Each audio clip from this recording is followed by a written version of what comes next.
As she wandered through the ancient city, Zhu observed her surroundings. This city was different from the ancient scenes shown in modern costume dramas.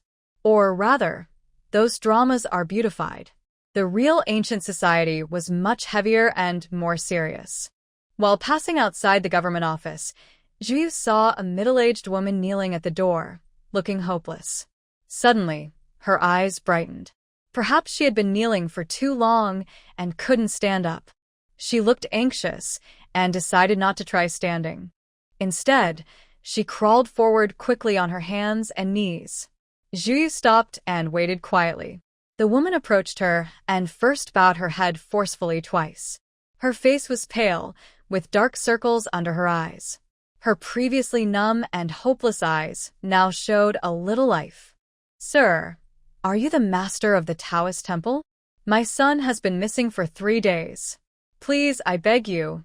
I am willing to pay any price just to find my child." Zhu face under her hat remained calm. She asked softly, "What is his birth date and time?"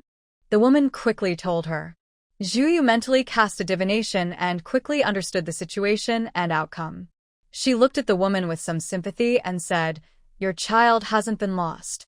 He's with the city guards, sold there by your husband." The woman's eyes flashed with intense emotion. Zhu saw anger in her gaze. "If nothing unexpected happens, you will also be sold soon." Of course, the unexpected had already happened. She was the one. Zhu secretly mocked her unfaithful husband. Serves him right. His punishment came so quickly. After Zhu spoke, she saw from the woman's face that her tragic fate, losing her child and being sold by her husband, had changed. Now it was up to the woman to decide whether to accept or resist. The choice was clear. The woman bowed her head 3 times to Zhu. Zhu didn't want to accept this, but she knew it was better not to refuse. Besides her sincerity, the woman had nothing else to offer. If she refused, Zhu would feel she hadn't repaid her kindness enough. This understanding was also taught by the national master. Zhu observed the woman's determined look and felt it made sense. The woman returned home, tidied her hair, cooked a meal in the firewood shed, and opened a bottle of wine. She watched the man finish eating, and then went to bed. She never opened her eyes again. The woman took her own money from a hidden place and used the money she got from selling her child to the man. Actually, she had known for a long time that this man was secretly involved with the widow. Recently, under her temptation, he became addicted to gambling and lost all the family's few acres of land. He was already thinking about her dowry. She didn't expect him to be so cruel. She wasn't surprised that he wanted to sell her, but she never thought he would abandon their son too. Since he chose to abandon them, there was no need for him to stay alive and cause trouble. She packed the money and left, telling the neighbor she was going out to find her son. If she couldn't find him, she wouldn't come back. Meanwhile, Zhu returned to the inn, ordered the best pear blossom wine, and went to her room. When the wine and 2 small dishes arrived, she started drinking alone and playing with 3 copper coins. He actually took action. He has courage. I like that. Maybe it's better for me and my son to live somewhere else. After watching, she casually moved the coins aside, stood up, opened the window, and looked at the people coming and going downstairs. No one knew whether tomorrow or an accident would come first, so she believed in enjoying the present. Today's wine, today's happiness. Zhu smiled, admired the half-moon for a while, then felt sleepy. She closed the window and slipped into her space to sleep. The next morning, she set off again in her carriage. The cool breeze felt refreshing, and her mood was happy. She enjoyed the scenery along the way, feeling relaxed and joyful. Life is a long journey. There's no need to rush. Since leaving the city of Wei, her journey to the next city, Nightingale, has been smooth. After sunset, the sky was not completely dark yet. Zhu continued for a while until it was pitch black, with no visibility. She then stopped her carriage and rested near the inn. Inside the carriage, she took out braised chicken rice and enjoyed it with beer, feeling very comfortable. She was no longer in such a hurry to travel. The next few cities are along the same route, following the official road, just moving with the inn. When it got very dark, Zhuyu took out a blanket from her space, half spread it on herself, and half covered her. The weather had turned cooler recently. She had brought out a thick blanket, and she guessed that in about a month it would snow. Thinking of the snowflakes falling, she couldn't help but feel a little excited. The relay station was a place in ancient times used for delivering official documents or military messages, as well as for resting, eating, and changing horses for officials and travelers. In ancient times, official messages were delivered through relay stations. When Zhuyu was young, her parents took her to see a well-preserved old relay station. It felt like she had experienced a piece of history. However, the dynasties that ruled here were unfamiliar to her. She couldn't find any matching memories, and the names of the emperors were completely unknown. The history here was definitely not related to her own. The certificates used at the relay stations were called kanhi and fire tokens. Anyone needing to use the station for transportation or delivery had to show a postal token. Officials used kanhi for official purposes. Zhuyu hadn't prepared these items. Even if the stations along the way weren't very strict, she wouldn't go inside. She was out to avoid trouble in the capital. Leaving traces at the station would only cause her more problems. Late at night, Zhuyu was awakened by the sound of quiet footsteps. In the darkness, she opened her eyes and heard the footsteps pass her carriage silently, then quietly enter the station. About 15 minutes later, someone quietly left the station. Under the moonlight, Zhuyu saw a sharp knife hanging at his waist, flashing with a cold gleam. She also saw a fresh bloodstain on the knife and a wrapped package held protectively in his arms. Zhuyu looked at the man's scarred face. He didn't seem like a very evil or dangerous person. He had blood on his hands, hurt or killed someone in the middle of the night, and stole things, but he didn't look like a wicked villain. It was interesting. Most likely, the person who deserved to die had already died. There was no need to interfere. After understanding this, Zhuyu lowered the curtain again. The man had already walked away quickly. Besides her keen hearing, she didn't disturb anyone else. Early the next morning, the station was filled with screams of panic. It turned out that a dead body had been found. The dead person was the station master, a member of the local noble Zheng family. He had been found dead late at night in the station he controlled. Neither the court nor the Zheng family would let this go. Soon, the area around the station was sealed off. No one could leave. Zhuyu realized she seemed to be trapped here too. With so many people, it was no longer easy to escape. She grabbed a straw hat nearby, put it on her head, got out of the carriage, and entered the station. In the inn, 2 soldiers were carrying a dead body to the main hall. The coroner was wiping his tools, preparing to examine the body. He had a distinguished appearance, standing out like a crane among chickens. As Zhuyu entered the inn, she was immediately noticed by Zheng Yuebai, who was standing with the soldiers, checking for suspicious people. Their eyes were all fixed on her straw hat. Zhuyu couldn't help but touch her nose, feeling regretful that she lacked experience. She thought she should have left last night when she first noticed something was wrong. But then she thought leaving at night might seem more suspicious. It would also make the killer and the inn staff focus on her. Many travelers, guards, and merchants around the inn saw a strange person wearing a straw hat who didn't take it off. Walking away now would be the worst choice. Zhuyu didn't want to be uneasy during her journey, so she decided to quickly clear her name. She took off her straw hat and pointed her path forward, handing it to the soldiers. Without the hat to hide her face, her divine appearance and elegant robes were immediately noticed. Everyone's suspicion was instantly gone.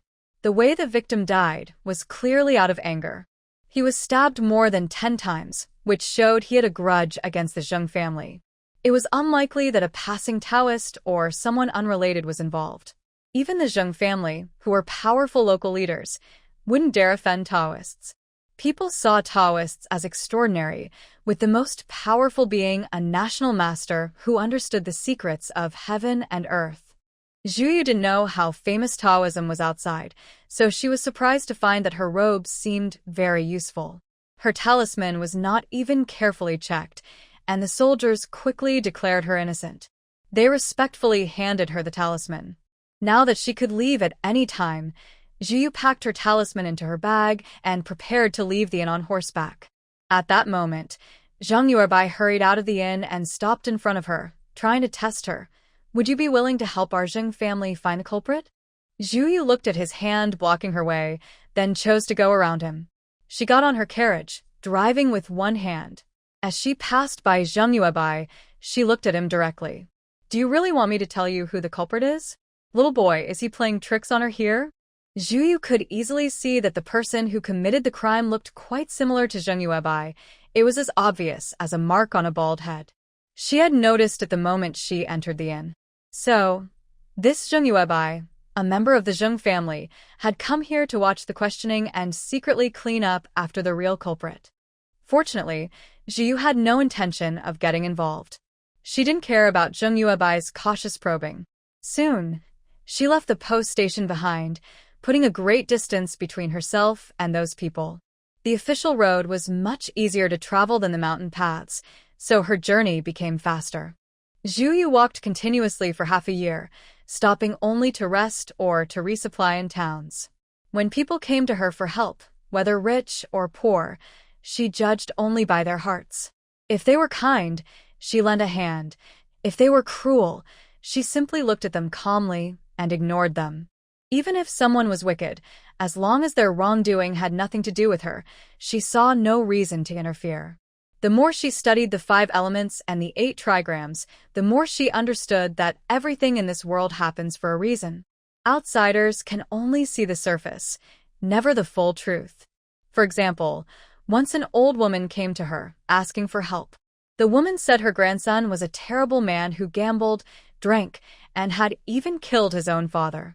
Hearing this, Zhu Yu believed her, seeing the woman's grief and despair, and followed her home. Only then did she learn that the grandson had indeed killed his father, but it was to save his mother from harm. To the grandmother, he was a sinner beyond forgiveness, but to his mother, he was the best son in the world, her only hope and salvation. Such matters were not for Zhu Yu to judge. There were officials in the living world, and perhaps judges in the afterlife. Those in power had their duties, and if they failed, that was their own problem. Zhu Yu would not take that burden upon herself. She was just a traveler, an observer. Even when she met people in desperate need, she only offered them the best advice she could, told them the truth they sought about their loved ones, and left the rest to them. Whether they chose forgiveness, revenge, or peace, it was their own decision. A person can only save themselves. No one else can do it for them. Having seen many of these, especially women, I notice they often face more suffering than happiness. From the moment they open their eyes, society has already divided them into classes. In ancient times, women were born into the lowest social class. After marriage, they simply changed their employer. Zhu Yu blinked. If she were truly a goddess, she would transform the world into a society where women hold power. The male-dominated society has lasted long enough. She believes that, besides physical strength differences, women are actually smarter than men in many ways. Zhu Yu thought that in the future, when technology can make up for the strength gap, what could keep a society dominated by men over women? Why must women always leave one home to join another when they marry? That's really unfair. Will there ever be true equality? She knows that unless she becomes a goddess herself or the world suddenly grants women a special energy only they can possess, women will hardly change from oppressed to oppressors. There are too many obstacles, men and women who have been tamed and no longer see themselves as oppressed. These are all strong resistances.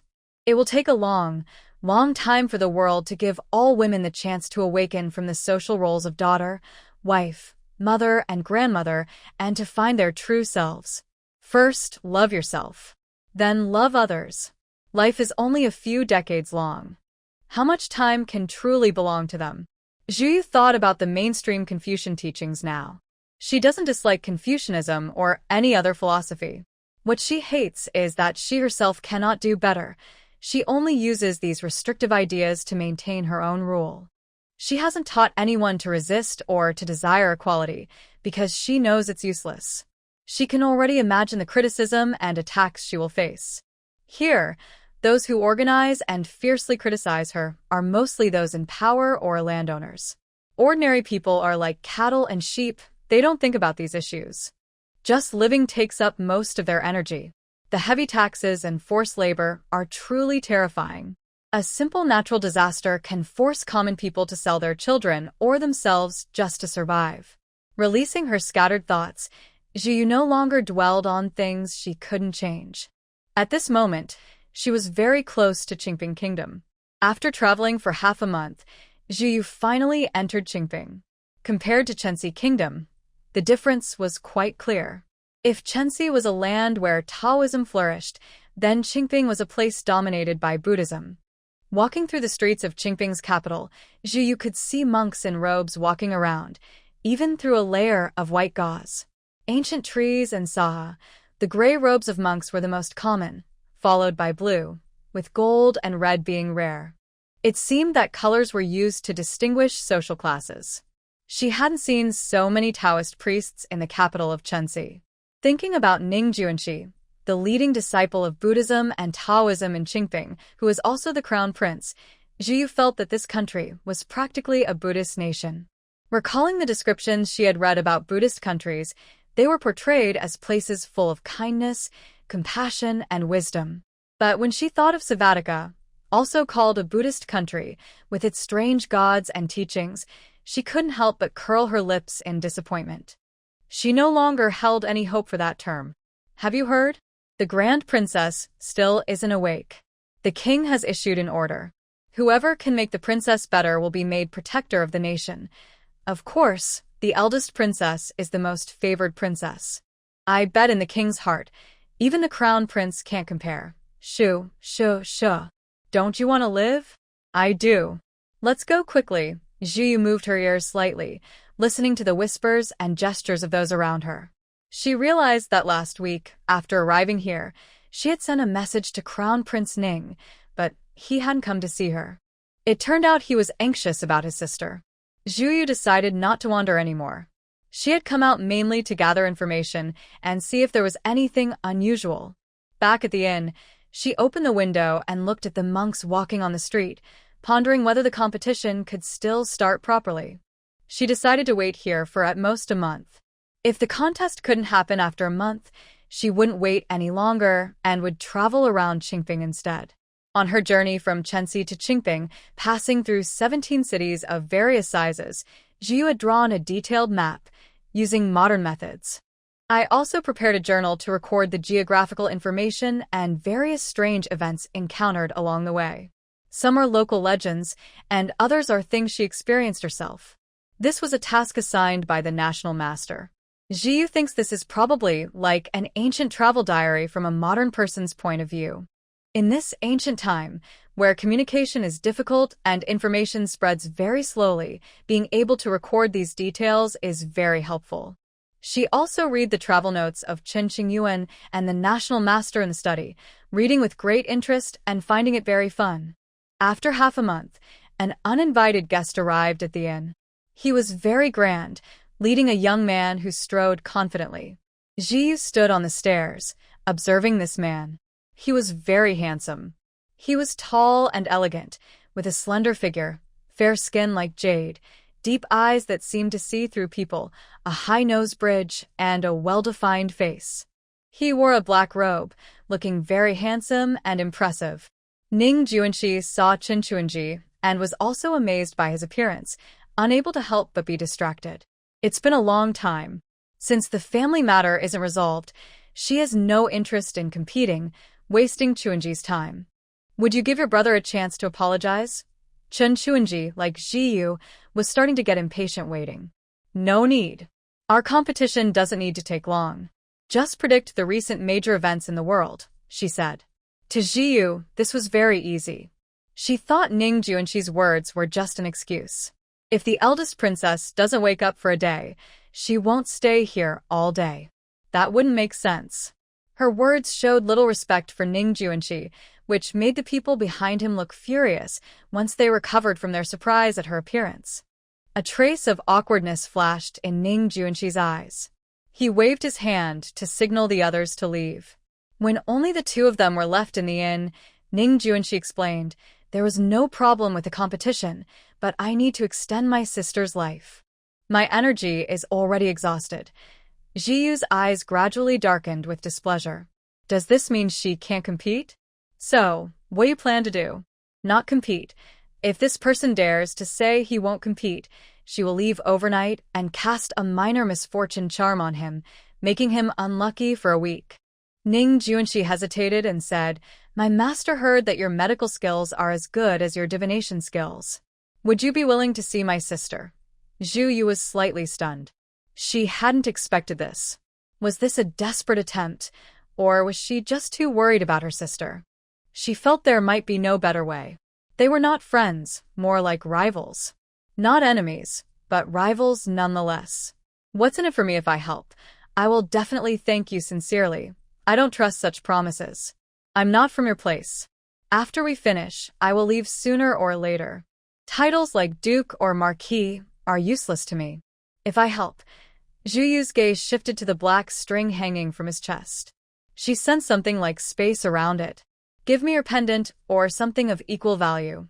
Zhu Yu believed Ning Juanxi could also feel the special nature of this ornament. Otherwise, he wouldn't carry it everywhere. Ning Juanxi agreed, without hesitation. These things are just objects. Though valuable, they are insignificant compared to his sister's life. After agreeing on the price, Zhu Yu told Ning Juanxi to wait. She pretended to pack her bag, but actually entered her space to pour a bamboo cup of spiritual spring water, hiding it in her wide sleeve. Then she entered the palace and saw the sleeping woman. Princess Ning Anil of Qingping looked older, with lines at the corners of her eyes, but her beauty was still evident. She had a noble, elegant look, like a wealthy flower. Zhu Yu thought her pale face from long sleep diminished her beauty. Once she woke, she would be even more beautiful. "How is she?" Zhu Yu removed her hand from Ning Anil's wrist. She couldn't find anything wrong. After thinking for a moment, she asked, "Is this a curse?" Ning Juanxi hesitated. He wasn't unwilling to admit defeat. If he could truly find out who harmed his sister, then admitting defeat wouldn't matter. But he felt that Zhu Yu's efforts were pointless. Even his master couldn't figure it out, so the national master probably couldn't either. If she knew, why was she so confident in saying such things? Seeing Ning Juanxi agree, Zhu Yu was pleased. She looked at Ning Anil and activated her precognition ability. In the vision, Ning Anil was awakened by Zhu Yu using a few sips of spiritual spring water. After waking, she lost the memory of the day she was harmed. Zhu Yu obtained a pendant sent by Ning Juanxi's people. She examined it and realized it was made of a material suitable for creating space. Since the space hadn't been formed yet, she threw it into the system space and stopped worrying about it. After 9 years of closed-door cultivation, she finally broke through to a higher level just before turning 30. Using her clairvoyance, Zhu Yu easily identified the person who cast the curse on Ning Anil. She drew a picture of the man and handed it to Ning Juanxi. The vision then ended. Zhu Yu was very satisfied. Last time, she used this precognition ability, and she discovered that it could be used as a simulator. When activated, if she focused on cultivation, her precognition would follow her thoughts and help her concentrate. Thinking about the 9 years spent using her precognition, Zhu Yu's eyes flickered.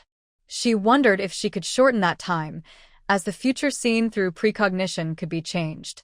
"Bring paper and pen." "I already know who that person is," she said. It had only been about 15 minutes since they started. Ning Juanxi, half believing, handed her the paper and ink. He watched her incredible drawing skills as she vividly depicted a familiar man. Ning Juanxi stared intently at the man in the picture, almost wishing to tear him to pieces. This man was his nanny's son. He had always suspected everyone, but no one expected that the person was him. The betrayal almost made Ning Juanxi lose his composure. He was determined not to let him go. At this moment, Zhu Yu took a bamboo tube from her sleeve, opened it, and poured half into a ceramic cup. "Feed this to your sister. Once she drinks it, she will wake up. Don't ask what it is. It's a secret technique," she said.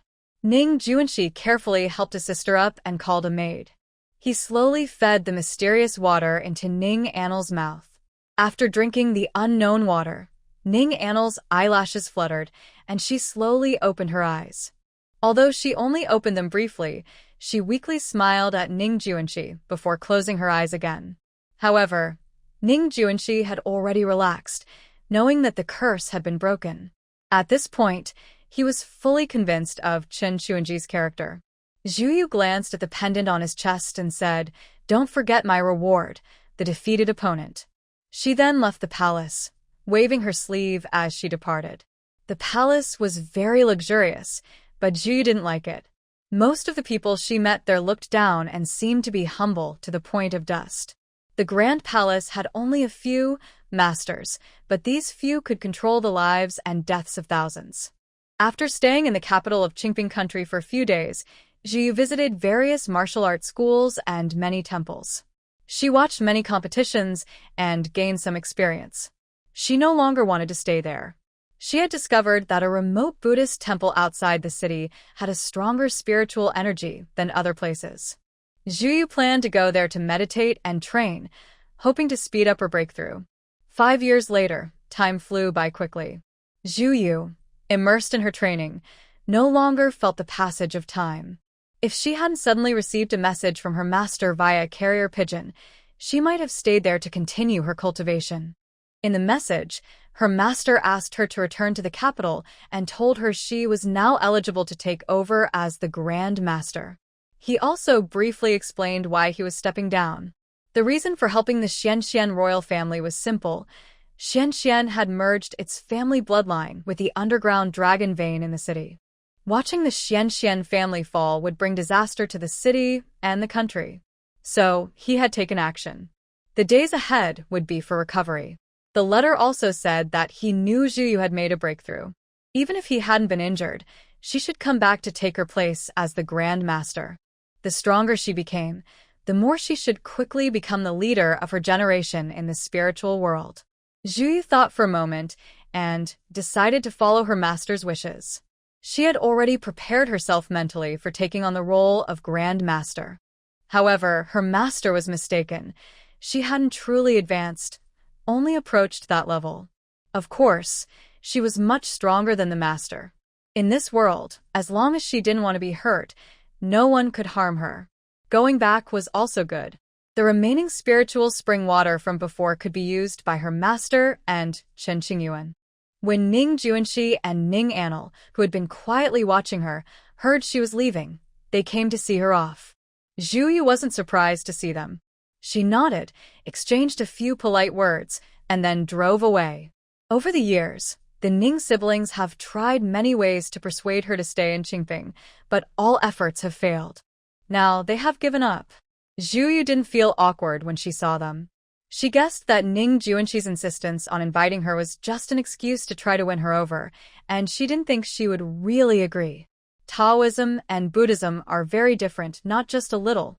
Ning Annal is a spoiled person, proud and arrogant at the same time. Zhu Yu isn't someone who easily supports others' personalities, so they don't get along well. Ning Juanxi, on the other hand, doesn't seem arrogant at all. He is gentle like jade and looks like a modest gentleman.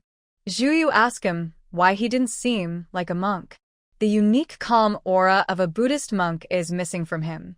He is very gentle with Zhu Yu and Qin Chun, whom he sees as perfect.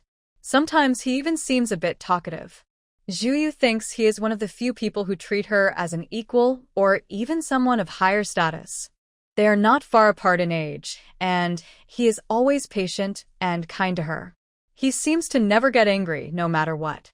When Zhu Yu mentions this, he just smiles softly. Maybe it's because I always wear black. Putting on a robe makes me look like a monk, right? Zhu Yu hasn't seen him in a monk's robe, but she thinks he looks more like a gentleman than a monk. However, Ning Juanxi's strength isn't weaker than hers. His skill in divination is on par with hers because she has a special advantage. He is also a rare genius.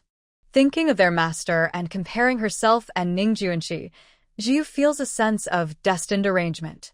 Behind a carriage, Zhu Yu also noticed someone following her. She didn't need to look.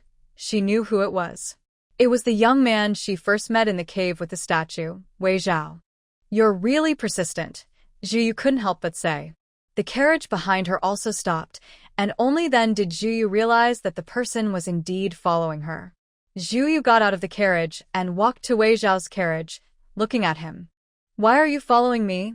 Zhu Yu wondered, since her connection with Wei Chao was just a brief encounter. She only told him her name and never mentioned her destination. She was curious how Wei Zhao found her so precisely. His skill was impressive. Also, his appearance had changed from before. Zhu Yu noticed from his expression that he seemed to have lost his father.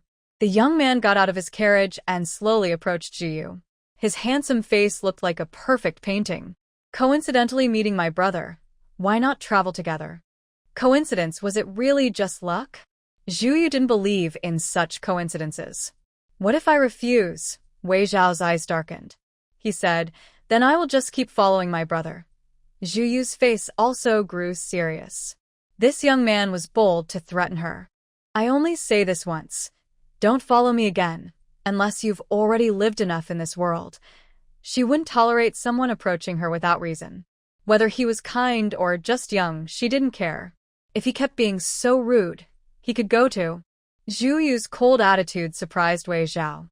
Since he was young, few people had ever refused him because of his looks. He thought his request wasn't unreasonable, he just wanted to follow her. "Zhao only wants to be his brother's follower. I don't need followers. You can leave now." After saying this, Zhu got back into her carriage. After traveling a bit, she noticed the person behind her was no longer following. Good riddance, annoying kid. Thinking about the energy she sensed when he approached, Zhu Yu's eyes flickered. She guessed Wei Zhao's identity. He was the one with the scent of plants and trees. Was he following her to repay a favor? That little strength was enough. Being with her meant she was protecting him. That was absolutely not acceptable. In this world, only the Grand Master and Chunqing Yuan could be protected by Zhu Yu. They both had a debt to this world's body. She felt her system panel vibrate slightly. This is a message from the Red Envelope Group. Wasteland Apocalypse Leader. I am about to die. Wasteland Apocalypse Leader. The Red Envelope Group has linked my soul. When I am reborn in my next life, remember to send me this red envelope. These are memories and treasures from my past life. Wasteland Apocalypse Leader. Send red envelope. Waiting to be claimed. Wasteland Apocalypse Leader. Farewell gift. Brothers, wish me good luck. Wasteland Apocalypse Leader. Send red envelope. Waiting to be claimed. Time and Space Bureau Scout. Claim. Foundation Establishment Cultivator. Claim. Time and Space Bureau Scout. Good luck. Foundation Establishment Cultivator. Good luck. Closing the Red Envelope Group, Zhu Yu paused to think. She finally realized that the group was linked to her soul. No wonder she had never felt out of place in so many worlds she visited. The Red Envelope Group was very helpful to her in the world of natural disasters. But later, after becoming a regular member and gaining an endless system space and spiritual spring water, she found little use for the group except occasionally exchanging pills and talismans with cultivators. After 20 years of surviving the disaster with a team leader, they no longer exchanged food. The group felt more like old friends chatting. Zhu Yu packed the team leader's belongings and threw them into her space, waiting for him to reopen the group so she could send them again. The meditation method she learned in this world no longer helped her. She opened the system shop, scrolling through the options. Now that her points exceeded 2,000, several gray icons lit up. Only the most basic cultivation technique was highlighted. The technique is called Thousand Dust Transformation.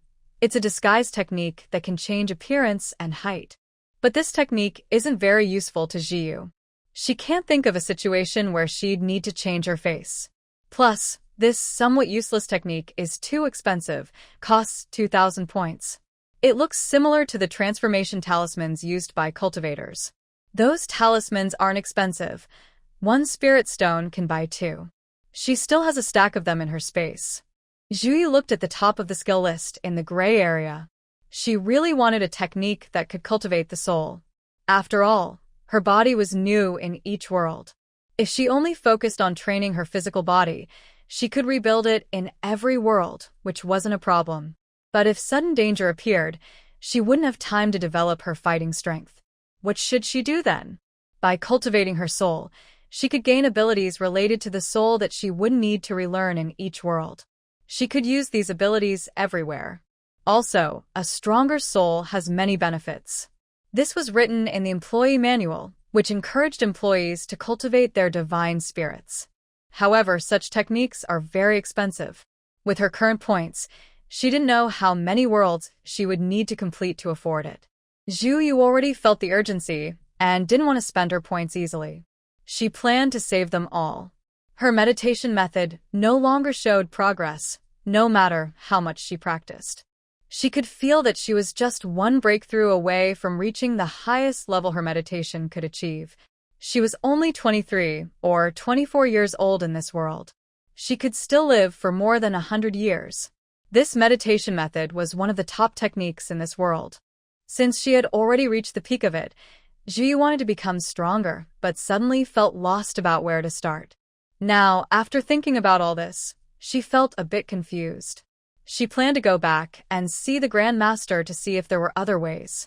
Zhu Yu, who had been indifferent and didn't care much about anything, realized in this world that she wasn't as detached as she thought. She had her own desires, namely, to become stronger. Sometimes, she would think about becoming a god. She believed that gods were the most powerful beings she knew, able to destroy mountains and seas with a wave of their hand. Such power was incredibly mighty. In the eyes of such beings, the disaster-ridden world that once made her feel like the sky was dark and hopeless was just a small matter. Now, Zhu Yu only saw becoming a god as a dream, a beautiful wish. She knew it was far from her reach. She decided to focus on her current tasks. As long as she kept improving, it didn't matter if she couldn't become a god. Riding swiftly on a horse, Zhu Yu returned to the capital after 9 months. This time, she didn't stop to help others. She was much faster than before. Returning to the Jing Chinese teacher's residence, the Grand Master was still on duty in the palace and had not yet returned. There is a very tall tower in the palace called the Star Observation Tower. The Grand Master usually goes there to observe the sky and stars. Zhu Yu first returned to her own courtyard in the Grand Master's residence, took a bath, changed into a Taoist robe, and lazily entered the Grand Master's study to wait. The Grand Master returned quickly. After receiving a message from Ling Xiao about her, he left the palace soon after. Seeing the woman on the wide chair, he was first surprised, then he burst into loud laughter. Zhu Yu waited until he had laughed enough, then casually threw the book she was reading aside. That's enough. Was there anything surprising about her dressing as a woman? Even if it was her first time seeing her, the reaction shouldn't be so exaggerated.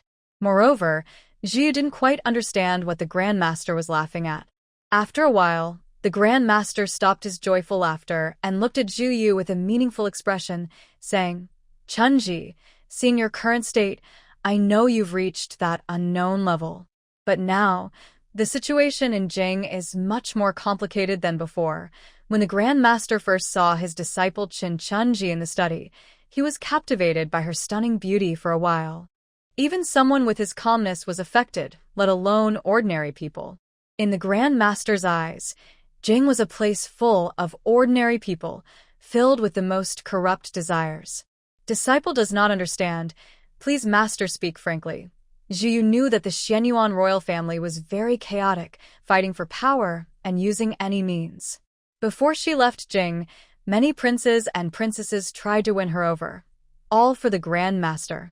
The Grand Master's position was very important, so important that anyone other than the emperor's descendants could not control it, and other members of the royal family could not rest easy.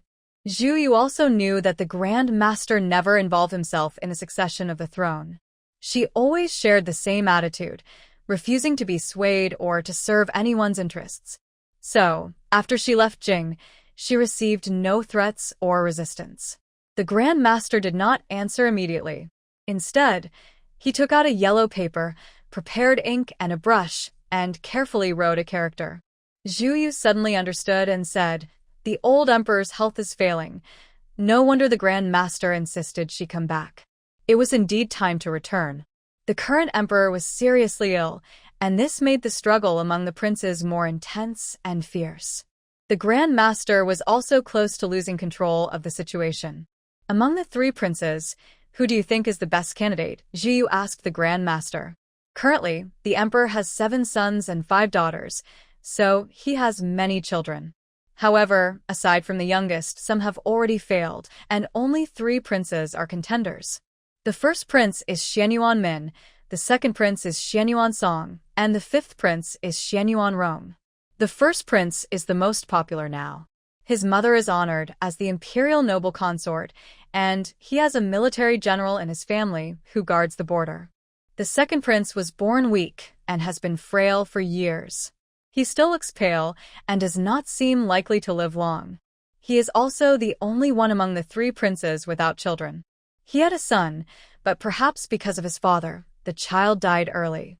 Because he is the only legitimate son among the 7 princes, he naturally attracts many supporters. His status makes it impossible to ignore him.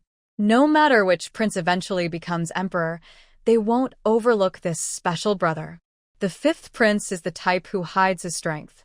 In the early fights, he was low-key and didn't attract much attention from his brothers. But as others fell, he kept growing stronger.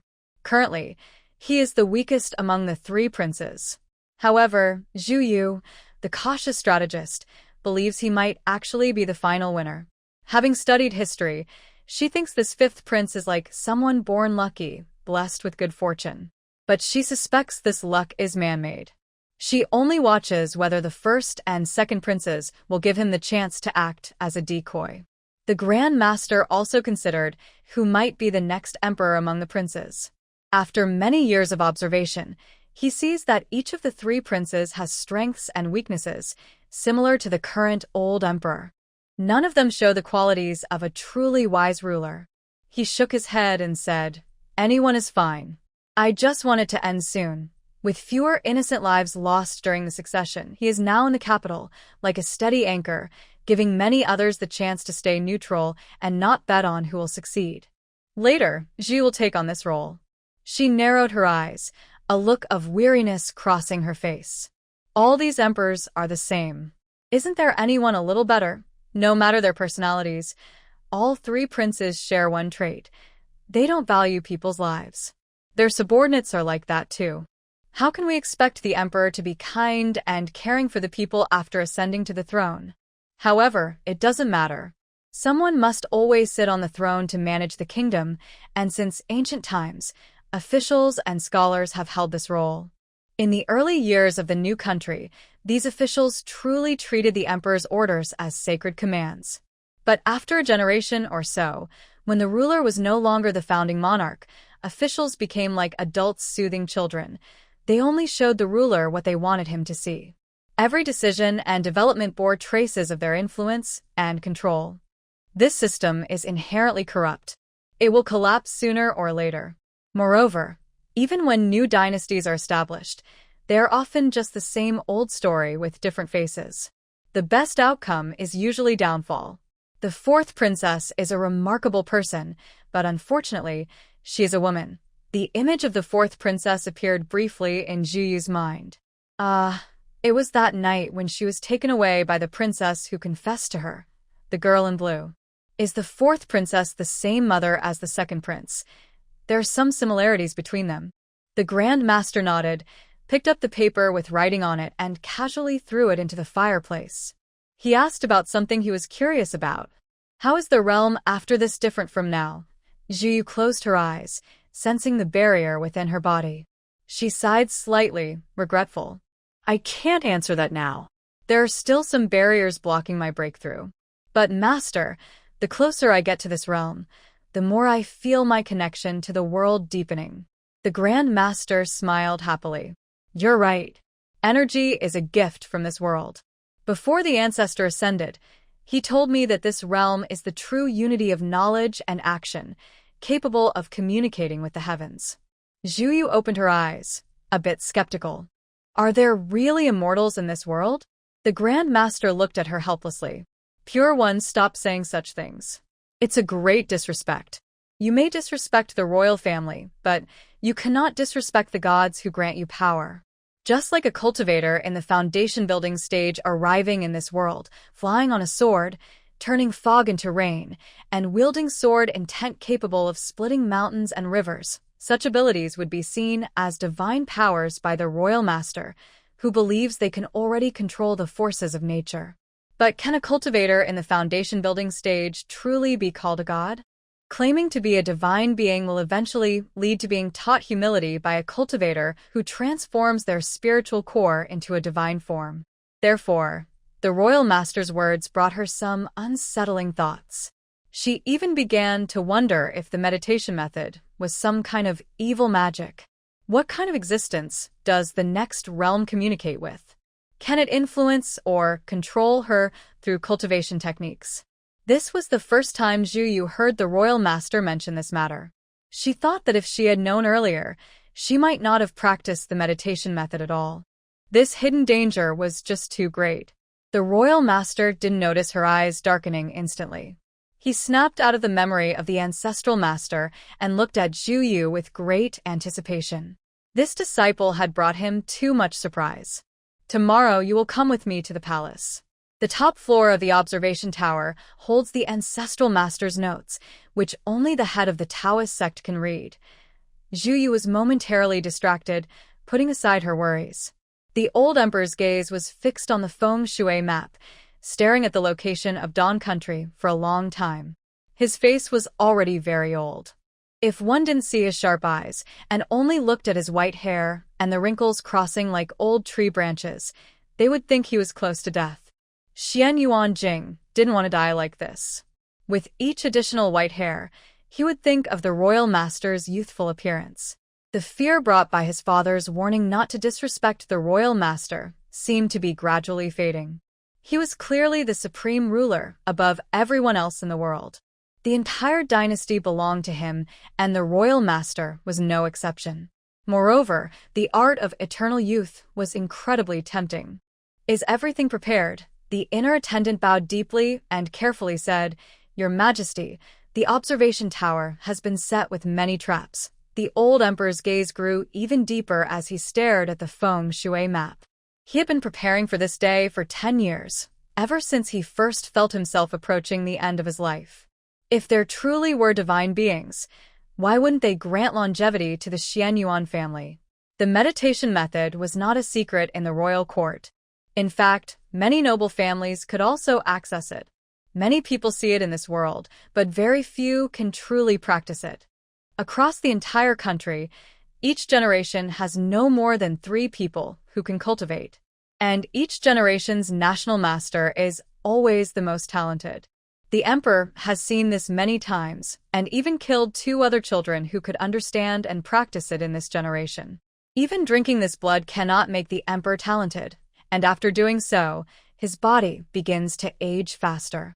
He is only 53 years old, but looks like an 80-year-old man. The national master is older than him.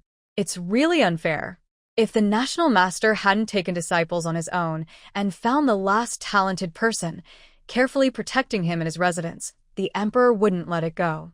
But now that the person has grown up and the best chance to act has passed, if he cannot live long, he will choose to take the national master and this only disciple away. Without a successor to observe the stars, how can the spiritual authority of the Taoist sect still stand above the emperor's power? The old emperor's eyes are cold and fierce. This is the star observation tower. It really has some mysterious power. Standing on the top floor, observing the building's layout, it is truly exquisite.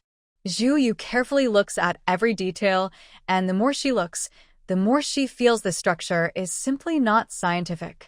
She sees mechanisms and designs that even modern technology cannot achieve. Are the ancient people's wisdom really more advanced than modern times? The national master strokes his beard proudly and says, "Of course. There is only one star observation tower in the world. It has existed much longer than today's dynasty. It is said that before Xian Yuan so founded the Dawn era, this tower was a sacred object and no one could enter, and the Ancestor Master was the first person in history to open the tower. He also created the meditation method. Truly a genius of the ages, Zhu Yu's finger touches an ancient painting hanging on the wall, hiding the shock that flashes in her eyes. She casually asks, "What is this?" This is an ancient painting passed down from the Ancestor Master. It is very strange, unlike any ordinary scene. When my master was alive, he guessed it might be a divine realm where the Ancestor Master was born. Zhu Yu can't help but exclaim inwardly, "Isn't this a modern cityscape sketch? These tall buildings look exactly like modern architecture. Could that Ancestor Master also be a time traveler?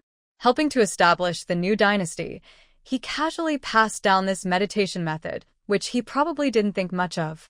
That's why he freely gave it to the people in the small world." Zhu Yu feels that this meditation method is much more practical for her now, especially since she can't even afford to buy the most basic transformation techniques without going broke. She truly feels she's in a different realm from the experts. Thank you. Zhu Yu plans to continue using this meditation method in her future world. Before she can buy better soul techniques with points, she intends to keep using this one. If this Ancestor Master is a traveler from another time, then this technique is probably not as evil as she once thought. Evil gods are much scarier than humans. Zhu Yu didn't notice that, when her finger touched the ancient painting, her internal realm moved slightly. A faint blue-white mist also curled around her hair ends. "Master, do you feel that something is wrong here?" Zhu Yu always felt a strange sense of discomfort. The longer she stayed here, the more uneasy she became. The Grand Master was stunned. Zhu Yu's words made him think of something. His face darkened. He closed his eyes, moved his fingers, and cast a divination. When he opened his eyes, he saw that the omen was indeed very bad, but he remained calm and unafraid. "The old emperor is unwilling and just wants us to die with him." Such things had happened many times in recent years as the emperor's health worsened. The Grand Master didn't take it seriously. He knew that the more the old emperor moved, the faster his body would decline. Did past emperors not want to fight the Grand Master? This is the consequence of taking action. This was a spell the Ancestor Master cast after helping Xianyuan to establish the dynasty. People in the Taoist sect should not act aggressively, or they will face backlash. If the Xianyuan royal family attacks the Grand Master, the backlash will be even worse. Today's attack was more vicious and carefully planned than usual. If Zhu Yu hadn't noticed it, and if he had been a little later, things could have gone really wrong. Fortunately, the Ancestor Master protected him. Now that the acupoints are sealed, it's fine. Zhu Yu frowned but quickly relaxed. She said indifferently, "It seems he won't make it through tonight." Indeed, the emperor has died. Early in the morning, the death knell rang through the imperial city. Zhu Yu sat cross-legged at the top of the stargazing tower, watching a streak of golden light appear in the sky, piercing through clouds and mist, heading toward the royal family. Is this dragon energy? As expected, he was born with special talents. No wonder the royal master didn't allow her to harm the royal family or interfere with the change of dynasty. This dragon energy isn't something an ordinary person can touch. It seems the next emperor has already been decided. Zhu Yu felt the quiet breaking of her internal barriers and called Ling Xiao over. She said, "I need to retreat and break through. Tell my master that no one is to see me until I come out." Ling Xiao agreed happily and quickly left to guard outside the top floor. Zhu Yu closed her eyes. She felt the lively energy flowing inside her. This energy was silver-colored, with a pure, refreshing aura. It circled inside her body. Just as she was about to open her eyes and test her current strength, a sudden movement at her hair tip revealed a faint blue glow. It shot forward and entered her dantian. Zhu Yu felt a sharp pain. The blue glow fought fiercely with the silver energy, twisting together until they merged into one. She no longer felt the intense pain. Instead, a vibrant healing force slowly repaired the minor injuries caused by her breakthrough. She opened her eyes slowly. The blue glow in her eyes flashed and disappeared. After merging with the blue glow, she finally understood what it was. It was a small surprise left by her predecessor from the other world, meant to help future generations enter the realm. With this blue glow, her previously paused spiritual energy now surged again. With this blue glow, I seem to have the ability to heal myself. She wondered if this blue glow was unique to this world or if it would accompany her in other worlds after cultivation. Zhu Yu closed her eyes again. Now she could understand what the royal master meant earlier. The Xianyuan royal family had truly merged with the dragon vein. This was more beneficial than harmful for the people. A stable dynasty without war was better than chaos. With the dragon energy suppressing disasters and calamities, such problems would decrease. The only downside was that when the Xianyuan family reached the end, the dragon vein might be sacrificed as well. The new emperor was the second prince. However, he was in poor health and had no children. The fourth princess chose to remain unmarried for life, wishing to stay in the palace to assist her elder brother. Because Xianyuan Song didn't trust the empress or women from noble families. Now, more than half of the government was managed by princesses. Surprisingly, there were no mistakes. Just this alone made her better than the previous princes. The new emperor thought that if he still had no children in the future, he would adopt his sister's child to be the next emperor. After all, that child was the closest relative to him. Zhu Yu had been in the stargazing tower and had not come close to the emperor and princess's palace. However, her hearing was very good now, and her mind had been greatly improved by the enlightenment pill. It was easy for her to see through the princess's schemes. She guessed that the new emperor probably knew about the princess's ambitions, but since he was naturally weak, her ambitions suited him best. So, he intentionally let her pursue her plans. The princess was a clever person. Zhu Yu slowly thought about how ambitious and smart she was. For her own goals, she didn't care much about her future, her husband, or children. She used them as bargaining chips to gain the emperor's trust.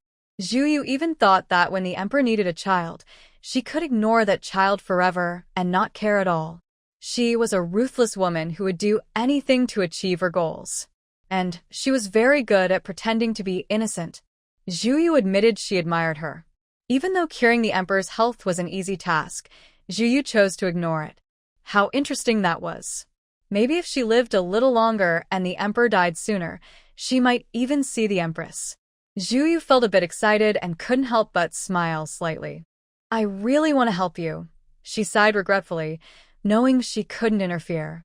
The princess reminded Zhu Yu of herself. She was always rebellious and had an unmatched ambition to become stronger. If having a child with a man could speed up her growth, she would do it without hesitation. Who said children had to be born out of love? She herself was not, only fulfilling her parents' and grandparents' expectations. After taking responsibility, she threw herself into her beloved work without hesitation. Zhu Yu truly believed that many parents had a performative personality and, of course, children too. Where was all that deep affection? Of course, she might also be naturally cold. She always analyzed benefits and disadvantages when looking at people and things. She had feelings, but they were superficial and didn't touch her heart. Zhu Yu watched as the princess gradually gained more control over the dynasty, and even 10 years later, she gave birth to a pair of dragon and phoenix twins. She handed the son to the emperor, while the princess kept the daughter close to teach her. The child's father was the least important thing to her. The emperor was the one who found her, and she didn't pay much attention to how it all ended. She just found it interesting to watch. The princess was truly a very interesting person. Zhu Yu was willing to call her a strong person. Feelings and emotions never shook her. Zhu Yu believed she was quietly raising and guiding her daughter to have ambitions for power, just like her. But did the princess know she was raising a rival for her own son? She couldn't possibly be unaware. Yet, why did she still choose to do this? Zhu Yu could only think that the son who was abandoned was no longer her heir in her heart. When the end of this world comes, Zhu Yu saw that the princess's daughter successfully inherited her wishes, became the first female emperor, and posthumously honored her mother as the great emperor. Zhu Yu closed her eyes with a smile. It felt like watching a live-action drama. For the first time, Zhu Yu thought reality was much more interesting than TV shows. A real princess couldn't be played by any actress. She was not perfect at all. In fact, she had many flaws. She was cruel, ruthless, extremely ambitious for power, and even in her later years, she was lecherous, having many male companions. Before she died, it was already certain that her own son, Crown Prince Xianyuan, couldn't take any power from her. She treated her own children with indifference, watching them fight. She truly didn't care who lost or died. Until the end of her life, her fate was firmly in her own hands. Through the princess, Zhu Yu understood many things she hadn't understood before. When Zhu Yu opened her eyes again, she was on her own sofa. Her soul felt relaxed, and the heaviness of living over 100 years faded from her heart. She turned over and sat up, wanting to look at her face in the mirror. But she couldn't help it. After seeing so many faces in the world of her missions, her own face was no longer as clear in her mind. That wouldn't do. Zhu Yu didn't allow it. The girl in the mirror smiled sweetly, and Zhu Yu felt comfortable. The best face is still your own. No matter how beautiful others are, they can't compare to your sweet girl face. Zhu Yu doesn't favor pretty women who are sweet. She just prefers herself. After admiring her own beauty for a while, she closed the system and checked the rewards for this task. Loading task rewards. Task rewards loaded. Congratulations to the host for completing Task 1, passing away peacefully. You earned 1,000 points. Congratulations to the host for completing Task 2, finding your biological parents. You earned 1,000 points. Ji looked at Task 2 and thought about the parents of her current body, which she had asked the National Master to estimate. She was thrown into the water by her grandmother, and her parents knew this well. It was a rural family with limited resources. The original owner's family already had a son and a daughter. Ji found her biological parents, looked at them briefly, then left. She felt that the original owner had no intention of revenge. Now she thinks she was right. It's good she didn't do anything reckless. After reviewing the rewards, Ji finally opened her attribute panel for the first time in a while.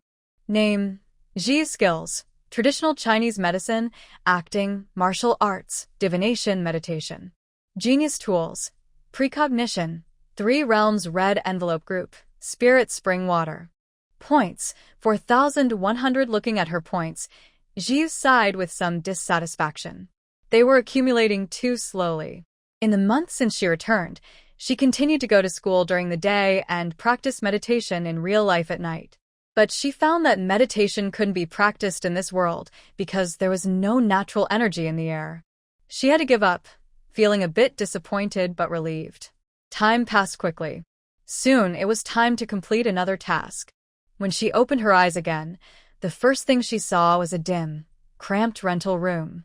The room was cluttered with miscellaneous items and piled-up trash. The space was small, the sunlight poor, and her unkempt appearance made it look even more crowded. This was her first time seeing a place that made her feel cramped. She looked down at her body and finally understood where that feeling came from. She walked to the bathroom, turned on the light, and looked at her plump reflection in the half-length mirror. She was definitely not over 1.7 meters tall, but her weight was at least 200 jin, about 100 kilograms. Her face is very round, with fat pressing into her features. Zhu, you can tell that even though the original owner is so overweight, she doesn't look greasy like most fat people do. Of course, this has nothing to do with being attractive. It's just that she looks less greasy. Her body is chubby and round, and when she walks, she looks like a big penguin. She feels that the messy rental house seems a bit strange, especially since she is now wearing a clean set of pajamas that don't match the usual untidiness. Zhu Yu carefully sits on the sofa, which creaks twice before stopping. She closes her eyes to receive the memories. The original owner is 20 years old. Her parents had an accident while traveling a year ago, and both died. Her parents left her quite a bit of inheritance, 2 million yuan, a house, and 2 million yuan in insurance money. But the house is now occupied by her uncle, and her family lives there.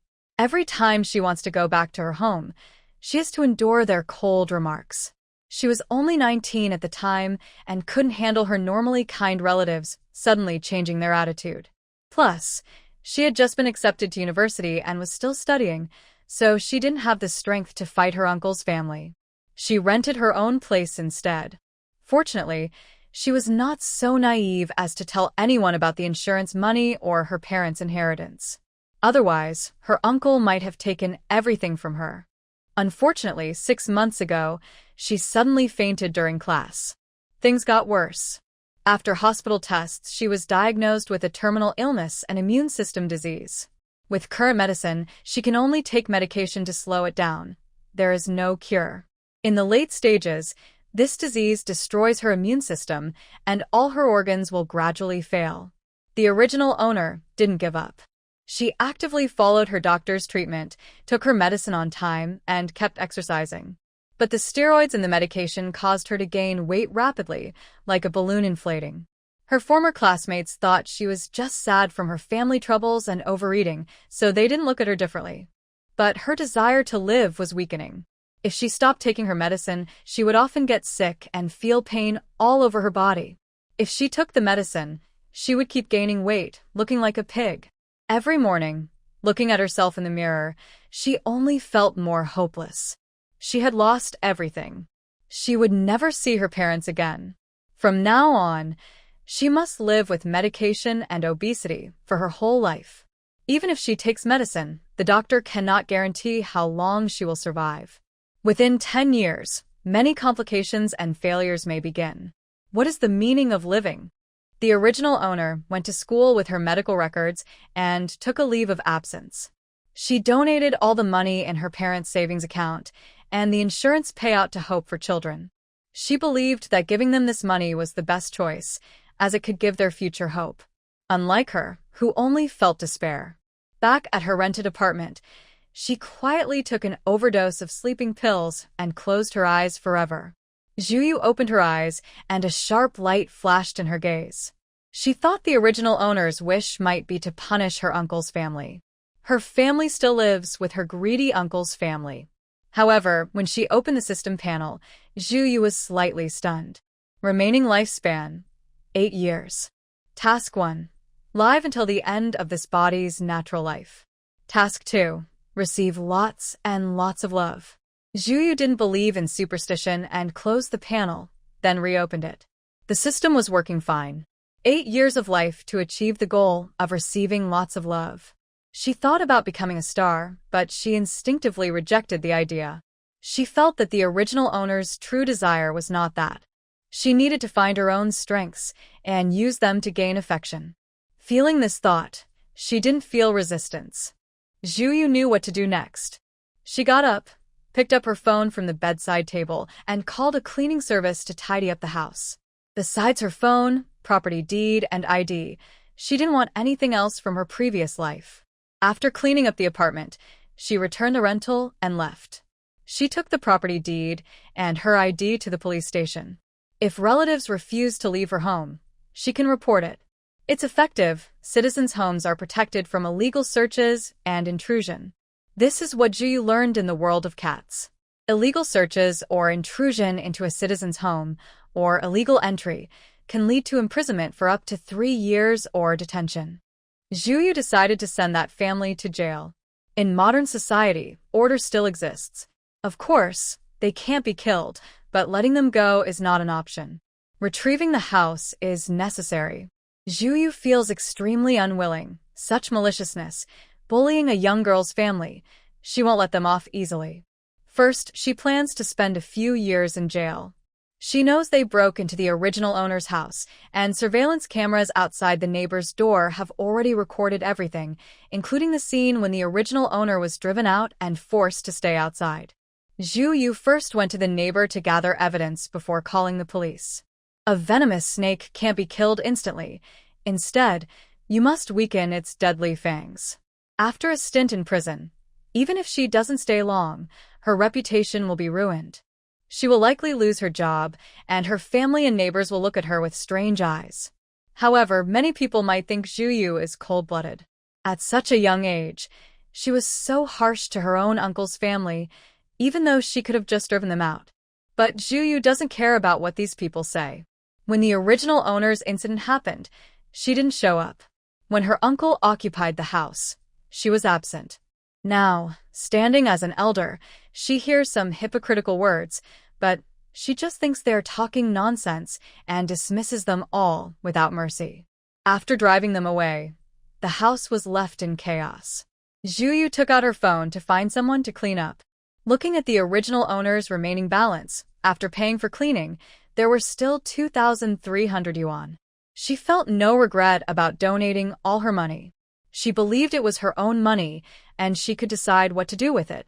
Besides, Zhu was not short of money. She casually took out a piece of jewelry from her space and went to the largest jewelry appraisal center in the city. It was sold for about 1 million yuan. With the money in hand, Zhu first went to a real estate agent, chose a remote suburban villa, and rented it for 3 years. She also bought a high-end computer and headphones. Additionally, she bought various foods, snacks, and drinks. As she always said, even if no one checked, Zhu was used to preparing some supplies openly and didn't rely entirely on her space. When she arrived at the villa, her contacts set up Wi-Fi, and she paid for a year's worth of water and electricity. She stored all the food and drinks in the kitchen. Finally, feeling relaxed, she lay on the bed and took out a beauty pill to improve her appearance.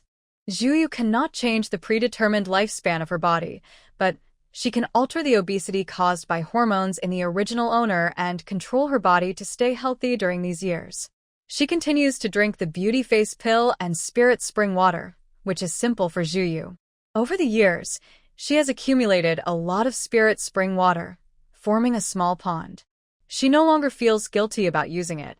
The beauty face pill is not expensive in the system shop, and she still has plenty in stock. The effects of the beauty face pill are not instant. It usually takes about a week to see changes. Zhu first installs her computer in the bedroom and begins downloading live streaming software. She also downloads screen projection software and games on her phone. From the original owner's memories, Zhu learns that she was very good at playing games, and in the game, everyone communicated through voice. Her voice was very beautiful and ethereal, like a young girl's voice, making it easy to imagine that her owner was a very beautiful person. For her, gaming was a good way to escape reality. She also fell in love with someone in the game.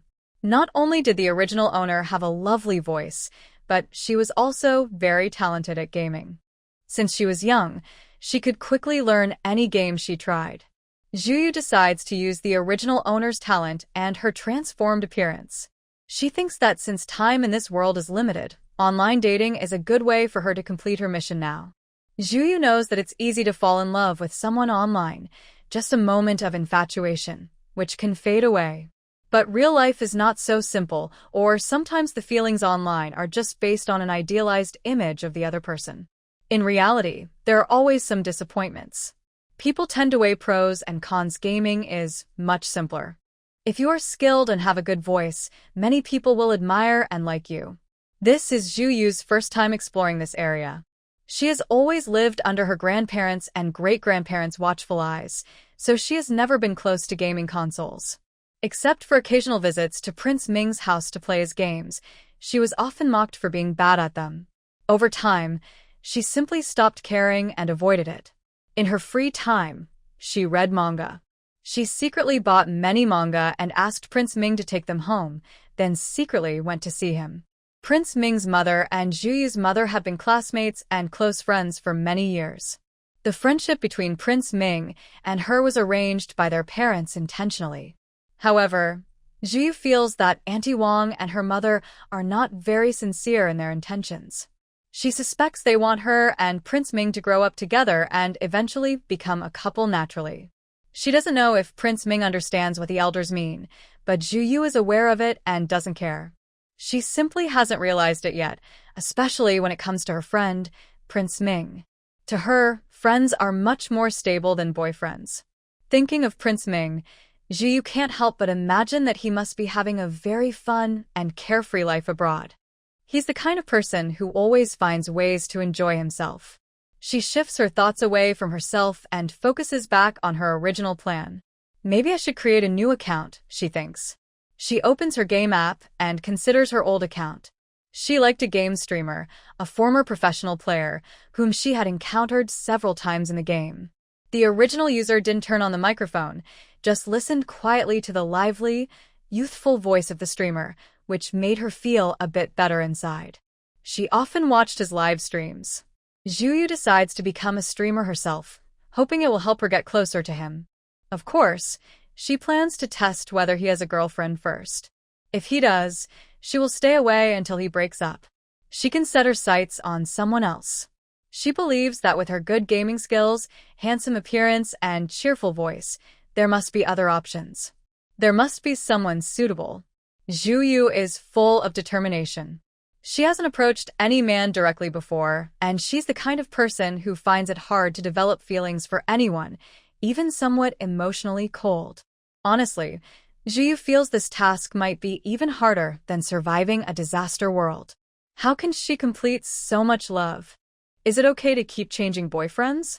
As long as each boyfriend loves her original self, does that count as completing the task? She doesn't seem to have any strong resistance to this idea. Seeing this, Juyu relaxes a bit. At this moment, the streaming app is ready. She doesn't plan to show her face. First, her appearance and figure are still improving. Second, she only plans to show herself to potential boyfriends. Her goal isn't to become a big internet celebrity or a top streamer. Going live is just a way to naturally get close to her target and attract men. She thinks that occasionally streaming makes it seem like she is only part-time and rarely broadcasts. No one can figure out her true information, which is the best way. This way, when she changes boyfriends in the future, she won't be exposed or caught in awkward situations. Juyu carefully considers the feasibility. She connects her phone to the screen and registers on the platform. Using her bronze-level account with a full skin, Juyu enters the game. The title of her live stream is very plain: Winning Streak to Reach the Top. Juyu looks at her new account's ID, 2 simple words, which she likes. The original owner's wish is now her wish. Once she starts streaming, she no longer pays attention to the computer. She wins 24 matches in a row over 4 hours. By then, Juyu is starting to get impatient, having moved from bronze to silver. It's really frustrating. She no longer wants to play. The original owner's talent is impressive. She plays the jungle position and can kill easily based on instinct, with at least 20 kills per game. Juyu glances at the live chat, where a few comments float at the top. Why isn't the streamer talking? Looks like a fun fish shooting game. This rank is way too low. The opponents are like bots. A new game starts. It's not instant, so the waiting time is a bit long. Juyu plans to interact with the chat. She notices a message with a fan badge lit up. Say something. Are you a tech streamer or an entertainment streamer? Tech streamer. As soon as Juyu finishes speaking, the sparse comments suddenly become very lively. Wow, a female streamer. I love the voice of the girl. Say more. I love listening. Girls rarely play jungle. I wonder how good she is. A few new fans with badges appear in the chat, all drawn in by her voice. Because there are few viewers, the comments are quite friendly. The match begins, and Juyu's focus shifts away from the chat. She still picks her jungle hero instantly and starts killing wildly. Since her rank is low, the difficulty isn't high. She occasionally checks the chat to reply, and her voice and skills attract many followers. She also notices that most of her fans are women. And these female fans are really good at giving praise. Juyu is happily praised. Of course, she also occasionally saw some sarcastic comments, mocking low-level players for having no skill. Juyu didn't mind. She kept winning for nearly 7 hours. After being penalized by the system, she said bye-bye to her fans and ended the stream. She checked her current rank. With her speed, she could reach the top rank within a week. Then she could go to the peak competition to target the streamer her original self liked. Juyu turned off her computer and opened her phone to find the streamer app, then found the target stream and started watching. It was a no-face stream, only hearing the lazy voice of a guy and the game screen. This lane isn't good. I helped him, but he still got killed. The stream had a lot of viewers and comments were coming in very fast. Don't worry, The mid lane also has flaws. Fighting Iron can't beat you on go early on, that's crazy. Yujo, keep going. Yujo didn't say much for the rest of the time. Zhuyu watched for a while and noticed his skills were really good, with quick reactions. Even without speaking, the streamer's presence was very strong. Plus, he had a good record from when he played professionally and many fans loved him. The comments were full of praise, and casual viewers mostly analyzed the team lineup reasonably, without harsh words. Zhuyu watched for a bit longer, eating her snack while memorizing Yujo's voice. In her memory, the original owner was very familiar with his voice, but Zhuyu wasn't.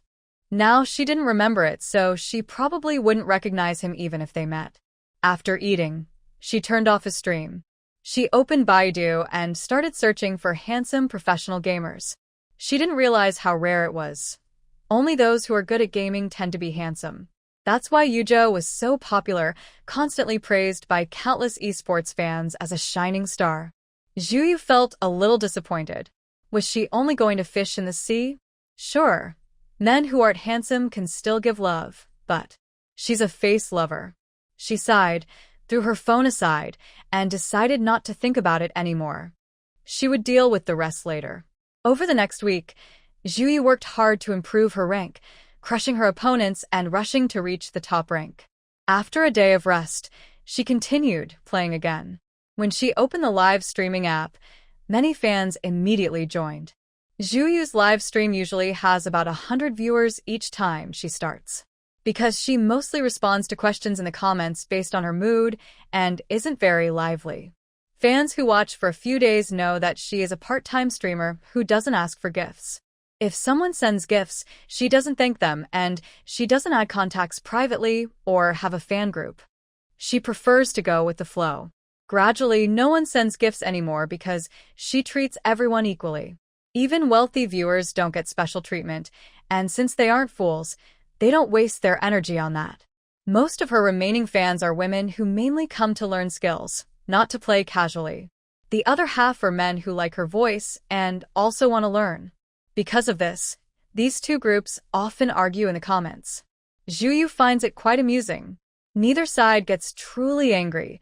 They just tease each other casually, which she thinks is normal and doesn't interfere. At the start of a ranked game, Zhuyu was playing poorly, but still kept killing enemies. However, once her score increased, she noticed there were many junglers, probably because the system was punishing her. She kept getting matched with players in the same position. At these times, the comments would urge her to turn on her microphone and talk about her position. But she ignored them, until her other phone, which was muted and streaming Zhuyu's live, showed that she had bumped into him during the game. Zhuyu suddenly perked up. She looked at her position. She was on the first floor, and Yujo was on the 5th floor, with 5 players, 3 of whom usually played as junglers. The chat exploded. Wow, this matchmaking system is amazing. 3 junglers, huh? Can the streamer support a teammate? She probably doesn't support. I haven't seen her do that. Maybe she can support with Lon Ling King. Zhu stared at Yujo on the 5th floor, watching the countdown. After choosing her hero, she quickly locked in a jungler. No need to ask for support. She focused on supporting Yujo in mid, giving him blue buff and paying special attention to him this round. Only the strongest players get noticed. For those who support, they can wait until they've shown their skills before playing support. It's exciting to have such talented people willing to support me. The players on the 2nd and 3rd floors, who also often play as junglers, had to fill in quickly, and the game started soon. Yujo's entire team was active, but he rarely spoke unless he needed to give directions against the wind. However, in this game, he had to speak. Because the jungle play was just 2. Yujo couldn't find the right words to describe it. It was very much like his longtime fan. After taking the first blue buff to start the rhythm, every time his team's blue buff was almost gone, the jungle would wildly send a gather signal. Yujo felt helpless being constantly called to gather, so he had no choice but to accept this gift. But honestly, he was just playing a support role this game. With this, he might as well let the jungle carry the game. Later, Yujo realized that this jungle play was very skilled, not weaker than top professional junglers. Every time a team fight started, the jungle would be right there with the team. Honestly, this game felt really good. Yu Zhou's live chat was full of laughter and praise for the jungle, and some even said the opposing jungle was probably his fan, asking Yu Zhou to add him as a friend later. Yu Zhou didn't pay much attention to it, but when the game ended and he saw the ID, he paused for a moment. The comments in the chat sped up. You add him, he's waiting. He's also a streamer, pretty impressive. New streamer, I haven't seen this ID before. Maybe he's playing on a main account, probably has a big account on the leaderboard. No, he's a girl, haha. Miss, you're the jungle queen, so awesome. Hurry up, miss, he's waiting to add you. If you don't take the initiative, there won't be a story. Although Yu Zhou had many female fans, he didn't mind playing with girls because he wasn't just a streamer. He only streamed occasionally to pass the time this season. He gained fans through his skills and was careful to keep a good distance from them. Everyone knew that despite his sunny and warm voice, he was actually a bit socially anxious and quite handsome. He looked refined, with a bit of a distant aura. His fans in the chat found this amusing. They enjoyed watching the funny situations where the streamer was teased. Zhu Yu waited, saw Yu Zhou reluctantly add the friend, and then smiled casually, turning to look at the chat comments. Are you a fan of Yu Zhou? Haha. I heard Yu Zhou is hard to approach. I disagree. Next time, I won't match with someone who doesn't give blue buffs. Yu Zhou also noticed a few blue buffs inside the game, and he thought the free ones are always the most expensive.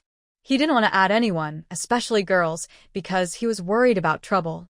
In the spirit of politeness, he didn't recognize the new ID, probably a newcomer. Thinking about her skills, Yu Zhou paused his game screen and clicked into Zhong Yi's live stream. Zhu Yu chuckled softly in the chat. Yes, I've always liked Yu Zhou. Her light, cheerful voice was very pleasant. Yu Zhou felt a tingle in his heart, like a gentle buzz. The fans in the live chat kept laughing and saying they liked her too. They took her words as jokes or as fans showing affection. He suspended, let's see the new streamer skills. Yu Zhou said this, and then stopped talking. Zhu Yu glanced at her live stream on her phone beside her. A faint smile appeared to her eyes, then disappeared quickly. She started another game. This time, she didn't run into anyone by accident. Coincidentally, her mid laner was the same character she played earlier, she sure. But the buffs from the previous game were not there anymore. Not just the mage. Even the marksman couldn't get the red buff from her. Zhu Yu played very well this game, with good rhythm, and finished within 15 minutes, winning the match. Double standards, streamer. Can't watch anymore, Zhong. Do you like Yu Zhou that much? Is this a real fan? Haha. Isn't the streamer a jungler? Why does she like mid lane Yu Zhou? Is she into looks? Some viewers asked questions in confusion. Zhu Yu saw them and couldn't help but smile, replying, that's right, who doesn't like a handsome guy?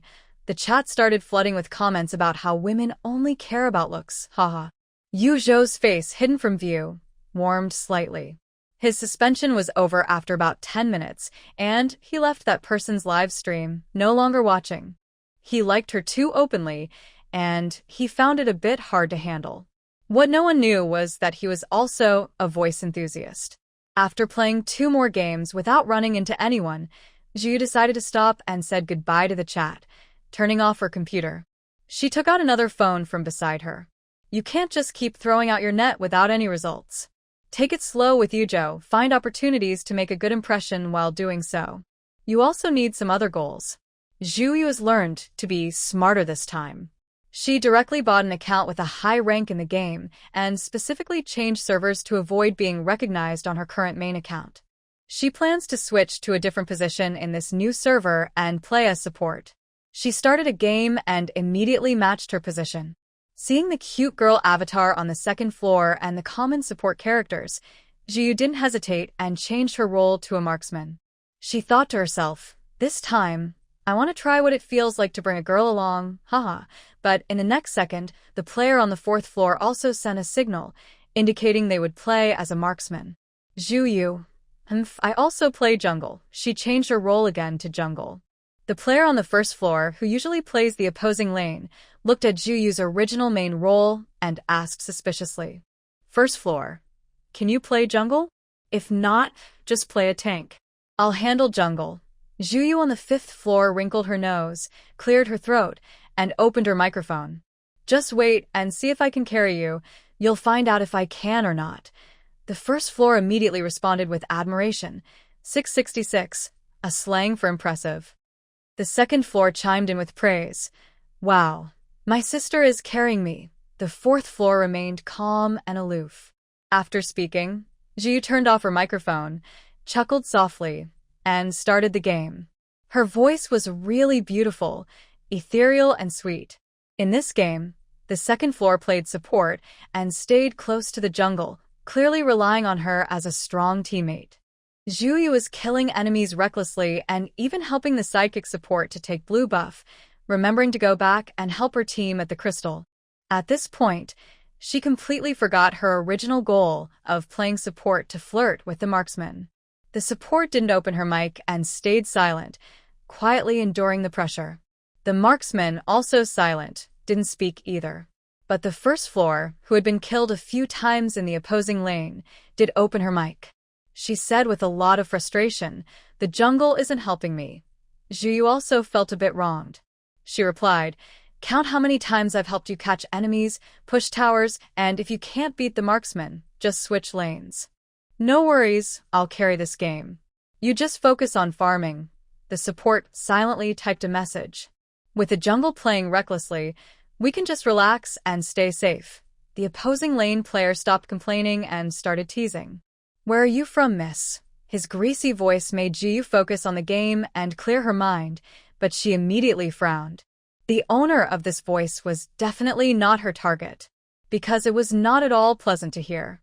Pass. "Play well. I'm muting my mic now." After saying this, Jiu turned off her microphone and fully concentrated on rushing to destroy towers, aiming to finish this game quickly and start the next one. The game ended very fast. 2 big players were leading, 1 jungler and 1 marksman, making everything go smoothly.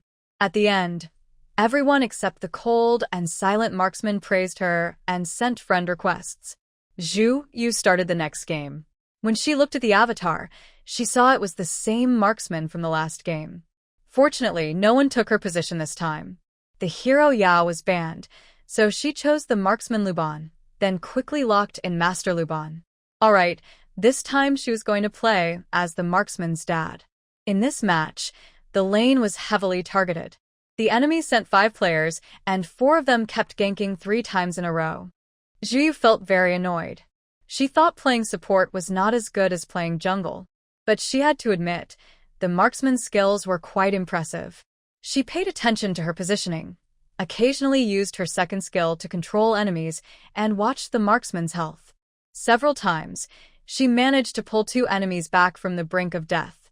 Once she survived the marksman's early development phase, it became much easier to play. In the end, the marksman, who was very powerful, even won a 2v5 fight. The marksman was very strong.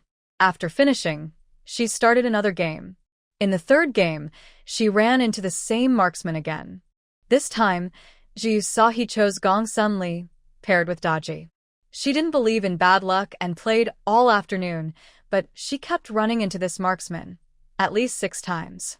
She looked at this ID now and was no longer surprised. People who didn't know might think the game company was rigging the matches. The marksman, Cheng Yan, was also very surprised. After the 6th time they matched, they decided to add each other and team up. Cheng Yan's voice was deep and magnetic, giving off a strong vibe. At least when playing, Zhu noticed he was very calm and steady, even when teammates made bad plays. But she still couldn't help but complain sometimes. However, Cheng Yan felt that her complaints were not annoying at all. She spoke logically, like telling a funny story. "Your signal was clear in the lane. Why are you still waiting to be caught as if you've drunk fake wine? Because of you, warming up the jungle's 4 seasons. Don't give up. Wait for me to die with you." Zhu also noticed that although Cheng Yan spoke little, she would call out to the shooter about what support items they wanted. She was in a lane, so she turned on her microphone for convenience. The two didn't chat much, just exchanged points. His Mandarin accent was somewhat similar to the original owners.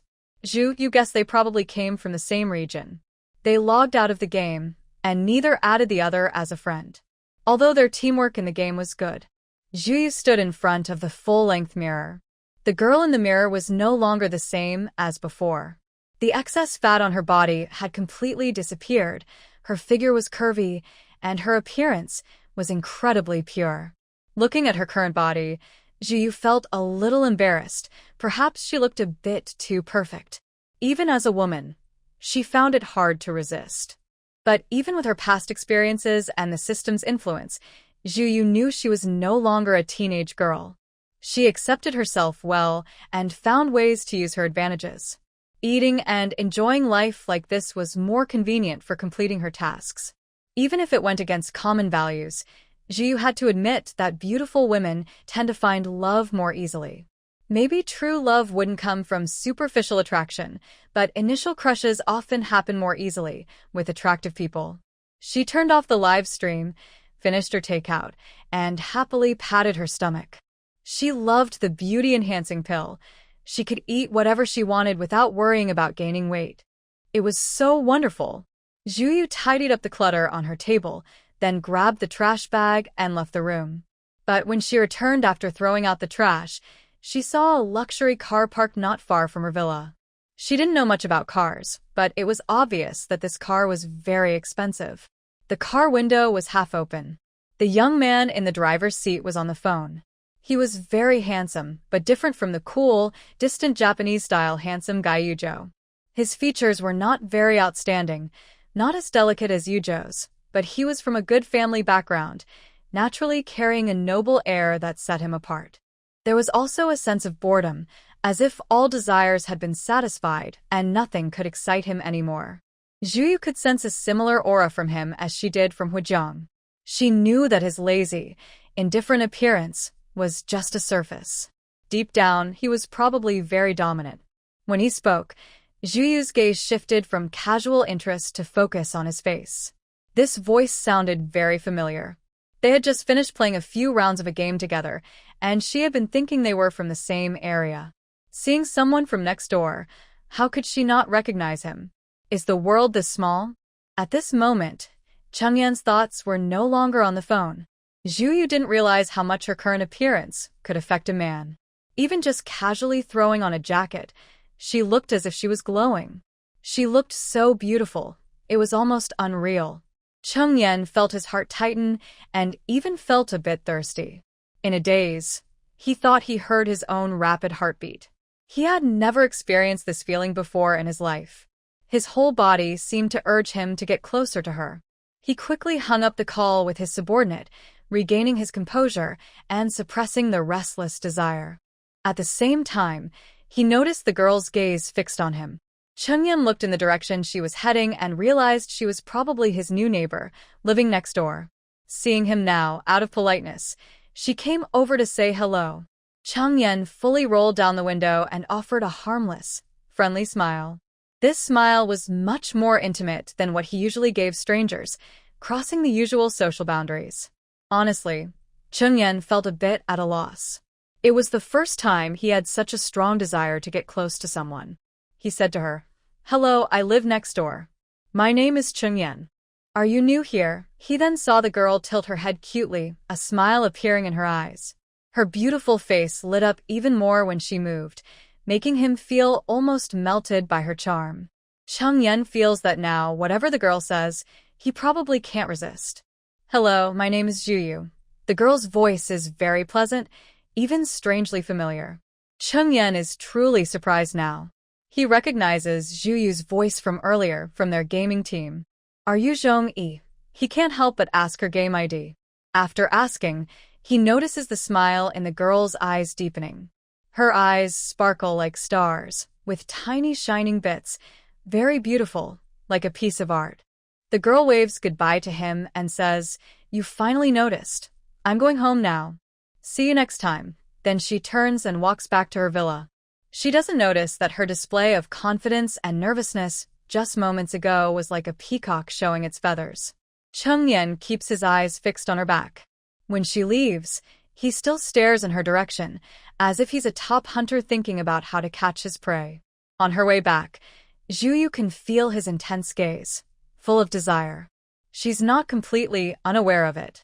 Men often think they are hunters and women are prey. They believe women are happy to be chased, caught, and owned. Is that really true? Women are also hunters. Some are even smarter hunters.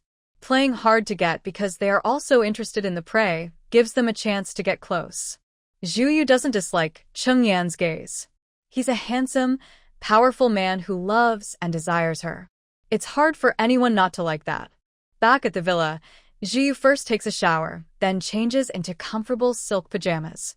She lazily picks up her phone and logs into her account. As soon as she logs in, she sees a red, indicating a new message. Li Chuan, want to play together? Zhu Yu thinks for a moment.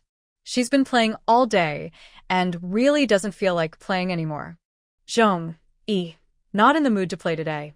Cheng Yan's pupils involuntarily shrink slightly, but he quickly replies. Li Chuan, what about tomorrow? Zhu Yu, I have a live stream tomorrow, but I don't have to stream every day. Maybe. I'll take a break from you, Zhou, first. She successfully convinces herself and lowers her gaze, agreeing to play together tomorrow. Which support do you like? Aren't you mainly playing support? Zhu was surprised and asked, do I help with the support role? Cheng Yan didn't mean that. Without you, everything is very impressive. It seems like you prefer playing as the jungler. You're really observant, Zhu thought. In her first game with Cheng Yan, she enjoyed playing as the jungler very much. It's not that she doesn't like playing support, she just prefers to decide the outcome of the game herself. Support roles require too much reliance on teammates. You figured it out, but there's no reward. Cheng Yan smiled. His bright eyes lit up whenever he heard her voice. Don't you need to work? Zhu Yu was controlling her game character on the screen. Hearing his laughter, she felt a bit distracted. Recently, I've been resting, he paused, then continued in a deep voice. Would you like to go out and watch a movie together? Her character paused for a few seconds before continuing. Her voice sounded a little shy, even though her face remained expressionless. Sure, are there any good movies lately? Cheng Yan felt happy when she agreed, and his voice became even gentler. What kind of movies do you like? Zhu thought for a few seconds and replied without hesitation, science fiction, preferably big 3D scenes. I don't have many friends here, so I need you to help me get familiar with the place. Hearing her voice, Cheng Yan couldn't help but feel excited. Without thinking, he agreed. Okay, I'll take you. Are you still in school now? Cheng Yan could tell that Zhu was quite young. Usually, girls her age at this time wouldn't be on winter break. She should still be in college. Zhu Yu told the truth. I had a serious illness before, so I took a leave of absence. What kind of illness would make someone have to suspend their studies? Cheng Yan's eyes darkened with curiosity. Are you feeling better now? Yes, I've controlled it. I don't feel anything anymore. I can go back to school next year. And you? Zhu Yu asked him back, reciprocating the question. During the flirtatious phase, men and women tend to test each other subconsciously. How many days will you rest? Cheng Yan almost lied, answering that he had been resting for 2 months. Reason stopped him. Even though the company could be controlled remotely, and he didn't need to go there every day. Since he owned many companies, he only managed the big picture, leaving the details and operations to professional managers. But if he said this out loud, Zhu Yu wouldn't believe it. I can play games with you every day, whether I rest or not. His words sounded sweet, but Zhu Yu, who is straightforward, couldn't help but frown at that moment. No, how can you say that? We should be there for each other. Did he not play games before, because he wasn't with her? Zhu Yu knew that it's not good to take men seriously or make a big deal out of it. She was already controlling herself a lot. But she still felt uncomfortable with some comments unconsciously. Cheng Yan noticed her displeasure, though he didn't understand why, and quickly said, You're right, I meant what you said. The atmosphere became a bit awkward, but after a while, they returned to normal. This man, so skilled at admitting mistakes, he must have had many girlfriends before. Zhu Yu sneered inwardly. That might be good. If they only loved each other for a short time and then broke up, she wouldn't feel guilty. Although it was mutual, she never forced anyone to love him. It was like fishing with a bait, willing people come. But being with an experienced person in love was better than a young boy in his first relationship. However, she was completely mistaken about Cheng Yan. Although he was 26, he was inexperienced in love. If he weren't a workaholic, no matter how good his background was, he wouldn't be able to control and expand his career. After playing a few more rounds, they said goodbye amicably, agreed that Chungyan would pick her up tomorrow to watch a movie, and then they said goodnight, ending the game. Today was the first time they exchanged personal contact information. Before that, they only messaged in the game. Don't do that again next time. Ji reminded herself that everyone has different thoughts. When dating, just focus on dating and don't be so narrow-minded as to not tolerate even a little bit of difference. In the short term, to gain someone's love, she needs to learn to suppress herself. Would the original owner do that? Imagining the kind, considerate, and thoughtful personality of the original owner, Zhu Yu understood. She suddenly slapped her own head twice to wake herself up. Zhu Yu, you're here to fulfill others' wishes, not to do your own. You can't scold others just because you're upset, and you shouldn't dislike what the original owner liked. You should at least show some respect. Here, dislike means that Zhu Yu felt annoyed with Yu Zhou when she realized he wasn't willing to help her, and she started to dislike this man internally. Whether he helps or not, I don't need this friend anymore. If it weren't for the original owner liking you, no way I'd get close to you. At that moment, her son muttered a few sarcastic comments in her mind. Her attitude toward people even became less friendly, without her realizing. When she coincidentally met Cheng Yan, she naturally changed her target. It was because her own heart also started to reject getting close to Yu Zhou. It's just a small setback. Now, it's only a simple task of love and affection. Zhu Yu adjusted her misplaced feelings and mentally returned to her first world, focusing purely on completing her task as a worker. She no longer poured her emotions into it. Zhu Yu was a good actress. Once she found her rhythm, her reluctance was no longer visible. Go to sleep first. Tomorrow, get up and have a good date. She was so beautiful that winning love seemed easy, like taking something from a pocket. If this man doesn't work out, she'd just find another. There are plenty of men in the world. In the morning, Zhu Yu woke up from her bed. She closed her eyes and picked out her outfit for the date from her space.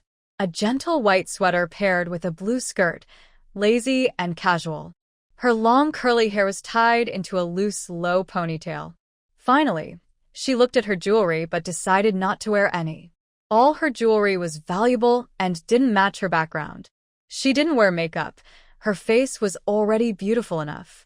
After leaving the house, she saw him leaning against the car, tall, handsome, and confident. The moment he saw her, his eyes brightened and became intense. Cheng Yan walked toward her. Facing him, Ji suddenly noticed the obvious height difference between them. His voice was deep and husky. Are you hungry? Ji snapped back to her senses, slightly lowered her head to avoid his gaze, then quickly looked up with a pure smile. I've fine. I'll listen to you today. What man wouldn't be confused by that? During a date, the beautiful girl sweetly looks at you with trust and says, I'll listen to you. Cheng Yan is no exception. He is naturally very weak against Zhu Yu. After all, she is the only girl who has made his heart flutter all these years. Watching the big screen display, Insect Disaster. Interstellar 3. Zhu Yu gently tilts her head in the dark, leaning close to his ear and softly asks, Is this a sequel? Cheng Yan's ears turn slightly red, his eyes darkening. His throat moves slightly as he restrains his desire to turn and look at her, answering softly, Yes, it has good reviews online. Seeing him respond, Zhu Yu straightens up and focuses on the movie. A flicker of darkness passes through Cheng Yan's eyes. He suppresses it, feeling a bit upset because her attention has shifted away from him. He doesn't want her to dislike him. This feeling of disappointment feels very unusual. The movie is very good. Zhu Yu gradually gets absorbed in it. When they leave the cinema, she plans to catch up on the earlier movies, Insect Disaster, Interstellar 1 and 2. Following Cheng Yan, they arrive at a private restaurant and go straight to a top-floor private room. Unknowingly, Zhu Yu's bag ends up in Cheng Yan's hands. He is a tall, well-dressed man holding a very feminine, luxurious bag. Honestly, this scene feels a bit out of place. Before she can refuse, he takes the bag and opens the door, waiting for her. Zhu Yu finds it hard to say no. If they are in the flirtatious stage, this action is a bit more intimate. She begins to sense his desire to control. Fortunately, they are not truly together. At most, he just stares more intensely. His gaze on Zhu Yu is like a wolf guarding his little white rabbit. During your break from school, is there anything you want to do? He speaks to her gently. He is always so kind and patient with her. If only everyone at the company could see him now, they would be shocked, thinking he's a tyrant. Zhu Yu takes a bite of her dessert, matcha-flavored ice cream ball. She honestly replies, I haven't decided yet. Maybe date a few people and enjoy life. She's being open and honest, willing to face whatever comes. Cheng Yan's expression suddenly stiffens. He repeats her words. Date a few people? Zhu Yu could tell he was unhappy and questioning her, but she took his words as a question and answered literally. At least 3 times. After thinking for a moment, she looked up and met his eyes. Her serious gaze made him instinctively feel that he was no longer joking. The sweet and gentle beauty paused briefly, then calmly asked Cheng Yan, Do you want to be my first boyfriend? A silent, heavy stillness filled the air. He lowered his eyes and his long, thick eyelashes made Zhu Yu momentarily distracted. No wonder his eyes always looked so deep and full of emotion, with eyelashes so long. She was momentarily lost in her thoughts, then heard his low voice. He looked up, clearly showing his desire for her in his eyes. I will be your only boyfriend. She just looked at him and smiled, a very beautiful smile. Cheng Yan's heart tightened, and in his excitement, his eyes were full of her.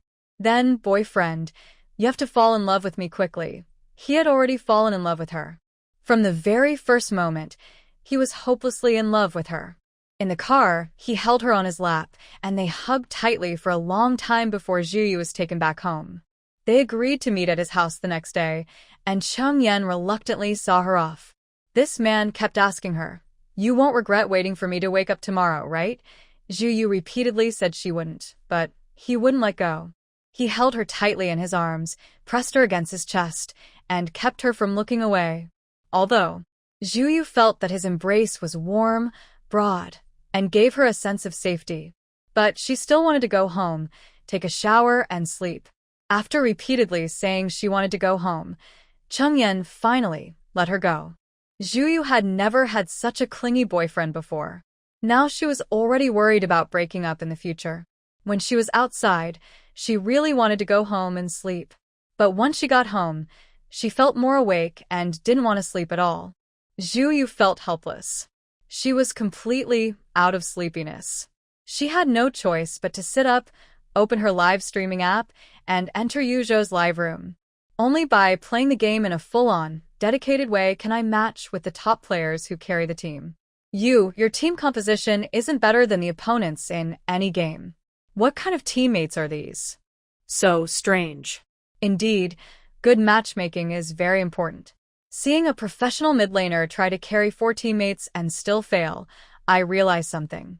Your damage output is really high, Yu. Yu is currently playing solo ranked matches and has lost 3 in a row. Let's find some skilled players to team up with. A top jungler and a great marksman make the game much easier. Last time I met a girl who was a top jungler, haha. Zhu Yu saw this comment and was prompted to respond. She opened her main account while using another phone to keep the stream lively, inviting the girl to join the game. She successfully boosted the stream's atmosphere. Everyone was spamming invites to the girl they liked. Zhu Yu smiled happily. Usually, Yu doesn't let comments affect him and plays confidently. But this time he couldn't refuse. Because the girl kept inviting him, and the invitation window kept popping up. When the viewer saw the main streamer really invited her, they all got excited and spammed messages urging Yu to agree and team up. The girl probably saw the stream, and Yu was about to finish a game and then log off. He didn't want to get involved with gaming friends. He doesn't like this scene, whether it's streaming or gaming. After fulfilling the contract's required hours, he won't renew it when the 3-month contract ends. He entered the room, and Zhu Yu didn't turn on her microphone. She simply clicked start. Having a teammate who can set the pace and coordinate well with the mid laner really improves the gaming experience. Zhu Yu focused on the game and didn't turn on her mic. They played several matches in a row. They ignored the comments urging the girl to turn on her mic gradually. You stopped paying attention to the comments and almost forgot he was live streaming. Her skills are truly top tier, and in a way, it reminded him of the days when he played on the professional scene with his teammates. Yugot asks if the young lady has a boyfriend. Asks if I am in love and have fallen for someone. Really so handsome. Miss, I am 188 centimeters tall, have abs, can cook, and keep the bed warm. Give me a chance, I like the young lady. Right now, the comments are all asking if he is single. Yuzhou definitely won't ask that question himself. It's too awkward. He doesn't mean it at all. Over the years, he's seen many online dating issues in the circle. He has long disliked online dating, thinking it's all fake. He gives his true feelings to online friends, but they are naive and simple. At this moment, he notices Zhuyu has unmuted her microphone. Her pleasant voice and gentle laugh make everyone's ears and hearts feel warm and tingle. I have a boyfriend. Thank you for your liking. All of you are fans of Teacher Yuzhou, one big family. After saying this, she turns off her mic. As a fan, she knows he is a bit shy socially and is very considerate of him. She cheers him on without calling attention to herself. And she has a boyfriend. It seems he was just overthinking. She is truly just a simple fan who likes his skills. Yuzhou makes a self-deprecating joke. Over the years, many different kinds of people have influenced his personality. His current suspicion of fans is no less than that of online friends, even more so, because he doesn't know what kind of person he appears to fans or why they like him. They always show up and criticize everything he does. He can only choose not to respond. He's not an actor or idol who needs fans' intense admiration. Like his teammates, he only wants fans to occasionally watch his matches. That's enough attention. Too much desire to get close only makes him uncomfortable. Zhu Yu's approach is right. Although they don't talk much, their relationship is clearly closer than before. After finishing the game, Yuzhou even took the initiative to unmute and say goodbye, thanking her. Zhu Yu said she would play together again when she's free. Yuzhou agreed to do a performance review together next time. Zhu Yu turned off her phone and rolled onto her bed. She looked at the ceiling and blinked. She didn't expect that the boy she liked originally would have such a personality. Hot on the outside, cold inside. Different from his gentle and handsome appearance, his core is quite distant and indifferent. Maybe it's better to just get along as friends. Last night, I went to bed very late. When Ji woke up, it was almost 10 o'clock. I checked my phone and saw that Cheng Yan had called me many times. She usually keeps her phone on silent when she sleeps, so I didn't answer any calls. Ji curled up in bed. Yu Shue's cute face still looked a little sleepy. I swiped on my phone screen and called Cheng Yan back. Hello, you called me. I just woke up. My voice was lazy and a little husky, which made it sound very attractive. Cheng Yan's eyes looked a bit dark. He loosened his tie and spoke softly and gently. What time did you go to bed yesterday? I thought about how he had brought me home around 9 o'clock, but I had been playing games with Yuzhou until 1 in the morning. I felt a little guilty. I couldn't tell him the truth. My sleep was also fully disturbed now. I sat up in bed and went to the bathroom. I usually sleep at a normal time. I'm hanging up now to brush my teeth, I said quickly and ended the call. After brushing my teeth, I changed into a light blue dress. I picked up my phone and left happily to the next door. I hoped that when I saw Cheng Yan, he would forget about what time I went to bed. Eat something first, Cheng Yan said, holding my hand and guiding me inside. He sat me across from him and watched me eat breakfast. When I lowered my eyes, I looked very cute and obedient, like a little angel. Even though Cheng Yan really wanted to know what I was doing at home after I returned, he saw my shy reaction and didn't ask. His eyes showed a sharp look, but as long as I was willing to be with him, he would forgive some small details. After we finished eating, Cheng Yan worked on his computer, and I watched a movie by myself. Even though we were doing different things, I could see how adorable I looked every time I looked up. Cheng Yan was very happy. We played until the afternoon at Cheng Yan's place, then I found a reason to leave. The next week was the same. Sometimes we went out to watch movies or plays. Most of the time, I stayed at Chungyan's house with him. He worked and I watched movies or played games. I used the same game account I played with Chungyan. It was now a couple's account linked to us. I played in front of him every time, and whenever I wanted to open my microphone, I would be watched closely by his gaze. Chung Yenwon put down his work, pulled her into his arms, and looked at her steadily. He asked, "Am I not enough for you?" At this moment, Zhu Yu could only answer one thing. "I like you the most. It's just a game. We met because of a game." Chung Yen stared at her, his eyes unclear and mysterious. He always remembered her serious expression when she said she wanted to start a few relationships. This made him feel very insecure. Her words, "I like you the most," warmed his heart and eased his worries a little. He definitely wouldn't give her a chance to leave. There can only be one relationship, his. Zhu Yu sighed in relief. She didn't understand why. Even though she hadn't done anything wrong, he looked at her with suspicion and guarded her. Even when playing games with Yu Zhou, it was just a simple game, with no flirtation at all. Zhu Yu felt wronged and a little scared, like being watched by a poisonous snake. Maybe she shouldn't try to juggle two relationships at once. It might not be suitable for her.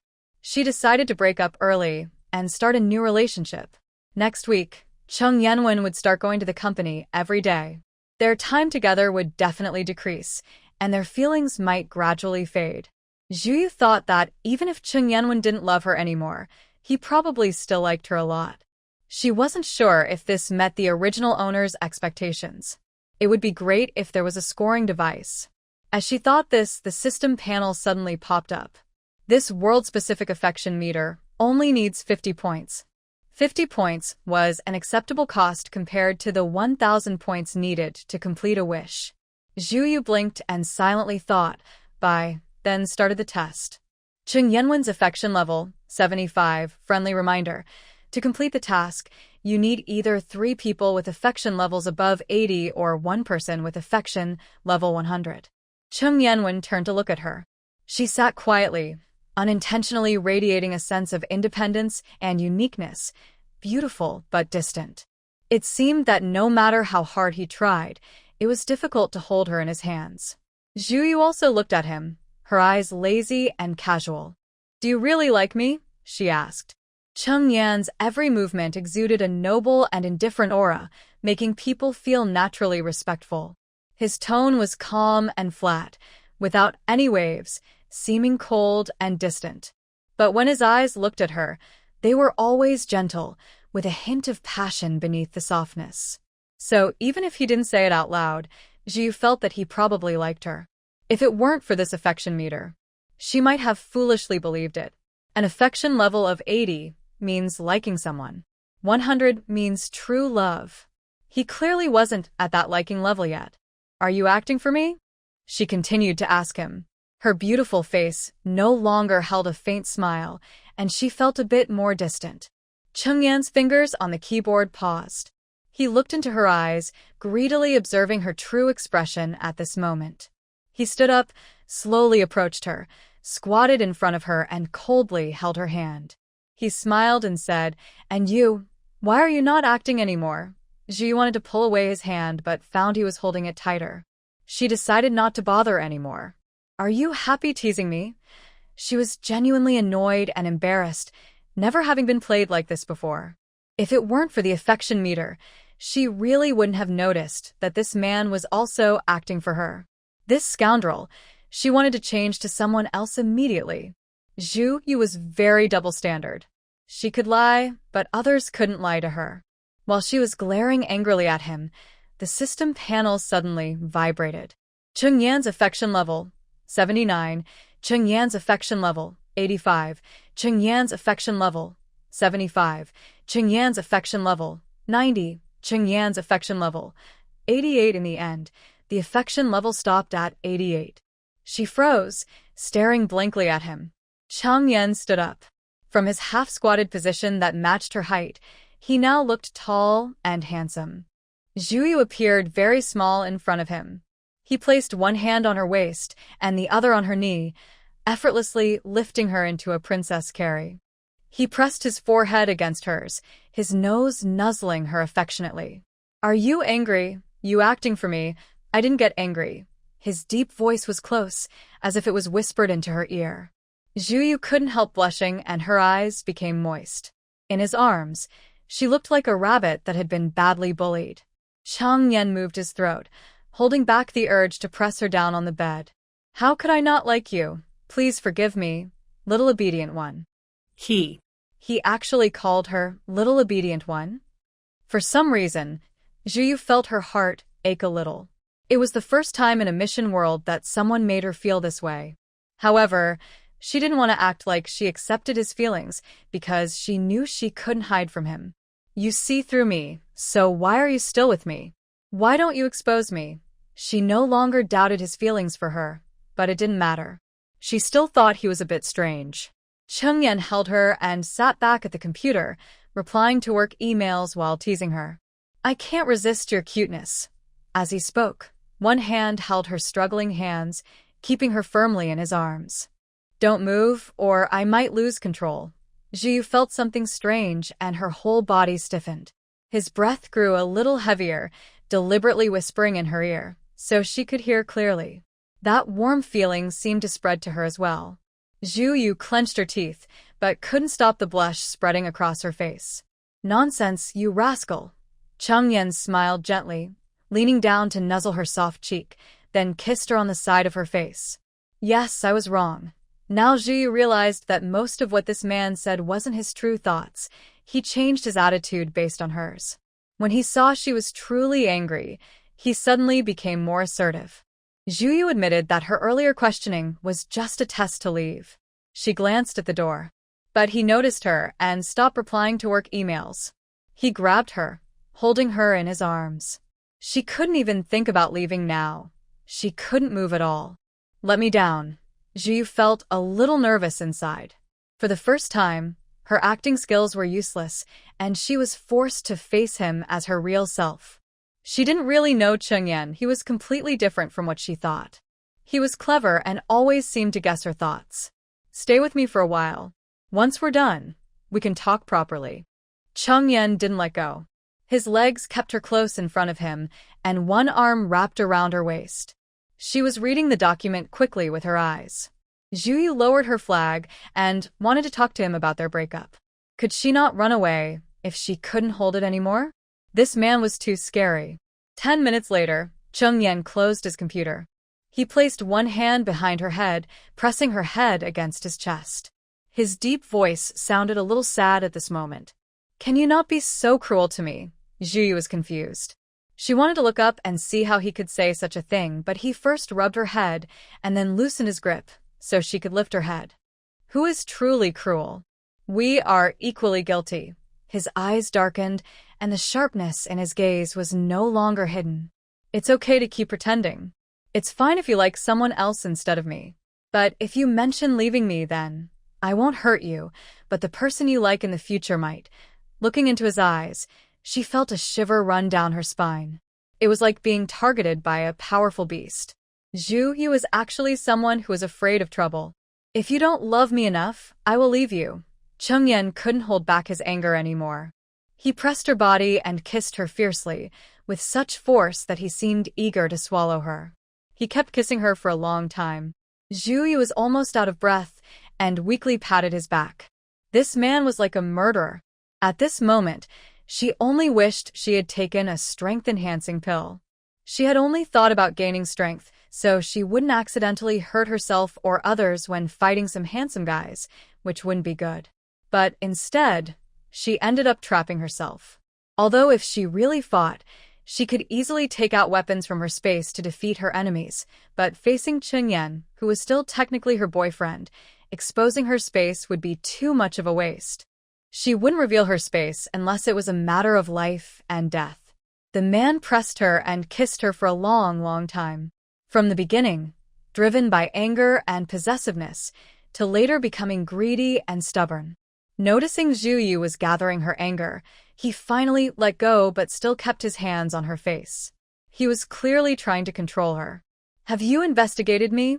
At this moment, her eyes were only cold and faintly angry. Cheng Yan was stunned.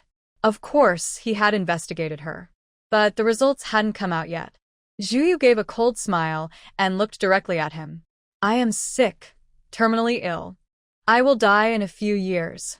If you can't love me deeply, then don't stop me from starting several new relationships. Don't tell such lies. Feeling that he no longer had the power to control her, Zhu Yu sneered. Does anyone tell such obvious lies? She broke free from him, picked up her phone on the sofa, and left without looking back.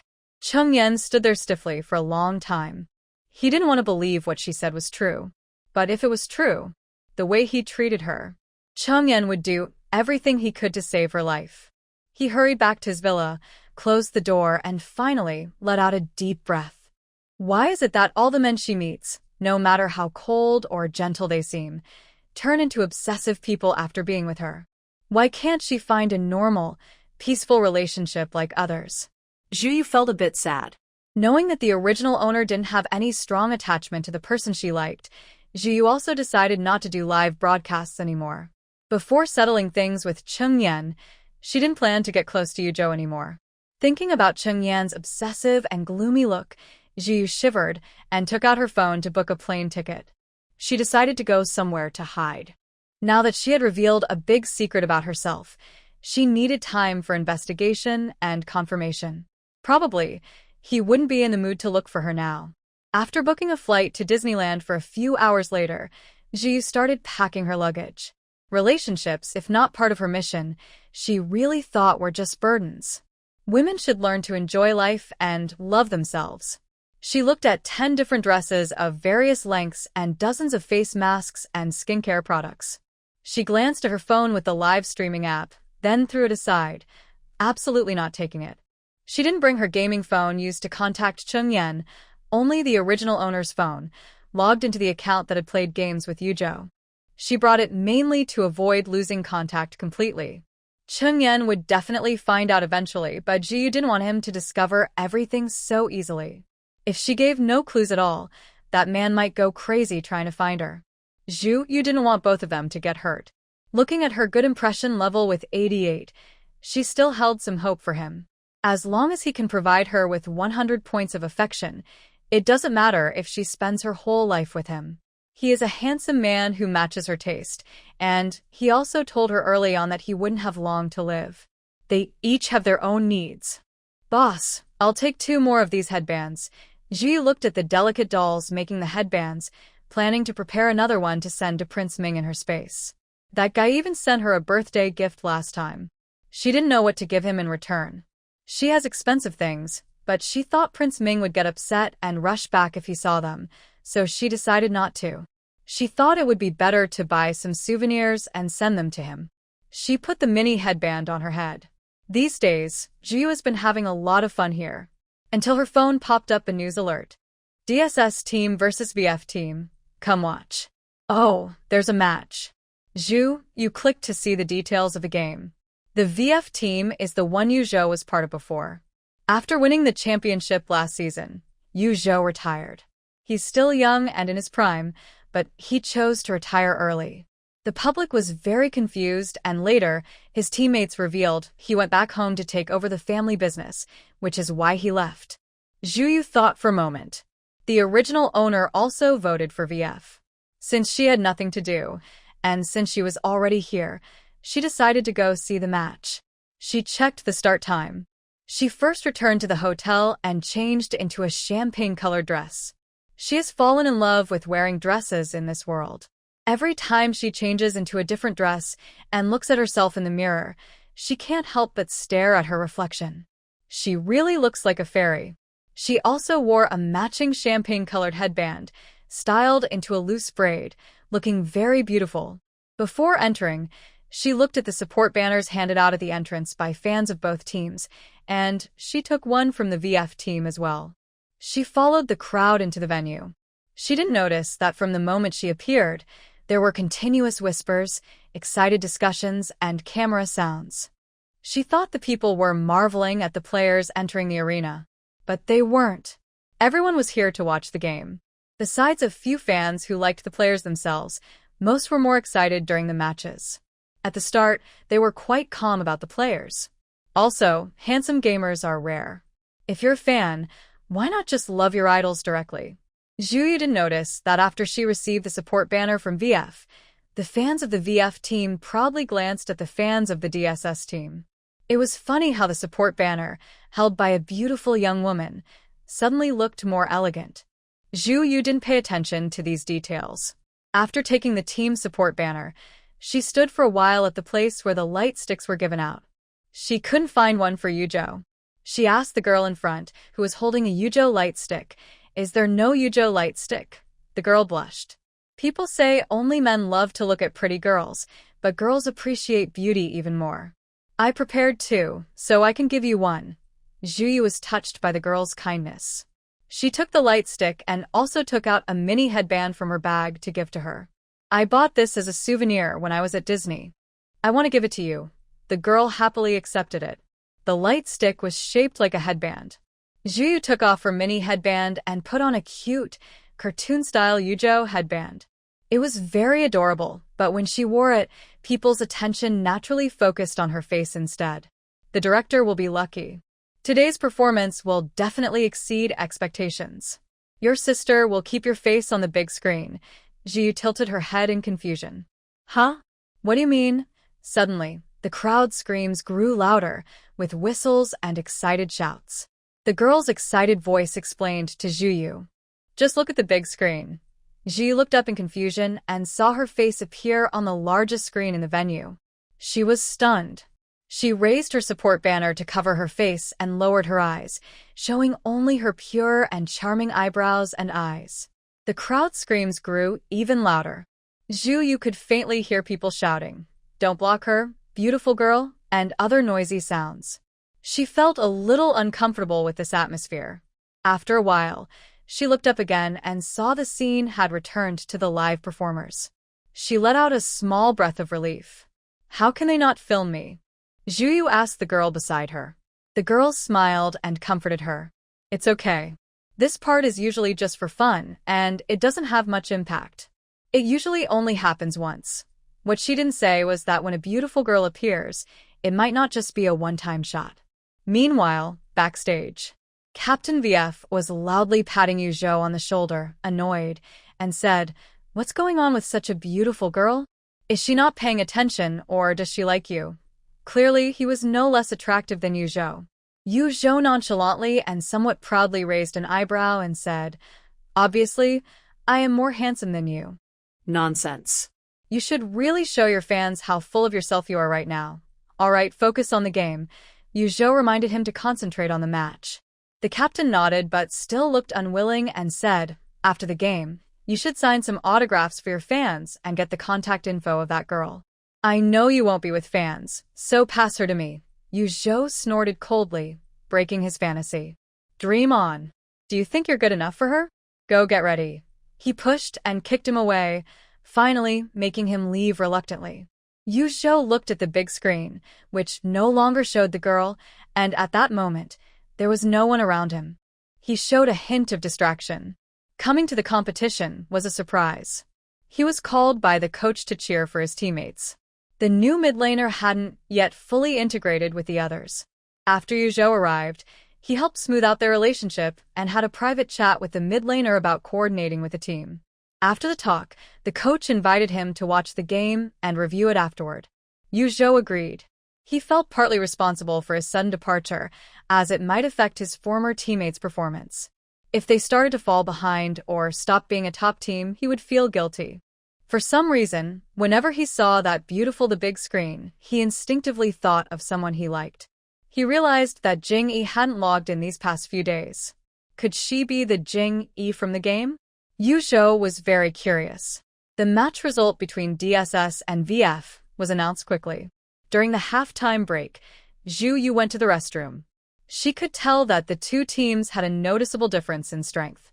Besides the mid laner, who fought evenly with VF's mid laner, the other players were mostly outmatched by VF. The outcome was expected. Zhu Yu looked at the time and saw it was getting late. She watched the game a bit longer and then prepared to leave. But just as she stepped out of the rest area, she saw a man. His profile looked somewhat familiar. She looked at him twice, and he turned his head to meet her gaze. He remained calm amid the noise, like an untouchable iceberg. Zhu Yu froze. Yuzhou, her voice was familiar to him. A familiar tingling sensation washed over him, and he immediately recognized her. Both of them were silent when they recognized each other. They were truly not close. Zhu Yu thought about how much the original owner liked him. She handed him the support banner she was holding and asked, "Can you sign on this?" "I used to really like you." Her voice was very pleasant. Yuzhou still couldn't help but feel a little stiff. Did she mean she no longer liked him now? Was it because he no longer competed? He didn't ask this out loud. He quietly signed his name on her support banner and handed it back to her. Zhu Yu took it, carefully folded it, and put it into her bag. She planned to burn it for the original owner when she returned to the hotel. Seeing her actions, his expression softened slightly. He nodded as a way of saying goodbye, and Zhu Yu turned to leave. She really didn't know what to say to Yuzhou. And she thought his personality probably didn't like talking to strangers either. But she miscalculated. After she left, Yuzhou looked a bit disappointed. He remembered that Zhongyi already had a boyfriend. Zhu Yu quickly got into bed and lay there for a while. Out in the world, a lady's dignity is important. She sat up straight, not daring to slump, worried about being photographed looking bad. Yuzhou reminded her of a noble young man from ancient times, gentle and refined on the surface, but actually quite difficult to approach. But speaking of noble young men, Cheng Yan fit this description even better. His gloomy stubbornness didn't affect his natural nobility. If only his temper were a little better. Would having a better temper make any difference? It seemed not. Her time in this world was limited. The next day, Zhu Yu bought a plane ticket to go back. She planned to have a good talk with Cheng Yan, because she had already received an upgrade from the system. On the affection meter, Cheng Yan's score was already full. Once full, it wouldn't decrease again, so it didn't matter. Her task was complete. She rang the doorbell, but no one was home. Zhu Yu returned home, took out her phone, found Cheng Yan's number, and dialed. The phone call was answered, but the man didn't speak. His heavy breathing revealed his feelings. Over the past few days, Cheng Yan looked at her medical records and felt as if his heart had been emptied. "I won't force you anymore," he promised her. "From now on, I will agree to whatever you want to do." His deep voice was full of pain and determination. Zhu Yu silently smiled, looking mischievous, like a little devil. "Okay, remember your words. I will stay with you until I die." He felt even worse, remaining silent. Zhu Yu smiled again, recalling how arrogant he had been before, acting like she was his prisoner. His innate arrogance and certainty that he had her figured out. Could she not see it? "I'm not sad about this illness at all. My parents," she paused before continuing, "you probably found out too. Since they left, I haven't wanted to live much. Now this is just right. However, I might gain a lot of weight after taking medicine. I don't want you to see that. I don't mind as long as it's you." Zhu Yu interrupted him, "But I care very much. You promised not to force me. The best doctors are in Germany. I will go there soon." Cheng Yan was silent for a moment. "I will stay with you." "Please, no," she said sincerely. "Rather than staying with me, I hope you can do what you were supposed to do." A difficult silence spread between them. His voice grew even deeper, like an unfathomable pond. "I want to stay with you, and you said you'd stay with me forever. Why are you rejecting me now?" Zhu Yu sighed helplessly. "We don't have to be glued together all the time. I'll go for treatment. You focus on your work. Once a month or even longer you can come see me. Can you promise me that?" she asked him, more like demanding than requesting.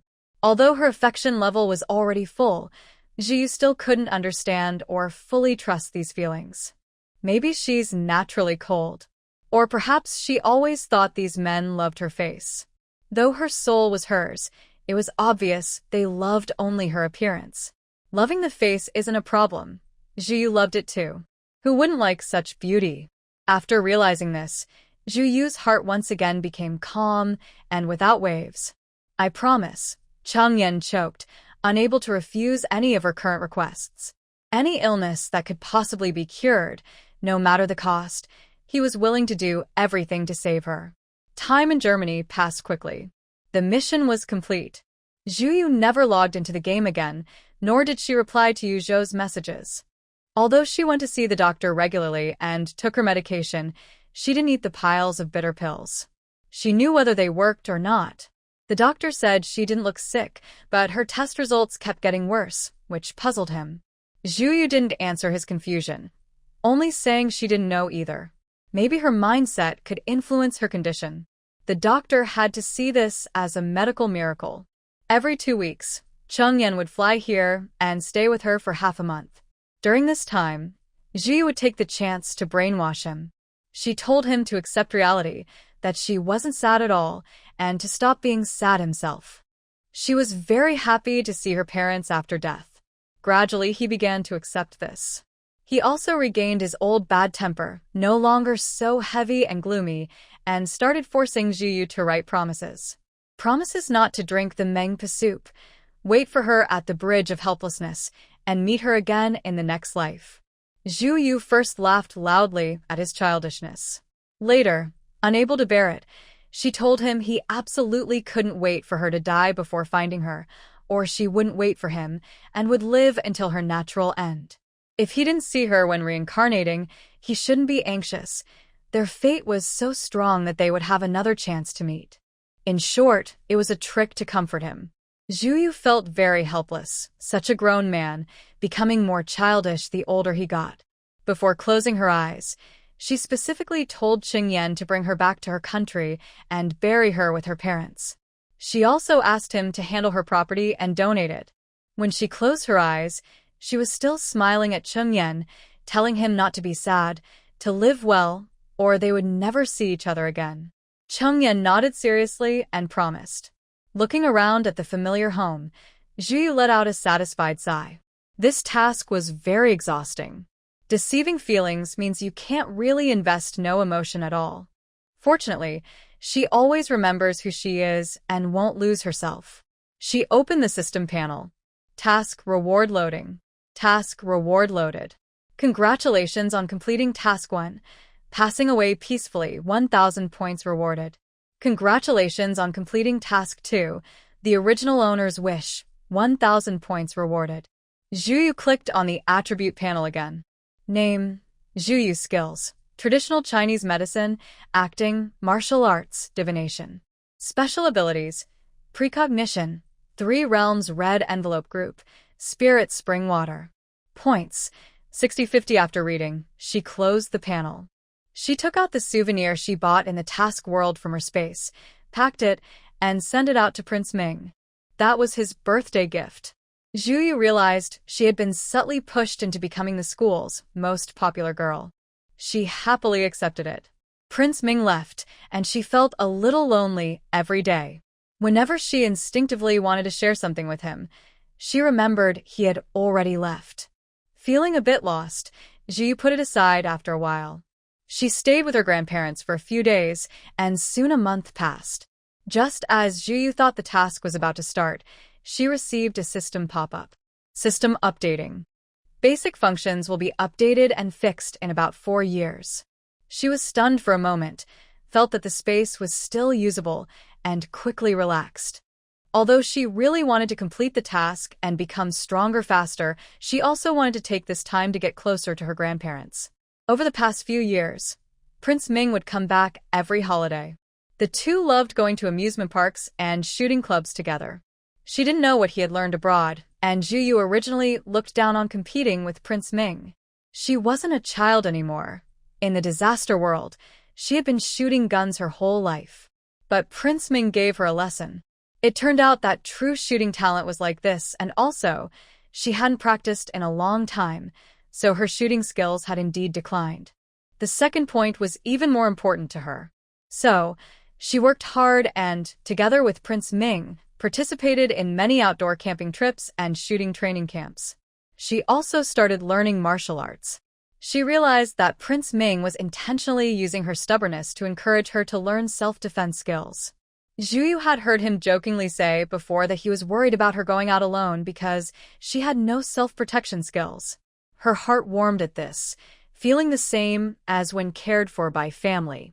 In her mind, Prince Ming was like family and her best friend. Time passed quickly. When Zhu was about to start her second year of college, The system was finally updated and restored. System update complete.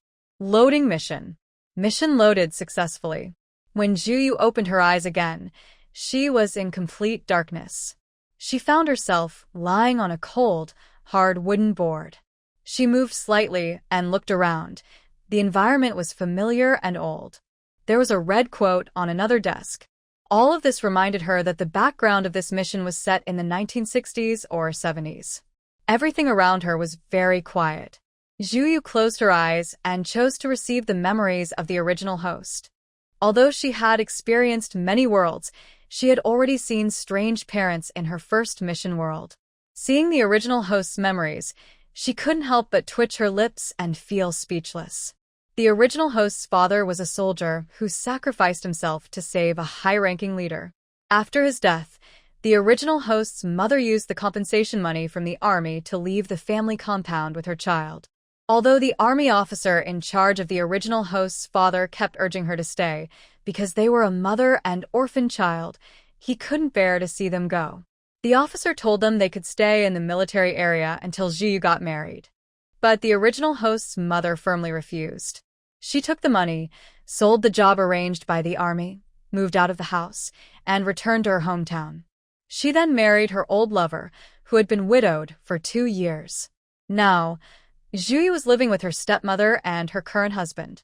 As the saying goes, having a stepmother means having a stepfather, but Juyu never expected that her biological mother could also become a stepmother. If it weren't for the fact that the original host's features resembled both her father and mother, Juyu would have doubted whether she was truly her biological mother. The original host's mother was born into an ordinary family in Haicheng. After her second marriage, she gave birth to the original host's half-sister within less than a year, and the following year, she had a brother. The main character's only role at home was to do chores. Since childhood, she was brainwashed by her mother, who cried as she worked hard to support her. Her mother believed she owed her for giving birth to her, owed her siblings, and should be grateful that her stepfather accepted her into the family. She never hit her daughter, but this kind of brainwashing was enough to make her truly evil. Her tragic life was deeply connected to her mother. She looked more like her handsome father.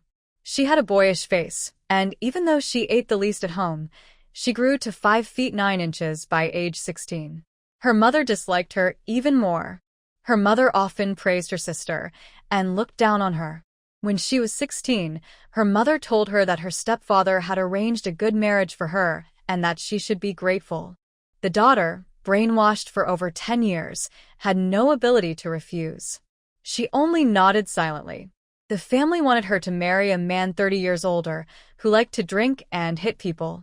His ex-wife had run away because she couldn't stand it. Her family wanted her to marry this man to gain status in the political committee. By selling her, her mother and stepfather's family became wealthy and successful, living smoothly. None of them showed any gratitude to her. When they mentioned her, they only looked down on her and called her a lowly girl. After being brainwashed, the main character would continue to work hard and sacrifice herself just to please her mother. But did she really not feel pain? In her 3rd year, after being beaten into a miscarriage for the 2nd time, she couldn't bear it anymore. She picked up a knife to die with the man. But she couldn't win against him. She was already half crazy and didn't even know to wait until he was asleep to attack. She just charged straight at him and was easily stopped. In the end, she was beaten to death. This young Ly lived to age 19. Juyu clenched her teeth, her face twisted with rage. She took out a submachine gun from her space. Ignoring the system's frequent warnings, she opened the door in the darkness. Like a ghost in the night, she entered each of their rooms. Bang, bang, bang, bang. May they all meet their end. But in the next second, Juyu saw a flash of white light. She was back to the moment she first arrived in this world. She was lying on a hard wooden board, dressed in tattered, thin clothes. Why is the system like this? Warning, the host, you cannot complete the task in this way. Why not? Wouldn't it be easier just to kill those people directly? Juyu muttered unhappily. Actually, she could guess a little. Doing that would end everything quickly, but it would cause too much noise. Gunshots at this time would make it impossible for her to escape safely. Is using a silencer not okay? It means that using a silencer is possible but not recommended, right? Zhuyu closed her eyes and felt the inner thoughts of the original owner. Do you want me to kill them all? There was no emotion in her heart. Zhuyu could sense the numbness of the original owner. She had been brainwashed for so long that she no longer had any desire for revenge. Her only act of resistance was when she was not fully aware. And rather than calling it resistance, it was more like self-destruction. Not killing them is also fine. Zhuyu thought for a moment. She didn't have to kill them immediately. She had many ways to deal with them. Better to take her time. Letting them all go quickly would be too easy on them. The original owner had been tortured for so long. Each of them should experience some of that pain. In the original owner's memory, her brief life had no kindness from the outside world, only endless insults and malice. Zhuyu arrived at this point in her life when she was 16. She hadn't been married yet. But Zhuyu soon found something in the original owner's memory that made her furious. The original owner was 16 and had never attended school for even a day. Zhuyu wanted to ask if this was her mother's so-called kindness and sacrifice for her. Her younger sister, just a year or two younger, and her little brother, 2 years younger, were all in school. Only she was always a servant, a blood bag, in this family. Zhuyu sat up suddenly, grinding her teeth in anger, feeling sick. The original owner was a young girl, and her household registration and identity papers were all in her parents' hands. In this place, where even going out required a letter of introduction, where could she go? Zhuyu initially thought she could just leave this family and go to the countryside to escape. But now she realized, without a diploma, no one in the countryside would want her. She felt a headache coming on. Zhuyu took out her specially made incense from the space and lit it with a lighter. She slipped it through the cracks of each door, letting the scent spread, and made sure everyone in the house was unconscious. Then she started searching their savings. She thought about leaving for the countryside tomorrow to find a way, but their money had to be stolen from them as soon as possible. She didn't want these people to have a good life at all. Don't tell her that children are innocent. She herself was once that age and knew very well that children's evil is often more obvious and fearless than adults. The original owner's 2 younger siblings had often bullied her secretly since they were young. Zhuyu hated that the legal system limited her actions. If this were a chaotic, lawless world, she would never let these 2 see the future son.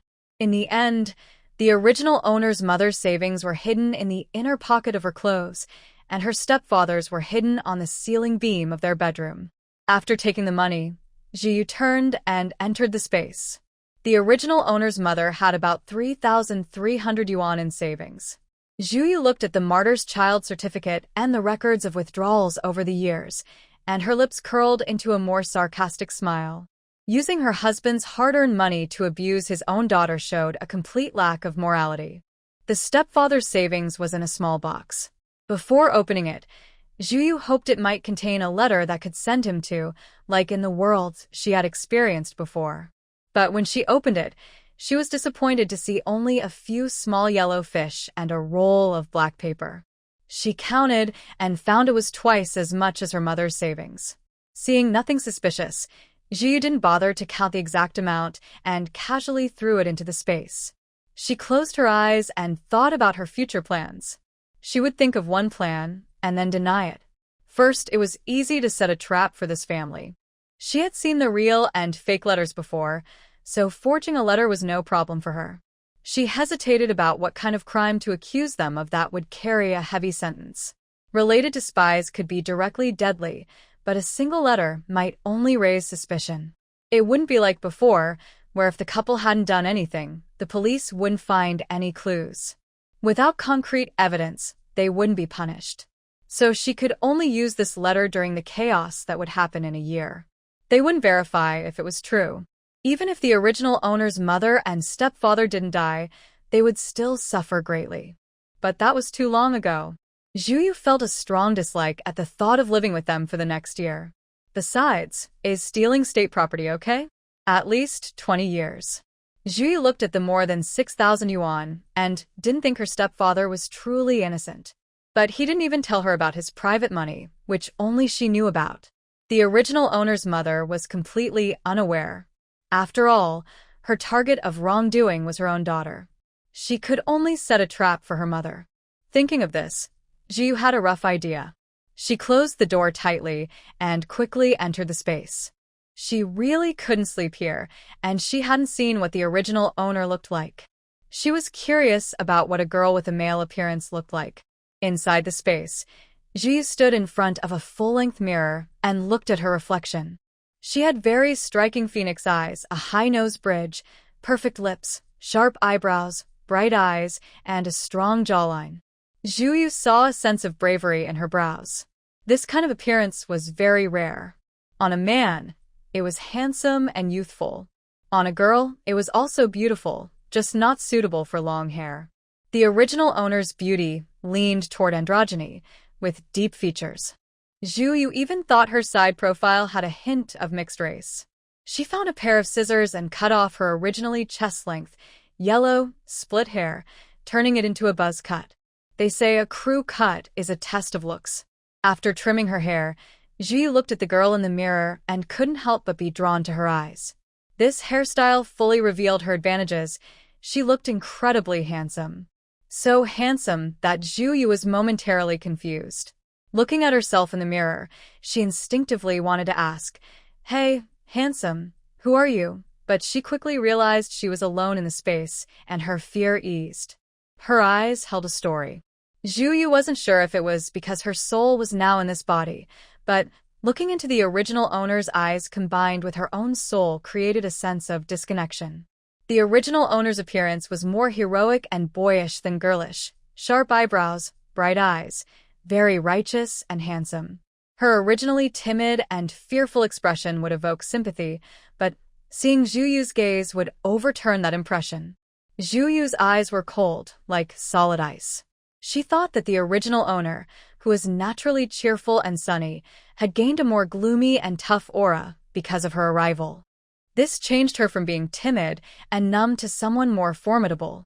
Jiu wasn't sure if this was a good thing, but she didn't want to pretend to be the original owner anymore. She looked too easy to bully. Most people fear power but lack kindness. Maybe appearing a bit more difficult to approach would be better for the original owner's situation. When Jiu woke up and left the space, she saw that no one was home. The original owner's mother, Jiang Monli, and her stepfather, Su Guiqing, had already gone to work. Her younger sister, Su Honghong, and her brother, Su Baoan, had also gone to school. Now only she was at home. Breakfast was usually not for the original owner, but she was responsible for washing dishes and tidying up. Instead of cleaning the dirty dishes on the table, Jiu simply left the house. She was living in a steel factory staff compound. Since Su Guiqing was a veteran worker at the steel plant for 10 years, they were assigned a small 30-square-meter house. At this time, the compound was mostly empty except for some elderly people.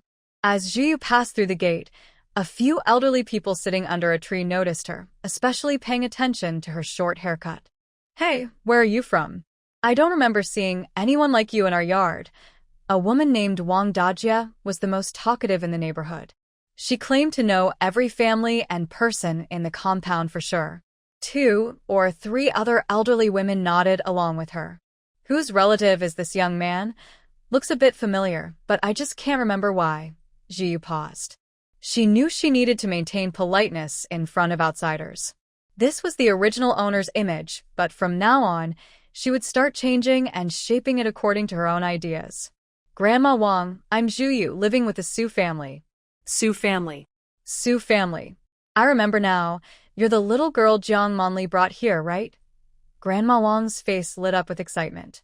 She had hardly seen the original owner before. "Oh, you've grown so much.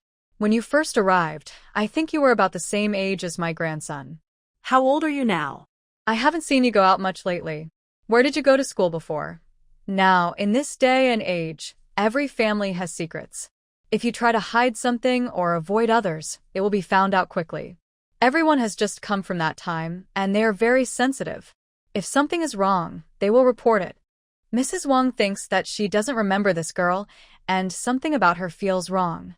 The original owner was brought here by Jiang Monli to remarry shortly after the founding of the country. She was only 3 years old then, confused and obedient to her mother's words. Jiang Monli told her not to go outside or talk to strangers. When she was young and envied her younger siblings who played freely outside, she wanted to go out too, but each time she was told on by her siblings and was punished. The original owner was always numb to this. From the time she gained awareness, she wondered why her siblings could go out and she couldn't. It wasn't until Jiang Monli convinced her that she owed everyone that she stopped questioning.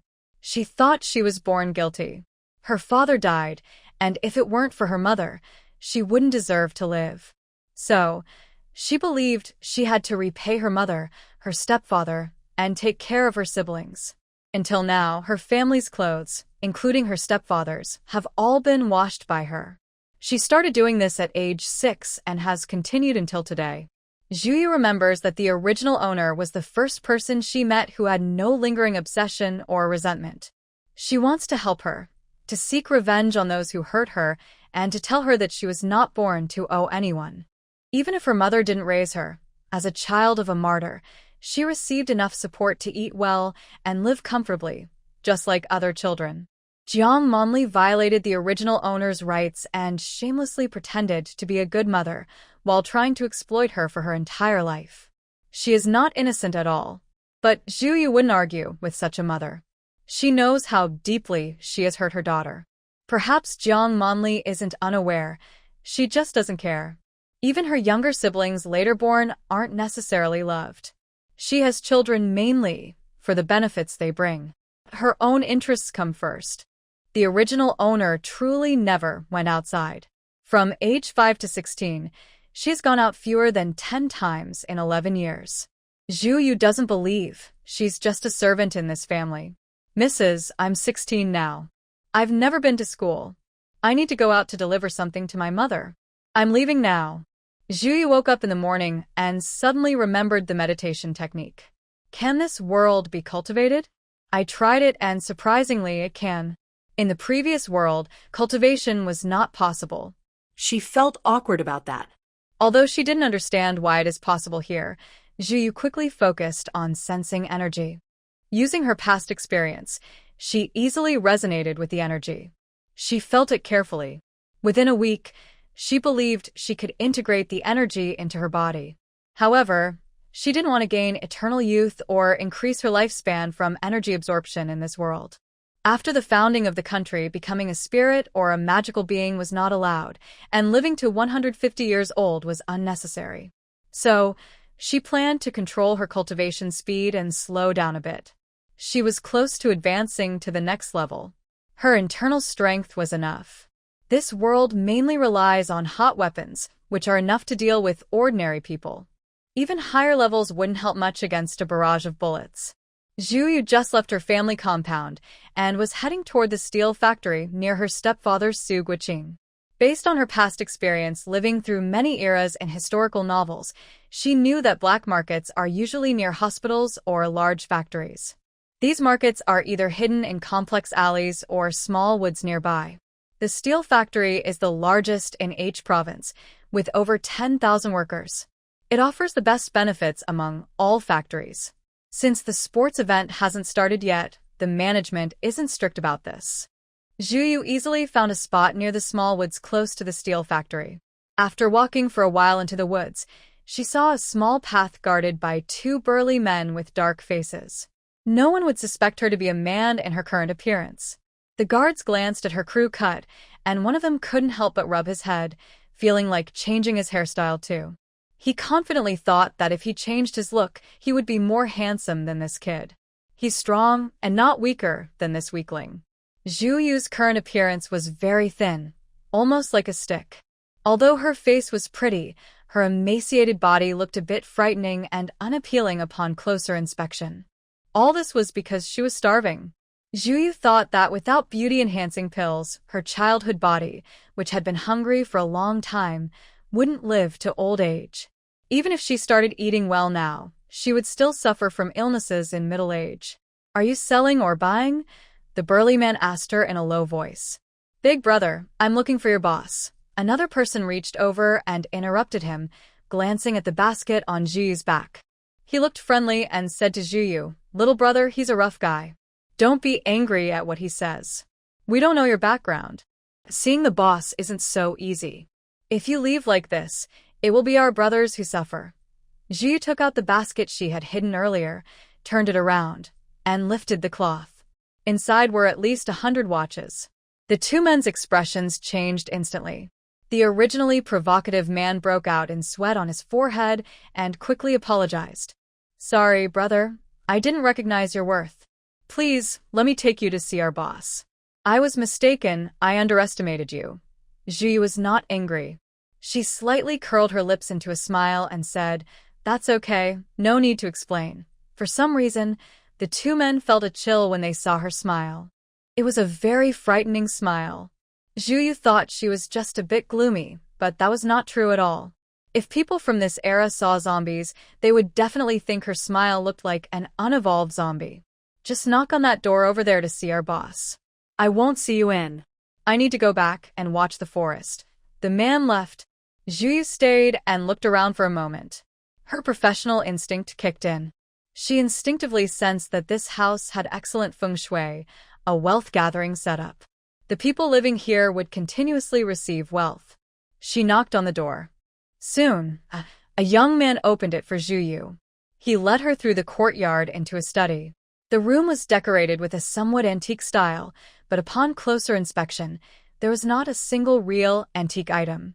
The furniture was simple and plain without any patterns. It seemed the boss of this black market was quite capable, having sensed the danger early. Someone like him would do very well anywhere. Zhuyu took off her basket and poured the pile of watches onto the table. "Pick one and give me a price." Inside the room, besides the young man, there was a very sharp-looking middle-aged man with short black hair and a scar on his forehead, exuding a strong presence. "Zhu, count the watches for the guest." The young man, Zhu, respectfully agreed and began counting the watches. Zhuyu admitted she was doing this on purpose. Selling watches was not her real goal. Her real aim was to find someone who could help her with her plans. Help her follow the original owner's stepfather, Su Qinghua, to find evidence of his wrongdoing. Customer, a total of 300 yuan for the watch. The quality is good. We usually sell this kind of watch for 100 yuan. Zhuyu didn't bargain.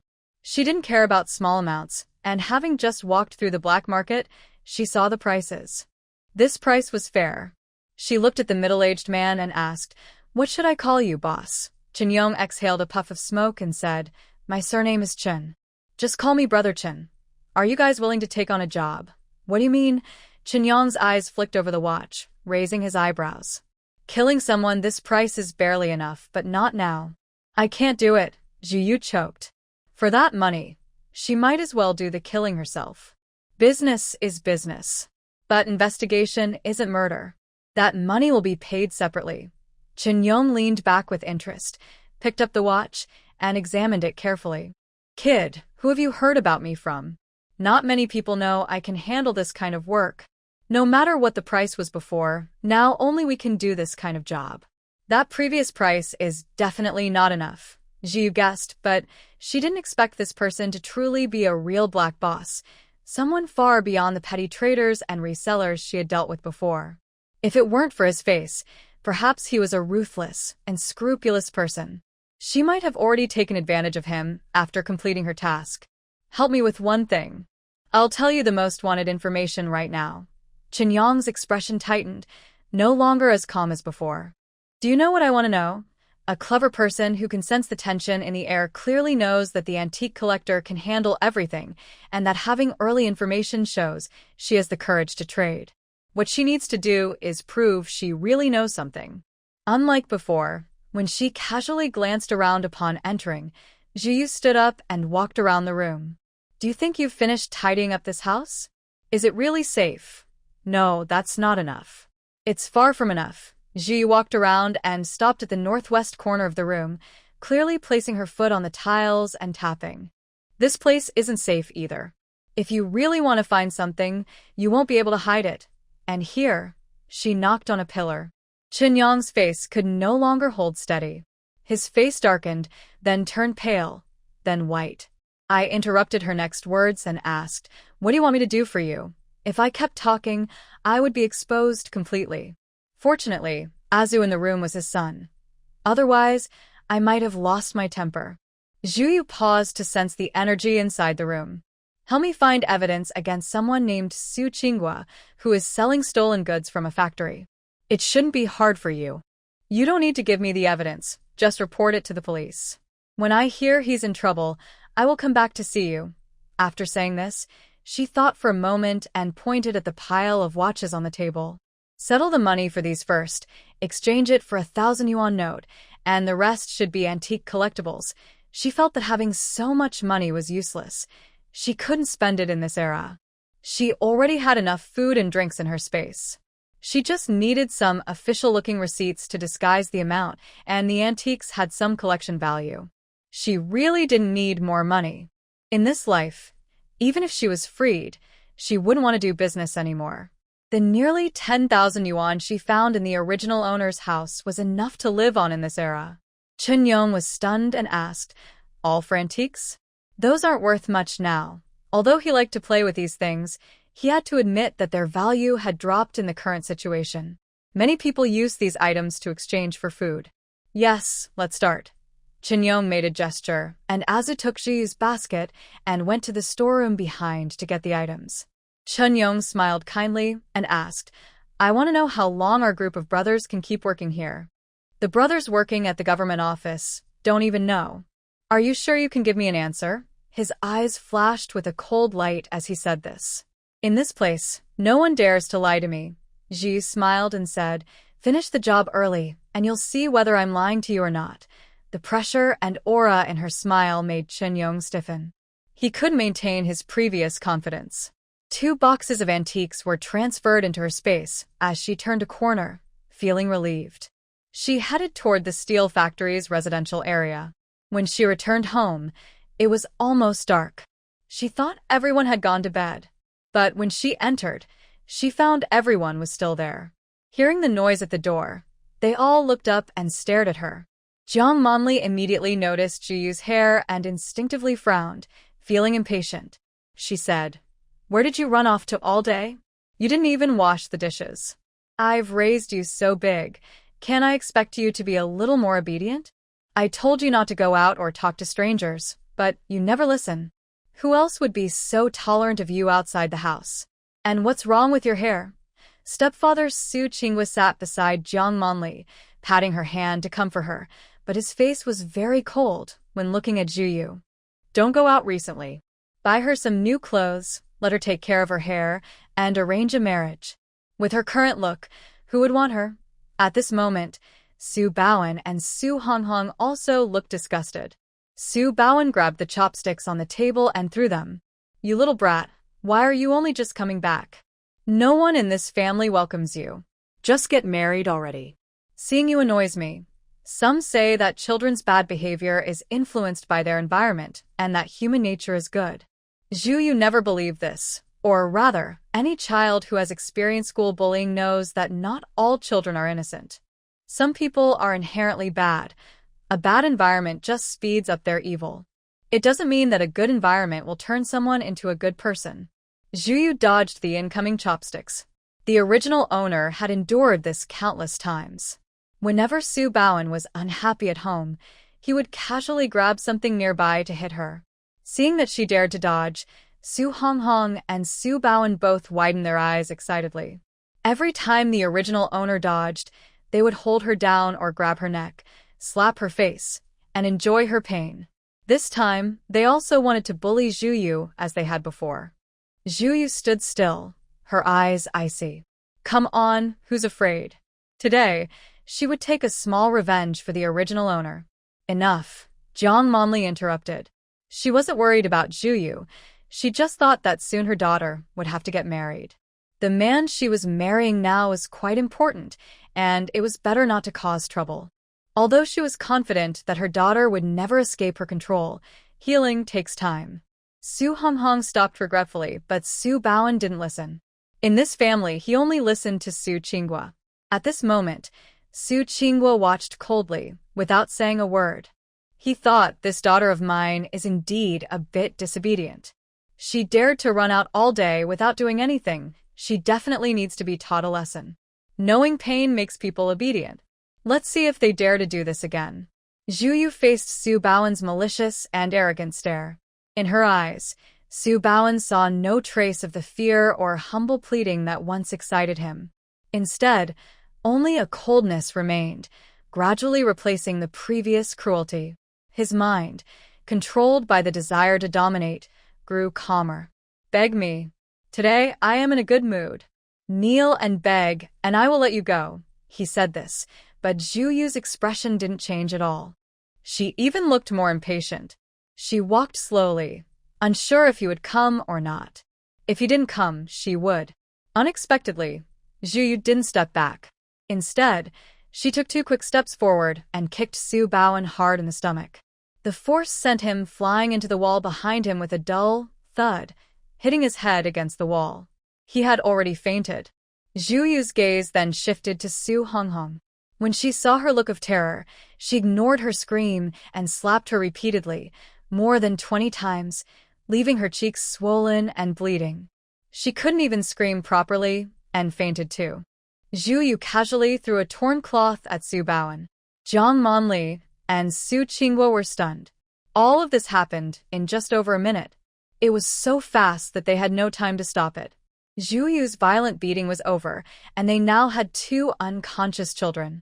Su Qinghua's face turned pale. He stood up and rushed toward Zhu Yu, holding a plate from the table.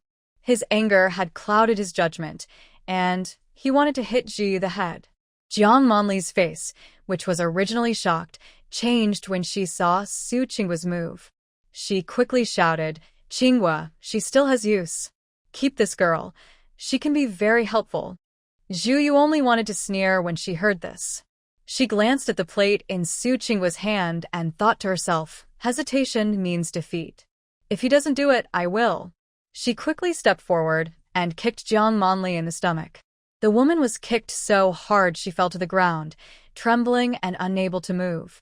Thinking about Su Qinghua, Zhu Yu knew he would soon be in prison. Leaving obvious scars would only cause her trouble. But she didn't care. She casually picked up a plate from the table and aimed it at his head. Of course, she controlled the force so as not to kill him. She didn't want to spend her life in prison because of these scumbags. Apart from Jiang Manli, who kept screaming in pain, everyone else in the house had already fainted. Zhu Yu sneered and looked down at the woman curled up on the ground pretending to be dead. She said, "I advise you to keep your voice down.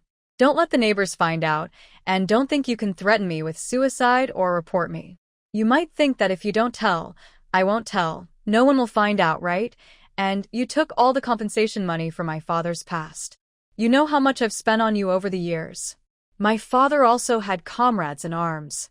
Even if those comrades don't care, I can go to the military bureau and drag you down with me.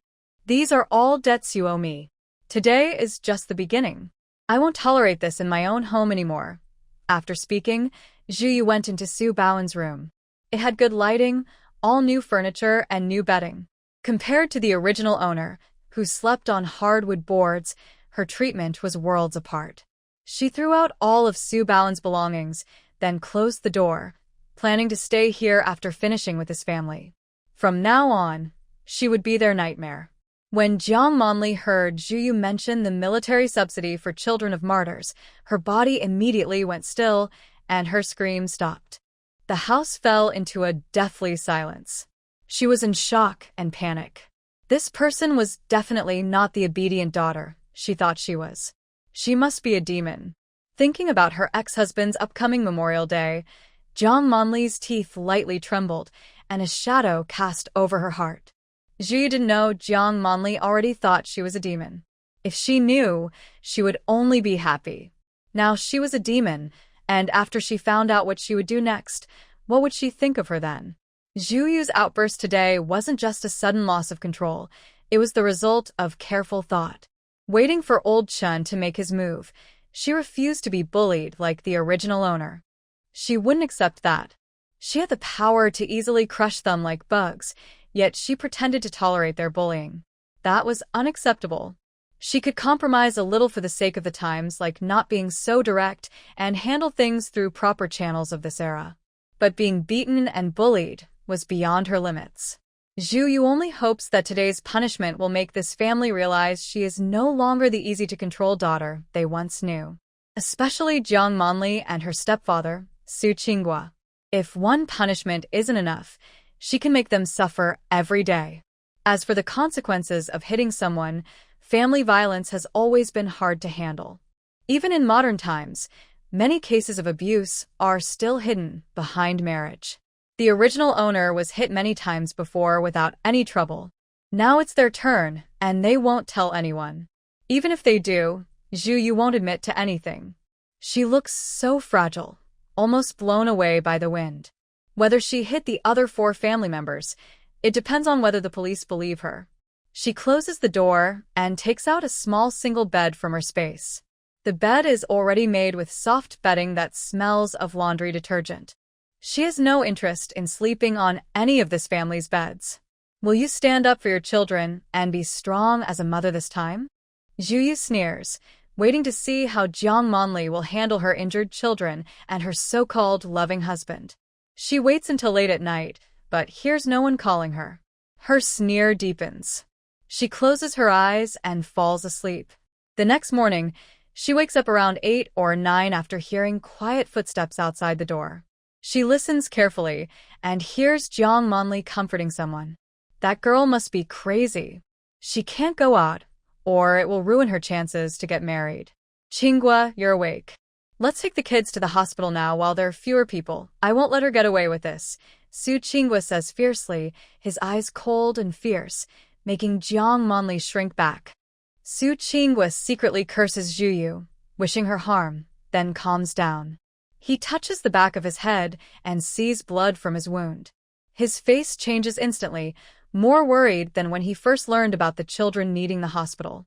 These two are truly cold and ruthless, just like a married couple of over 10 years. Go get the money. Take the kids to the hospital. They quickly take money from a box and leave together, carrying the children. Zhu Yu opened her eyes and looked at the ceiling. The remaining 100 or so yuan in her box was intentionally left untouched. She was eager to know what would happen after spending all that money, losing her husband, who was her main support, and also losing the compensation from her ex-husband. She wondered what Jiang Manli's expression would be. She realized now that, compared to a quick, deadly strike, slowly destroying what her enemies valued was a much harsher way to hurt them. The most seriously injured were Su Qinghua and Jiang Manli. Su Baoan also needed to stay in the hospital for a few days, getting 4 fluids. All 3 could only lie in bed from the pain. The only person with a lighter injury was Su Honghong, whose face was swollen like a pig. Every day, she was the one cooking, washing dishes, delivering food, and doing laundry. She truly understood how Zhu Yu felt. She didn't want to do it anymore, but was afraid not to. Although she was stronger than Zhu Yu in this household, compared to her younger brother, she was not enough. When Zhu Yu was at her lowest, she was the most bottom of the household. So, at this moment, she was also the person who hated Zhu Yu the most. Everyone had taken leave these days. When you're sick, you just want good food, and money was quickly spent. When only 50 yuan remained, she didn't get discharged after healing but instead encountered the police.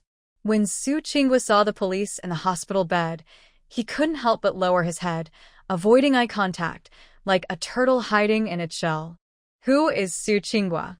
The worker from the steel factory come out. The lead police officer looked serious and upright. Soon, a doctor arrived behind him.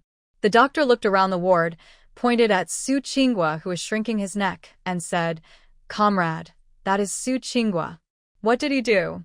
His injuries are almost healed now, and he can be taken away at any time." Everyone in the ward was now staring sharply at Su Qinghua. At this moment, he had undoubtedly become the focus of everyone's attention. People nowadays are not as indifferent as in the future. They generally hate evil and have strong empathy. Many good neighbors and friends are even closer than family. Su Qinghua, We have received reports that you have been stealing and selling factory property for a long time, involving a large amount of money. Come with us. The young police officer behind quickly stepped forward, holding handcuffs, and ordered Su Qinghua to come along. Comrade, can you give me a moment? I want to talk to my wife. She will be here soon. The lead police officer frowned and said, No, take him away. After the person was taken, the usually quiet hospital ward suddenly filled with loud voices, with people criticizing and cursing Su Qinghua. Now, being a worker is such an honorable thing. Even workers at a big factory like the steel plant should cherish their jobs, but some steal instead. Isn't that just like pests? The criticism was overwhelming and intense. Jiang Monli, standing at the door of the ward, turned pale and swayed. How foolish, she thought. She knew Su Qinghua had some shady habits.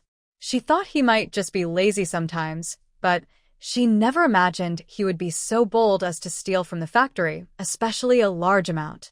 How much did he take?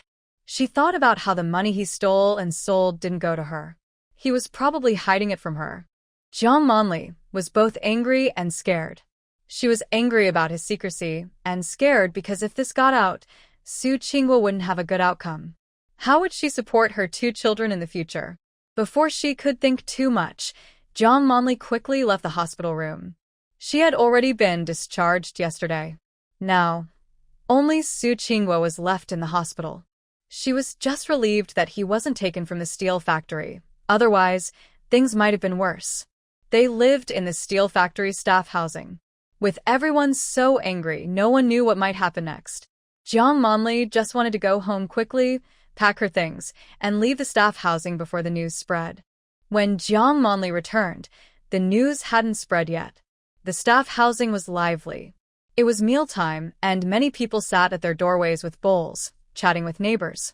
Although life wasn't very wealthy in this era, people still felt happy in spirit.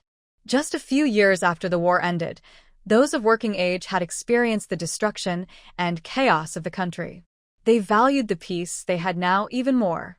As soon as she got home, she went straight to the room where she kept her money, looking for the hidden clothes she stored her cash in.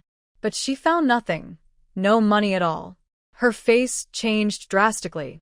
At that moment, her panic was real and intense. She searched every corner of the house but couldn't find a single penny. She felt exhausted and disappointed. She knew the money was truly gone forever. Whether Su Qinghua took it or someone else did, it wouldn't be coming back. Thinking about the years when she kept everything hidden, never enjoying a single moment before it was stolen away, Jiang Monli wept uncontrollably. After a while, she dried her tears, started packing her things, packed a box, and quickly left the house. This home was like a sinking ship. She would not sink with it. Jiang Monli decided she would live her life with dignity. She refused to see others' pity or contempt. At this moment, Zhu was in her room reading quotes. When she heard Jiang Monli returning and the sounds of her searching for the hidden money, and then the door closing after she found nothing and left with a box, she realized something was wrong. It seemed that Chen Laoda acted quickly. Su Qinghua was in serious trouble. She smiled slightly, put down the quotes, and followed out the door, heading toward the woods near the steel factory. It was time to keep her promise. You're here. Zhu opened the door and led the way. In a good mood, Zhu didn't mind chatting a little. I'm here. How's business lately? Zhu replied, same as always. Dad, the person is here, she said, then went to the back room. She knew that what they were about to discuss wasn't suitable for a third person to hear. She always knew how to handle such matters carefully. Chen Yong was a notorious boss, but during the war, he used his influence to help soldiers many times. The good relationships he built then helped him avoid trouble after the founding of the country, and he quickly stabilized his position. Although he no longer did his old business, he turned to private deals, which earned him just as much money. He was getting older and had a son. When a person has loved ones, they become vulnerable. People he had helped before wanted to back out, and rumors suggested things might change. He worried that others might seek revenge for past actions and cause him trouble. But giving up his current business would be like showing weakness before his men, and in the future, no one would respect him as a leader. Chun Yong was unsure what to do. The main problem was that he knew little about the current political situation and the government. He couldn't use money to get information like before. Now, people would think he was trying to harm them. The world security was very strict. Especially in the first 10 years after the country was founded, no one dared to break the law lightly. During turbulent times, strict laws were enforced. This period lasted until the 1980s and early 1990s. At most a year, or at least 6 months. Someone like you, who stands out, will get into trouble. I suggest you leave the country and stay away for a while. Once things settle down, you can come back safely. Chun Yong wasn't surprised to hear this. He hesitated and said, "There's no other way. I've finally settled down and I don't want to leave my hometown. I have so many brothers here." Ji looked at him carefully and thought for a moment. Even if he donated all his wealth, with his background before the founding of the country, he would probably still face trouble. But good advice often goes unheeded. Zhu Yu never tried to force her ideas on others. My news is that, in the coming days, you won't be able to avoid trouble. That's all I can say. Our deal is over. I'm leaving. Zhu Yu waved her hand and turned to walk away. If she had the same status as Chun Yong in this world, she would choose to go abroad, make a lot of money, and build her capital. When the country opened up, she would return as a patriotic businesswoman.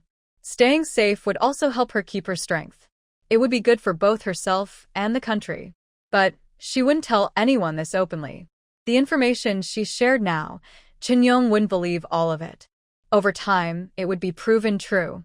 And as for revealing that she knew what would happen 15 years later, no one would believe her. They would think she was crazy. When she returned to the residential compound, not many people looked at her along the way.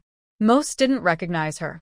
The only difference was that Su Baoan and Su Honghong looked flushed and were hiding inside, trembling. They didn't dare go outside to face the angry shouts. Zhu Yu sneered cruelly. From now on, you won't have a father. You'd better hold on tight to your mother, or how will you survive? By the way, Zhu Yu raised her voice, looking at their angry faces focused on her, her smile growing wider. Your mother packed her things and left this morning. If you hurry, you might still catch her. If not, you'll be left without a father or mother. Could she let Jiang Monli start a new life cleanly? Children aren't trash. She didn't want to be responsible anymore, but living in this world still meant supporting herself. It was a good opportunity to let the original owner's younger siblings see her selfish side. Su Honghong's face changed first. Realizing what was happening, she quickly ran to her parents' room, opened the door, and saw that everything was a mess. Her mother's clothes were gone. Baoan, come quickly. Our mom really left. She's gone without us. What? I don't believe it. She must be talking nonsense and slandering others. Su Baoan was very upset and quickly walked into his parents' room. Seeing the messy wardrobe, his eyes reddened. How is that possible? How could our mom not want me? I am her only son. Su Honghong bit her lip, not too surprised, but her hope was rekindled a little because of Su Baoan's words. Even if she was abandoned, she hoped they wouldn't also abandon her younger brother. Her brother is the only son in the Su family. Isn't that what their mother always said? Seeing how unwilling they were to accept reality, Zhu Yu felt a bit annoyed and just wanted these two to disappear quickly. If you don't believe it, take your things and go find out. Think about where your mom might be. Su Honghong instinctively thought for a moment and blurted out, at Grandma's house. After saying that, she exchanged a look with Su Baoan, and the two of them ran off without taking anything. Zhu Yu lazily followed behind them. All the identification documents were in Jiang Monli's hands. She still wanted to stay with this mother, and honestly, she also wanted to see more of this family's drama. The Jiang family's atmosphere was very tense right now. Jiang Monli was the second daughter in the family. She had an older sister who married far away and rarely came back, and a younger brother 2 years her junior. Since childhood, she was favored for her good looks, often bullying her sister, and was very good at pleasing her parents and brother. That's why her sister married far away, and she stayed in the city and married a promising soldier. But this favoritism was not immune to change. After she got married, the Jiang family clearly paid less attention to her. Over the years, Jiang Manli secretly made up for it, so her brother wouldn't ignore her completely. All her previous tricks came in handy now. She told her parents about Su Qinghua and said she wanted a divorce, planning to stay at home for a while to avoid the fuss, and then remarry once things settled down. Jiang Manli was only 35 this year, and she still looked very good. Her attractive appearance was not just youthful and pure, but also carried a mature charm. With such looks, it wouldn't be hard for her to remarry. However, her sister-in-law Wang Mei looked at her with dislike and couldn't help but pick a fight, saying, "Second sister, you just came back. What are you going to do about Hong Hong and Bowen? I tell you, this house is crowded enough. If you bring your children back again, I'll go back to my parents' house." Wang Mei has always looked down on her second sister, who is clever but unkind. She thinks everyone in the family is fooled by her, claiming she gives many benefits and helps out, but in reality, she only offers some cheap, defective canned goods from her work at the canning factory. These are not given monthly, and even if they are, they don't count as real kindness. She doesn't even take her monthly salary back to her family. Actually, this idea is unfair to Jiang Manli. She has also spent a lot on her family, sending 2 cans of fruit every 2 or 3 months. These cans are not cheap. Even if they are labeled as defective, they still cost money, at least 3 yuan each. Jiang Manli cares more for her family than her own children. The cans she buys for her children are paid for with Su Qinggua's salary. But the problem isn't the small amount of money, it's the unfairness. Wang Mei feels jealous because she thinks Jiang Manli is living better than her. She wonders why Jiang Manli can live so comfortably at her family's home, considering what she has gone through. Little sister-in-law, I don't mean not to help them, but I just can't. You don't know, Su Qinghua stole the money I saved for so many years. Now, if he doesn't pay us soon, I can't even afford to eat, let alone raise the children.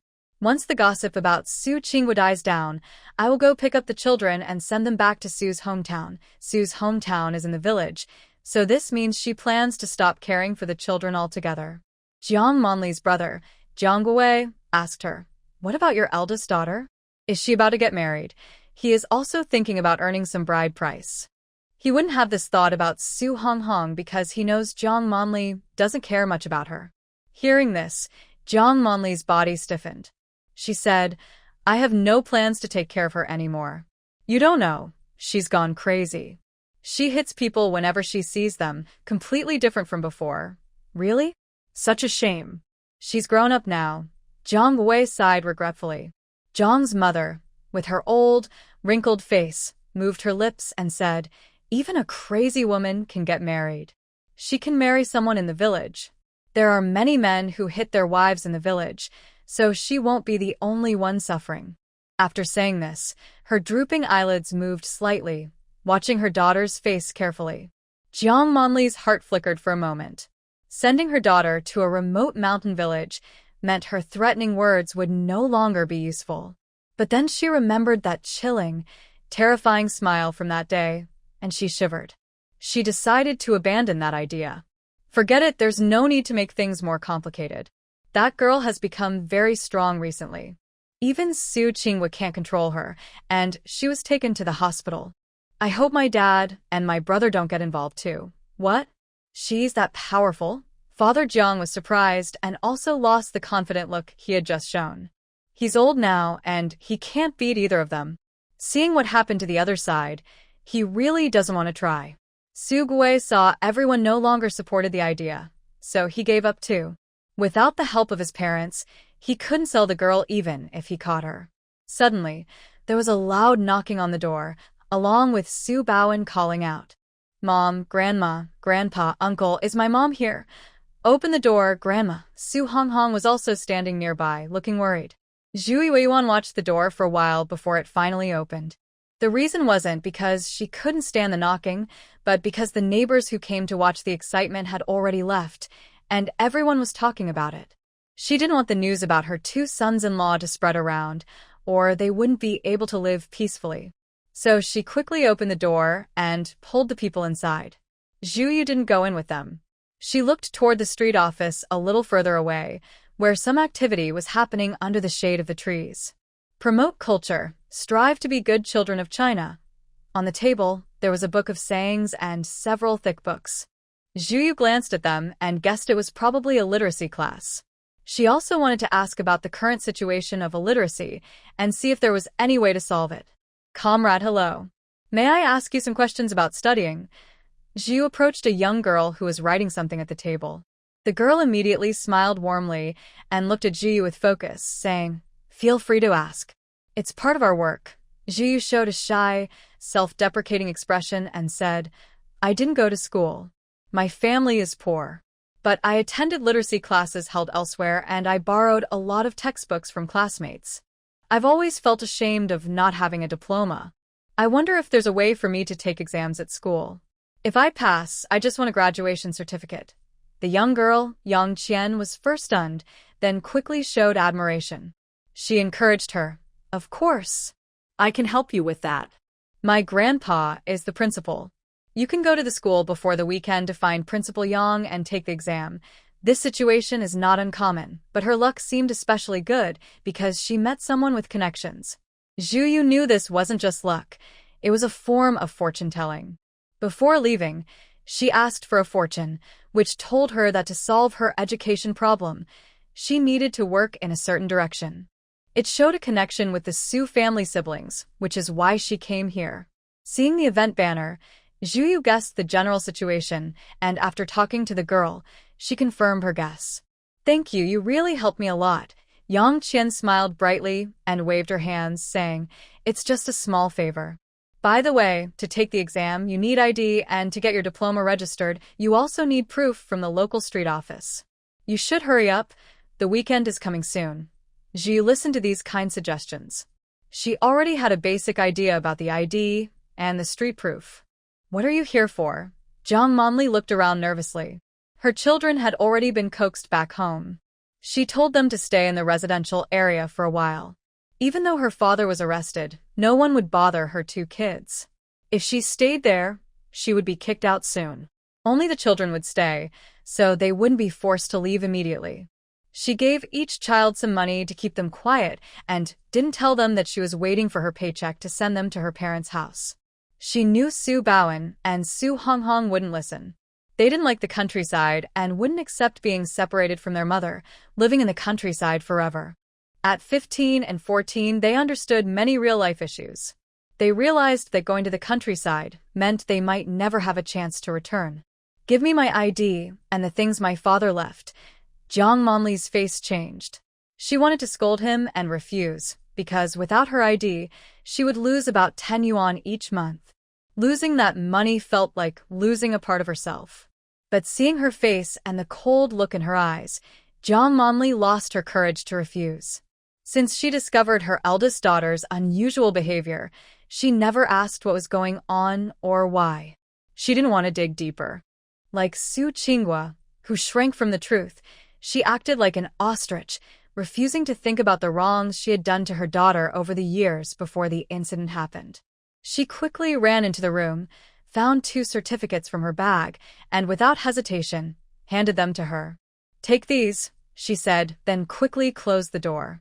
After checking that the documents were correct, Zhu Yu smirked sarcastically, took the certificates, and went downstairs.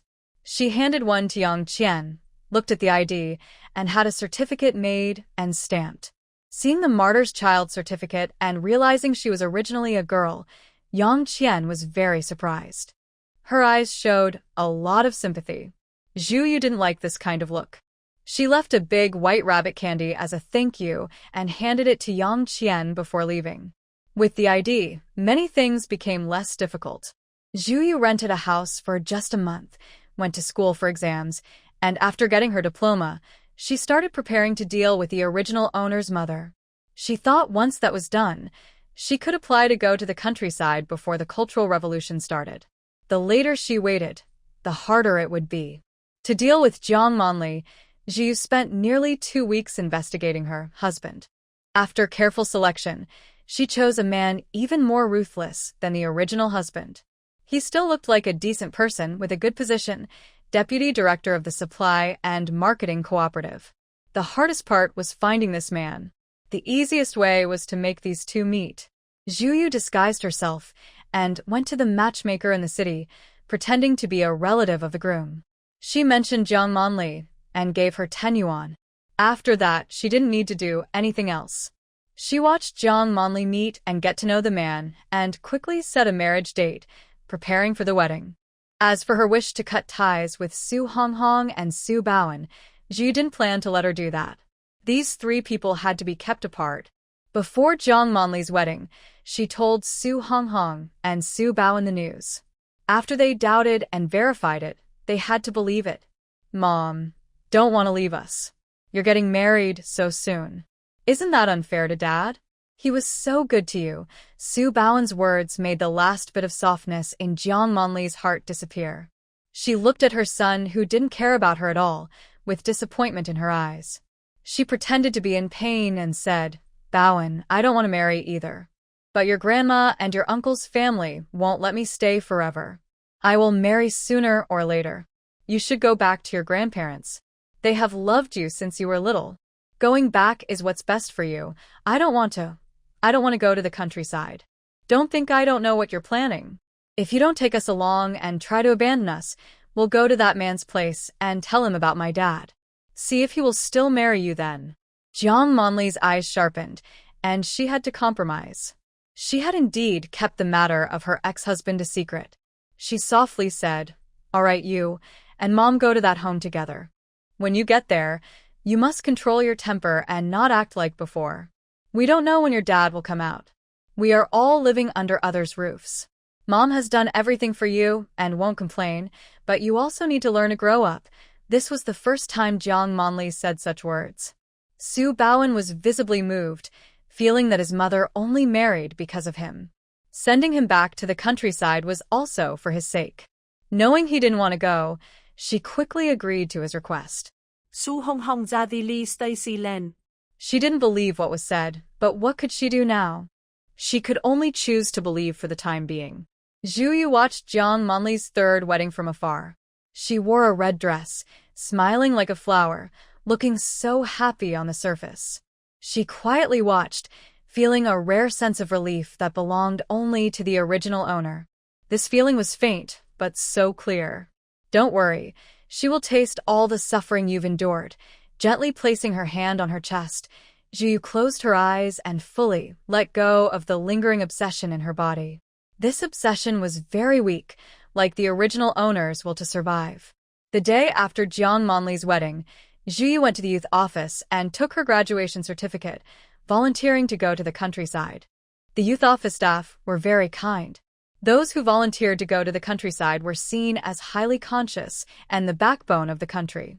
Although she wasn't among the earliest to go, she wasn't in the last group either. She could still get a subsidy, 100 yuan. That was a significant amount. In that era, even 10 or so yuan was enough for a family of 5 to live in the city. She gave the staff 2 big apples and said a few kind words. Zhu Yu successfully changed her destination to the northeast. Cold places were good. Working half a year and resting half, planting only 1 season of crops. Just then, a pleasant female voice sounded. Yuan, after we go to the countryside, I will bake steamed buns for you to eat.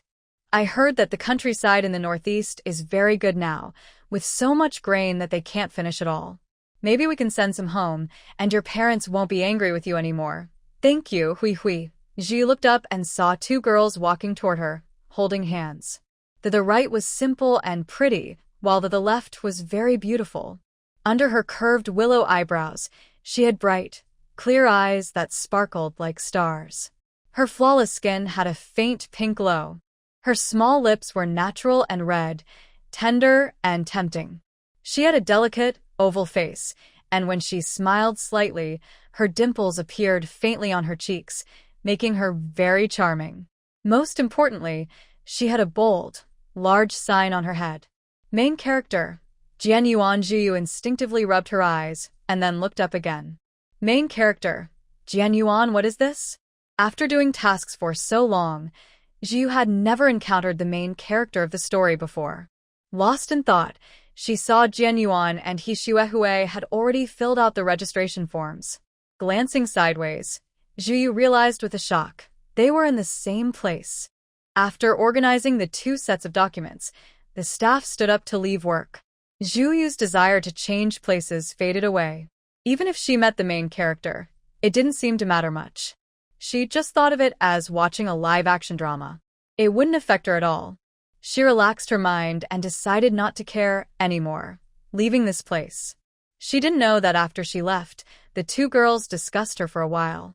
Of course, both mistakenly thought she was a man. Jian Yuan, dressed in a military green linen suit, watched Zhu back. Her delicate features looked especially gentle, with a playful strand of hair falling across her forehead. She pushed it behind her ear with a slender finger. Hui, that person seems to be in the same place as us. He Xuehui glanced at her and said, it does look like it. But she seems pretty tough, so maybe we should get to know her first. Once we arrive, we can look out for each other. He Xuehui knew Jian Yuan very well. Just a few words were enough to make her lose interest in approaching anyone. Sure enough, Jian Yuan didn't mention the boy she met. He Xuehui's eyes showed a hint of pride. The yard in the northeast was very large. The yard at the educated youth site was even bigger, with a row of 5 earthen brick houses in front. There is over an acre of private land behind the house, where some beans, eggplants, and peppers are now planted. Further back is Dachuan Mountain. The youth station has 5 rooms, 2 for male youths, 2 for female youths, and 1 for the kitchen and storage. There are 5 old youths who came here before. 2 have married and left. Now only 1 female youth and 2 male youths still live there. Including the 3 new girls and 4 new boys, the youth station now has 4 girls and 6 boys. On the female youth side, Jian Yuan and He Xuehui will live together. Zhu will stay with the old youth, Niu Hongmei. They share a room. Honestly, even though the mud brick house isn't big, it's not crowded and feels quite spacious. Even the male youths sharing 3 per room are satisfied, as it's much larger than their homes. Zhu glanced at Niu Hongmei and asked, my luggage was sent here. Can I go to town to pick it up now? Niu Hongmei was indifferent to Zhu's attitude. She observed that among the 3 new girls, Jian Yuan had the best family background. He Xuehui and Zhu looked pale and thin, with Zhu's clothes patched up. They weren't much better off. If He Xuehui hadn't spoken first about wanting to stay with Jian Yuan, Niu Hongmei would have suggested sharing a room with Jian Yuan herself. She envied He Xuehui for staying with someone from a better family. She thought she could get some benefits that way. No, not now. The team leader will come later, Niu Hongmei said. After that, she glanced at Zhu's simple luggage and then went to the next room to chat with Jian Yuan. Zhu touched her nose. The original owner was very thin.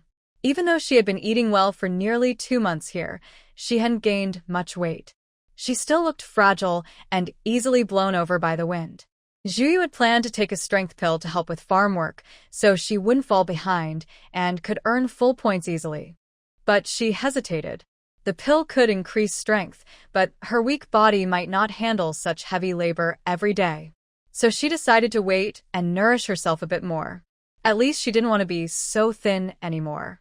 She packed only 2 coarse cloth sacks, a few sets of warm work clothes, thermal underwear, aprons, 2 thick quilts, and some daily necessities like lunchboxes, teacups, soap, and other supplies. While Niu Hongmei was away, Zhu found some rough cloth and set up a small, private space around her sleeping area.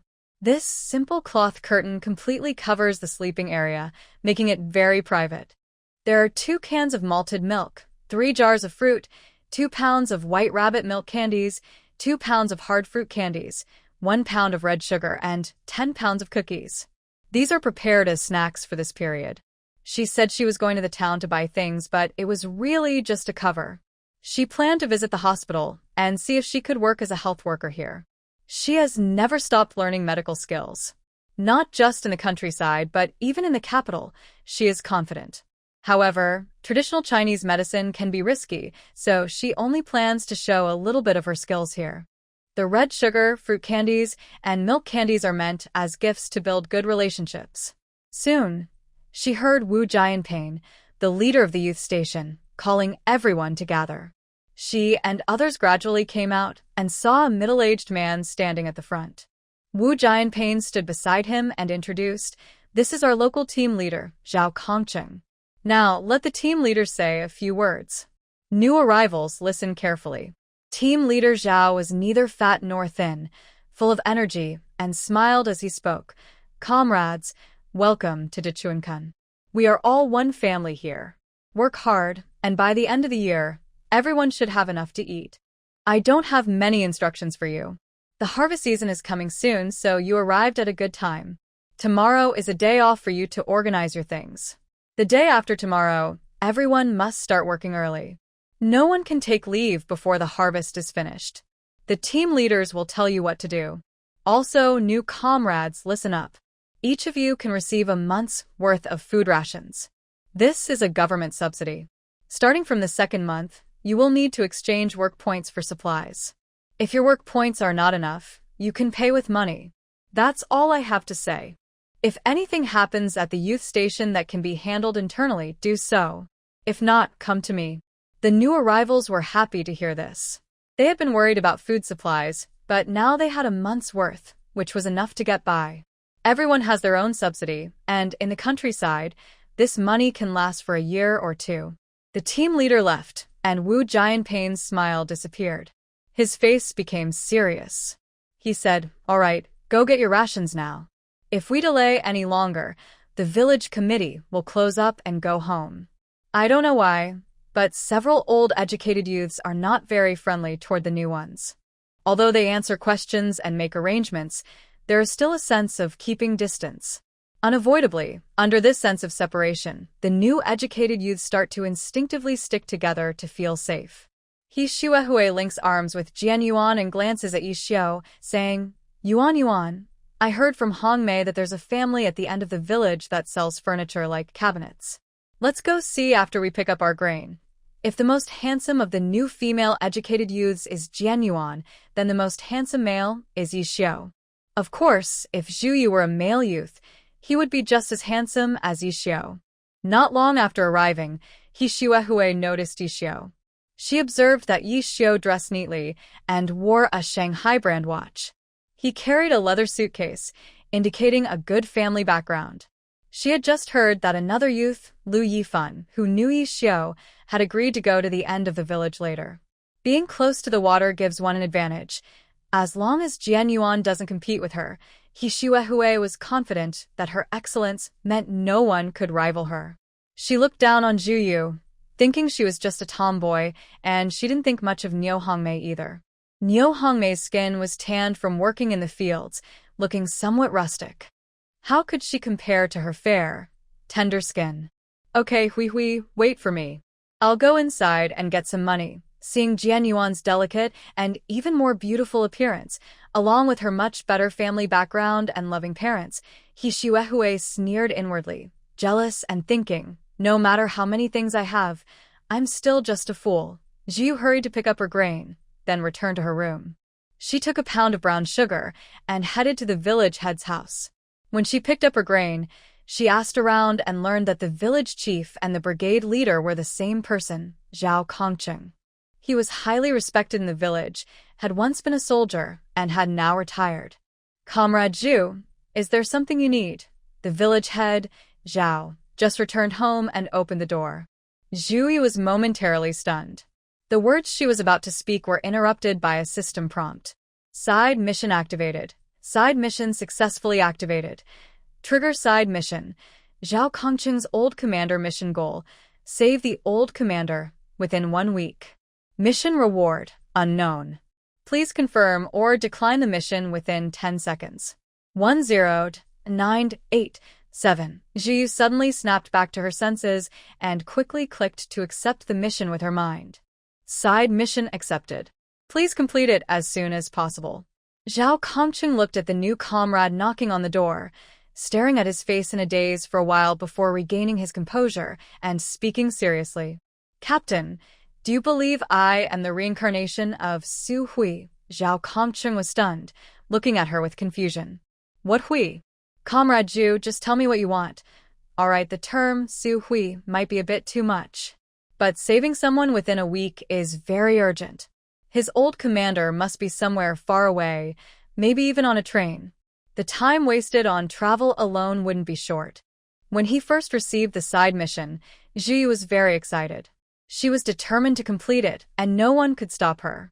Captain, you have a respected old commander, right? Zhao Kongqing's eyes turned cautious. What do you mean? Why are you asking? Just give the old commander a call. His condition must be very bad now, and only I can save him. Zhu looked so confident that Captain Zhao stared at her for a few seconds, then thought for a moment and said, I don't believe what you're saying. I can't bother my superior just because of some random words. Zhu felt helpless. She looked at Zhao Kongqing's stubbornness and asked, then what would make you believe? There's no patient right now for me to show my medical skills. Captain Zhao's mind was calm as he replied, even if you really can save people, I won't make that call unless you can explain how you know the old commander needs your help. Zhu was stunned, realizing she had been too hasty. She was anxious, but it wasn't hard for her to explain this matter. I might sound crazy, but I saw it from your face. We're not supposed to spread superstitions, but I can tell from your appearance. Captain Zhao's normally calm face suddenly cracked. What are you talking about? Zhu sighed and said, I can tell you're 47 years old this year, with 3 sons and 1 daughter. The oldest son is a soldier, currently serving in the south. The second works in food-related jobs, probably at a food factory. The third son is in school, and as for the little daughter, she paused, looking at Captain Zhao, who was starting to believe her. Is it okay to say these things? Of course. You might think I got this information from villagers, but I just arrived here today, and it's impossible to learn so much in such a short time. Captain Zhao looked at her with suspicion. What if you're a spy or something? It's possible you did some early investigation. Then just pick someone you definitely wouldn't suspect. I can't have done any prior investigation myself, but I can identify someone right here. Captain Zhao hesitated for a moment, scanning the people in his mind. After a while, he thought of someone. Wait here for a moment. I'll go get him. Zhu breathed a small sigh of relief. At least he was willing to verify the truth and give her a chance to prove herself. Indeed, former soldiers are different. Even years after leaving the army, they remain very cautious in their thinking. Zhu, you didn't mind the trouble.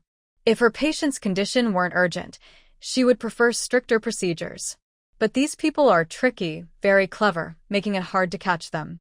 She wanted to analyze these people and report her findings later. However, she wasn't free at the moment. Unlike later generations, where she could just hop on a bus anywhere, now she needed an introduction letter to leave her registered residence. And with her current status as a youth sent down, even taking a short leave to town was limited. How could she find these people under such restrictions? Her options were limited, and her range of movement was small, so she gave up for now. Soon, Captain Zhao returned with a young man. When Zhu saw his face, she was surprised. She blurted out, a Japanese person? Hearing this, Zhao Xiuqing and Captain Zhao looked at her in shock. Zhu slowly regained her composure. Captain, you want me to look at someone who's actually Japanese? She stood up from her chair and stepped closer to the man, who looked completely Chinese. She carefully examined his face several times. An orphan of war, mother was a soldier, father was a war criminal. Born in the year the country was founded. Captain, has this child's existence been reported to the organization? Zhao Kongcheng looked very serious. I've already reported this. He is Chinese, but only half of his blood is from there.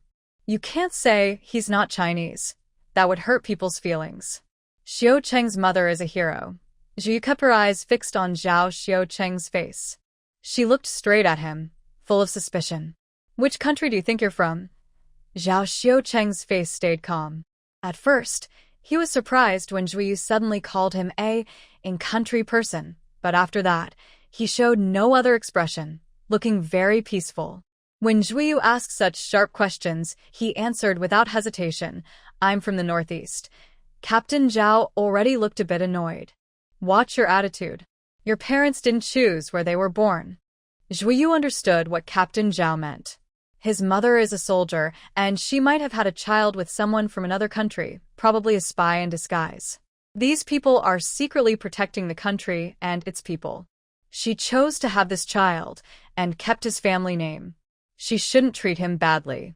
But Zhuyu also saw clearly from Zhao Xiucheng's face that he might betray later. What could he have done to cause so many people to die? Zhuyu couldn't help but think deeply. Should she be strict now because she fears he might do evil in the future? Or should she not discriminate against such a person, waiting until he actually commits a crime and then making him pay? But Zhuyu really couldn't just let it go. She knew people might die because of him, and yet she would do nothing until it was too late. Some might say that if she caught him in the act early, she could stop him. But her divination skills weren't that advanced. She could only roughly predict when he might start doing wrong, about 6 months from now.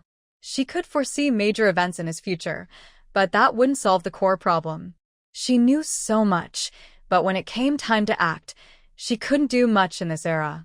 As a young person from Dachuan village, she couldn't just sneak away or follow Zhao Xiucheng all the time. After some thought, she decided that once she met the old leader, completed her side tasks and gained trust, she would mention this matter. The best way to solve such issues was to leave it to professionals. She knew she shouldn't alert the enemy now. That was the principle she understood. "All right, sorry, Comrade Zhao. I was too bold," she said, then turned to Captain Zhao. "Captain Zhao, now that it's proven, can I proceed with what I asked?" Captain Zhao nodded without explaining what it was. He first sent the person away, then returned with a face that no longer showed the earlier blame towards Zhuyu. He coldly said, "Did you notice something? Is there a problem with Zhao Xiucheng?" Zhuyu avoided answering. "This matter isn't urgent like the old leader's illness. We should focus on the most important issue first." Captain Zhao thought for a moment. "Wait, I'll call the office." He left again. Zhuyu sat back in her chair, sipping hot water, pondering about all those lives and what Zhao Xiucheng might have done in the future. Meanwhile, Zhao Kongqing's phone was already connected. He quickly recounted everything that happened today, from start to finish, including his reactions to Zhuyu, her responses, and how she reacted after Zhao Xiucheng appeared, every detail. After listening, the old leader decisively said, "Bring someone to see me immediately." Right after, he started coughing uncontrollably. Shen Junin barely suppressed the itch in his throat and repeated, "Kongqing, you did very well. Leave the rest to me, don't worry." Zhao Kongqing's eyes turned red. He didn't expect the old leader's health to have worsened so much. He choked up and hung up the phone. After calming his emotions for a while, he took out his seal and some paper to write a letter of introduction for Zhuyu. He decided to send her away quickly. Zhuyu waited patiently until she received the signed letter of introduction and the tractor that would take her away overnight. "Captain, is it okay to leave tomorrow?" Although she was in a hurry, she didn't think it needed to be so rushed. The journey took much longer than she expected, an entire night to reach her destination. Yesterday, she had traveled from the original owner's home to the northeast by train, which took 2 days and 1 night. She felt almost sick from sitting so long. "If you decided to go, don't delay anymore. Get on the car. I'll take you. You can still buy a ticket at the station now." Zhuyu had no choice but to nod and follow. Captain Zhao's young daughter handed her a bundle, which was packed by the youth at the work camp. Inside were a set of clean clothes and a lunchbox. Zhao's younger sister said to her, "I told the people at the youth camp that you're very capable in medicine. The city borrowed you for 2 days. When you return, don't let it slip your mind." Zhuyu nodded to her to show she understood. The tractor sped along with sparks and lightning, quickly taking her to the destination. After saying goodbye to Captain Zhao, Zhuyu boarded the train. The train ticket was arranged by Captain Zhao, possibly through a special military route. It was a sleeper car. Zhuyu slept and woke up to find herself in Province X. As soon as she stepped out of the station, she saw a military jeep and a soldier holding a sign with her name. Zhuyu paused and looked over, then walked toward him. The soldier quickly noticed her. "Are you Comrade Zhuyu?" "Yes, I am." "Hello, comrade." He sighed in relief. After she got on the vehicle, he hurried toward the military headquarters. On the bus, Zhu Yu asked, "Are we going to the provincial hospital?" He shook his head. No, the leader's conditions suddenly worsened last night. Now he's been transferred to the military district hospital. The military hospital's medical level is not worse than the best hospitals in the province, and it is much safer. Seeing the sadness and anxiety on his face, Zhu Yu stopped asking and patiently waited for the vehicle to reach the destination. Once inside the military district, the car stopped. Zhu Yu got off and followed the soldier deeper inside, passing at least 3 checkpoints before seeing the sign for the military hospital.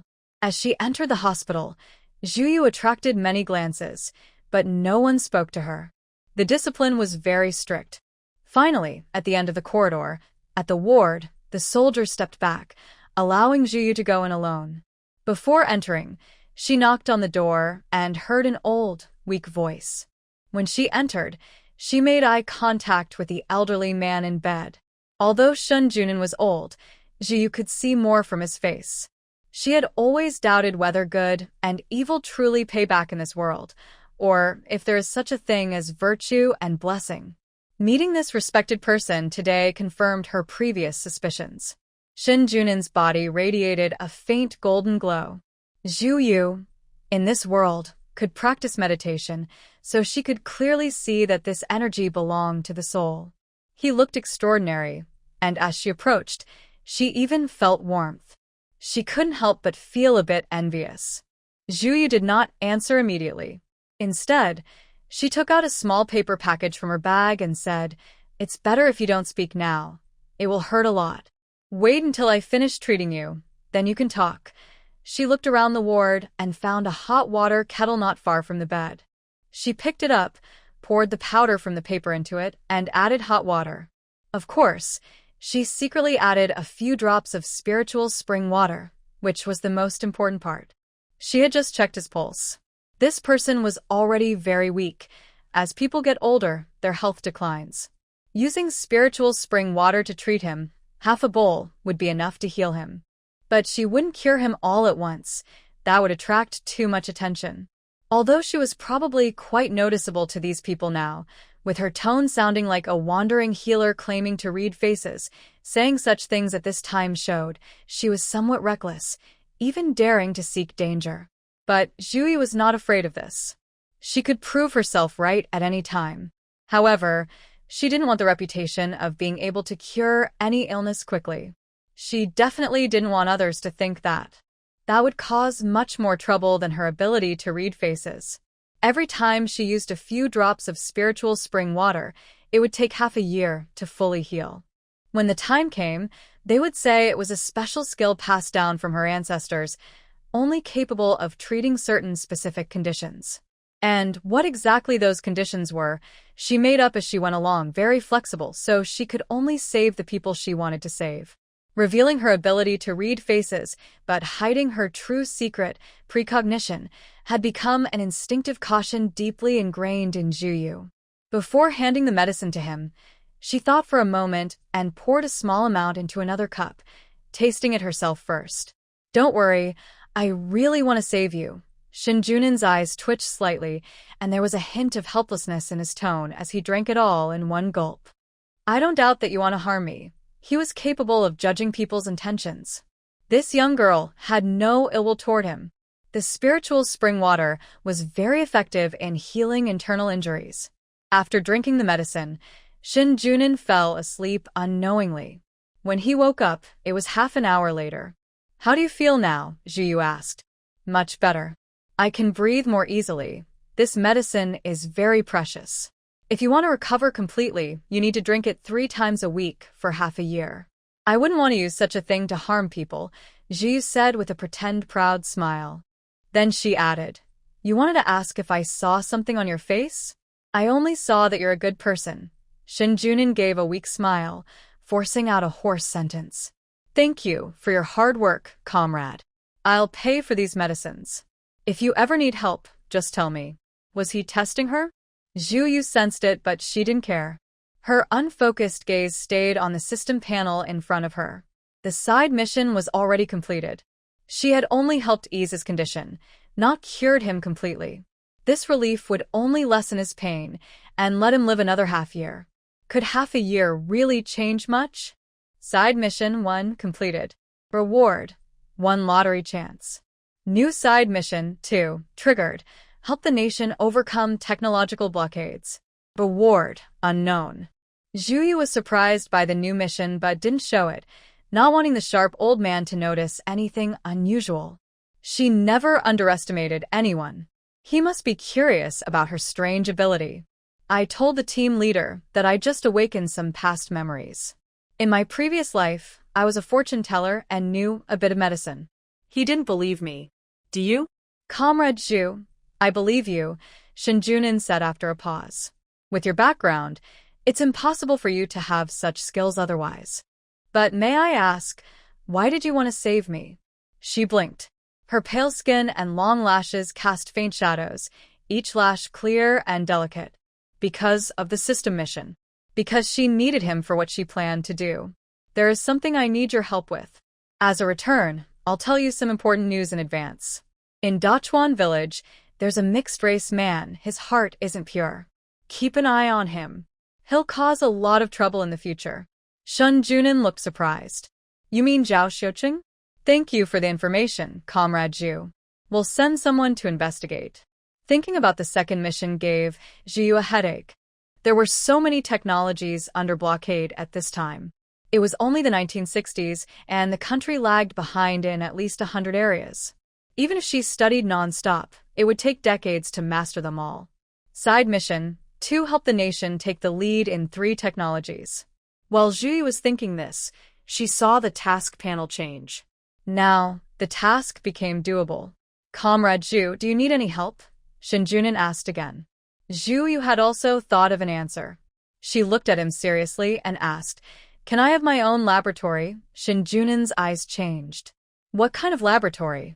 If she dared to say it was for human experiments, he would immediately arrest her. Zhu Yu didn't notice his change in expression.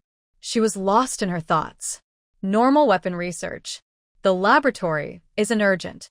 I will start my research only after I fully cure you in half a year. What kind of weapons? Shen Junin was very curious. I don't have the authority to approve this, but weapon development is usually handled by the military. I can submit your plan. If it's feasible, the military will approve it. He was very curious about her true purpose. I haven't decided yet. I'll tell you after I think it over. This sounded a bit playful. I hope you can keep the secret about curing you. It's a mutual help. In half a year, I will submit my plan and we will be clear. Shen Junin became even more curious. He thought she saved him hoping he would help her with some official matters. Having experienced many storms over the decades, this was not a big deal in Shen Junin's life. Was her purpose in saving him to develop weapons? Does she not know that when the country researches these things, all rights do not fully belong to her? Shen Junin believed this clever girl must know. Zhu Yu was indeed very clear about this. However, her main reason for studying this was to complete a side mission. If she was blocked now and had to choose from the outdated technologies, she would select a few to help her country no longer be controlled by others. Her first choice would definitely be weapons. A great person once said, "Power comes from the barrel of a gun." Zhu Yu believed this wholeheartedly. If the ancestors hadn't developed the box weapon, countless people wouldn't have lived in peace. "Grandpa, how are you?" Shen Qinghuai suddenly pushed open the hospital door, just in time to meet Zhu Yu, who was about to leave. He saw a stranger in the room, his gaze lowered, with long eyelashes slightly sweeping down at his left eyelid. There was a faint tear mole on his face, with eyebrows showing anger. His expression was no longer calm and distant, but appeared rebellious and sharp.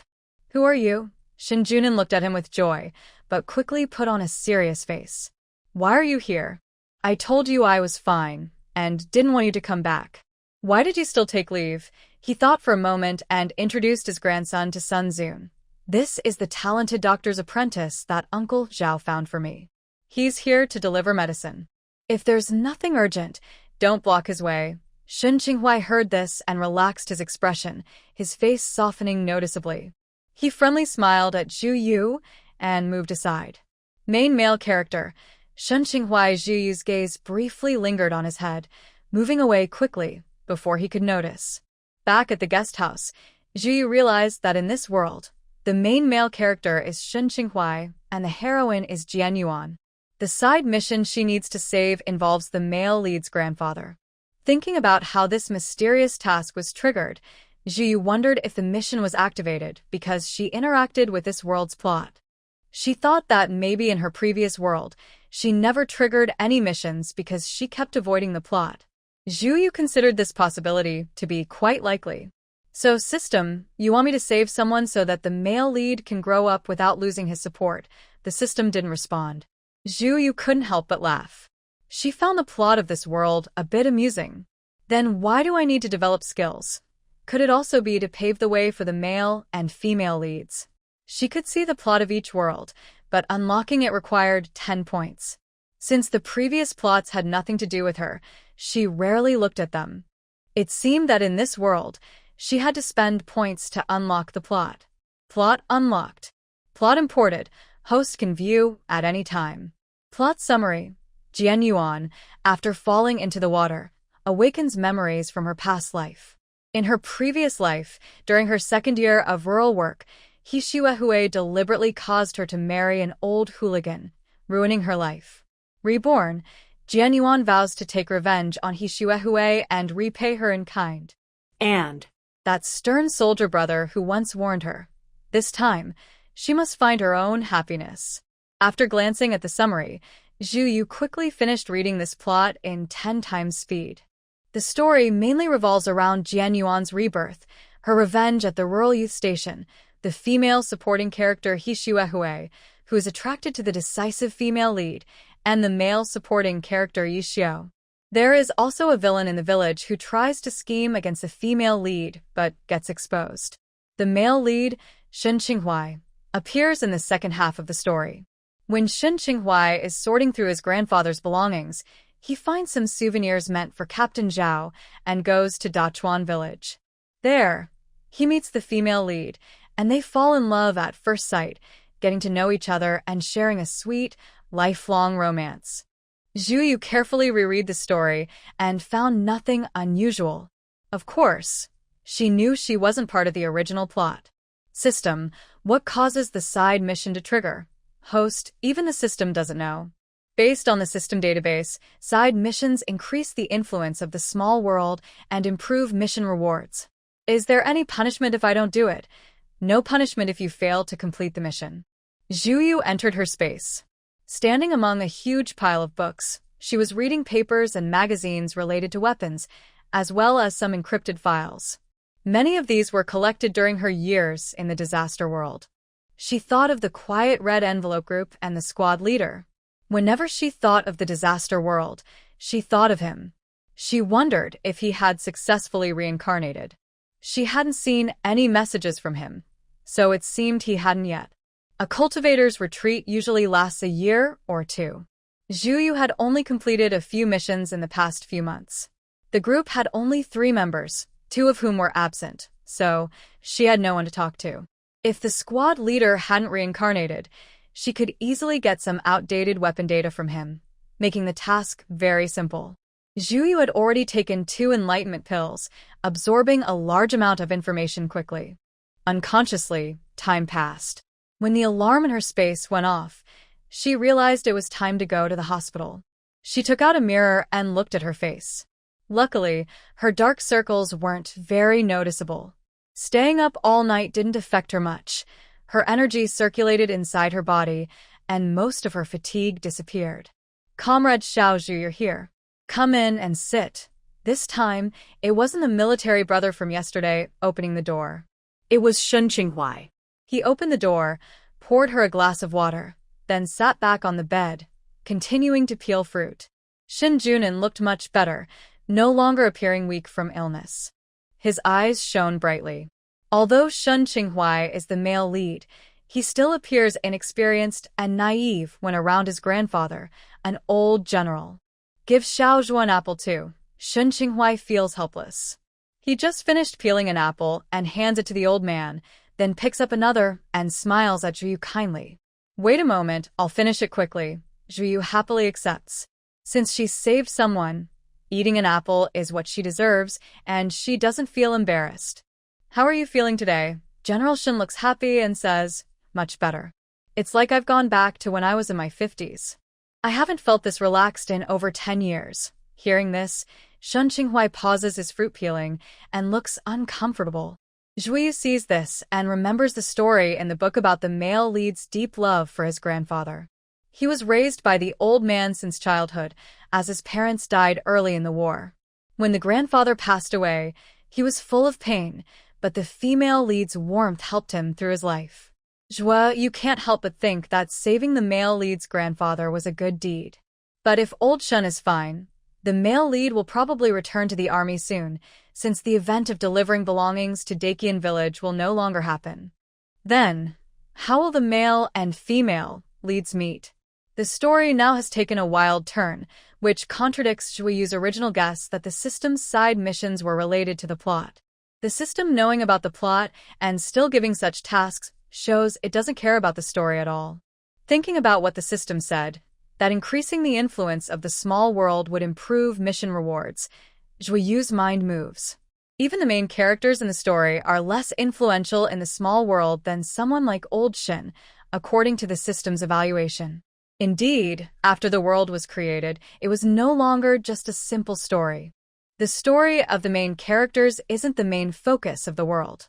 At this moment, Zhuiyu understands the system's meaning even more deeply.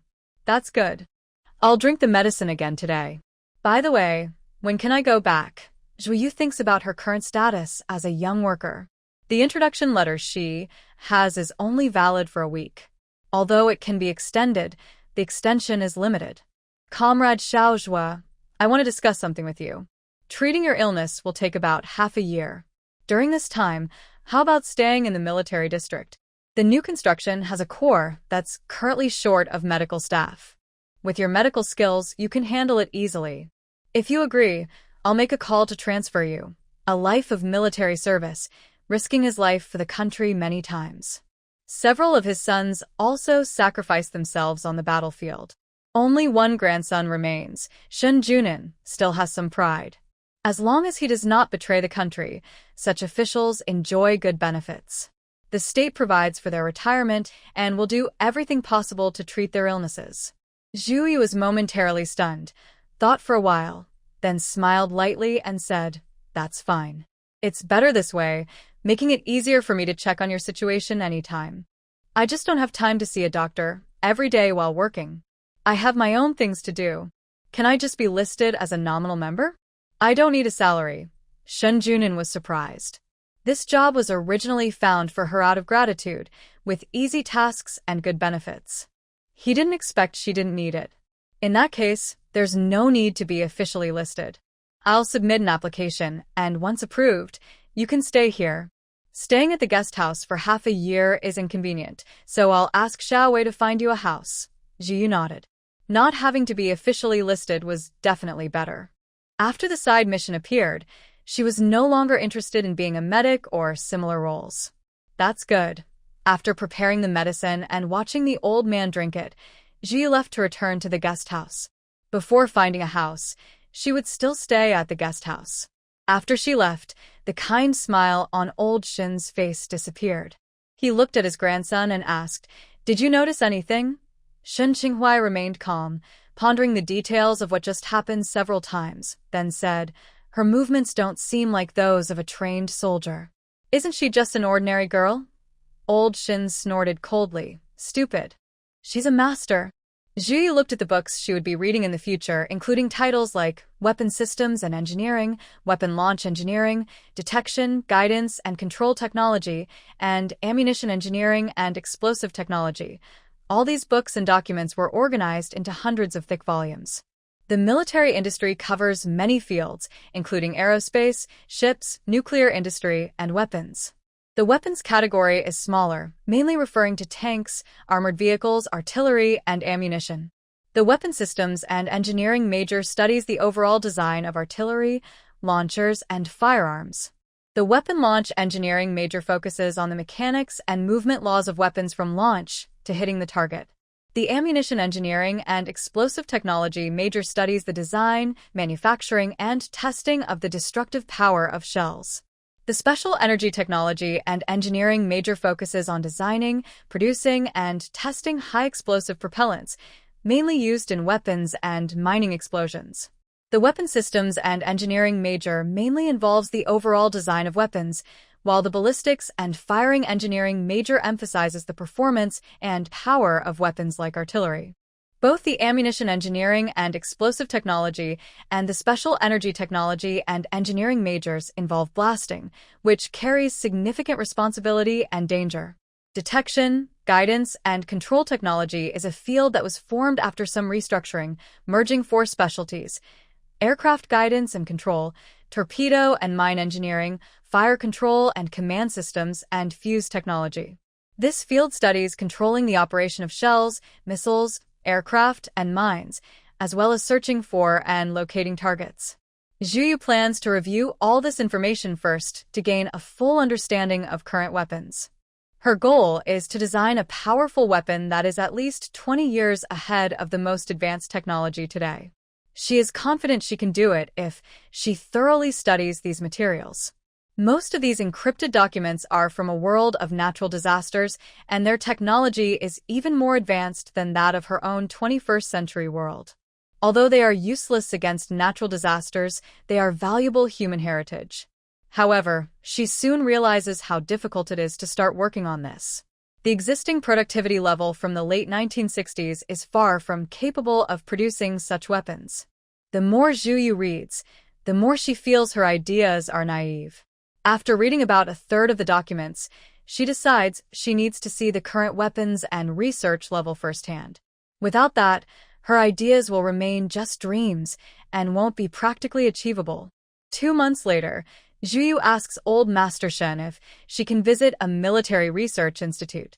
Shen Junin is surprised and honestly tells her that he cannot approve this request. Research institutes related to weapons are highly secretive, directly under the military's top leadership, and no one else knows the details. Feeling disappointed, Zhu Yu quickly gathers her thoughts and comes up with a plan. She tells Shen Lao that she will prepare some documents and submit her application to try. It's a very difficult challenge. Zhu Yu felt a bit hopeless when thinking about the difficulty of the weapons she envisioned. She thought that since it was modern society, things should be easier, but reality told her otherwise. The production capacity and research facilities of the 1960s and 70s were far behind those of later generations. Development was changing rapidly, and now it was really hard to catch up. Zhu Yu realized she needed to rethink her plans. Okay, I'll submit it and give it a try. Your background will also be thoroughly checked, including the fact that you saved me. It will take some time, and the results might not be what we expect. Just stay calm. Old Mr. Shin was very straightforward and comforted her. Thank you, I understand. The materials she submitted were based on her predictions of the weapon levels in the 1960s and 70s, along with the program's estimates and a step-by-step plan to improve further. Right now, these things were easy for Zhu Yu. They were simple and straightforward, like 1 equals what? She could list the answer without thinking. But how to start exactly still depended on the current level of scientific research. What Zhu Yu didn't know was that her submitted materials caused a big stir at the research institute. Professor Chung, have you seen this report? It's amazing. If it weren't stamped with our seal and written in Chinese, I'd think it was the latest work from the Americans. Do we have a more advanced research institute in our country? Is this just a cover-up? Stop talking nonsense, Lao Li. Didn't the person who wrote this report work for us? Don't you believe they're a genius? There have been even more talented people abroad. Why can't we have a genius here too? No, Professor Chung, I just find it hard to believe, Professor Li said, his eyes turning red with excitement. Bring the person over quickly. We should find such talented people early. Our research can finally make progress. Actually, they overestimate our current level. Sigh. No matter how hard it is, we must persist. I believe one day we will develop the most powerful weapons. Professor Li said this outwardly and in his heart, but he also knew very well that the gap was huge, so big that it might take many years to catch up. And while they were working hard, the other side was also working just as hard. Professor Cheng hesitated for a moment and said, "We need to review that young girl's background to ensure her innocence before inviting her. Let's wait a bit. Oh, by the way," he glanced at his disciple Yang Haixin, who was still immersed in the report and repeatedly reading it. With a resigned tone, he raised his voice and said, "Yang, stop reading and get ready for the experiment." Yang Haixin snapped out of his focus and quickly packed up. "Yes, Professor." After greeting Zhu, Professor Cheng took her to the finished products area. This place had the most advanced weapons and semi-finished products. The warehouse was large, filled with many parts arranged closely together. Seeing all this in person was more shocking than reading about it in books. It was very direct and real. Professor Cheng said, "Take a look first. After you finish, share your opinions." The report is very well written, but it doesn't quite match our country's situation.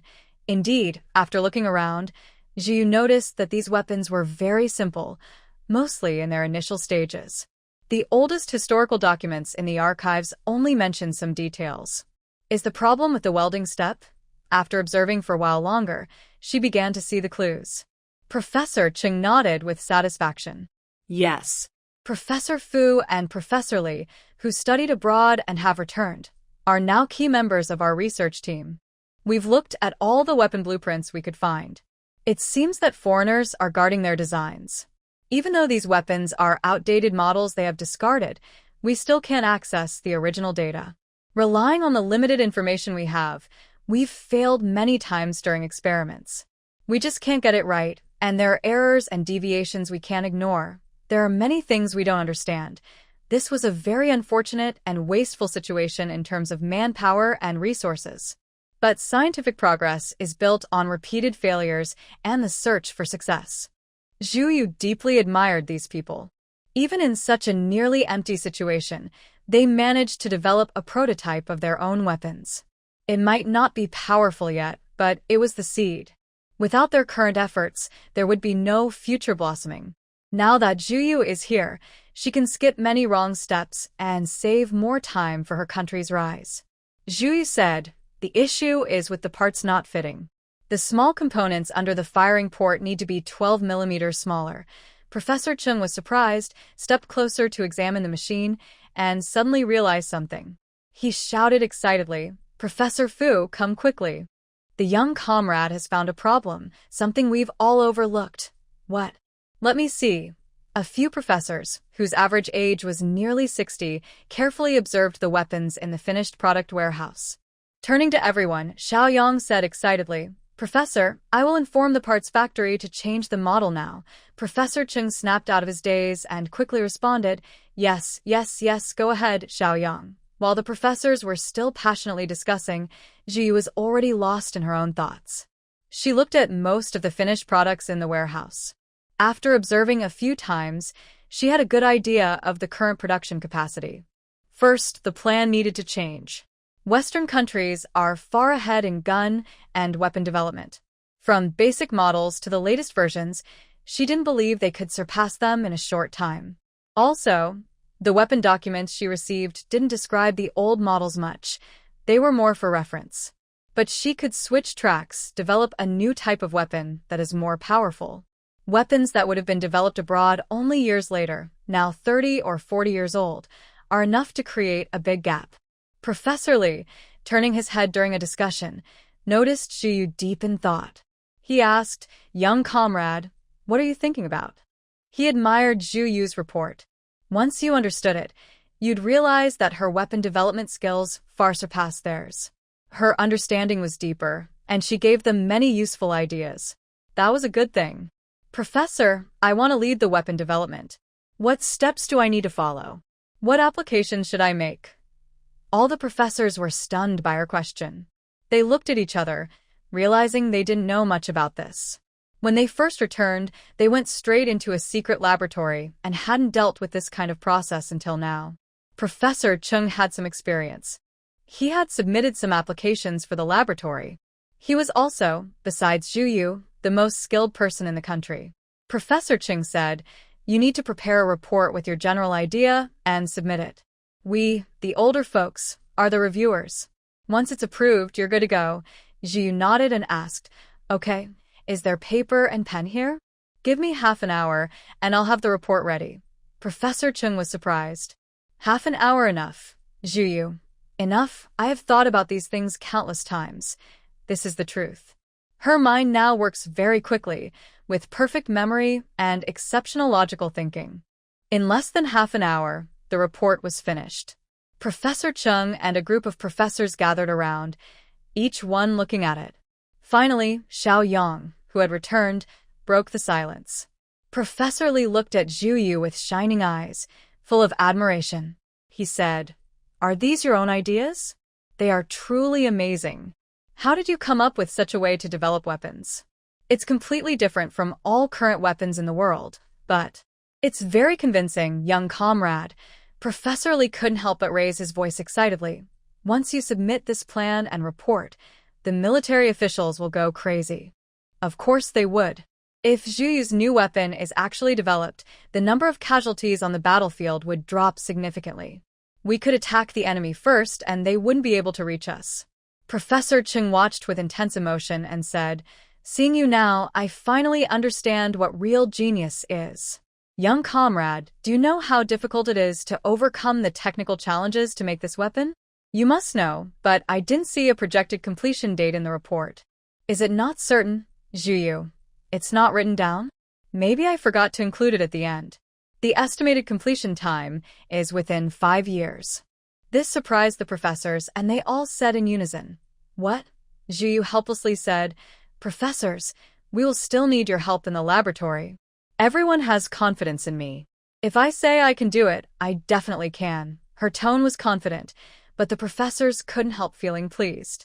Walking on the path of their dreams is a happy thing. At this time, those who are willing to travel far and endure hardships to return from abroad to serve their country are all firm in their beliefs, each one a dedicated patriot. Zhu Yu deeply respects these people. She also truly needs their experience to help her speed up her progress. This report was signed by all the professors to show their full agreement.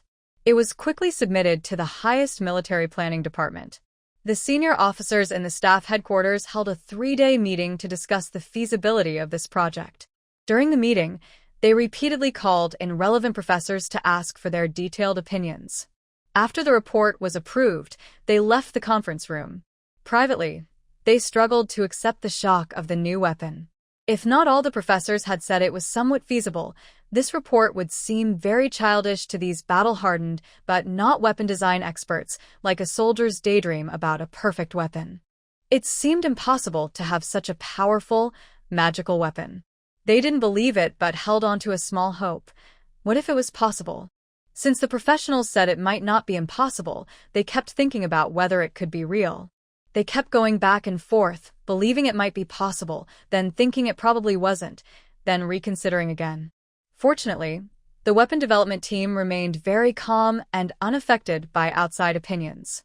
After the Special Research Institute was established, Zhu Yu first organized some data. The data included details about the operating system, radar, and new types of firing cannons. She asked the professors to learn about them as soon as possible. Seeing this information, everyone's confidence in the experiment grew. Following Zhu Yu's planned steps, it seemed that within 5 years, no, maybe in just 3 years at the fastest, they could complete these tests. The more they confirmed the advanced and accurate nature of the data, the higher their opinion of Zhu Yu rose. Now, she was seen as the true mother of the weapon, far ahead of the world in weapon development. Everyone felt that the research was going smoothly and easily. They believed Zhu Yu had simplified complex concepts and adapted them to their understanding. This was her achievement during this period. Even if she could understand the original documents, they were very unfamiliar to the professors. Many terms were new to them. Zhu Yu worked overtime, rewriting the original documents in simpler language, removing unrelated designs mentioned in the texts, and focusing only on the parts relevant to this weapon's development. After 3 years, the weapon was successfully tested in an uninhabited area. Under the witness of many people, this powerful weapon was finally developed. Once it was ready, it attracted the attention of top leaders and the most powerful military officials. Several of them personally observed the weapon's final test, and all were deeply impressed by its power. Is this really a young girl who came up with this research? Yes, sir. I asked the professors, and they said their contribution to the development was less than 5%. Most of the work was done by assistants. This research is entirely Comrade Zhu's achievement. Good, good. Truly a hero at a young age. Zhu was also very excited, seeing her idol. Without these people driving away the invaders, there would be no peace for future generations. Zhu often felt deep sadness when listening to history lessons, especially about the late Qing dynasty, a time of humiliation. Out of all the thousands of years and many dynasties, she disliked the Qing dynasty the most.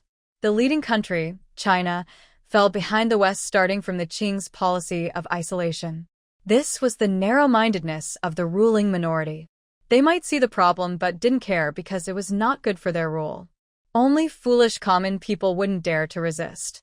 The more people knew, the harder it was to control them. That was their way of thinking. System, don't send me to the Qing dynasty. If I go there, I'll definitely interfere. I'll rebel and fight back.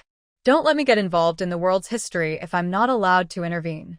Zhu firmly discussed with the system in her mind.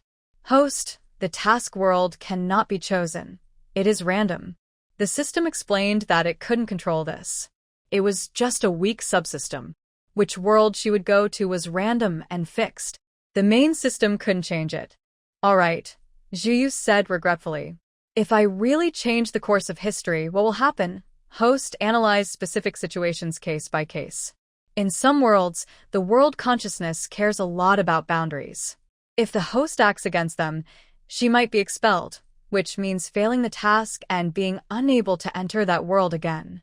You would have to go to another world to complete the mission.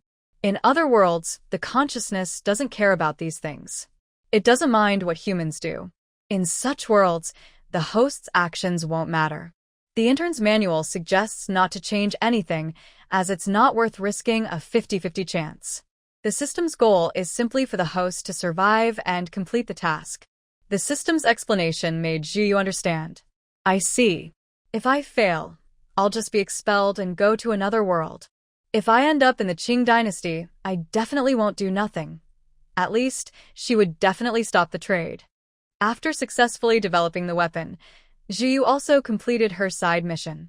Although it was just the development of a weapon, it involved many technical challenges, more than 2 or 3, actually over a dozen, and led to the creation of several new technologies that surpassed those abroad. Zhu's task was considered overachieved.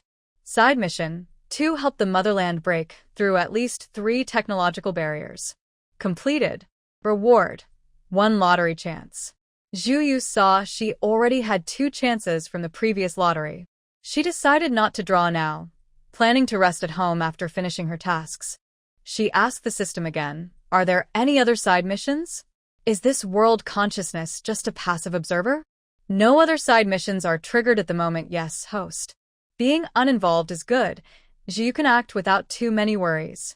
Thinking about entering the research institute and knowing she couldn't return to Dachuan village, she specifically told the team leader that she left her belongings at the Youth Thinker's residence, including some malted milk candies and other perishable items, which should be used quickly. Captain Zhao understood her meaning and did not refuse. With the research completed, they had several months of rest. Everyone's focus was on the new weapon, especially those in the general staff who initially doubted it. Now, they were the most excited and passionate. Zhu was worried about dealing with their enthusiasm, so she returned to her dormitory to hide for a while, waiting for everyone to calm down before going out again. The original protagonist is only 19 now, and her revenge is done. The side missions are also completed. What should she do next? Zhu asked the system, does the world consciousness treat the male and female leads differently? If I go to meet them now, will it trigger any missions? Before the consciousness is born, it unconsciously follows the plot and favors the male and female leads. Related events seem like destined coincidences. After the consciousness is born, it ignores the leads. Whether missions are triggered has nothing to do with the leads. Zhu Yu asked the professors and knew it was best to stay quietly at the military district, as it was the safest place. Outside was still in turmoil, and there were many leftover spies from domestic organizations. If any were caught, it would be a loss for the country. That's why their existence was kept strictly secret and protected carefully. Zhu Yu understood all this. She was just feeling a bit bored. The professors all knew she was very smart. During her rest period, many professors from different fields came to see her, hoping she would choose multiple directions for her future research. Their good intentions made her feel tired. No matter how capable she was only one person. Also, in the disaster world, the files collected were mostly about military weapons, with no information on civilian projects. She knew little about many areas. She couldn't offer much help, only giving some suggestions for improvements based on her knowledge of the future. What she didn't realize was that her small suggestions often inspired others deeply, leading to major progress when they returned. Her reputation was growing stronger. Of course, this information was kept secret at higher levels to protect her. At her age, with her knowledge and intelligence, she was almost like a national treasure. Especially in military weapons, she was a rare genius. For the rest of her life, besides occasionally learning about her original family's painful past, she spent most of her time in the lab. She mainly developed defensive weapons and detection devices, as instructed by her superiors. Over decades, she achieved great success and made many important discoveries. Later, her existence was discovered by spies and spread, but by then, her family's protection was so strict that not even a fly could enter. It was also her last few years of life, and she no longer started new research, focusing instead on organizing her work and writing books for future generations, ignoring various disturbances. Shortly after her death, the country announced her achievements. People were shocked to learn that their nation had such a genius. Many were amazed by her research results. Of course, the weapons shown were outdated. The truly advanced military versions in other countries were devastating weapons. When she opened her eyes again, she was back. Congratulations to the host for completing Task 1, passing away peacefully. Gained 1,000 points. Congratulations to the host for completing Task 2, Revenge is a dish best served cold. Gained 1,000 points. Congratulations to the host for completing subtasks 1 and 2. You have gained 2 lottery chances and 1,000 points. Zhu Yu opened the attribute panel. Name: Zhu Yu. Main world age 19 skills: traditional Chinese medicine, acting, fighting, divination, weapon mastery, golden finger. Precognition: 3 realms red envelope group, spirit spring water points, 9,050. Zhu Yu first checked the skill page in the system shop, but it was still grayed out. It seems her points are still too few. She asked the system, can you tell me how many points are usually needed for a skill? The host has been checked. Usually, soul skills require over 30,000 points. Based on her current rate of earning points from tasks, it will take about a year or more. Doing more side quests could help her earn around 30,000 points after 7 or 8 missions. With a clear goal in mind, Zhu Yu relaxed. System, start the lottery. Ding. Congratulations to the host for drawing the 3 realms red envelope group 1. Ding. Congratulations to the host for drawing the Yin-Yang Eyes system. I already have the red envelope group, don't I? And does the Yin-Yang Eyes mean I can see ghosts with my eyes? I don't want that. Can I return it? Although Zhu Yu isn't afraid of ghosts, she doesn't want to see them either. It's too creepy. Host, the 3 realms red envelope group is a chat group formed randomly with 3 people from different worlds. The new group members are all from different worlds, so it's not a duplicate. The lottery results cannot be reversed. Please accept this. Alright, can I control the Yin-Yang Eyes myself? Turn it on or off. It's recommended that the host check the description of the lottery result. This Yin-Yang Eyes is different from what you might think. The system's words made Zhu Yu curious. She clicked to read the description of the Yin-Yang Eyes. The Yin-Yang Eyes have special abilities, such as seeing things others cannot see, and even seeing spirits. That was her original understanding. But the one she got from the lottery is different. When activated, It not only allows her to see floating spirits of the dead, but also the spirits of the living. Through spirits, she can tell a person's time of death. Pure spirits are white, while those filled with resentment are gray-black. This ability is actually quite useful, especially in certain situations. It's similar to precognition or divination, a skill from a particular school. Juyu feels like her talent is leaning more towards being a fortune teller, and she's starting to seem more like a spiritual healer. No matter where she goes, these three abilities can help her make a living by giving people readings. They are also perfect for pretending to be a deity or a ghost. If she wanted, she could even pretend to be a divine figure in ancient times. If pretending to be a divine being helps her complete her tasks, Juyu has no problem with it. Yeah, dinner's ready. Coming right now, Grandma. Juyu closed the system panel. She would check the red envelope group later. For now, she went to eat. The longer she spends on her tasks, the more she misses her grandparents' home-cooked meals. Eating with her family makes her feel safe. Juyu believes she can stay so firm in her identity because her family is always there as her anchor. After dinner, she returned to her room and opened the system panel again to check the new red envelopes in the group. Nine-tailed fox spirit from the demon realm, such a strange chat tool. Who is on the other side? What kind of demon are you? Abandoned Star Zone 17. I'm not a demon. I am a clone. Fox spirit Qingmyang from the demon realm. What is a clone? Are you human? Abandoned Star Zone 17. Humans don't recognize me as one of them. We are all failed experiments. Compared to humans, I prefer to call myself a machine. Abandoned Star Zone 17. Are you really a legendary demon? Can I wish upon your soul? Nine-tailed fox spirit. What nonsense is this? Aren't you one of us from the demon realm? Juyu enjoyed reading this, but she knew she shouldn't always be an observer in their conversations. Staying silent too long might make her seem distant, and once they get to know each other better, she might be excluded. Official worker of the Quick Travel Bureau. We are all from different worlds. Wishing on a soul is fake. There are only 3 of us in this group, representing 3 different worlds. We can exchange things here. Official worker of the Quick Travel Bureau.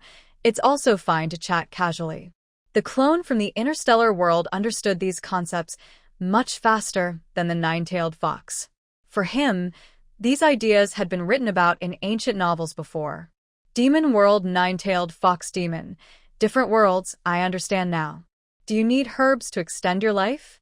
I have plenty. Trade your treasure for them. Abandoned wasteland, Star Zone 17. No, half of my body is mechanical. These things are useless to me. I also don't want to keep living like this. Official worker of the Quick Travel Bureau.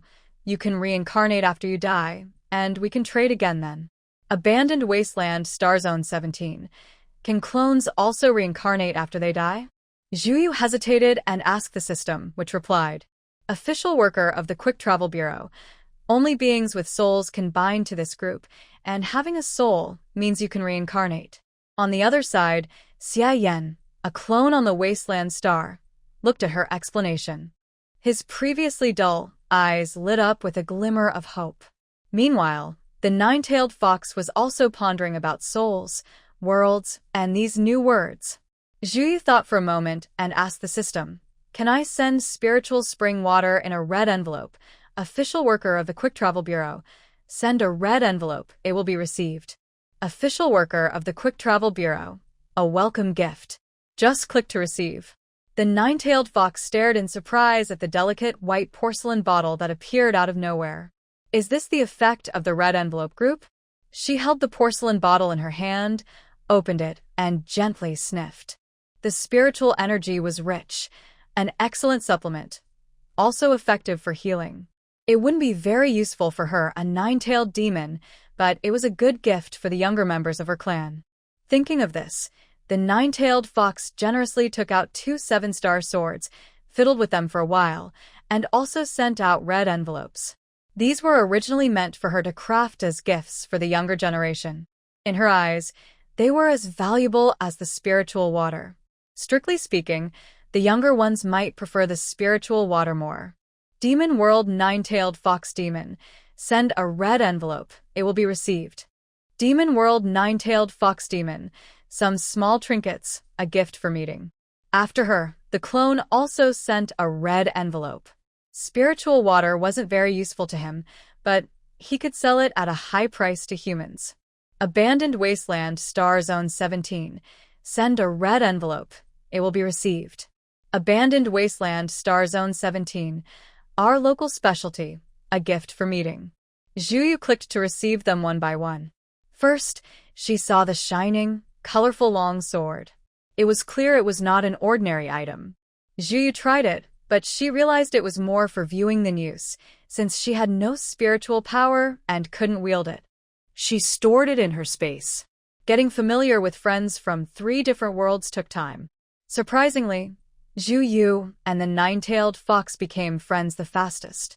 It started when the Nine-Tailed Fox, feeling bored, sent her a tablet with several long mythological TV dramas. At first, the Nine-Tailed Fox kept complaining, but secretly, she quickly became addicted. As expected, everyone falls for the delicious law. Another friend from the Barren Star, a clone, sent her a holographic helmet as a gift. When Zhuyu put it on, she found she could connect it to her tablet.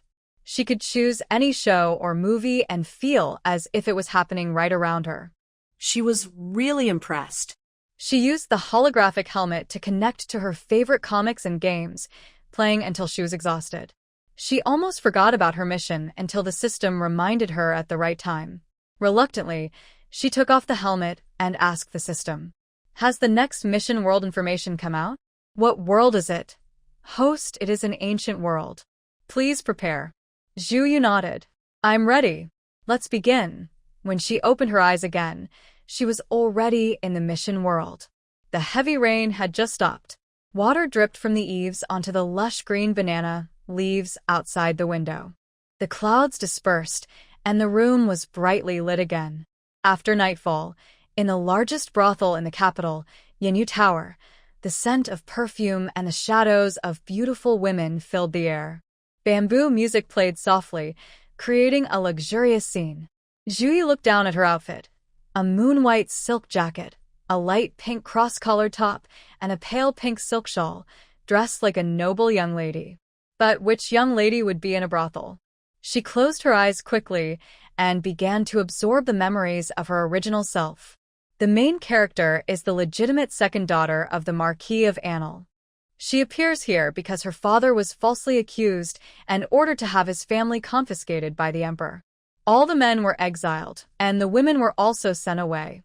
But why wasn't she among those exiled? It's because, before the Marquis of Anil's trouble, rumors about her being the most beautiful woman in the capital had already spread. Some of these rumors were true. She was indeed very beautiful. However, these rumors spread mainly because her stepmother deliberately encouraged them, hoping to influence her marriage and pave the way for her own daughter to benefit. But human plans often fail against fate, and now all that was just empty hope. These rumors caused her a lot of trouble. Even before her exile, during the process of family confiscation, she was kidnapped. Soon after, the person responsible for kidnapping her appeared. He was a prominent prince from the capital. When he saw her, he forced her to become his concubine. She was kept confined in a separate courtyard, missing her family every day, and eventually died of depression there. Zhuyu opened the system panel. She instinctively felt that the main character's wish was related to her family being exiled. After checking, she confirmed this was true. Task 1. Live a long life. Task 2. The main character's wish. Protect her sister and brother. Zhuyu recalled her sister Zhu Wan and her younger brother Zhu Yin. Unlike the hypocritical stepmother and the indifferent father, they treated her well and were true family members. Understanding her task, Zhuyu's immediate priority was to return to her home quickly. The family's confiscation was chaotic, and no one was looking for her now. If she waited too long, it would be too late.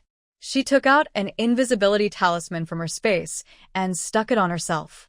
Once it took effect, she pushed open the door and sneaked out through the main gate, avoiding people.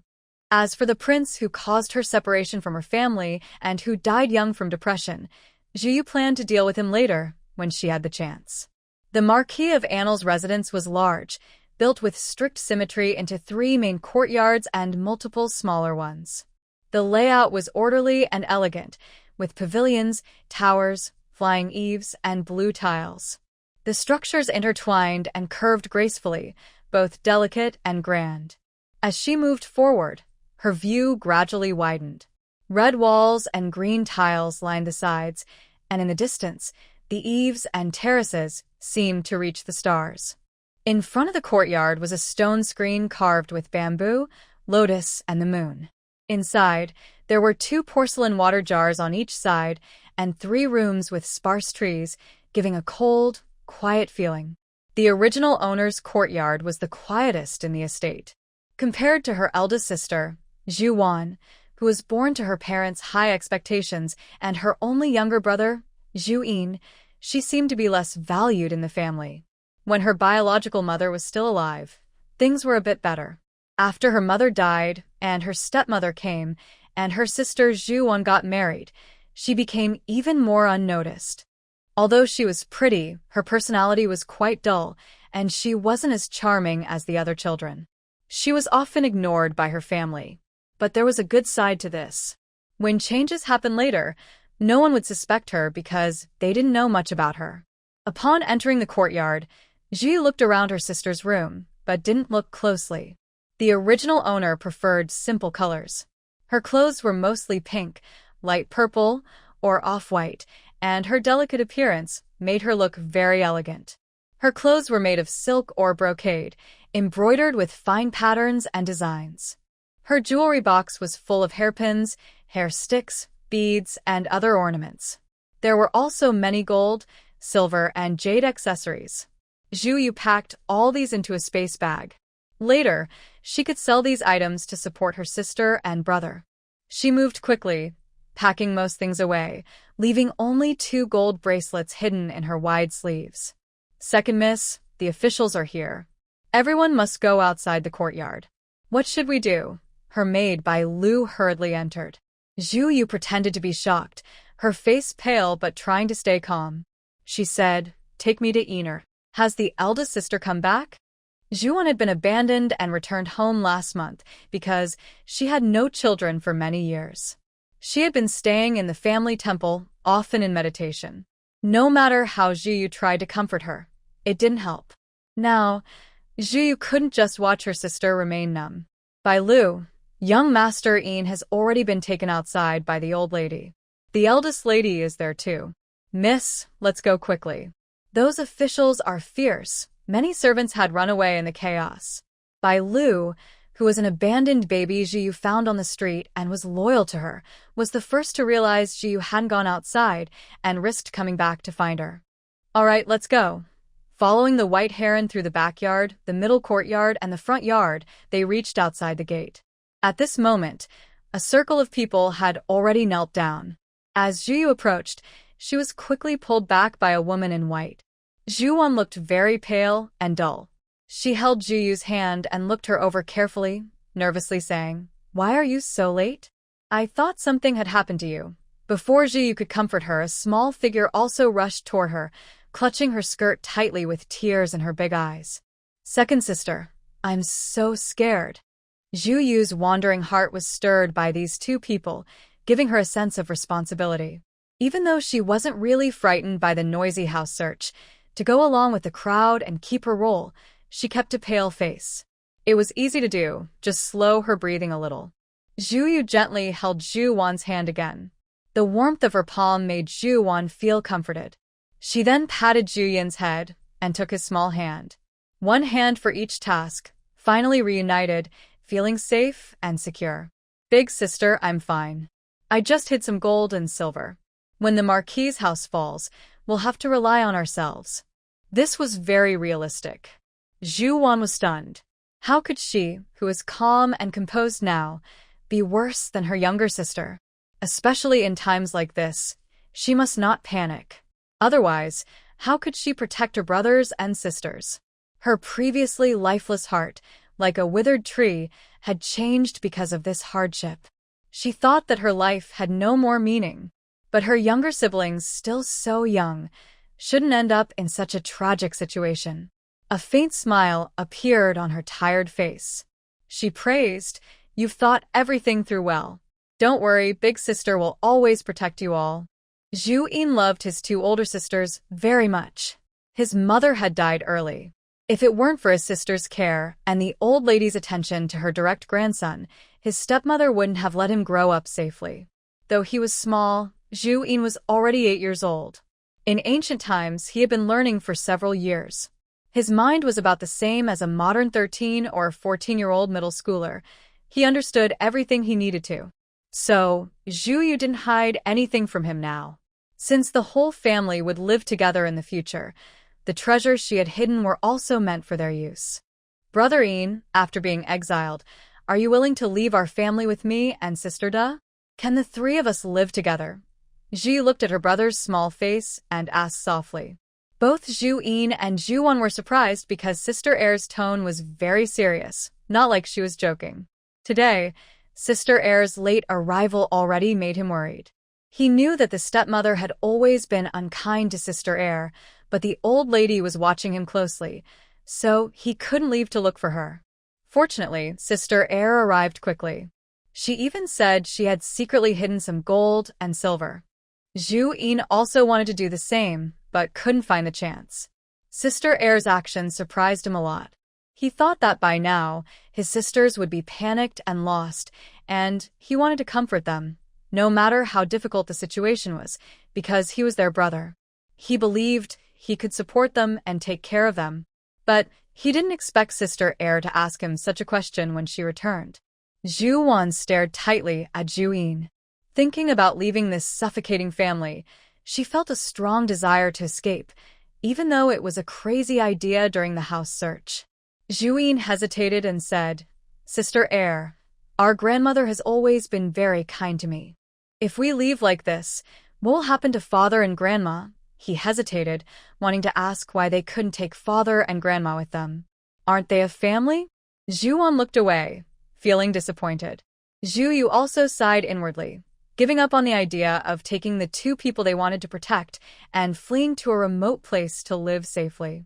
Yin's meaning, Sister Air understands. Although the original owner was invisible in this family, besides the stepmother, no one else was malicious toward her. They just didn't notice her in their hearts. After all, this household raised her.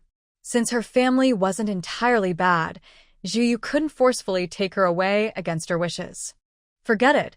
She hadn't lived with a group of people before, so she didn't know if it would be troublesome. She would just get used to it. The only thing she regretted was that she needed to be careful with space in the future. Absolutely no one could find out. Zhu Yin looked conflicted and said, "Sister Air, I'm sorry. Did I let you and Sister Da down?" Wu Zhu indeed felt quite disappointed. She thought about how her grandmother had never really cared for her, nor for her mother. When she got married, no kind words were spoken to her. When she returned home, no nice words were said either. All of this made Wu Zhu feel cold and lonely inside. Only her second sister and younger brother always treated her the same. "I am not disappointed in you. Grandmother just doesn't see us, but she has always loved you. What you sow is what you reap. We won't blame you." Zhu Yu nodded, showing she agreed with her older sister's words. "I don't know when Father and second uncle will come back. Right now, in the entire Anil Marquis residence, all the main family members, Madame Xin, the eldest daughter Zhu Wan, the second daughter Zhu Yu, the third daughter Zhu Shui, and the young master Zhu Yin, were kneeling outside the courtyard. Nearby, Liu, from the second household, along with the eldest son Zhu Kun, the second daughter Zhu Qing, and the younger daughter Zhu Xiang, were also present. Apart from the two elders still in the Ministry of Justice and the old madam, everyone else in the Marquis house was kneeling here. The old madam didn't need to come because she had another identity. She was a princess from a noble family, part of the royal clan. Even in the case of house seizure and exile, she could have stayed in the capital without anyone saying a word. But as soon as she heard the news, she immediately issued orders to stand with the family. Now, she was resting in a side courtyard due to her age and poor health, with special permission from the officials. It was also because the old madam was asleep at this moment that Zhu had the chance to come out and see his two sisters. When the old madam woke up, she definitely wanted to see her legitimate grandson. Otherwise, she wouldn't be able to sleep peacefully. Generations of wealth often lead to the downfall of descendants. In ancient noble families, no one was completely innocent. This time, the reason the Marquis of Anil was in trouble was because he chose the wrong side. Although the current emperor was old, he was not yet completely senile. He had not established a crown prince, probably because he didn't want anyone to scheme for his throne. But how could ambitious people see this clearly? The Marquis of Anil was clueless and desperately tried to curry favor with the fifth prince. Loyalty alone was not enough. One had to make the ruler believe in your loyalty. And how do you make the ruler believe? That depended on court politics. The Marquis of Anil's methods were very unrefined. He even chose to fight against the forces of the seventh prince. Whenever someone acts unexpectedly, others tend to blame the worst motives. And Le Marquis is a straightforward person, so everyone can see what he's thinking. Having offended the third prince and failed to handle things well, the fifth prince is disappointed in his ability and has revealed his true nature to the court officials. The emperor wants to pick someone to punish as a warning to others and calm the growing rivalry over the throne. And Le Marquis's actions have definitely been his own fault. He has made a mistake and caused trouble for his entire family, including the second branch. My father has two sons. The eldest inherits the family estate, and the second son is capable and has worked hard to become an official. He has strong backing and has smoothly risen to a fourth-rank official. Although his position isn't very high in the capital, he's still young and has plenty of time to improve. Who knows, maybe he'll become a top official someday. But having such a brother is tough. When one family member succeeds, everyone shares the success. When trouble happens, no one can escape. The second branch's people are now quite unhappy with the main branch. Mrs. Liu notices Shun's worried face and sneers. Big sister-in-law, you can't be unkind. Mother is still sick and working hard. When the palace is gone and you're exiled, you'll have to carry everything on your own. Shun's eyes flash with anger and sadness as she replies, Second sister-in-law, you know that the master never listens to me. His heart is only with the women outside. I never imagined he would do such a thing. Mother is indeed tired. In the future, our family will need us to work together and support each other. Shun is skilled at speaking, especially with someone like Liu, who is simple-minded. A few words are enough to make Liu forget her original resentment. Meanwhile, Zhu Kun, kneeling nearby, glances at Shun with meaning.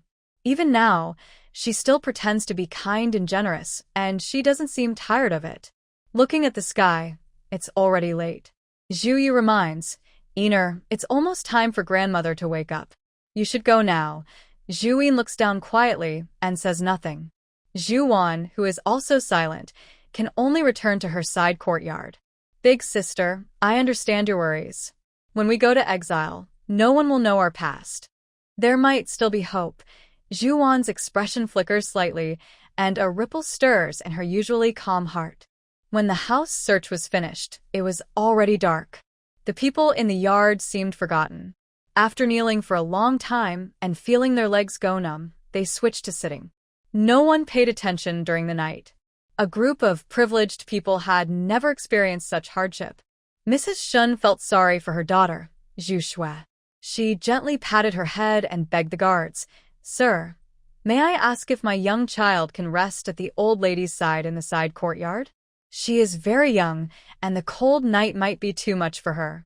As she spoke, she took out a beautiful hairpin decorated with gold and red jade from her hair and handed it to the guard. Seeing the valuable jewelry in her hand, the guard hesitated. He thought that they had already arranged for a child to go, so this one was not necessary. He waved his hand and stopped blocking them. Mrs. Liu followed suit, also removing her hairpin and bribing the guard. In the end, everyone was allowed to rest in the side courtyard for the night. One night was enough for the guards to search the entire house thoroughly. All kinds of treasures, gold, and silver were packed away in boxes. The beautiful artificial mountains, ponds, pavilions, and towers, which looked like a fine painting, were damaged and lost their beauty during the search. Between 3 and 5 a.m., everyone, including the old lady, was awakened. The Marquis of Anil and the second master, who had been detained in the Ministry of Justice prison, were brought back. The group was about to begin their exile journey. They were ordered to change out of their fine clothes and jewelry and hand them over. No personal belongings were allowed to remain. Everyone had to wear rough, simple prison clothes. Zhu Yu secretly moved her gold bracelet from her sleeve into her space. The rough prison clothes were too coarse to hide anything. Men and women were separated into two groups, except for children, who could stay with their mothers. Everyone was chained with shackles, wooden and metal devices used in ancient punishments to restrain prisoners, preventing escape and resistance. Zhu Yu heard that they could only remove the shackles once they reached the place of exile, but that didn't mean they were truly free. Now, everyone was forced to wear heavy shackles, tied together with ropes by the officials to walk. The only exception was the old lady. She hired someone to drive a carriage and brought a doctor along. During rest stops on the journey, she would send people to check on her two sons and grandson. Originally, Zhu Yu was thinking that on the way to the exile land, many people might die. The exile place was in the far north of the court, where it was cold all year round, often snowed, and sometimes there were snow disasters. During this journey, they hadn't prepared any luggage, had poor food and clothing, and traveled such long distances every day. One misstep could cause sudden death on the road. No matter how many people died, the officials escorting them wouldn't be moved. Ancient exile was this cruel. The road to exile was hard. The farther north they went, the colder it became. Zhuan was the first to notice, and Zhu Yu, who had been paying attention, immediately saw it too. She looked in her space and found some homemade medicinal pills she had prepared earlier for emergencies. She took 2 that were very effective against fever, wrapped them in old yellow paper, and held them in her palm. Using 2 gold leaves, she secretly asked the officials for hot water, then added a drop of spiritual spring water into it. Only after Zhuan drank it did she feel at ease. The original sister's face looked very bad. On the road, Zhu found a chance to check her pulse. Her pulse was very irregular, her health was poor, and she had a serious cold in her. She wondered how Zhuan, who was healthy before marriage, became cold after marriage. Maybe she heard her sigh. Zhuan turned her head when she heard, and saw Zhu Yu's face full of faint sorrow because of her condition. She immediately smiled, like gentle ripples on a calm pond.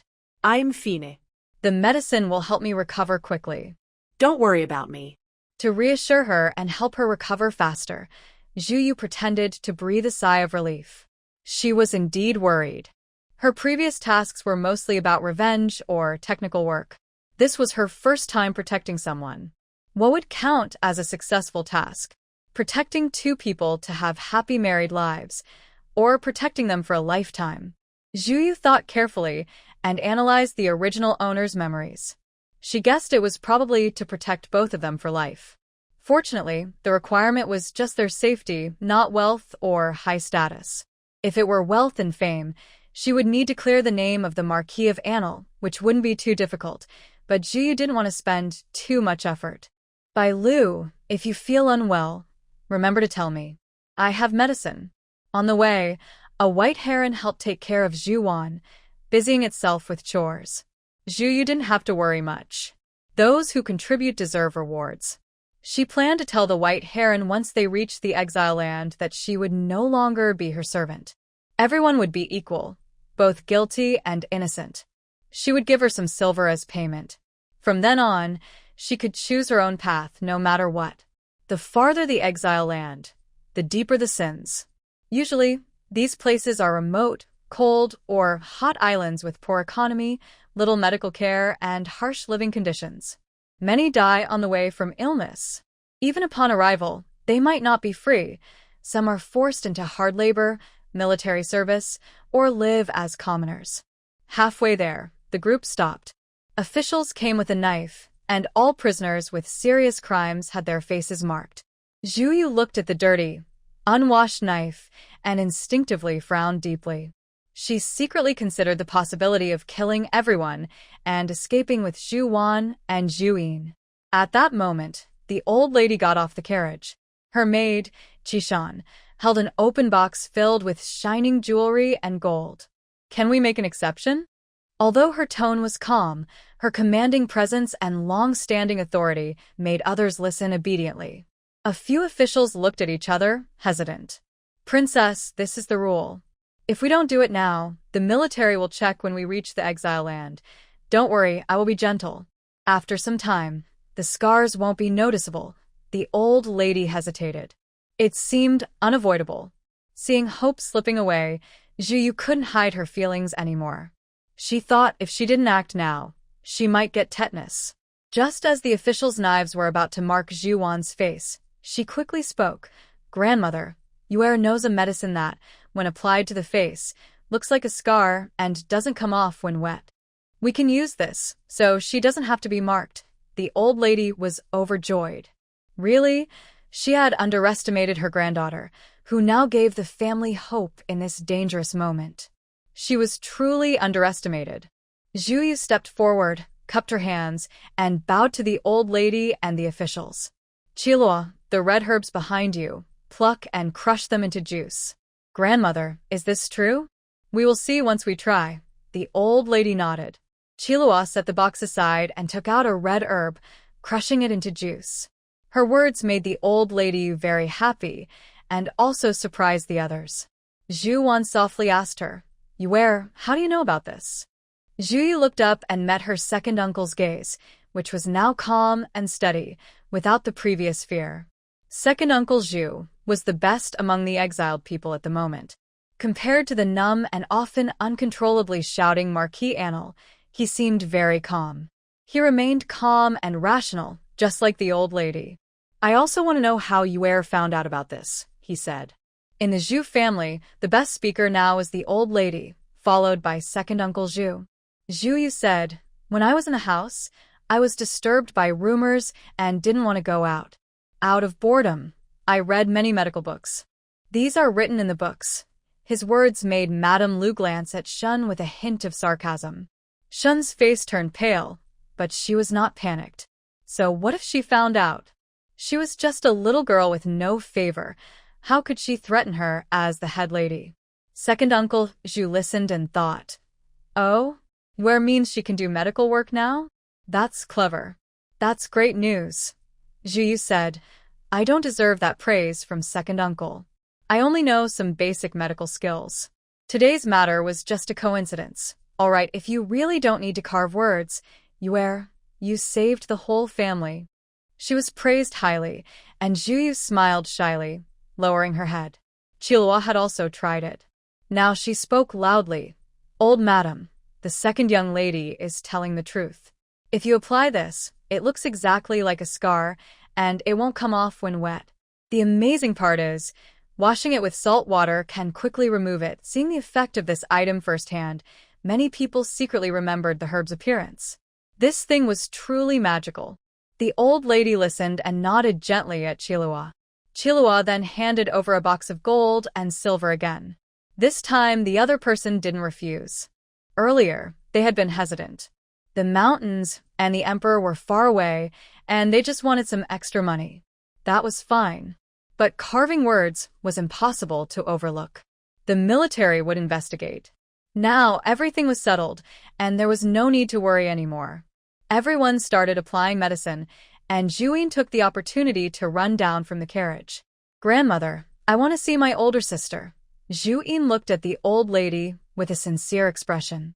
His face had clear features, a hint of childishness, and his eyes were bright and pure. The old lady watched him sometimes get distracted. His face really looked a lot like her late husband, which was why she always felt differently about this grandson. Go ahead, she said, thinking of Zhu Yu, who surprised her. She no longer stopped him. Zhu Yu and Zhu Wan helped each other draw characters on their faces. Zhu Yu took the chance to pick some different herbs in front of everyone, so later she could make her medicine pills seem to come from a proper source. Big sister, second sister. The young boy ran over quickly, pulling out a wrapped piece of osmanthus cake from his pocket and offering it. Eat, Zhu smiled gently. Not, I don't like sweets. You can give it to big sister. Zhu scratched his head. Okay, next time I'll bring something else for second sister. Zhu looked at the hopeful look in his eyes. Even though she didn't want the food from their grandmother, she couldn't bear to disappoint her little brother. Be good in the carriage. Grandmother's temper is unpredictable. Don't let her get angry at you. Zhu Yin's long eyelashes fluttered. Big sister, don't worry. Einer understands. He turned his gaze to Zhu Yu with admiration. Second sister, you're so good at medicine. That's amazing. Zhu Yu now habitually kept a gentle smile on her face. Not for anything else, but because she found that when she didn't smile and was thinking, she looked completely different from the original owner, more like herself. Her calm and independent aura was even more powerful than the old lady's. In her past life, she led a team for decades, managing national research projects with ease, often in meetings with powerful, intimidating figures. All of this had left an impact on her. Now, if Zhu Yu didn't put on some disguise, she looked like a sharp, dangerous blade. Einer wants to learn? Second sister can teach you. She deliberately softened her tone to reduce her sharpness. It seemed to work well. So far, no one had noticed anything unusual. Zhu Yin was excited. Really? Second sister, I want to learn. Zhu Yu replied, I can teach you all along the way, but you should first tell grandmother. Zhu Yin hurriedly said, Second sister, wait for me. I'll go ask grandmother right now. Okay, don't rush. After Zhu Yin left, Zhu Yu looked at Zhu Wan and asked, Elder sister, would you like to learn? Zhu Wan was slightly surprised. It's fine if you know it. It doesn't matter whether I learn or not.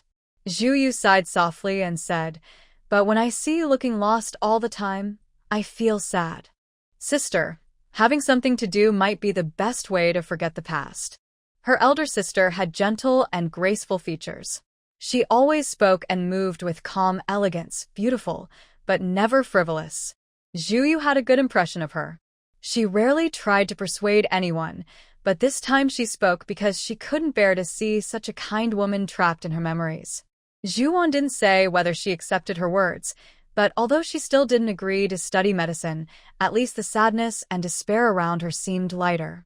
Sister, is this a ephedra? What is it used for? Zhu Yin held a herb in his hand and turned to ask his second sister behind him. Zhu Yu replied, 3 qian of peeled ephedra, 2 qian of cinnamon twig, 3 qian of apricot kernel, and 1 qian of licorice.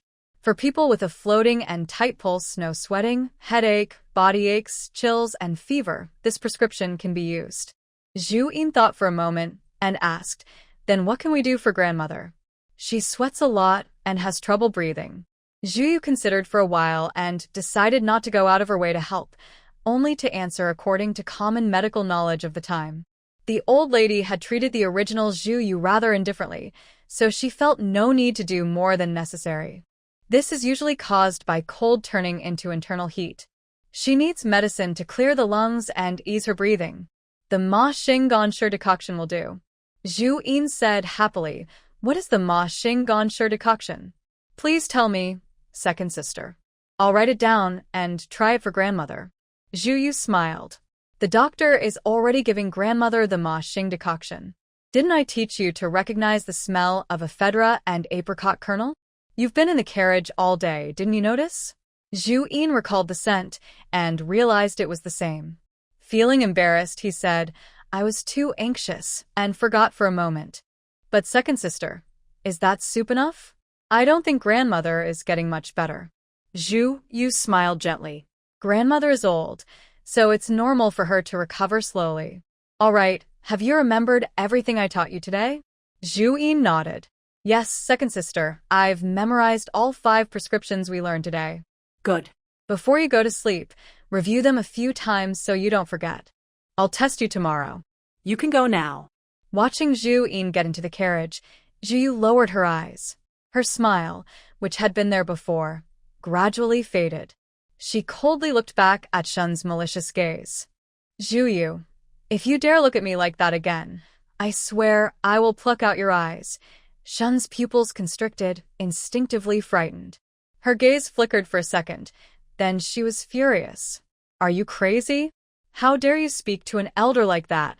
Disrespecting your biological mother and trying to harm me, Lord, she interrupted. You should control this unruly daughter of yours. She no longer sees her parents. This anger was partly real, partly an act. As they approached the exile land, the old lady ignored her. Her eyes only saw her 2 sons and 2 grandsons. The most precious was the son born from the lowly woman ahead. The second wife and her didn't share the same loyalty. The first wife's daughter and the Marquis of Anil were the only ones she cared for. No one in the main household liked her. When they arrived at the exile land, seeing no good outcome, she chose to cling tightly to the Marquis of Anil. As long as she controlled the Marquis, the old lady couldn't ignore her. Zhu Yu didn't care what she wanted to do. As long as she didn't interfere with her and her 2 protectors, she wasn't planning to seek revenge for the rumors from before. After all, the task didn't mention the stepmother, showing that the original owner didn't care much either. But only if this person behaved herself. Clearly, Shin was not a well-behaved person. Seeing Zhu Yu's medical skills gaining attention, she felt her authority as the main wife was being challenged and threatened.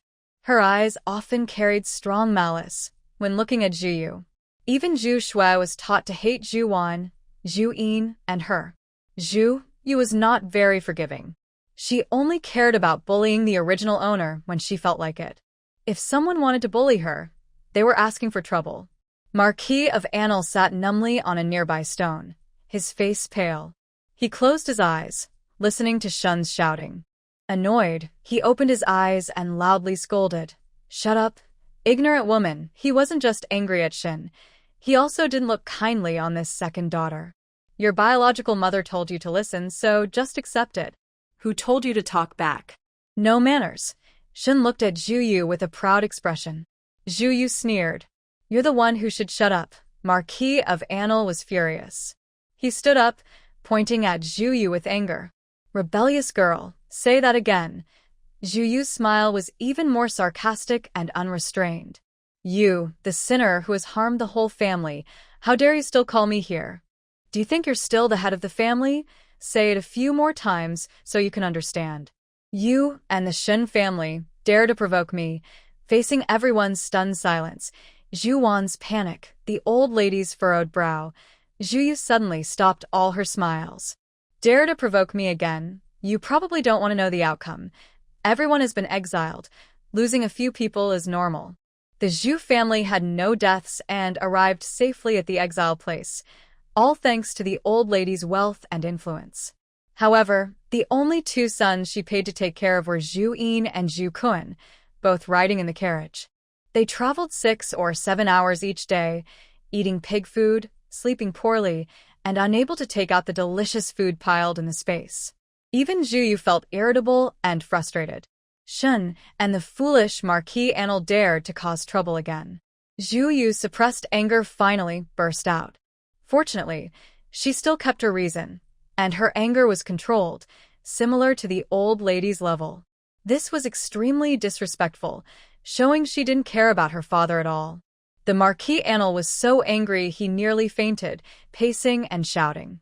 Shun was ashamed and furious, crying loudly. Once she issued her harsh words, Zhu Yu waited for the old lady's reaction. But her expectations were not met. If the old lady reacted badly, she would kill her and take her target away. She waited and waited, but the old lady's carriage remained still. Since then, the old lady never allowed Zhu Yin to get close to her again. Zhu Er's gaze on her was strange, full of mockery towards the Marquis Anil. The Marquis Anil completely ignored her now. Shun was met with a hard obstacle, and no one around her could help, so she had to hold back.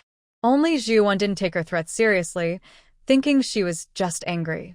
She kept worrying that the old lady favored her father and would punish her sister, but later she realized it probably wouldn't happen and felt relieved. As for Zhu Yin, he was sleeping in the carriage that day and didn't know about this. Perhaps later, the old lady specifically ordered someone to keep it from him. Zhu Yu secretly thought that it would be better if Zhu Yin were a girl. If she were a girl, with the Ho family's strong preference for boys, she could quickly take her 2 protectors and leave far away. There was no need to stay here, and waste time. Zhu Yin, a young boy, was observed coldly by Zhu Yu. She found that he had a good character and was very clever. No wonder, besides Xin Shi and Zhu Shui, no one disliked him. Even Zhu Eryi treated him well. The better Zhu Yin was, the more tightly he was bound and unable to leave. Zhu Yu couldn't help but wonder if protecting Zhu Yin meant also protecting the people of the Ho family. Otherwise, even if the target is alive, if they are heartbroken, is the protection truly successful? It's really troublesome. Zhu Yu felt annoyed inside. She didn't like this feeling. Fortunately, neither target disliked her, or she might have given up on this task. Watching over someone for decades, making sure nothing happens to the baby, feels like she's not paid enough. The work she does and the reward she gets are seriously mismatched. Yuer, we will arrive at the place tomorrow. With grandmother, the princess there, the garrison should give us some face. They won't make us suffer hard labor. We will probably be classified as ordinary people. Zhu Yu, ordinary people, besides not having freedom and living within designated areas, is okay. Zhuan nodded gently and said kindly, once we settle down, I will make the lotus cake you like. Zhu Yu showed a faint smile, her expression softening. All right, then I thank you in advance, big sister. The jade lotus cake, full name jade lotus cake, has a bright green color like a blooming lotus flower. It smells of fresh lotus, giving a feeling of purity. The texture is soft and dense, with the sweet aroma of lotus paste perfectly combined with sticky rice, making it intoxicating to eat. From the memories of the original owner, Zhu Yu knew that this lotus cake was a secret family recipe from her mother's family. Zhu Wan also knew how to make it. Whenever the children thought of their mother, they would make this cake to share with each other. Zhu Wan was very skilled at cooking. No matter what kind of cake it was, she could roughly make it just by looking. After a few tries, she could replicate it perfectly. Thinking of this, Zhu Yu wanted to live alone with Zhu Wan, so it would be more convenient to cook small meals. When they arrived at Yuzhou, the place of exile, it was indeed a cold and harsh land. The temperature suddenly dropped noticeably.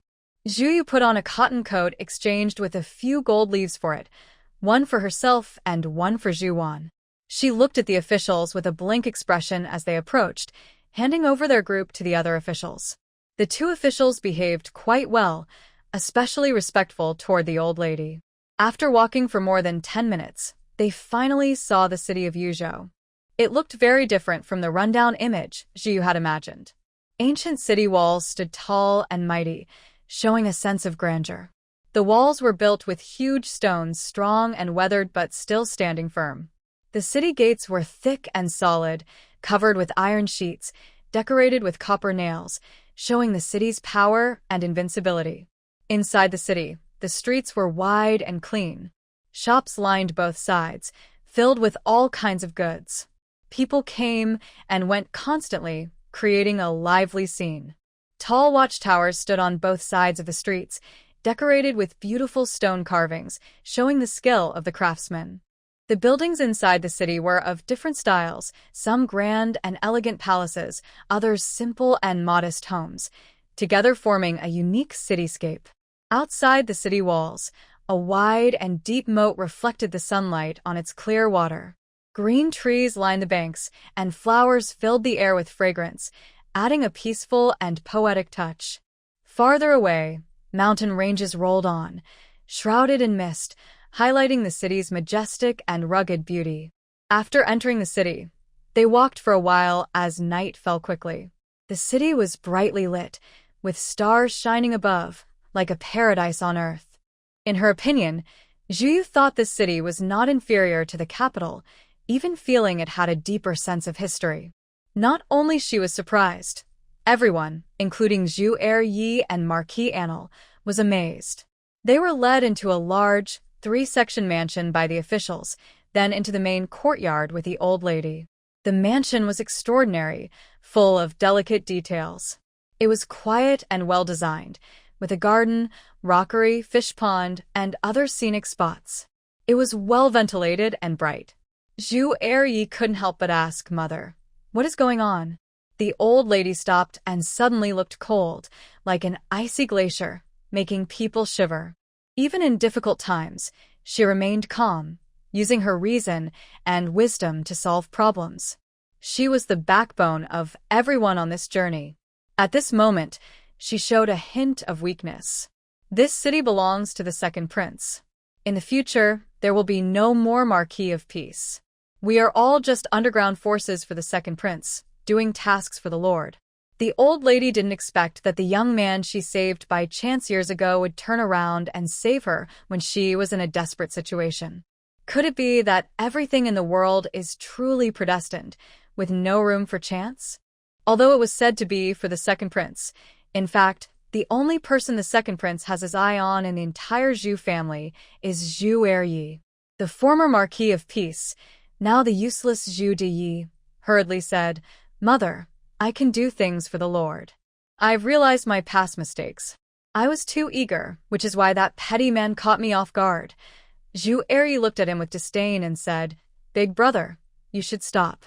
If something happens again, we won't have another prince to back us up."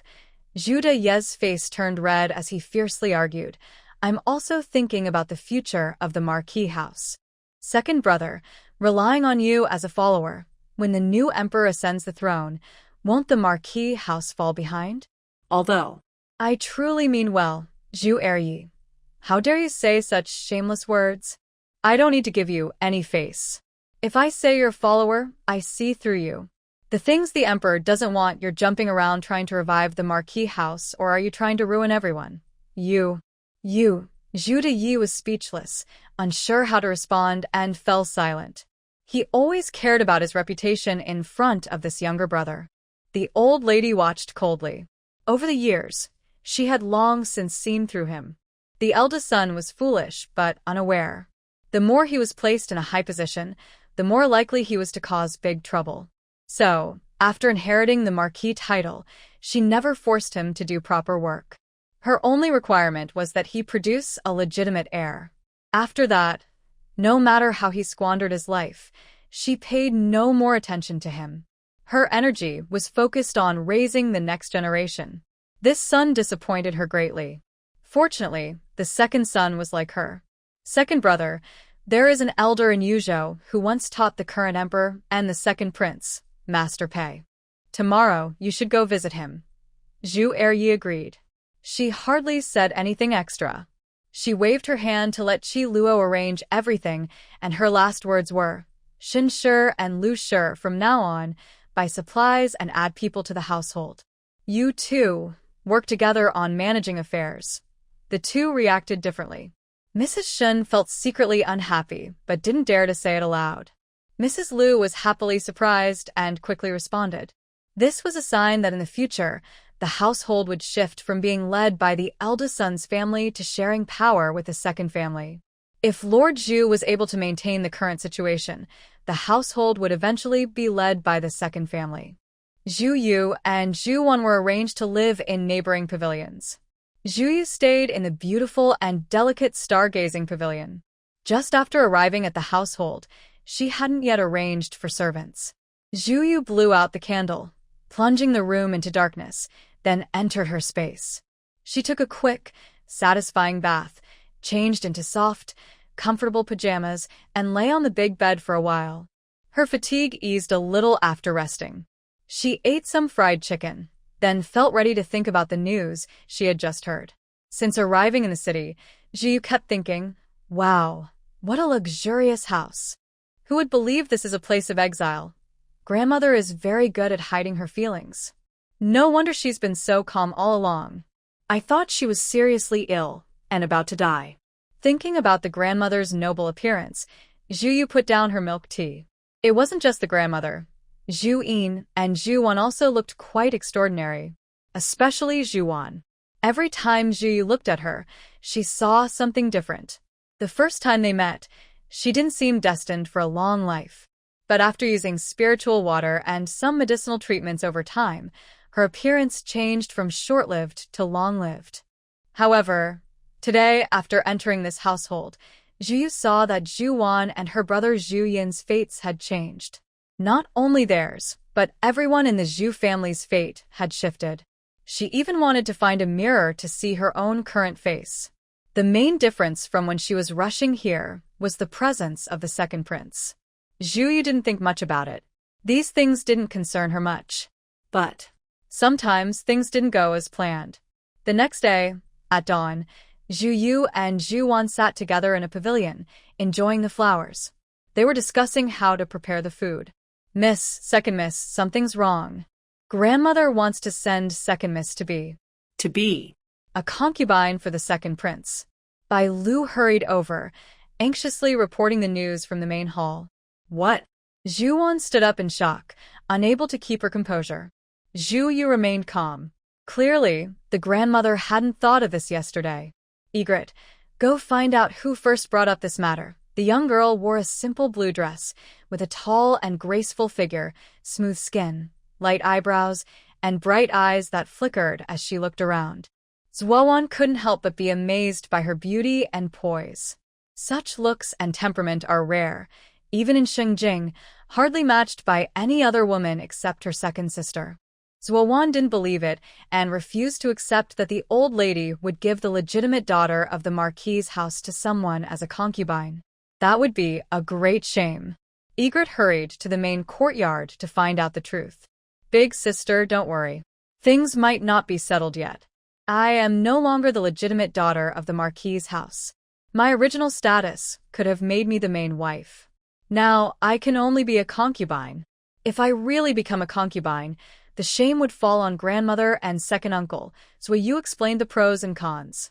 She thought something strange was going on, probably someone was causing trouble.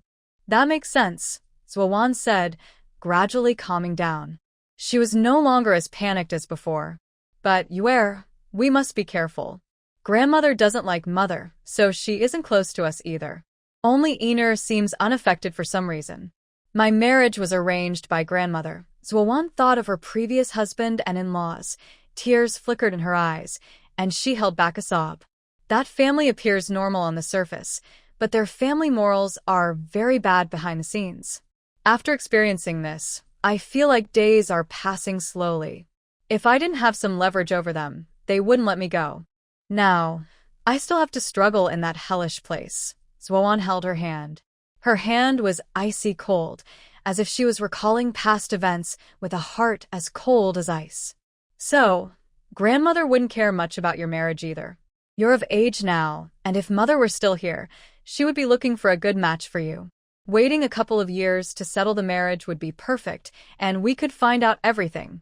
But grandmother wouldn't bother with that. Shen's family is watching closely, with bad intentions. I only worry about you. Don't suffer as much as I did. You listened carefully, then held her hand and smiled softly at her.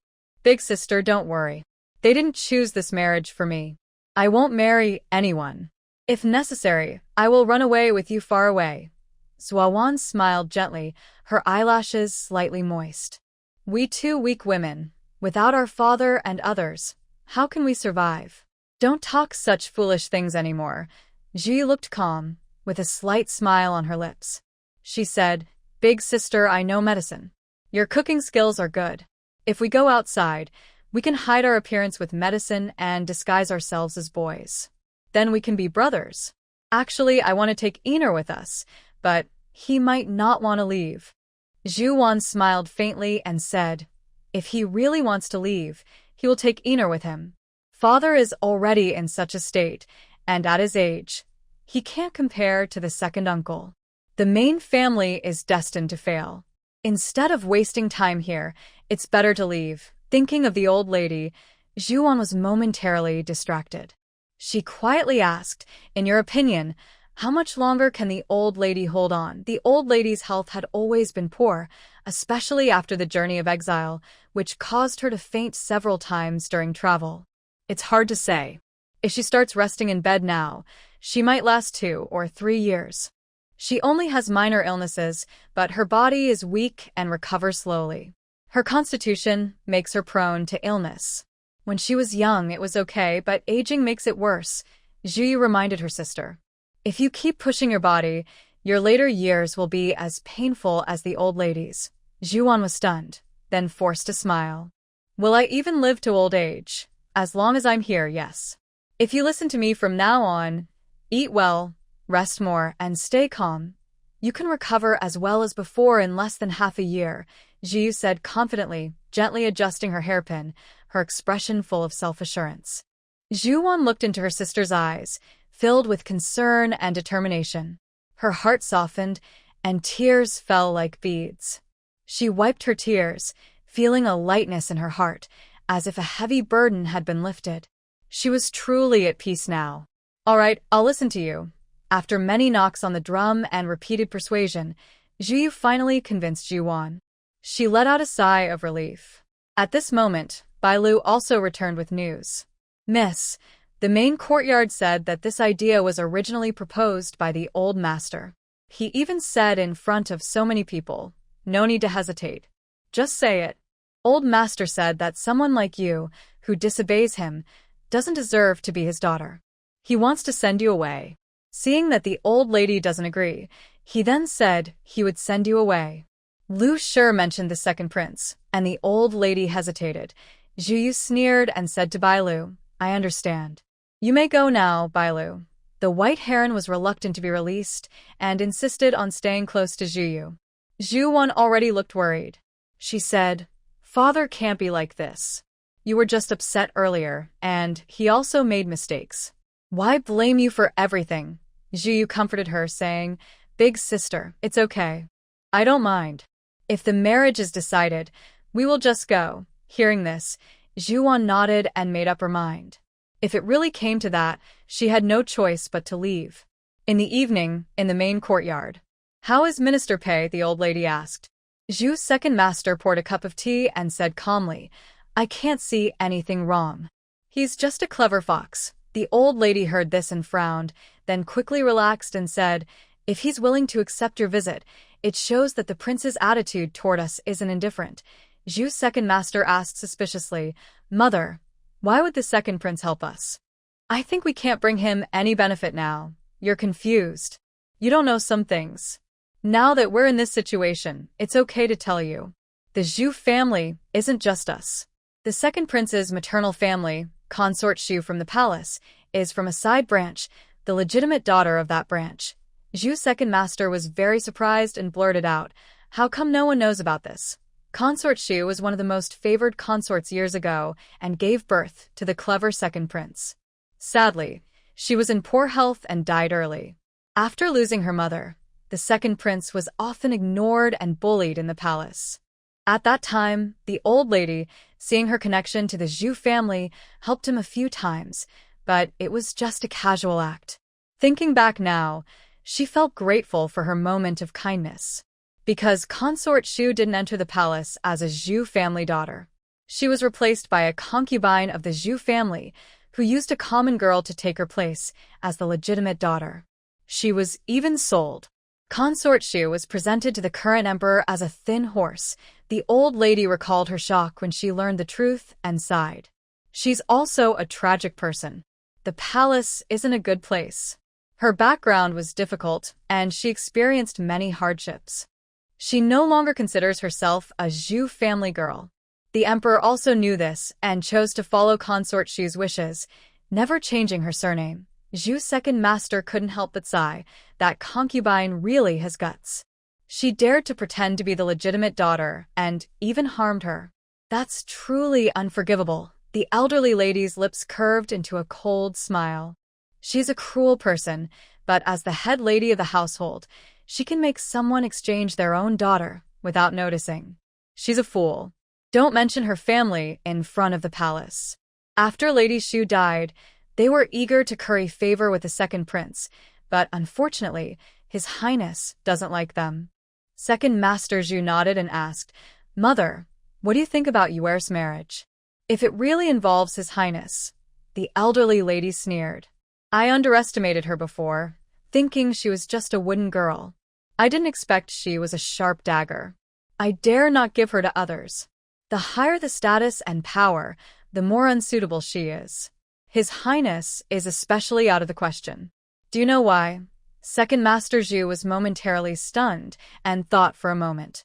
Mother means if Yuer really marries, she will hold a grudge against us. He raised an eyebrow in surprise. Marriage is usually arranged by parents and matchmakers. She still wants to choose herself? As a Zhu family girl, her mission is to strengthen the family through marriage. The elderly lady's face grew colder. She glanced at him and said nothing. Not only will she hold a grudge, but she will also seek revenge. Her nature reminds me of Lady Shu from back then. She also had that kind of face that men couldn't refuse. I'm really worried she might confuse the second prince. When that happens, if she wants to deal with us, it will be as easy as crushing an ant, just like how the emperor dealt with the Zhu family back then. Hearing this possibility, Second Master Zhu's heart skipped a beat, and he abandoned the idea of using Yuer's marriage to gain advantage. He trusted his mother's judgment. Over the years, she had never been wrong. Just watch. See what your eldest brother and your wife will do this time. Second Master Zhu instinctively said. She only said a few words, didn't do anything serious. Does she really want to seek revenge among family members? The elderly lady was too lazy to explain and waved her hand to let Qi Luo send the guests away. Second Master Zhu saw that the elderly lady didn't want to talk more, so he left with a look of understanding and confusion. He was ultimately trapped in a male perspective, instinctively not taking women seriously. He always thought they were harmless pets, and their threats couldn't influence major affairs. This was also why the elderly lady, even if she didn't favor the eldest son, never trained the second son. Each had their flaws, one in the open, the other in the dark. Your Highness, Master Pei has sent word. The Zhu family has been arranged.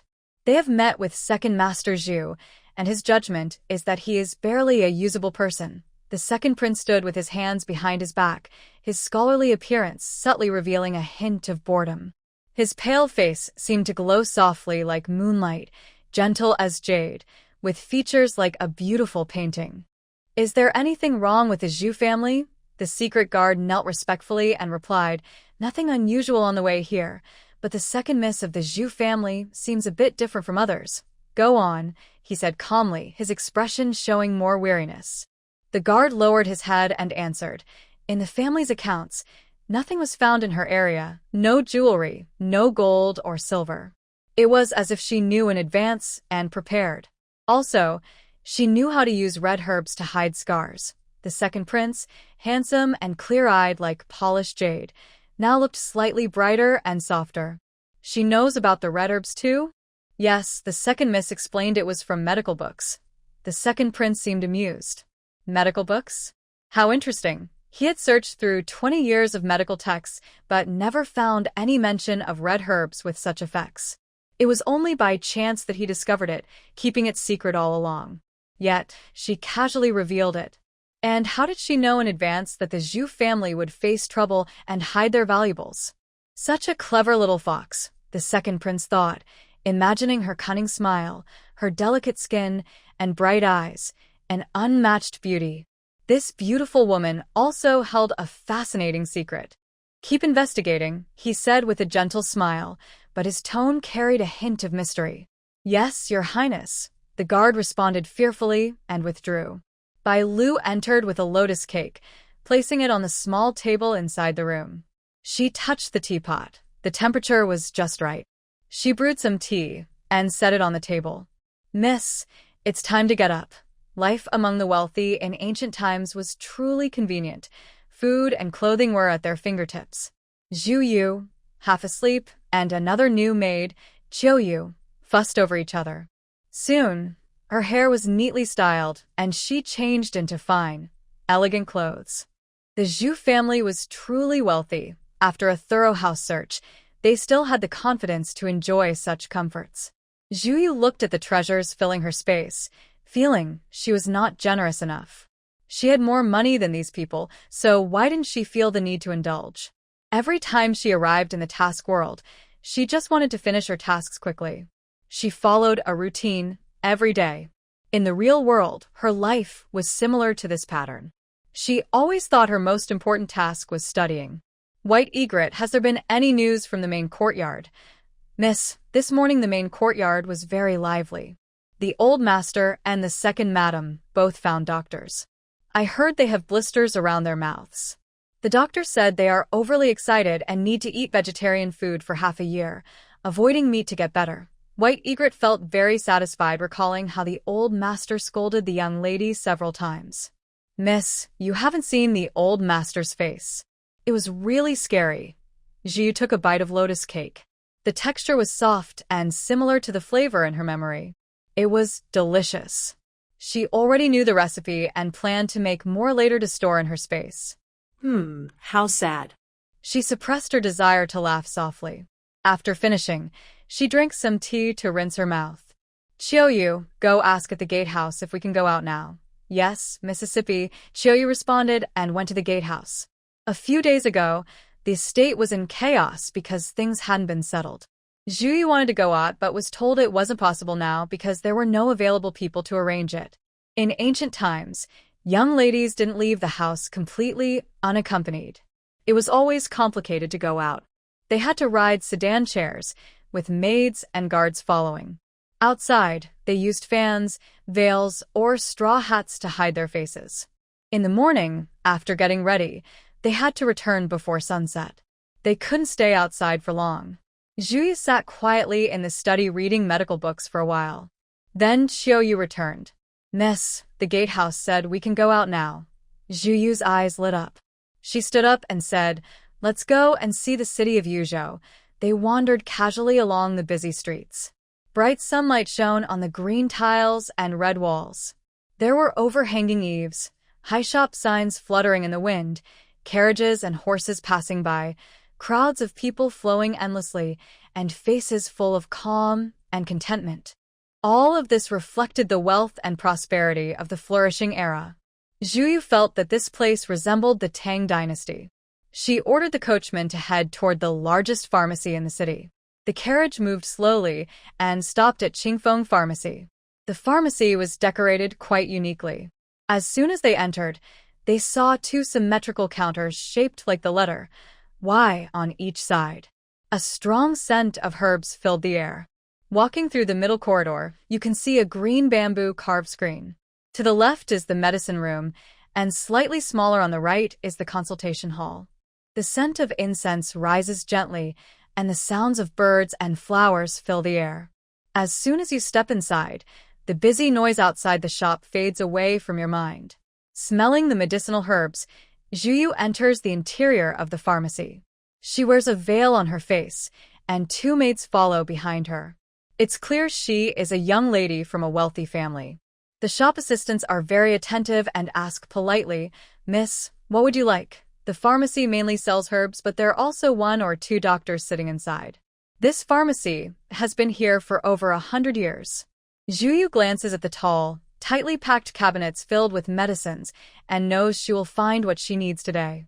Ginseng, caterpillar fungus, natural cow bile, deer antler, bird's nest, bring all of these out. I want everything, she says.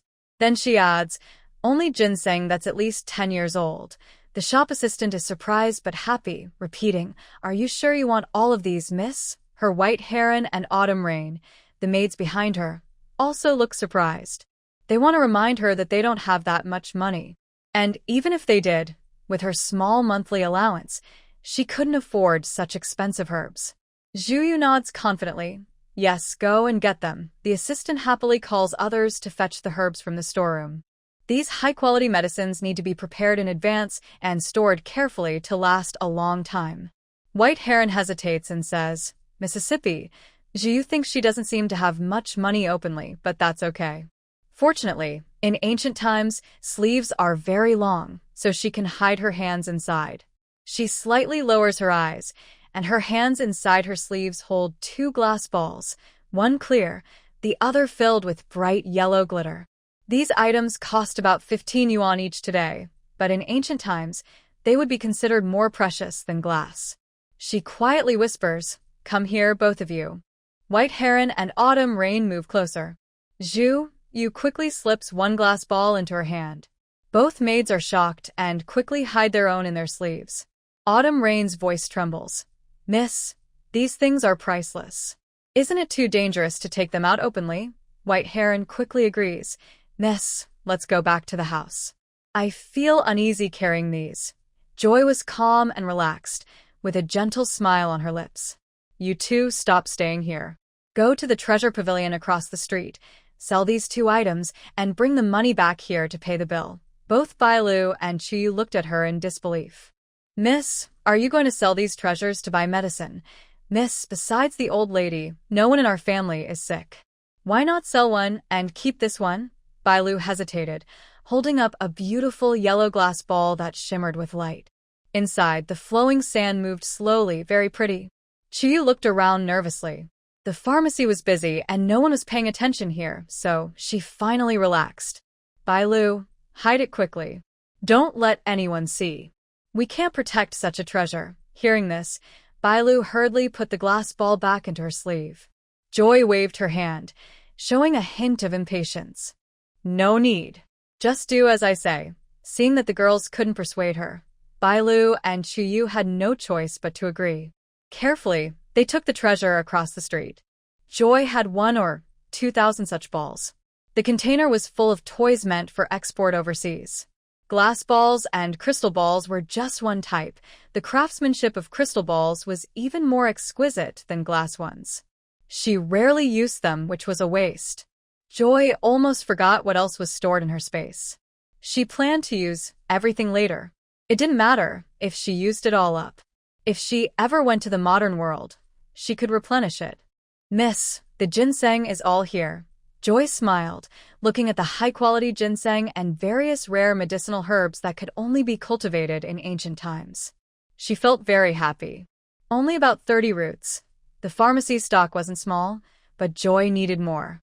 These herbs could be made into various pills. Especially the aged ginseng, which was very valuable and could sometimes save lives. Although there was spiritual spring water, Joy enjoyed making pills herself. She was reluctant to use the spiritual spring water for others, but she didn't mind making pills. With ginseng, reishi mushrooms, and caterpillar fungus, she could make health and longevity pills. These pills were like a milder version of spiritual water and were good for health. Joy planned to make more of these pills so her sister in this body could take some. The medicine apprentice listened to the conversation and quickly replied, Miss, we have 3 other branches in the city. They also carry some herbs. If you want more, come back tomorrow.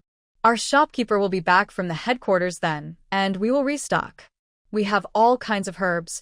Okay, please pack all of these and tell me the price. I will come again tomorrow. The apprentice smiled happily and called another apprentice. The 2 of them started calculating the price using an abacus. Bailu and Chuyu also carried 2 boxes of silver and banknotes back. After bowing, Bailu stepped forward and whispered to Zhuyu, Miss, the treasure pavilion offered 3,000 taels for the white treasures and 10,000 taels for the gold treasures. I told Chuyu we would ask the owner first. The shopkeeper of the treasure pavilion heard you are in the medicine shop and insisted we take a deposit. She then gestured towards the 2 boxes. Chuyu also whispered, Miss, we haven't given them the treasures yet. We just want to ask if you're happy with this price. The deposit for the treasure pavilion was 1,000 taels. Zhu Yuer's lips curled slightly, her cool expression showing a faint smile, with her teeth barely visible. This price is acceptable. I agree. You can go now. 13,000 taels was a large sum of money.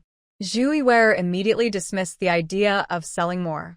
This money was enough to buy all the herbs she needed. If she needed more money later, she would deal with it then. She dared to sell because she wasn't afraid of the people behind the treasure pavilion in Yuzhou City. She believed that since they had been operating peacefully in the city for so long, they must have close ties to the second prince. Having connections was good. The Zhu family was now also aligned with the second prince. People on her side usually wouldn't cheat her. Of course, if she really had to fight, Zhu Yuer wasn't afraid. Today, she spent only 7,000 taels on 2 large boxes of herbs from Qingfeng Medicine Shop.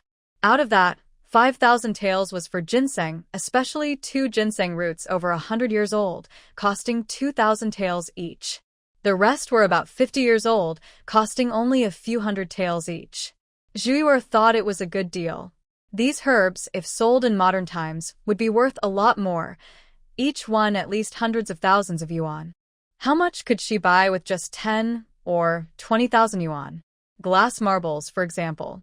She felt that during her missions, by occasionally trading some items, she wouldn't lack money anymore, even without trying. During the autumn rain, she called the guards inside and hired a carriage to carry the medicinal herbs. As for the remaining 6,000 taels, Jiu exchanged them all for silver notes at the treasure pavilion.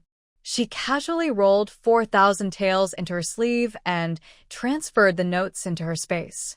White Egret, take 1,000 taels. Use it for future household expenses. The rest is yours. White Egret's eyes reddened as she remembered what the young lady had said during their exile journey. The young lady promised to protect her for life as long as she did not betray her. White Egret felt that no one had ever been as kind to her as the young lady. Yes, Mississippi, Chiou felt a bit envious, but she had only recently started following the young lady and knew she couldn't compare her status to White Egret's. Still, having such a generous master made her happy inside. They left the pharmacy and got into the carriage. Go to the restaurant and have something delicious. The coachman obediently changed direction and headed to the restaurant. In Yuzhou City, the scene was bustling and lively. There were 72 large restaurants alone, with countless smaller ones. The popularity of the restaurants also boosted nearby businesses, with many vendors selling various goods. Ji looked around at the city.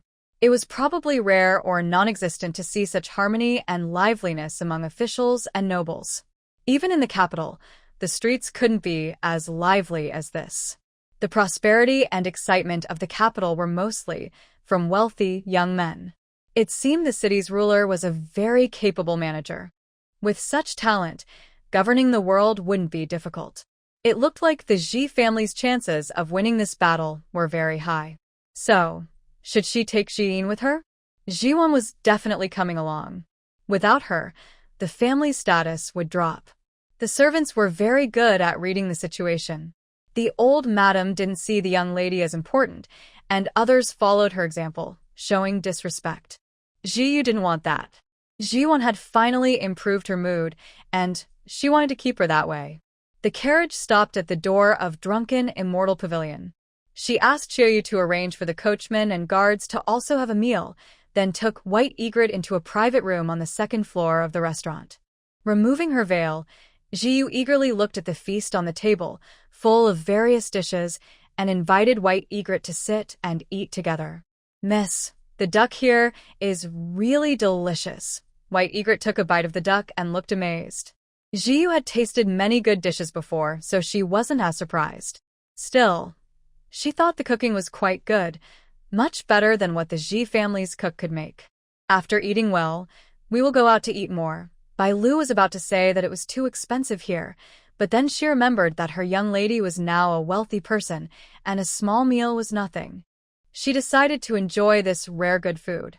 After a hearty meal, Jiu took Bai Lu outside. At this moment, she had forgotten about the veil, and Bai Lu also didn't think about it. They rarely went out, so they weren't used to wearing veils. When they reached the downstairs, they realized something was wrong. The lobby on the first floor was no longer noisy and lively.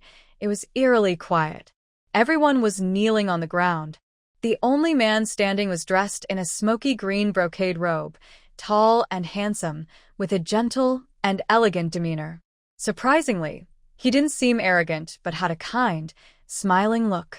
Behind him, a palace servant glared at the two women and scolded, "How dare you not kneel when you see the second prince? Hurry and kneel."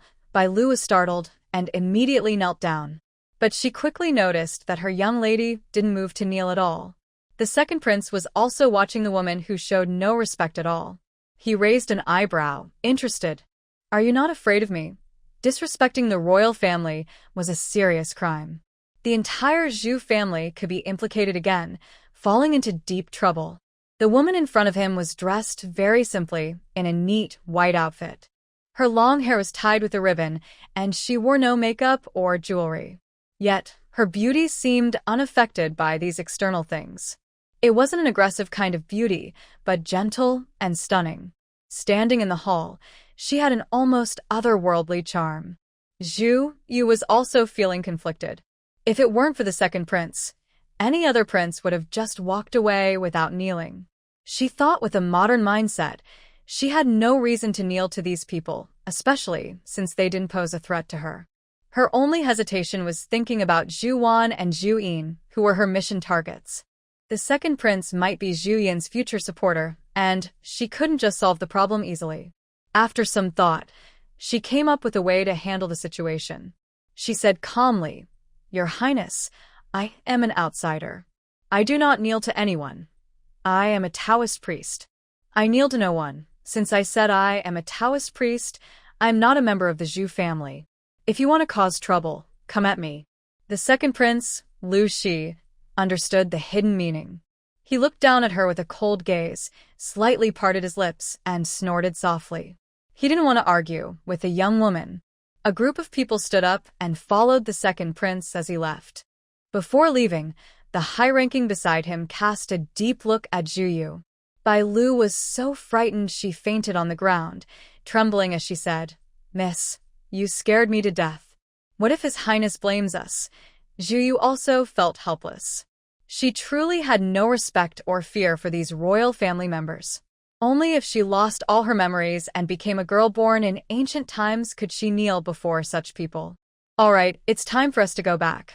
Bai Lu and Qiuyu both looked like they had escaped danger. Bai Lu kept praising the second prince, saying he was kind and tolerant, a wise ruler. Qiuyu cheered him on, saying he was handsome and rare in the world, not inferior to the young lady.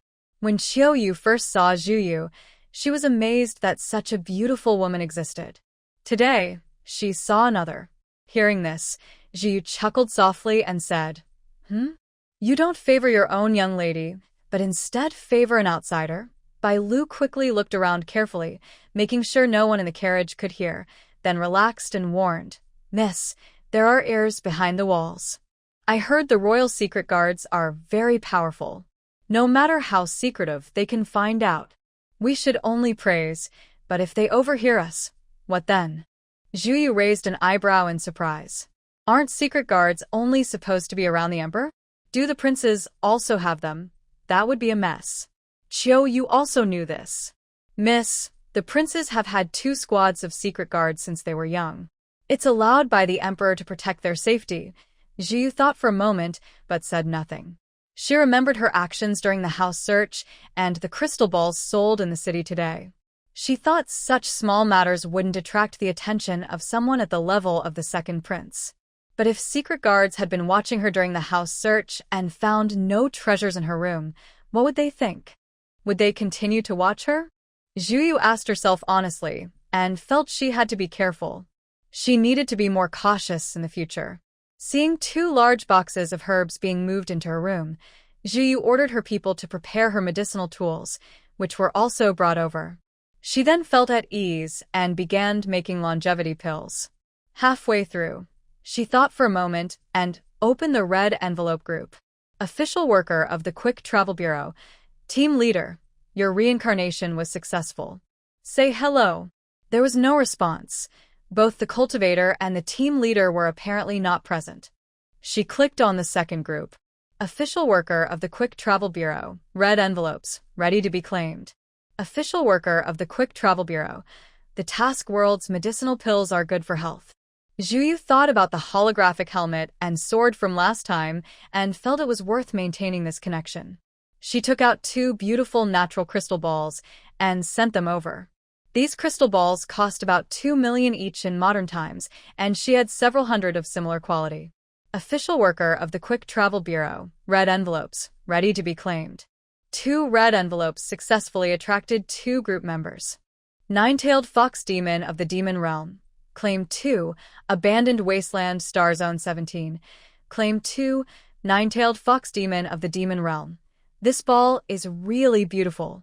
I want to add it to my collection. Abandoned wasteland star zone 17. This item is very expensive here, considered an antique. Official worker, your ball could buy 100 holographic helmets. Abandoned wasteland star zone 17. Red envelopes, ready to be claimed. Abandoned wasteland star zone 17. I'm about to die. I'm giving you the last few helmets. Official worker of the Quick Travel Bureau. These items are worth less in my world than the holographic helmet. I care more about the technology behind it. but I definitely can't afford it. Abandoned Wasteland Star Zone 17. Technology is monopolized by the upper class. It's not about how expensive it is. You simply can't buy it. No one will sell a hen that lays golden eggs. Official worker of the Quick Travel Bureau. I hope I get a chance to go to such a world and do missions. I'd regret not trying. Zhu Yu was very eager to know what technologies the holographic helmet used. She really wanted to learn. Official worker of the Quick Travel Bureau. Wishing you a smooth reincarnation. Nine-tailed fox demon of the demon realm. I also wish you a smooth reincarnation. Nine-tailed fox demon of the demon realm. I'm sending you this dress. I have too many clothes like this. Nine-tailed fox demon of the demon realm. Exclusive red envelope. Ready to be claimed. The nine-tailed fox now understood what cloning meant and felt sympathetic to this group member. But her items weren't suitable for inorganic beings. And indeed, the person was close to death. Zhu Yu put on her helmet, stored it in her space, and then opened the dress sent by the nine-tailed fox. The dress was made of a strange, see-through fabric that looked very beautiful. When Zhu Yu tried it on, she felt cool all over and untouched by dust. It seemed to be a dress with an automatic dust-cleaning feature. Zhu Yu liked it very much and also stored it in her space. In ancient times, ordinary men and women had limited choices.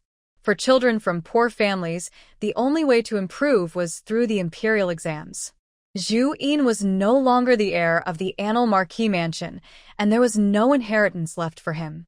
So now, he had to work hard for his future.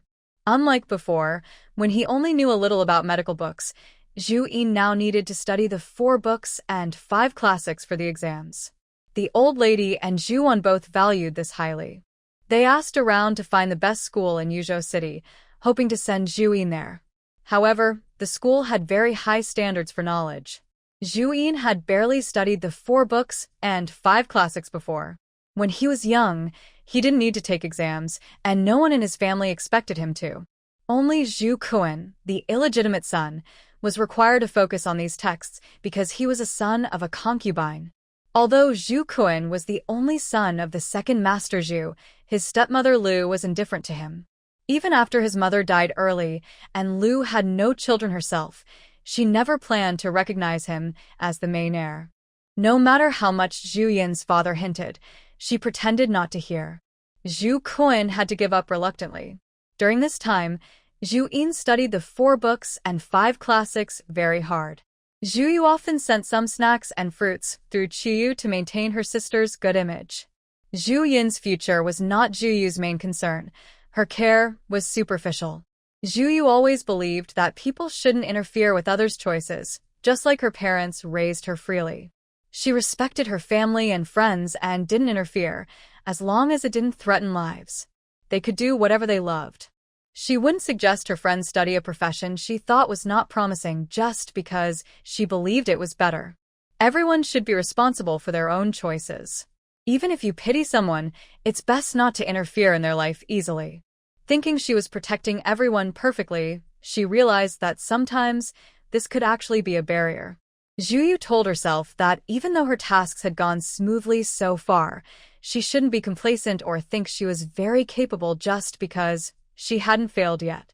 She has these abilities granted by her system, and anyone who has them can easily complete these simple tasks.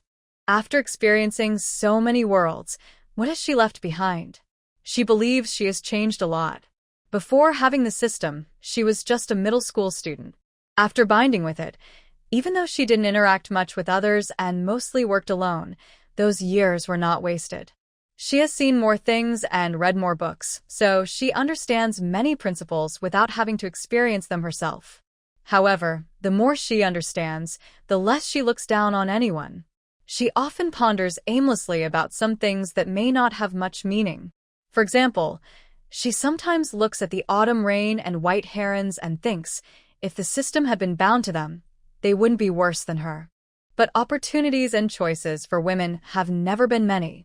Although they seem weak and low in status now, since this world has reincarnation, spirits, and concepts of good and evil, who can be sure that the person you look down on or bully today won't be someone different in the next life? Ordinary people live only a few decades, which is very short. That's true. Now, she feels that the lifespan of ordinary people is really too short. Even living a few hundred years, she wouldn't feel enough. A thought suddenly arose in her mind. She wants to live forever. Even if she has to do tasks every month and every day, living in a world of tasks, she still wants eternal life. Since heaven has given her this chance, she might as well live freely. At least, before she has lived enough, she doesn't want anyone to decide her life or death. If she dies and reincarnates, and it's the same soul, so what? Without memories, she wouldn't be herself anymore.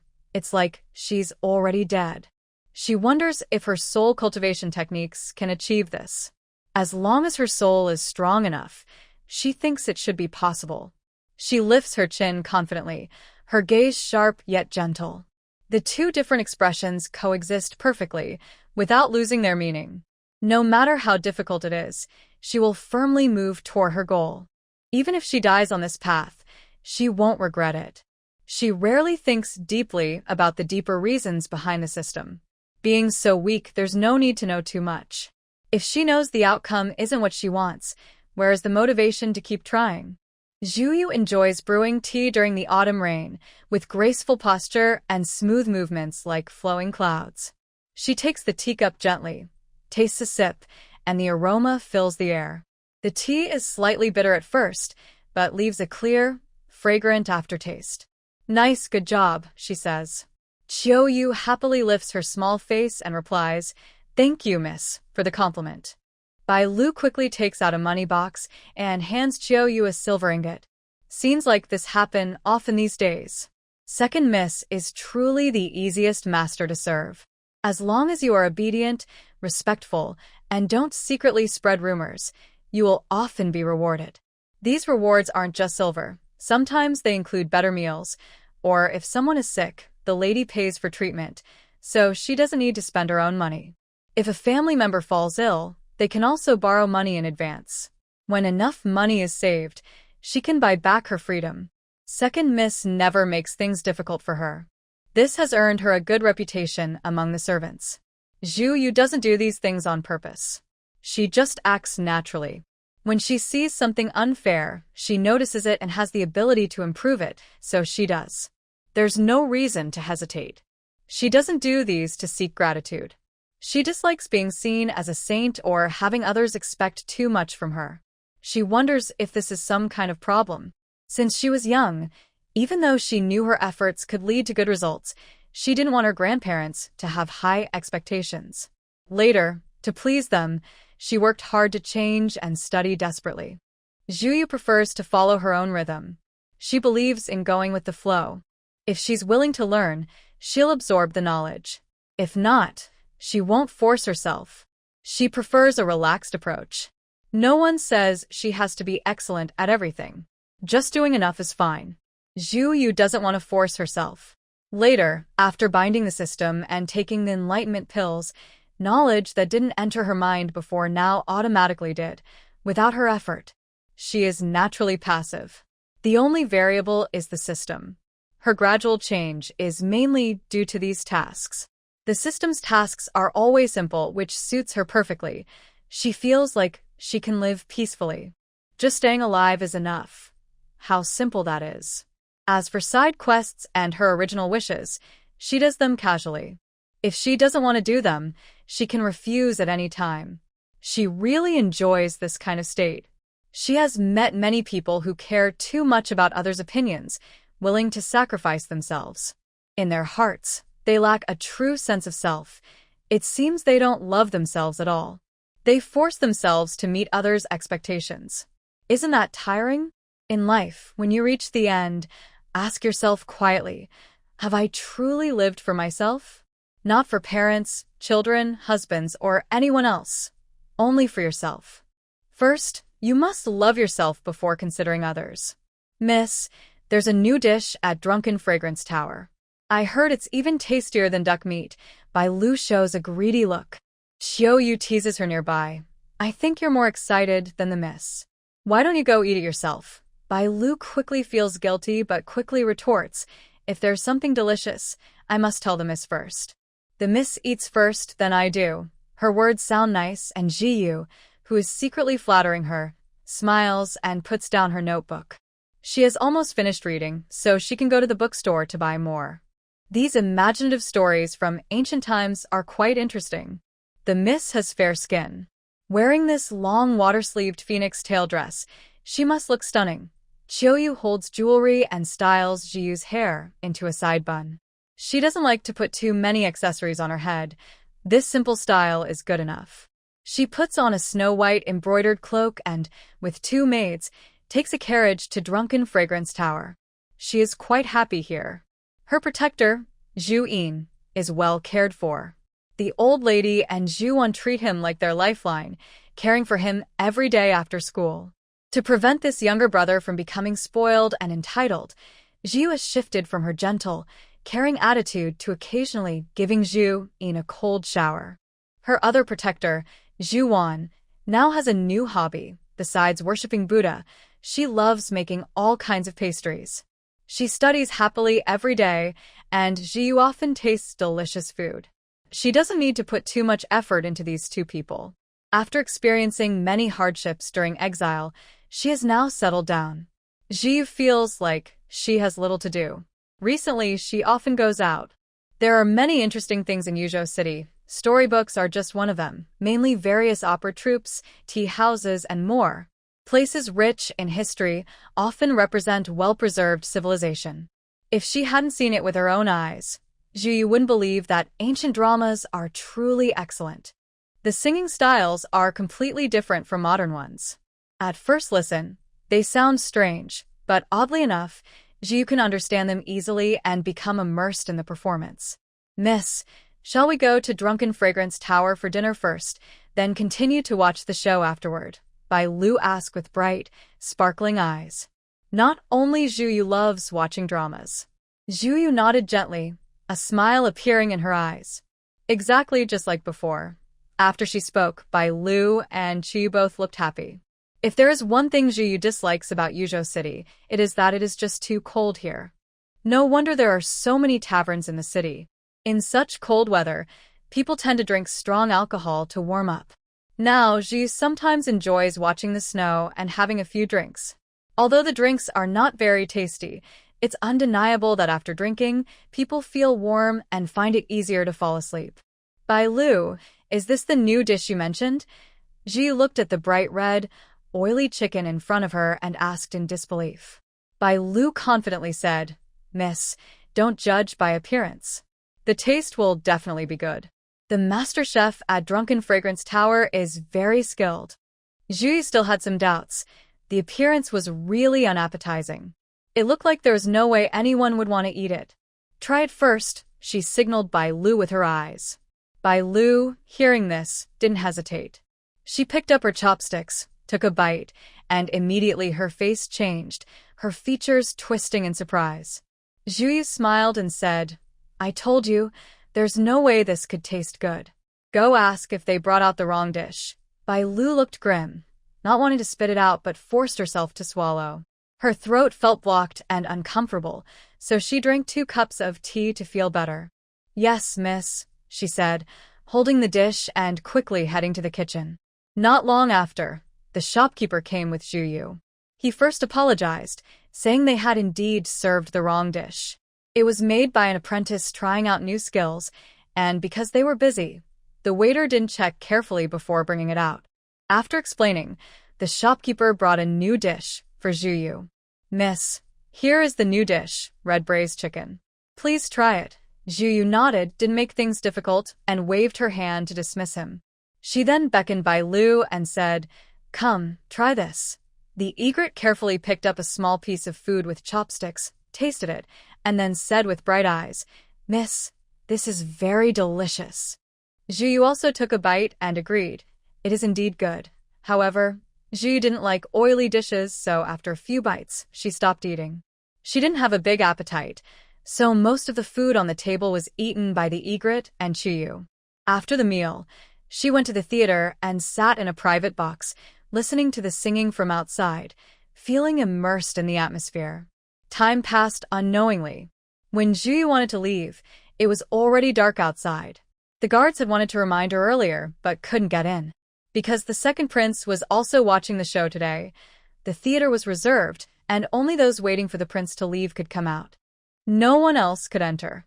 Zhu asked, "Chiyu, why is the main hall so noisy?" Chiyu glanced downstairs at the chaos and said, "Miss, it seems they're talking about the second prince reserving the whole theater. They couldn't leave earlier." "Miss, it turns out His Highness is also here today."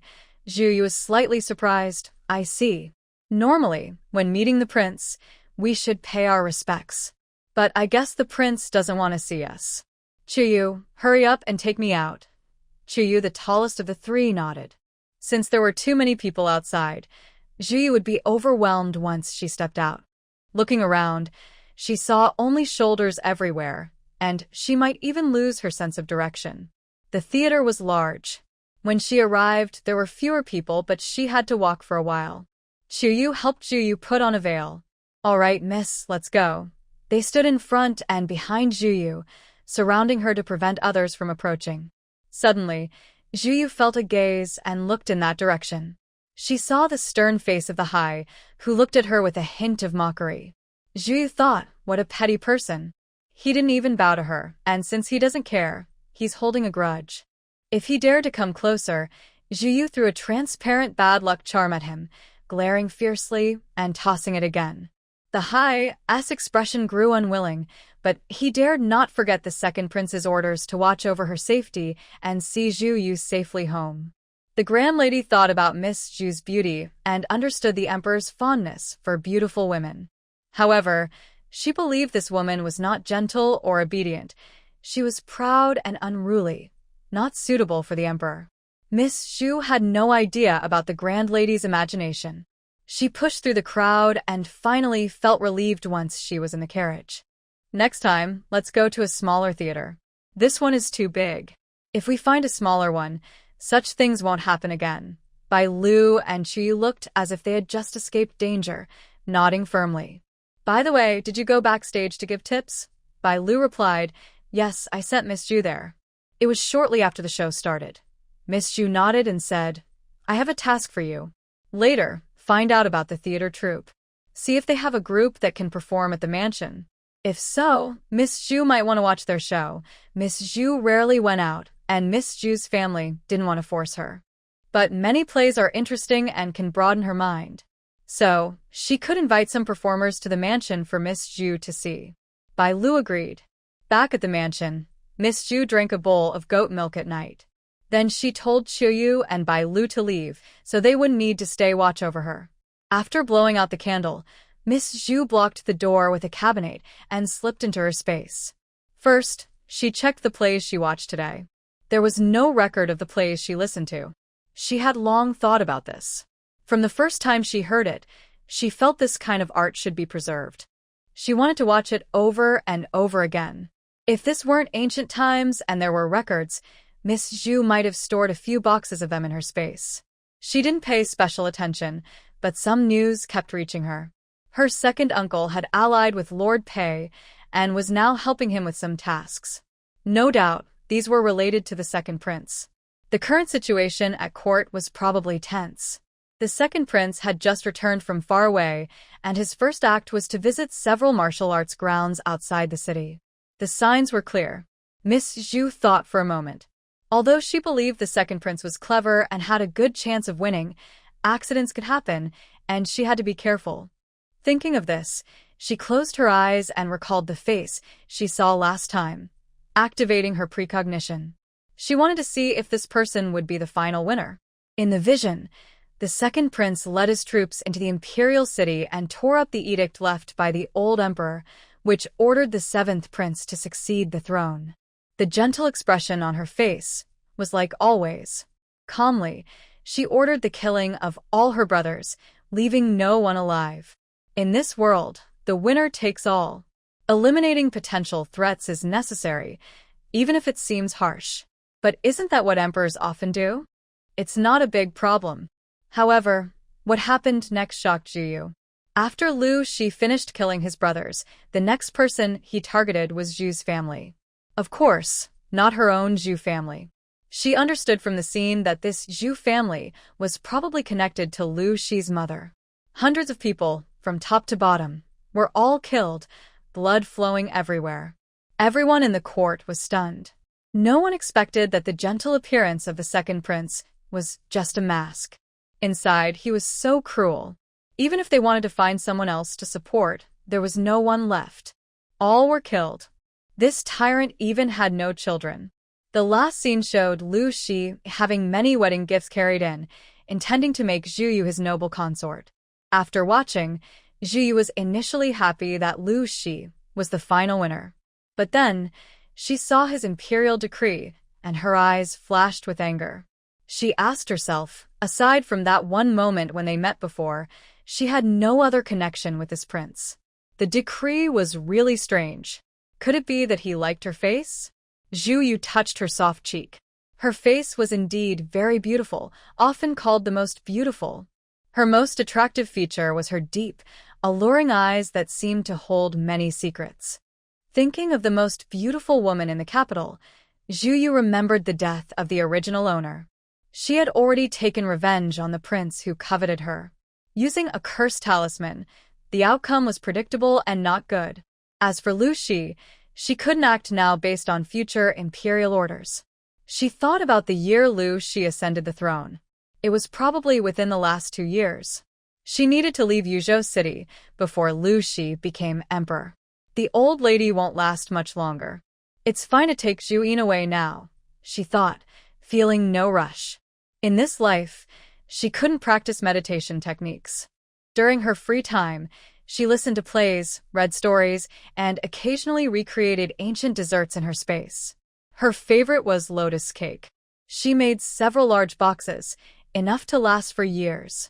Besides lotus cake, she also made osmanthus cake, red bean cake, crabapple cake, jade dew cake, harmonious cake, thousand-layer cake, apricot blossom pastry, rose pastry, and lantern cake.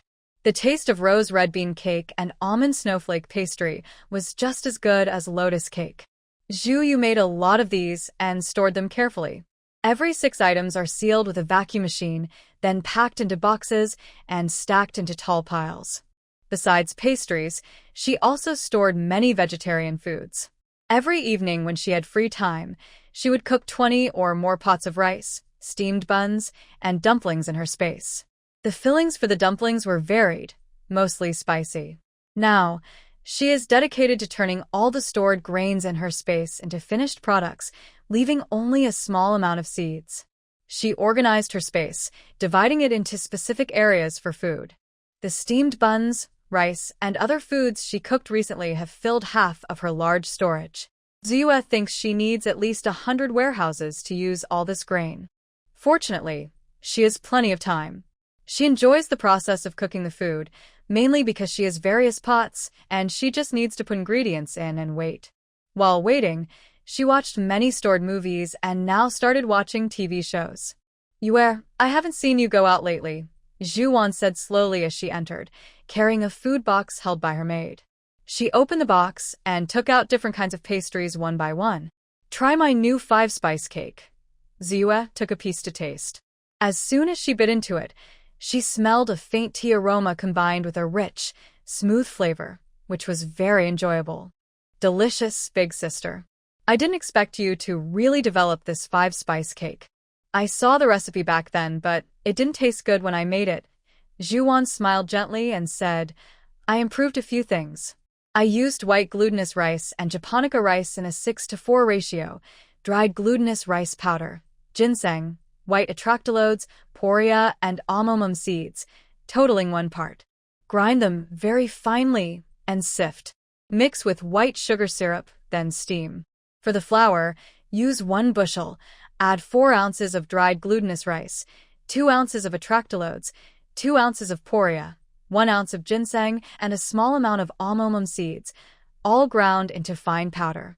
Mix everything with 1 liter of white sugar. Ziyue's eyes lit up. She hurriedly said, Wait, I'll write it down. Zhu Wan smiled again and said, No need to write it down. I already have a new recipe ready. Here, just keep it. Sure enough, a piece of bamboo paper appeared on the table. Whatever reason you've been staying inside lately, promise me you won't go out again. The old lady's eyesight is getting worse, and at this critical time, you shouldn't give anyone a reason to cause trouble. Zhuan quickly shifted the topic to the main matter. This was also why she came out in the snow, to see Ziyue. Ziyue understood and nodded obediently. She originally didn't plan to go out. Many actors in the opera troupe could work, but not in these past few months. After the old lady's health worsened, she never mentioned this again. When the family was sick and close to death, they still called the troupe to perform. Such behavior was very shocking in ancient times. They could even be caught and thrown into pig cages. Zhu Yu opened the red envelope group. Nine-tailed fox demon of the demon realm, exclusive red envelope, to be claimed. Nine-tailed fox demon of the demon realm. The clone has also been reborn. I finished all the plays you sent me. They are so boring. Are there any others? Send more. Official worker of the Quick Travel Bureau. You're sending dresses again? Nine Tails, you really have a lot of dresses. Official worker of the Quick Travel Bureau. Red envelope, to be claimed. Official worker of the Quick Travel Bureau. I've copied all my stock for you. Once you finish, you'll have to wait until I collect more from other mission worlds. Zhu Yu clicked on the red envelope, knowing it was a reward from the other person, used to exchange for entertainment resources. This dress was a bright red, wide-sleeved fairy dress. The hem was embroidered with exquisite patterns and sprinkled with tiny glittering stones. Zhu Yu looked closely and realized they were real gems. The dress could automatically adjust its size and clean itself. The advantage was that it didn't need washing, and it could fit any body shape. It was also very beautiful. The main downside was that the nine-tailed fox had given her so many dresses. Zhu Yu counted and found she already had over 30 different styles and colors of beautiful clothes. All these clothes had a vintage style, with very fine craftsmanship. Each one was like a piece of art, worth collecting. But they were too flashy. Zhu Yu only dared to wear them secretly in her space, not outside. Nine-tailed fox demon of the demon realm. I can't help it. I only have a mountain of dresses. Other things are useful for demons but useless for humans. Even if I give them to you, you can't use them. Nine-tailed fox demon of the demon realm. Claimed. Nine-tailed fox demon of the demon realm. Remember to send me updates. Official worker of the Quick Travel Bureau. Got it. She closed the chat group and hugged her new dress in front of the mirror. She changed into it, looked at herself happily, took a few photos, and after enjoying it, took it off again. One good thing about having a drama partner was that everyone could get to know each other quickly. They could chat whenever they wanted, and there was never a shortage of topics. Zhu Yu found that she got along very well with the nine-tailed fox. The nine-tailed fox lives very freely, which is partly because of her natural strength. Zhu Yu envies her carefree attitude, especially her long life. She can live for 10,000 years. Before she knew it, night had fallen, and the quiet rain began to fall softly. She told Chuyu to go to the small kitchen and prepare a big pot of tea for everyone in the yard, so they could each have 2 large bowls. Zhu Yu stood on the porch, watching the sky, feeling distracted. She quietly remembered feeling uneasy earlier in the morning and decided to read a fortune. The reading didn't look good, but it wasn't about her. It was probably about the elderly lady related by blood. Earlier, Zhu Yu had considered doing a side quest, but after learning who the main characters of this world were, she gave up. The main characters are still unborn babies. The male lead is Lu Shi's future son, and the female lead is the future trusted aide's only daughter. This side quest can no longer be triggered. Tonight, the elderly lady might be in serious trouble. After thinking for a moment, Zhu Yu told Bai Lu, "Go tell the young lady that I will go to the main courtyard with her later." She also asked Chuyu to pick out a plain-colored dress. After checking her reflection in a bronze mirror and finding everything suitable, Zhu Yu sat with her hands on her lap, waiting for Zhuan. The two of them then headed to the main courtyard. They arrived just in time for the moment when the elderly lady fainted. Zhu Yin was standing by her side, seeming to sense something, and looked heartbroken. "Grandmother! Grandmother! Wake up and see Ina," he cried. Hearing her brother's sobs, Zhuan felt her heart ache. She sat nearby, wiping his tears. "Ener, don't worry. Grandmother will be fine. Didn't she already get better at the beginning of the month? Why did she faint again?" Zhu Yin closed his eyes, looking regretful. "No, there's no improvement. Grandmother was just holding on before. The doctor said she might not last these next few days." Zhu Wan looked regretful, but her expression was cold and distant. The moment the elderly lady woke up, she saw Zhu Wan's gaze. Though she had lost her strength to scold, she still glared at her weakly and said faintly, "Except for Ener, everyone else should leave." Zhu Wan and Zhu Yu were eager to leave and did so immediately. Visiting her was the proper courtesy, and now all that was left was to wait for her to pass away and mourn her. Zhu Yuan's eyes flashed with sarcasm. "I didn't expect that even when she's about to die, my grandmother wouldn't bother to argue with me. Yuer, I wonder why she hates me so much." Yuer thought about her exile. The first person in this world she used her precognition to see was actually the old lady. She knew a little about the grudges between the old lady, the original mother, and Zhu Yuan.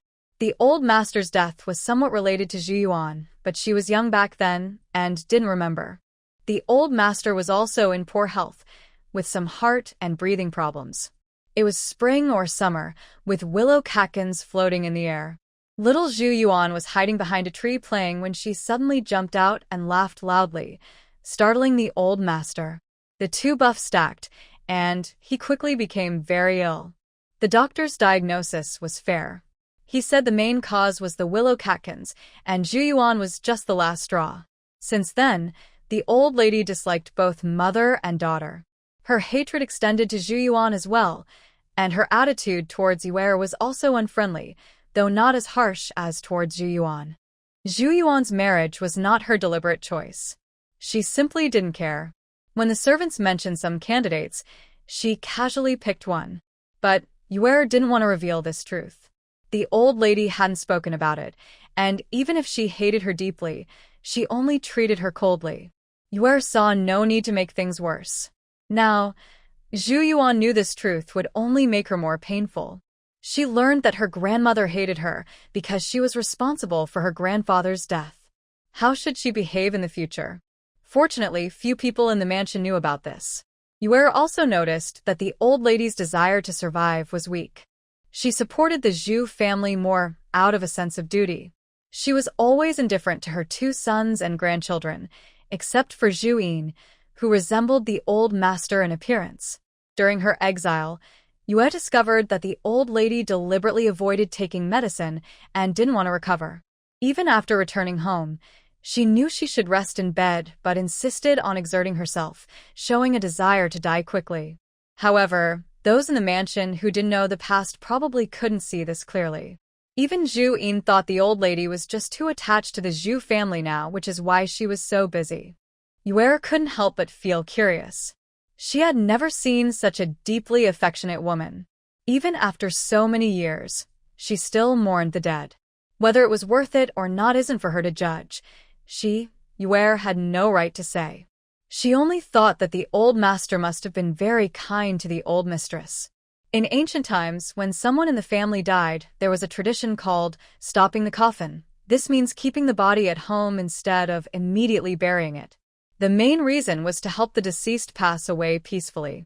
Usually, during this time, people would bathe and dress the body to ensure it was clean and comfortable for its journey to the afterlife. More importantly, they often looked for a good location with favorable feng shui to build a tomb, hoping it would bring prosperity and happiness to the family and descendants. Before she left, the old mistress only saw Zhu Yin. Looking at his face, she softly repeated, "Husband, I can finally go to see you." Zhu Yin had no memory of his grandfather, but seeing his grandmother's hopeful face about death, his sadness gradually eased. Perhaps for the grandmother, death was a wish fulfilled. They mourned for 7 days before the funeral and then buried her. Days passed, and half a year later, Zhu Erye's changing attitude and eyes made staying in the house uncomfortable. Zhu Yu decided to leave. She quietly arranged 2 carriages, one for herself, Zhu Wan and Zhu Yin, the other for Bailu and Dongxi, with 2 drivers hired. Xiaoyu also prepared in advance, giving her some money and her contract. One late night, she secretly left with Zhu Yin and Zhu Wan. Zhu Wan's heart was pounding fast. Nervously, she asked, "If we leave like this, will second uncle and father come to catch us?" Zhu Yin remained calm. "No, second uncle doesn't care about us." Zhu Wan also smiled softly. "Sister, don't worry. He's too busy to bother us now. The second prince is the key right now, and he's too occupied to even show off." "Where are we going?" Over time, Zhu Wan had become used to following Zhu Yu's decisions, mainly because the younger sister had kept her promises so far. Zhu Yu didn't answer immediately. She looked at Zhu Yin. "I thought you would stay." More than 2 years had passed, and their relationship was not as good as when Zhu Yu first arrived. The reasons were complicated. In short, Zhu Yu realized that her brother, in this ancient male-dominated society, was gradually turning into the kind of man she hated most. After the main and secondary positions of the Zhu family were swapped, Zhu Yin's treatment in all aspects declined significantly. He probably feels this deeply himself. When the old lady was alive, he could barely stand on equal footing with Zhu Kun. After her passing, even flattering him couldn't match Zhu Kun's status. The Zhu family still holds the Marquis' estate. When he was 10 years old, he was already the heir. By that age, he understood everything he needed to. In ancient times, no one considered a 10-year-old a child. Children as young as 3 or 5 were already being taught basic lessons. When he couldn't keep a calm mind, he habitually took out his anger on weaker people. Once, Zhu saw him in the study and watched him casually throw a teacup at a maid, hitting her so hard she bled. After that, she lost the desire to speak to him further. The servants in the third young master's room were always injured. Zhu Wan advised him, but it didn't help. He became more secretive and avoided being seen. Zhu Yu didn't bother to think about why he turned bad. She believed it was mostly because of pressure from others. Zhu Kun's pressure on him was too great. She watched coldly as before, analyzing carefully. With his current reckless behavior, could he still complete his protective duties? If in the future, oppressed servants wanted to harm him, would she ignore it and watch him get hurt, or would she help the villains to earn points for her task? Either choice made her feel uncomfortable. Now, Zhu Wan was cleaning up Zhu Yin's mess. She had reduced the original 12 servants caring for him to just 2. These 2 were quiet and never spoke much, and she only allowed them to serve outside, forbidding anyone from approaching the young master. Things might get better. Or perhaps he saw Zhu Yu's indifference and Zhu Wan's growing disappointment. Maybe he was just playing to the crowd. When facing his sister, he was always very obedient. Seeing him, Zhu Yu's mind often flashed with other people with similar traits. Such people have zero tolerance for adversity. When life is stable and good, it's hard to tell. But when trouble comes, they lose the courage to start over and their personalities change drastically. "I want to be with my sisters. Besides you, no one really cares about me," he said. This made Zhu Wan's eyes shimmer with tears. Zhu Yu just looked at him and asked, "If we're with you, then the lessons you've learned from the 4 books and 5 classics are wasted. No one will serve you anymore. Is that okay?" Zhu Yin lowered his gaze in sadness. At this moment, no one could see the expression in his eyes, only feel his gloomy mood. "Staying at home won't lead to a better outcome for me." "No, it's different." Zhu looked at him. "Compared to being outside, at home, the little grievances you suffer are nothing. If you don't leave the house, you'll always be the only legitimate young master of the Zhu family in others' eyes, and the inheritance your grandmother left you. If you come with us, it has nothing to do with you. Are you willing to give it to second uncle and the others?" Zhu Yin finally looked up, and at this moment, his eyes showed a plea. He asked, "Second sister, don't you want to take me with you?" Zhu Wan, who was listening nearby, instinctively shook her head. "How is that possible?" Zhu Yu did not argue with him. After a pause, she said, "I don't understand why you're following me. I clearly haven't been good to you at all." Indeed, Zhu Yu's attitude toward Zhu Yin was getting worse. She wouldn't fight back if a servant hit him, but she no longer looked at him directly. The difference in attitude was very obvious. After noticing this, Zhu Yin initially thought it was nothing, believing his two sisters would spoil him because they were his sisters. But they were just servants, so why should they favor those subordinates over their own brother? However, Zhu Yu definitely did not favor him. They didn't spend much time together. Even in the original owner's memory, her good relationship was only with sister Zhu Wan. Zhu Yin was the grandmother's precious, and they had to secretly see him. For Zhu Yu, she didn't really see the original owner's brother as her real brother. He was just a task target. This task target had gone astray. What to do? She thought she no longer needed to maintain the sisterly image she once thought was necessary. It wasn't worth it for such a thing. Looking again, if it was crooked and couldn't be straightened, she could give up and protect Zhu Wan by relying on social welfare. This task wasn't about becoming a mother. Zhu Yu didn't consider teaching children. She was already a teenager, with her worldview mostly formed. She wasn't a child but a young person. It was not worth the effort for little gain. The points weren't enough. Zhu Wan didn't care much about what Zhu Yin did. She thought he was just temporarily upset because he was wronged. Which young master didn't hit a few servants? It was very common. Her late husband had even beaten many servants to death. Such cruelty was, in Zhu Wan's eyes, something that needed to be controlled, somewhat cruel and undignified. Zhu Wan was like this, let alone Zhu Yin. Later, I noticed something from Zhu's attitude. Gradually, I saw that my sister was becoming more impatient with her younger brother and no longer cared about his matters. Zhu Wan then began to handle the aftermath and tried to correct Zhu Yin. Zhu Yu felt very bored. She wondered if she had to tell an ancient person that someone hadn't hurt her, and just because they were now beneath her, she could trample on others at will? That didn't make sense. Ancient people would think she was crazy. Zhu Yin was also from ancient times, and so was Zhu Wan. They wouldn't empathize with people below them unless they themselves became the lowest. Zhu Yu didn't think she was kind. She just had her own principles. If no one wronged her, she wouldn't wrong others. That's all. And Zhu Yin, by nature, was someone who bullied the weak and feared the strong. If he had the courage, he could vent his anger directly at Zhu Kun himself, even fight him. Even if he lost, Zhu Yu wouldn't look down on him like she did now. Seeing Zhu Yin remain silent, she was too lazy to say more. She turned to Zhu Wan and said, "The place we're going is Wuzhou, 1,000 miles south of Yuzhou." She dipped her finger in tea and drew a map on the table for Zhu Wan to see. It's not as cold as Yuzhou, and it's far from the capital. It's the safest place. We're still officially exiles, so we won't meet anyone we know there. While describing Wuzhou, she drew a small wheat plant. Wuzhou is good because its climate is suitable for farming. The money we take with us is enough for our living expenses, but I don't suggest we spend it all on big houses or lots of land.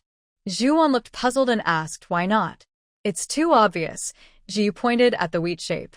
We are common people, without family support or backing. In this world, 2 weak women and a young man with money but no protection. If we buy big houses and land, they will eventually be taken away. That was partly true. For Zhu Yu, avoiding danger wasn't hard, but she didn't think it was necessary. She wanted to experience the life of farming she had always looked forward to. Besides, the more she tried to avoid trouble, the more likely Zhu Yin was to cause problems. It might be better to just go all out and farm. Zhu Wan instinctively frowned, showing some worry. Don't worry so much, Zhu Yu comforted her. I want to buy a small yard without servants or many fields. We will grow our own food and live simply, like ordinary people, but not as hard as true commoners. The money we have is enough for the 3 of us to live a lifetime. Also, when we reach Wuzhou, we will split everything equally.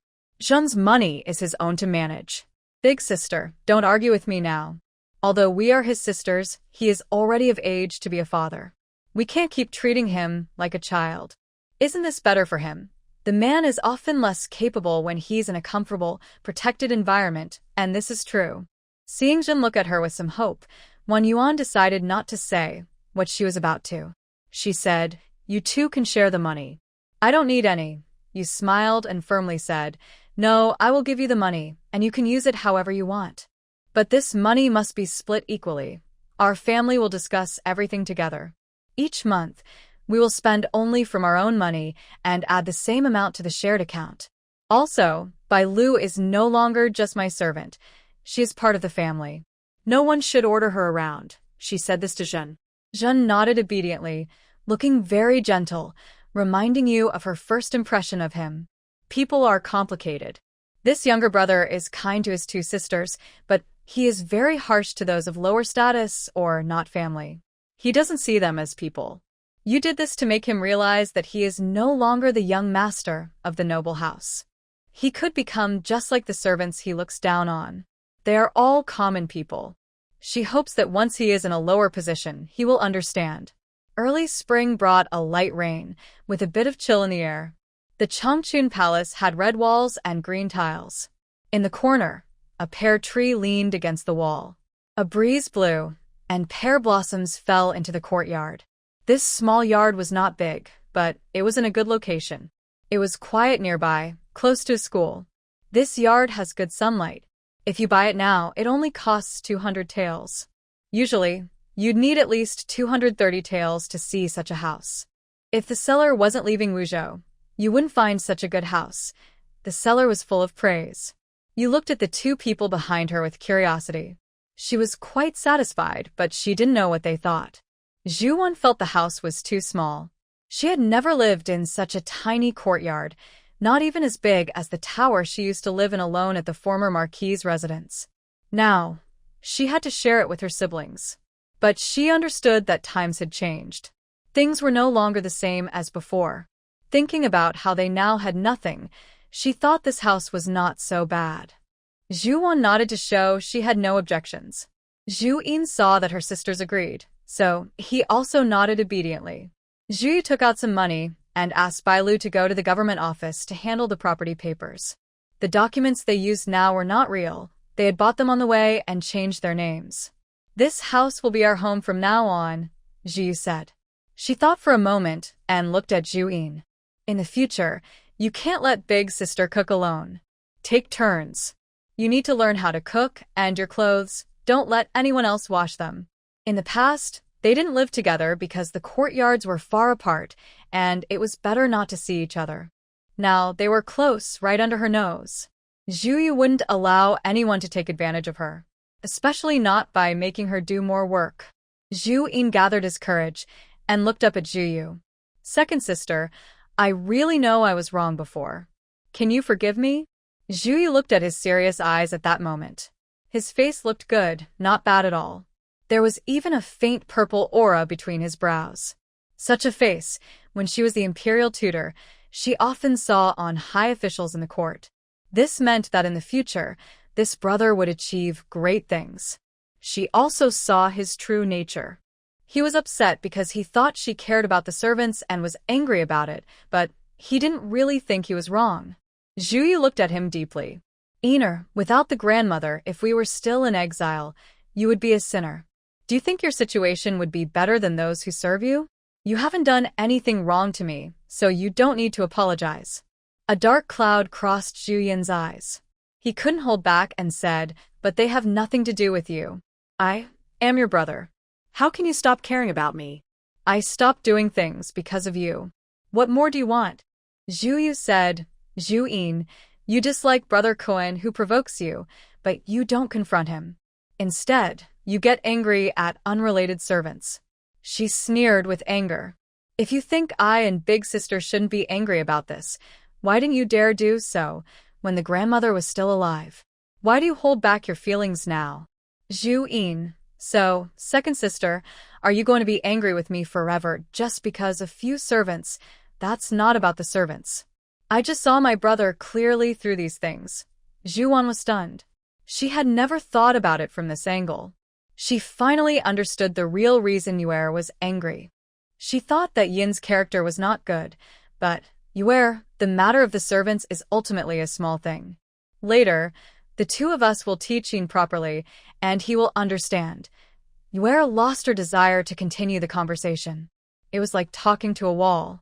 If she were an ancient person, born and raised here, she wouldn't feel this discomfort. After all, In her previous life as a national teacher, she was just herself and never truly integrated into this world. Alright, let's leave it at that. After this, Yue no longer showed her emotions. No one could see what she was really thinking. Now, Zhu Yin seemed to have truly changed. He no longer acted cruelly toward anyone. Yue didn't pay much attention to him, living a normal life. After experiencing separation, Zhu no longer forced her to marry. Yue spent all her time reading various books, no longer thinking about matters that didn't concern her. Others can choose to be whoever they want. It's their freedom. Why should she pretend to be righteous and say that Zhu Yin could live better in ancient times? She was used to modern life and modern thinking. Trying to force ancient customs was like a serious illness. It was really unnecessary. Yue reflected on herself. In the future, when she saw such things, she would just complain a little and then ignore it. She wouldn't interfere or speak out. This task was perfectly completed. In the end, Zhu Yin followed the path Yue saw, taking the imperial exam and becoming a high official. The second prince was indeed a wise ruler. After Zhu Wan's realization, she used her brother to take revenge on her original family with no regrets. Both of them lived out their lives peacefully. Back in the real world, looking at the TV at home, Yue sighed in relief. She didn't even want to look at the system panel. She decided to sleep deeply first.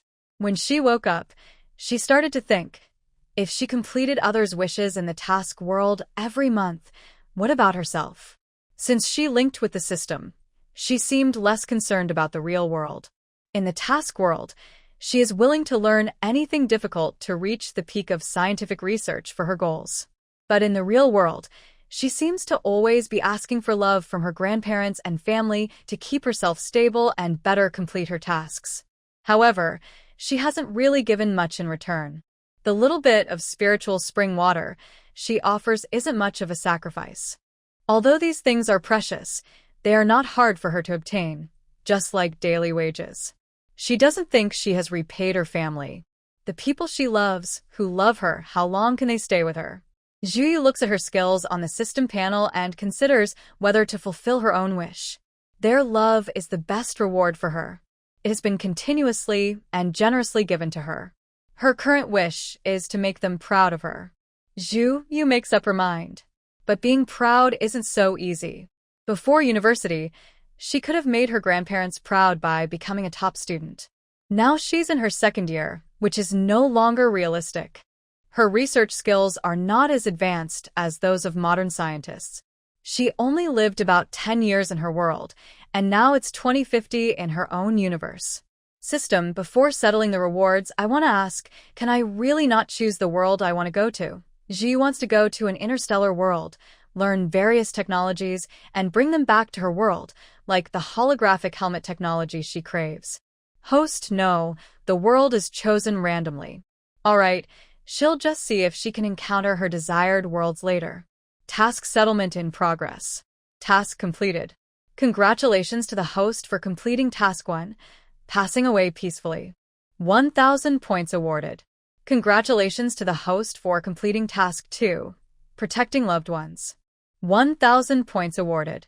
Zhu opens her attribute panel again.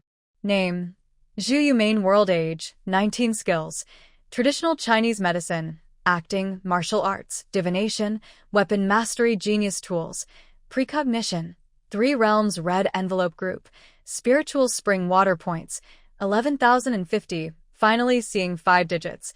Zhu jumps up from the sofa, waving as she pulls out 2 holographic helmets from the space. She calls Prince Ming. What are you doing? Playing games. Prince Ming's side only has the sound of keyboard tapping. There is a big time difference between me and Zhu. When will you return to the country? I have something good to show you. Don't believe it, it's childish. You can play by yourself. Prince Ming said, and was about to hang up. Zhu quickly said, this time it's real. If you miss it, you'll definitely regret it. Then she heard Prince Ming snort on the other end, and the call was abruptly ended.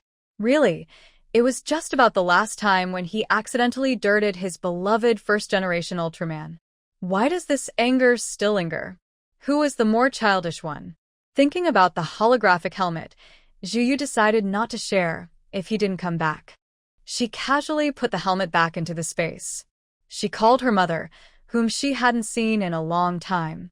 "Mom, when will you be on vacation and come back? I have a gift for you and Dad." Her mother, hearing her daughter's sweet voice, felt her heart melt, but she still gently refused her request. I'm Buse. Talk to your dad. He doesn't seem to be on a business trip recently. Never mind, yeah. I have a surgery later. Zhuyu looked at the hung-up call and sighed. She then called her dad. "Dad, when can you come home? I have a gift for you." Zhuyu's straightforward way of speaking was taught by her parents. Both of them are very busy. Her dad's voice on the other end was noisy. He covered the receiver and said, "Sweetheart, the gift can stay at home for now. When your mom is free, she can come and get it. Dad is busy now. We'll talk later." The call was cut off again. Zhuyu, feeling annoyed, threw her phone aside. She had just visited the elderly, so she thought about contacting her parents. But neither of them seemed to care about anything except work. Still as busy as before. She put the lotus cake she just took out back into the space. Sighing, she decided not to think about drawing energy from friends and family as an anchor anymore. People should learn to be independent. No worries, playing games is almost the same. Zhuyu comforted herself. She took out the holographic helmet connected to the game and started to indulge in a single-player game. She experienced the huge monsters as if she were really there and could truly feel herself as Ultraman. This feeling was truly shocking. No matter how many times she played, Zhuyu was always amazed by this technology. She didn't know how many times she had prayed in her heart to go to a starry world. When she opened her eyes again, a new task had begun. Zhuyu woke up in her dormitory. The room had a bunk bed and a desk, with 4 people sharing. She was sleeping on the innermost bed on the right. "Yeah, look at the picture I posted in the group. Is that the guy who confessed to you yesterday, huh?" Zhuyu paused. "Let me see." She didn't immediately open her phone but closed her eyes first to receive the memory. In her memory, this girl would die today.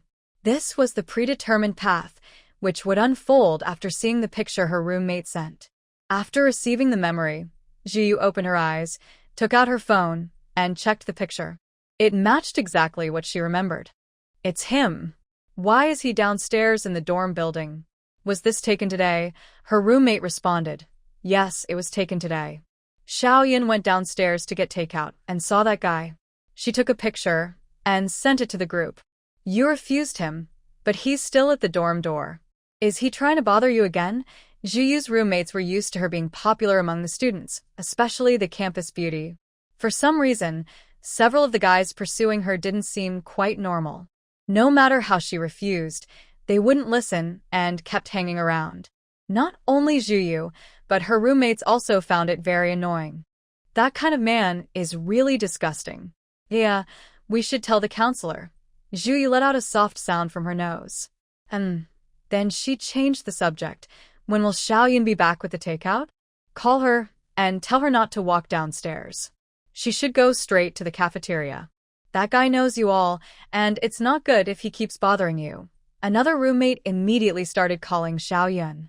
Exactly, it was that guy last time who stopped me and insisted on giving you a gift. I almost arrived late and got points deducted. I need to tell Xiaoyan. From their first year to their fourth, the campus beauty's roommates had plenty of experience rejecting all kinds of men. They knew Zhuyu didn't want to date at all, and even had mild fear of men. They took good care of her, and inside the dorm, they were united in protecting her. But because the girls in the dorm were very close, the persistent suitor downstairs took advantage of the situation. He stopped Xiaoyan, who was bringing takeout back to the dorm, and forced the original girl to come down and meet him. At that time, the original owner was extremely troubled. Her roommate suggested she talk to the dorm manager or tell her mentor. After some hesitation, she decided not to make a big fuss and chose to go down alone.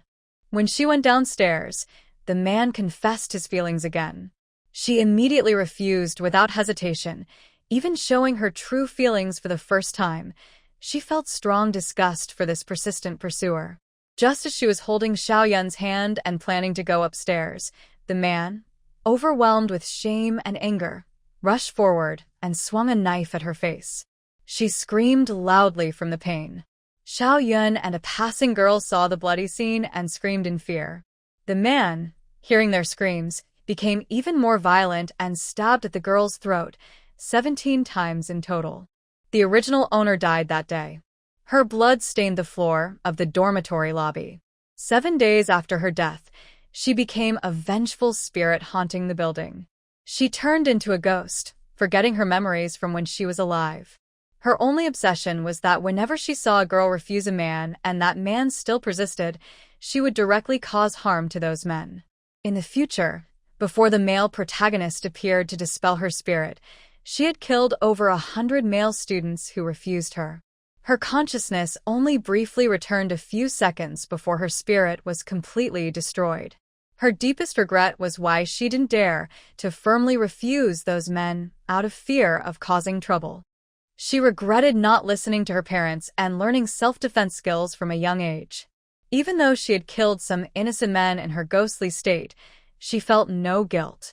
After her death, her attitude toward men shifted from mild fear to outright dislike. What is your wish? Zhu Yu could sense that perhaps the original owner had become a vengeful spirit with a stronger and more powerful soul than most. Her lingering obsession was also stronger than that of a typical ghost. As for her own obsession, killing men who didn't understand a girl's words and kept pestering her, she had already achieved it. Zhu Yu was a bit confused. Is it to take revenge on the murderer downstairs? Her obsession didn't fluctuate, clearly indicating it wasn't. That made sense. After all, this scoundrel, who killed the original owner last time, was surely doomed to death. Having died and become a spirit, he was already dealt with by the original owner. Her spirit had been torn into pieces and dissipated even earlier than her. Zhu Yu took out a small mirror from her space and used her yin-yang eyes to look at the original host's body. The remaining obsession was very dark and strong. It was clear that the original host's wish was probably not a good thing. She wasn't sure what exactly it was. System, haven't you detected the task yet? Zhu Yu thought about the scoundrel downstairs. She hoped the system would reveal the task soon so she could go down and deal with the arrogant man who had no self-awareness. Host, the main task has ended and remains unchanged. The second task, the original host's wish, has no detection. That can't be right. Look at the obsession left in this body. It's so strong that it almost affected me. I don't believe there's nothing. Try detecting again. The original host's obsession almost influenced Zhu Yu. When she first woke up, she didn't want to say anything and only wanted to kill everyone she saw with her eyes. If her rationality hadn't still been there, she would have been lost. This was the first time Zhu Yu encountered such a situation. She realized more deeply that the stronger the soul of the task target, the harder it was for her to dominate. Luckily, this time, it was still under control. She must quickly cultivate her soul techniques. Second detection in progress. Detection successful. System, what is the wish detected for the second task? Host, the original host's wish for the second task is to be resurrected. What does that mean? Resurrect whom? It means her soul will be the main one. Her soul will be the main one, and she will control this body. After completing the task, will I still be myself, or will I become her substitute and return to my world? Both are possible. Zhu Yu sneered. Is she stupid? No wonder the wish couldn't be detected earlier. She was trying to deceive me. Her words made sense. No matter how kind the original person was in life, they wouldn't be the same after death. The resentment and ghostly energy mixed together created a kind of thought. Now, it was greed for her soul, wanting to influence her during the task by using the remaining obsession to swallow and replace her. Zhu Yu would not let her succeed. System, open the shop. Since she planned to save points to buy soul techniques, she hadn't looked at the shop carefully for a long time. The system shop interface appeared before Zhu Yu. She looked through her points to see what she could buy. System, filter for items related to ghost purification. Command received. Filtering successful. 100-year Peachwood Sword, 5,000 points. Protective Heart Mirror, 1,000 points. Evil Repelling Array Plate, 500 points. Thunder Strike Talisman, 100 points. Zhu Yu carefully read the descriptions of these items. She felt the protective heart mirror was the most useful for her now. She already had a Thunderstrike talisman, which she didn't know could also affect spirits, but now she does, so she can save that money. However, she wasn't sure if cultivators had items like the protective heart mirror. She didn't want to spend her points unnecessarily. She was still thinking about learning a soul cultivation technique and wanted to save as much as possible. She glanced at her two roommates, one wearing headphones playing a game, the other chatting with her boyfriend. Zhu Yu pulled the curtain aside, took out a sword from her space. The sword was beautiful, shining with colorful light. It was a gift from the nine-tailed fox when they first met. She had been wondering how to use it. Using it as decoration seemed like a waste. Now she thought she could use this sword to trade with cultivators for some useful ghost-related treasures. She opened the red envelope group. Fast Travel Bureau Official Employee, Cultivator at Foundation Establishment Cultivator. Have you come out of seclusion? I want to trade some items with you. The moonlight was clear and bright, like silver, slowly unfolding into a dreamy fairyland scene.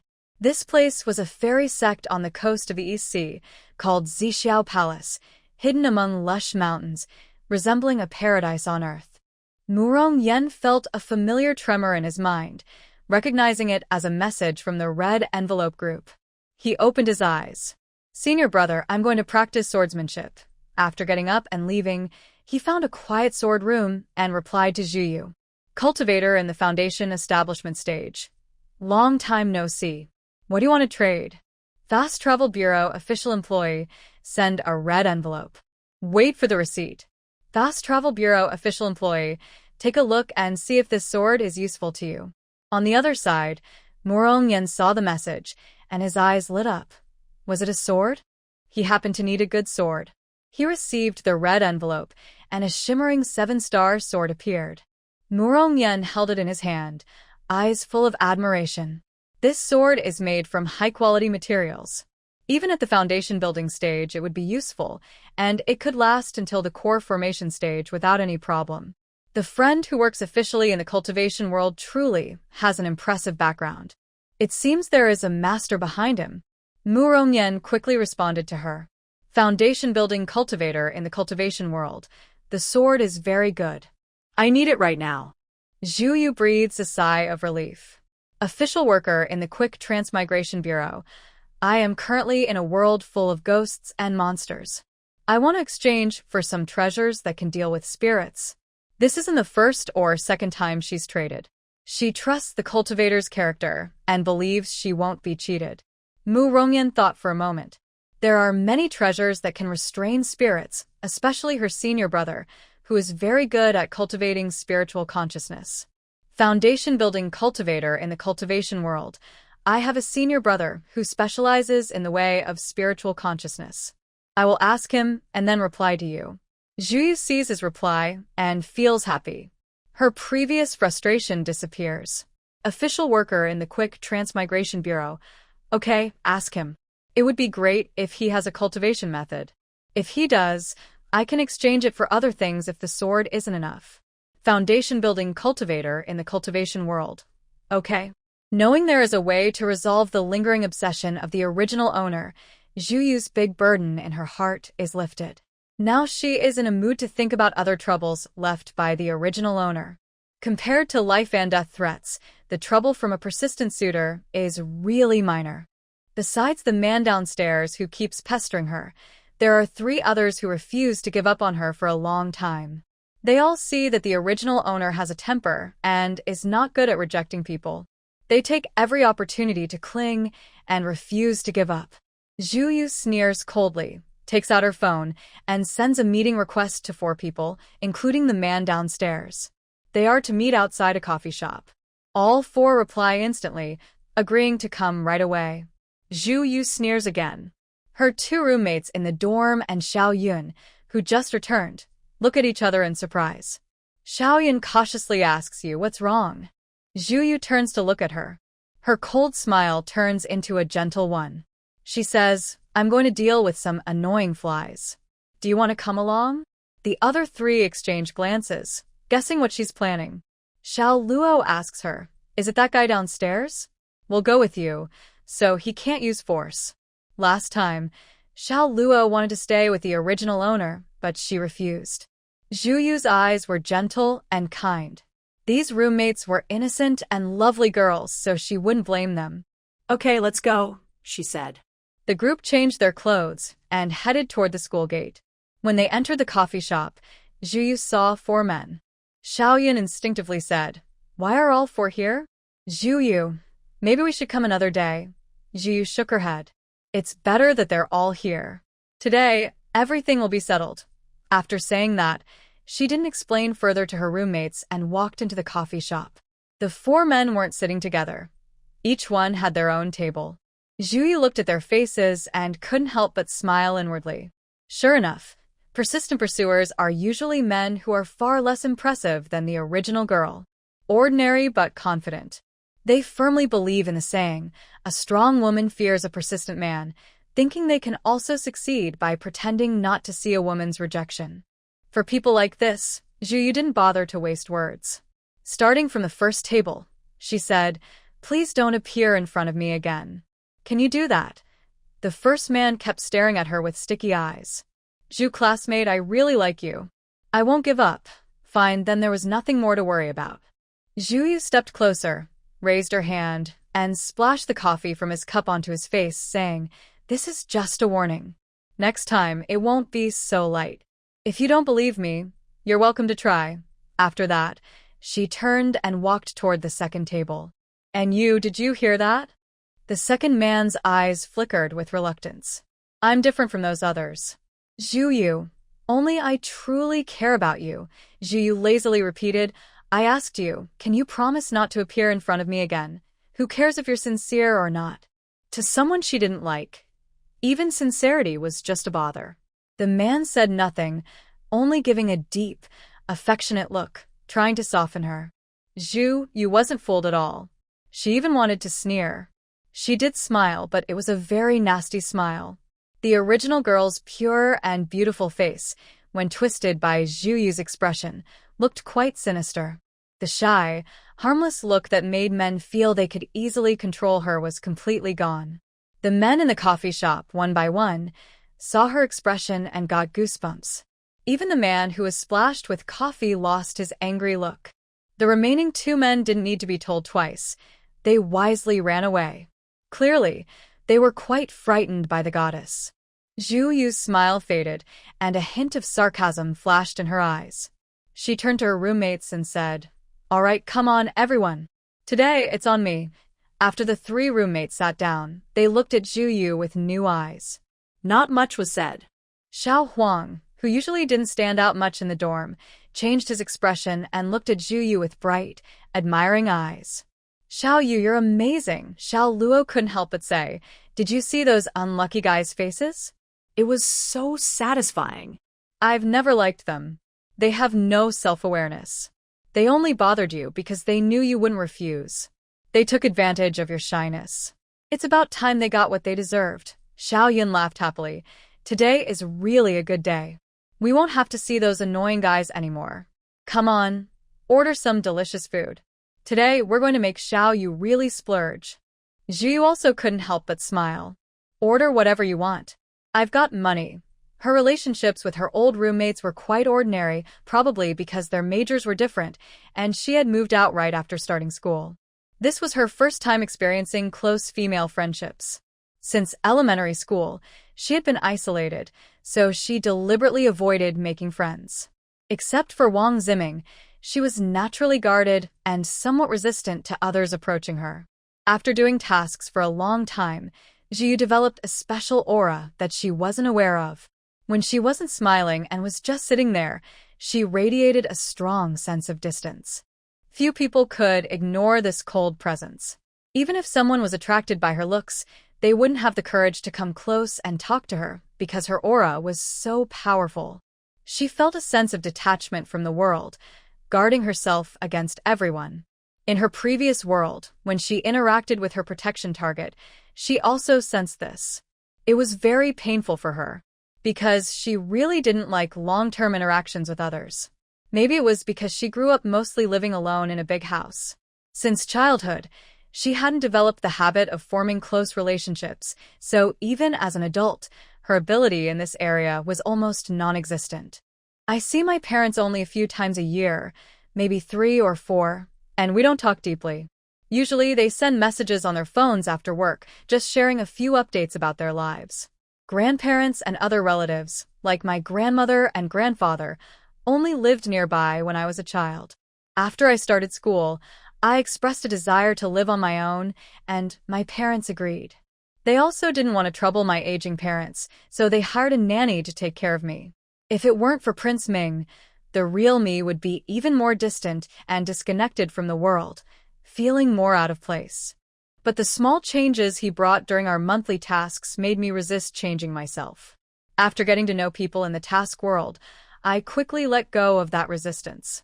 Watching my roommates laugh and chat happily, I also smile faintly. My smile is gentle, unlike the one I had earlier with the men, which lacked warmth. I don't dislike natural, harmonious relationships. I just don't know how to maintain them. Whenever I get a little closer to someone, I remember my first childhood friend and how she looked at me with disdain behind my back. That memory makes my feelings fade, leaving me with a calm heart. Maybe there are genuine friends who are honest inside and out, but I'm too lazy to try to get to know such people anymore. After experiencing so many worlds, my personality hasn't changed much. I might seem a bit more mature, but deep down, I am still the same. Not forming close bonds and staying outside the crowd means I won't be affected. No matter how many years pass, I will just become a more mature version of myself. And I do have friends, after all. My mind drifts to Prince Ming's face, and I feel a warm little glow inside. I decide I should be nicer to him in the future. After eating, a few girls hold hands and go back to their dorms. Tomorrow is the weekend. Some will chat with their boyfriends, some will play games, and others will study. I also draw the curtains, lie back on my bed, and pretend to feel sleepy. Actually, I'm chatting in a group with cultivators. In the chat, a foundation establishment cultivator asks, I asked my senior brother.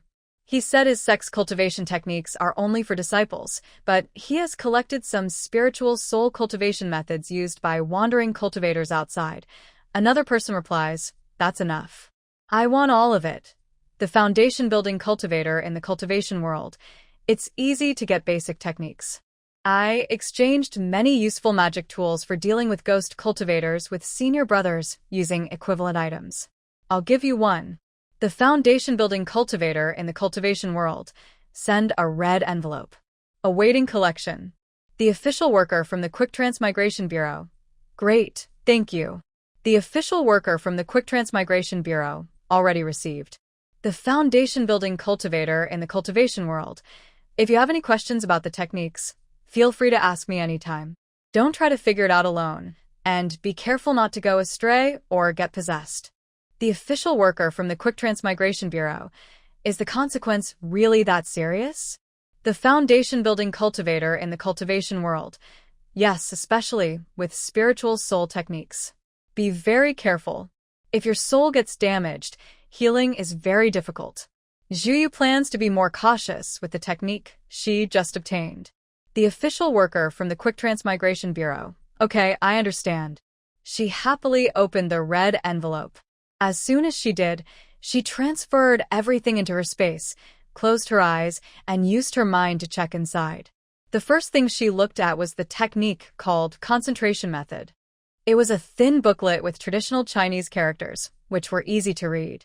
Zhuyu quickly skimmed through it, but found it confusing. It seemed she wouldn't understand it easily for now. She put the technique aside and checked the 3 magic tools. Interestingly, these items looked very much like the items sold in the system shop. System. Aren't you getting these from the cultivation world? The host. No, that's not the case. Zhuyu chuckled softly and didn't ask further. The 3 magic tools were a century-old peachwood sword, a protective mirror, and a pure wooden lotus flower. The peachwood sword can touch the soul and cause real wounds, which are hard to heal. It is one of the most powerful weapons against ghosts. The sword's handle is long, but can also be shrunk to the size of a thumb. Zhuyu thought for a moment, shrank it to a hairpin size, and tried attaching it behind her head. It was very secure and looked old-fashioned, like a simple hairpin, blending in naturally. The protective mirror is a small round wooden pendant that can repel ghosts when they come close to Zhuyu. Unlike the powerful peachwood sword, this is a defensive magic tool. Zhuyu took it out and wore it around her neck. Surprisingly, it looked quite nice, like a special piece of jewelry. The most unique item was the pure wooden lotus flower, a round bead about the size of a crystal ball. It was a snow-white lotus, but felt like white wood. As soon as she held the object in her hand, Zhuyu felt a difference. Her body and mind, previously affected by regret, suddenly became clear. By the way, I don't think I've asked before, system, have we obtained the consent of the original owners of these task worlds when we use their bodies? Zhuyu thought about this question. It seemed she had never considered it before. She used to believe that these small worlds weren't real. Like how two-dimensional characters are to the third dimension, they were just created paper worlds, fake NPCs. But she was starting to change her mind. These worlds are stories, and once they come into existence, they are no longer false. The people inside are no longer just paper figures. They are real, flesh and blood people like her. In her previous missions, she didn't feel this way. It seemed the original owner didn't need her to fulfill their wishes, so using their body didn't give her a sense of peace. Host, actually, in each world, the bodies you use are generated by the system. The memories are implanted, but you are a new person. There is no original owner. Zhuyu stared in disbelief, her eyes wide. How is that possible? Why didn't you tell me earlier? No, wait. Why would a system-generated body have wishes? Why do I get points? Where do these points come from? Who gave them to me? Host, the points come from the obsessions generated by memories. Your points are provided by the small world.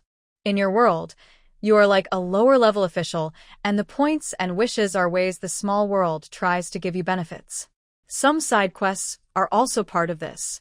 Zhuyu was shocked and began to understand the system's tasks a little better. Why does the small world want to give me benefits? Host, after you are promoted, you will have the ability to rate the small worlds for the Cosmic Alliance. The ratings affect how each small world is ranked within the Alliance. Although you are still far from promotion, some small worlds will invest early. 1,000 points is a tiny contribution to the small world, so small that they don't care. Zhuyu carefully thought over what the system said, then asked doubtfully, so, even if I don't exchange for cultivation techniques, the regret from this body won't affect me? Then what about mission 2? Why did this small world set up this task? Are they trying to bribe me or offend me? Thinking about the second task that had scared her before, Zhuyu couldn't help feeling a little upset. Host, the small world is very busy and doesn't have time to focus on such details. The wish tasks come from the random memories of the body you inhabit, not from the small world itself. If you agree to a strange wish task, there's a chance it might affect you, since the generated memories can influence your mind. That's why collecting soul cultivation techniques is useful. It will help you in future tasks. Zhuyu asked, how long will it take for me to get promoted? And what will change after that? The conditions for promotion cannot be revealed.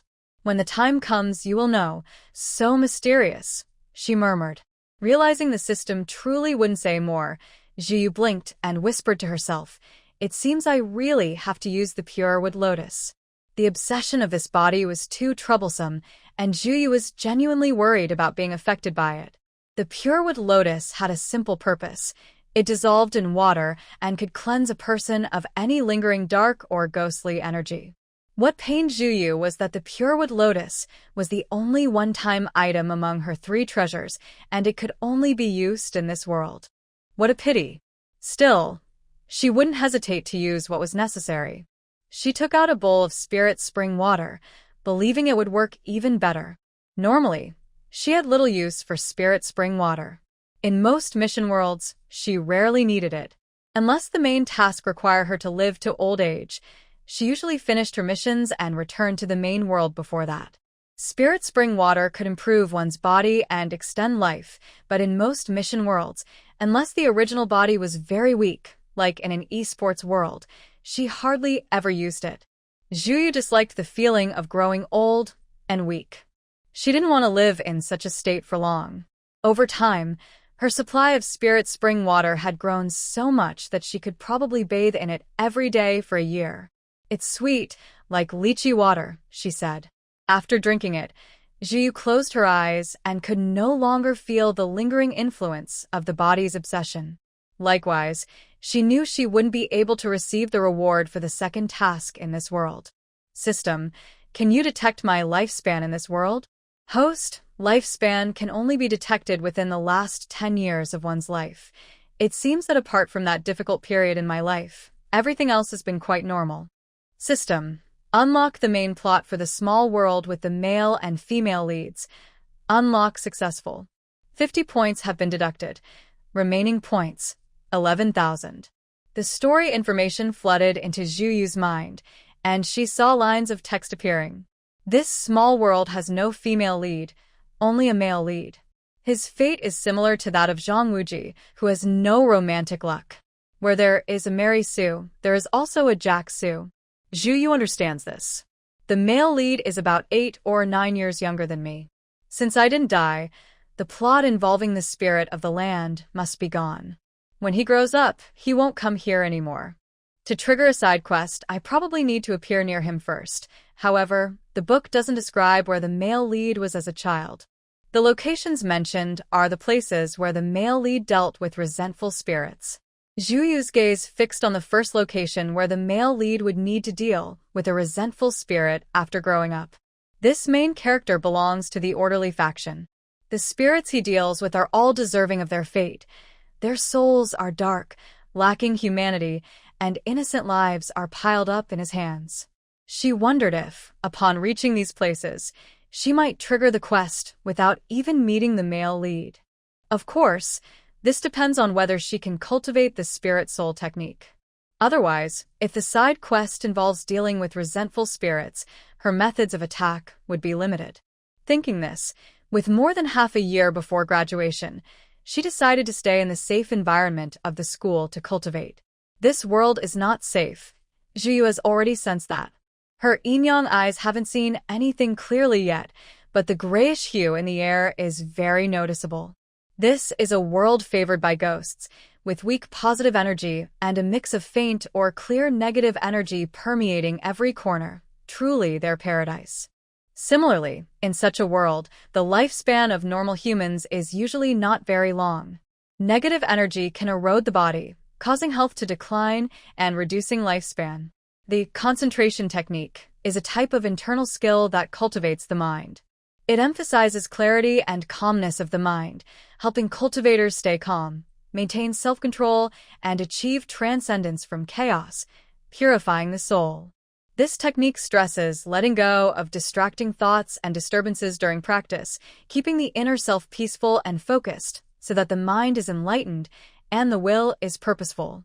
Sitting quietly, focusing your attention, guiding your energy inward, and observing your spirit. These are steps to gradually bring your mind to a state where you see no objects, hear no sounds, and experience no thoughts. This helps achieve a unity of inner and outer worlds. Zhuyu, after practicing spiritual awareness in this world, finally understood the difference between a fortune teller and a medium. She is skilled in destiny analysis and has studied in the Royal Master's world for nearly 100 years. Destiny analysis is somewhat like advanced mathematics, following certain rules.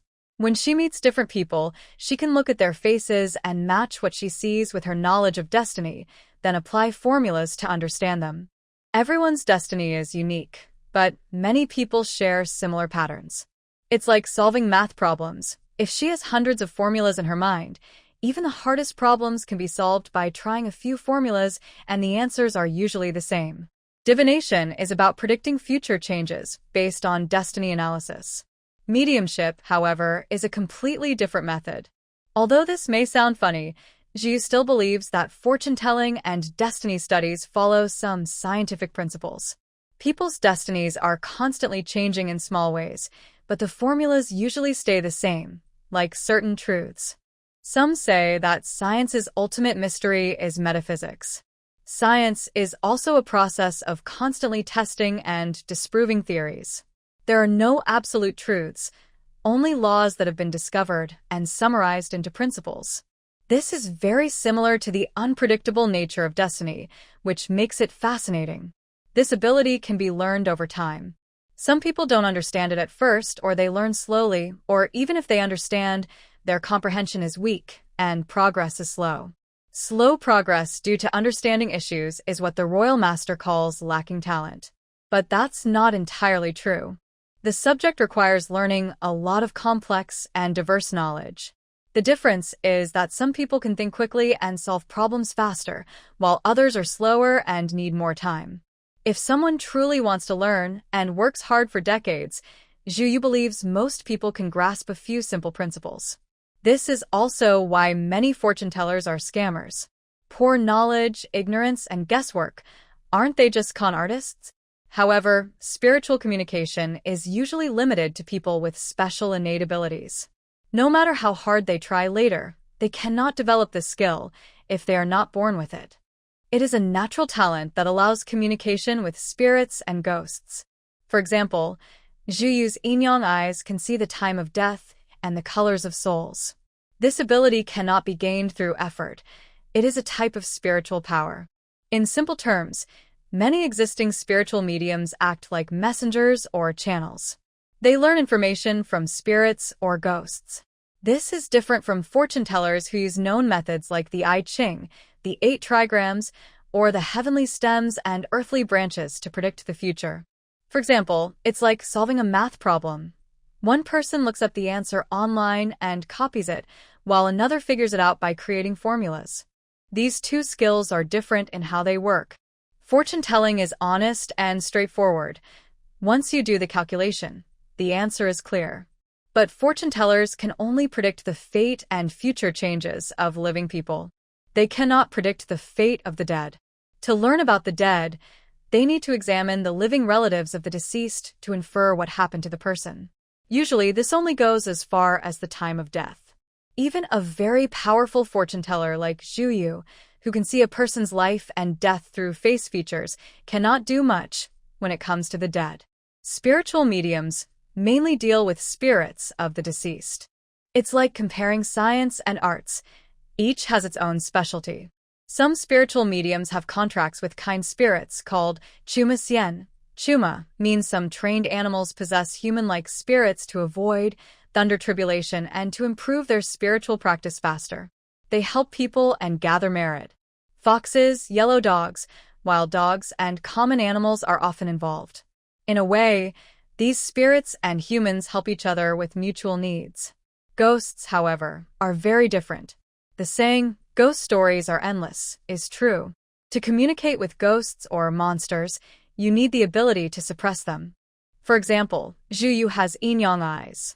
She could see floating spirits before but pretended not to see them, rarely communicating with them. She firmly believes that without strong power, no one will take her words seriously. Even more frightening is if her special ability is discovered, ghosts might see her as prey and attack her. This is also the reason she still considers herself a fortune teller and a master of destiny, even after gaining the ability to see yin and yang. Without physical strength, only having the ability, she is far from being called a spiritual medium. In her previous life as a national master and destiny expert, she occasionally used her skills to help others with their fate. She never charged people for her readings. To resolve karma, she would take something from the person, sometimes a lot of money, sometimes a leaf from the ground. This is a necessary step in fortune telling.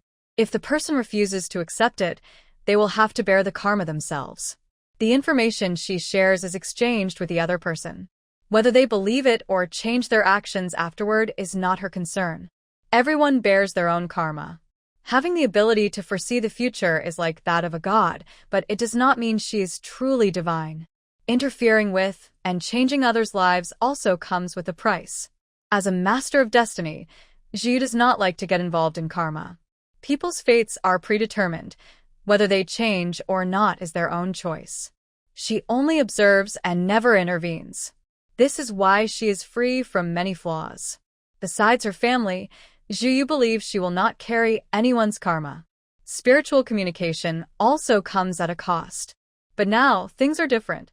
Zhuyu has the ability to see yin and yang, a peachwood sword, and a concentration technique that makes her spiritual soul stronger. She now has the ability to protect herself.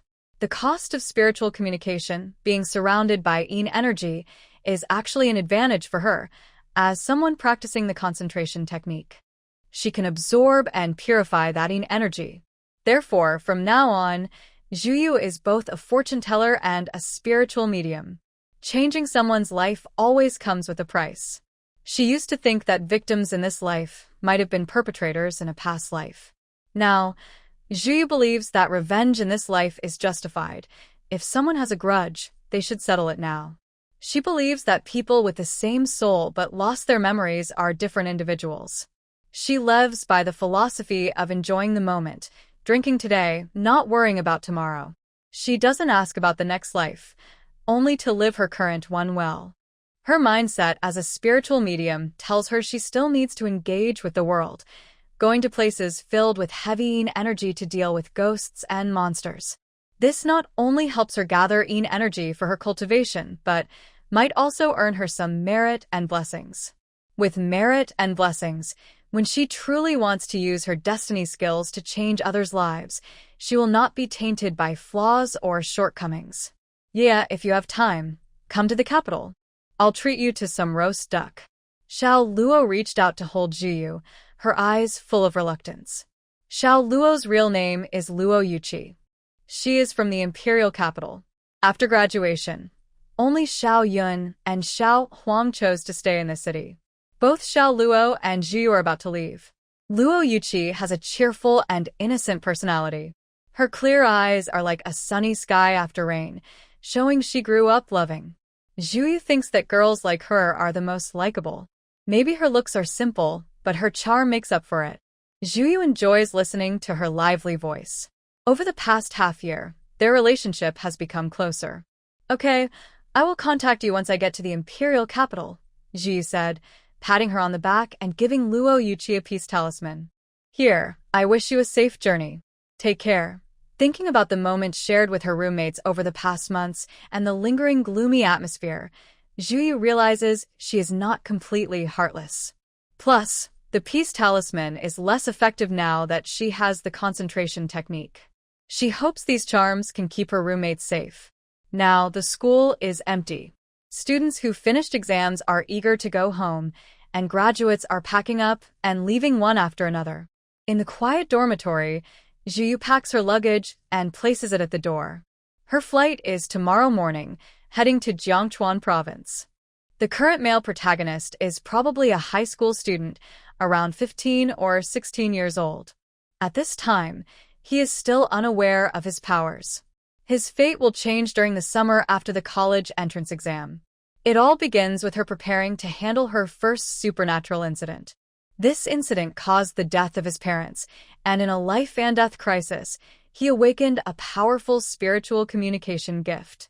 The protagonist, who started with a dead family, is no longer popular. He's a bit like an old-fashioned tragic hero. Hopefully, meeting the male protagonist will trigger a side quest, earning points and giving her motivation to help him. Night slowly falls, and the entire dorm building becomes dark. Her room, 606, has a light on, making it very noticeable in the night. Are you guys eating instant noodles? Xiao Yun's stomach growled twice. She couldn't help but get out of bed, open a drawer, and start looking for instant noodles. Xiao Luo has already gone home. Xiao Huang is playing games with headphones on, occasionally laughing loudly. Most of her attention is on Zhuyu. Zhuyu opened her eyes and smiled at her. I don't want to eat anymore. I just remembered something. I need to make a phone call. With a creak, Zhuyu frowned and left the dormitory, closing the door behind her. She looked back briefly. The corridor lights were out, either broken or for some reason, and now there was no light at all. The long corridor was so dark she couldn't see her hand in front of her. Especially at the stairway window, it looked pitch black and very creepy. Zhuyu looked at the window with a blank expression and moved toward it. She observed the faint white spirit that was clearly visible in the shadows. The female ghost, startled by the noise, looked up at her in shock, almost unable to believe her eyes. Could this girl really see her? They had just made eye contact, but why was she so calm? Was she not afraid at all? Did you turn off the light? The girl stared at her steadily, her deep, dark eyes making the ghost feel a chill. Feeling threatened, the ghost's aura suddenly intensified. It showed a face of death, with a tongue hanging 3 feet long, blood streaming from her eyes and nose, and her hair suddenly grew long and whipped toward Juyu as if blown by wind. It seemed like she wanted to wrap around Juyu's neck. Juyu glanced at the blood on the ground and softly smiled. She used her concentration technique, creating a vortex that absorbed all the negative energy around the ghost. Without the negative energy, the ghost's hair shrank back, her nails shortened, and her blood-red eyes returned to normal. She no longer looked so bloody and terrifying.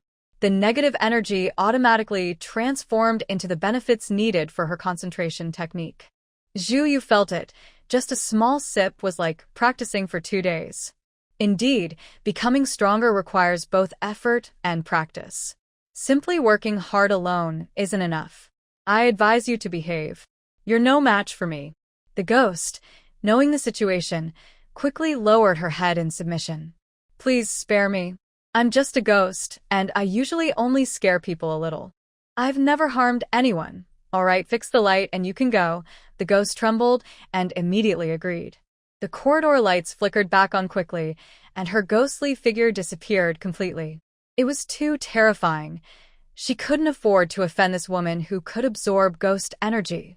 Zhu, you didn't try to keep her. She could tell that this ghost had no resentment or malice. After the ghost festival passed, she would be able to reincarnate. This kind of ghost, which has no resentment, usually only gives some lessons when necessary and won't really attack others. In the end, she looked at the corridor, which had returned to normal, and reopened the door to go back to her dorm. A familiar smell of instant noodles wafted over. Juyu patted her stomach. She was a little hungry too.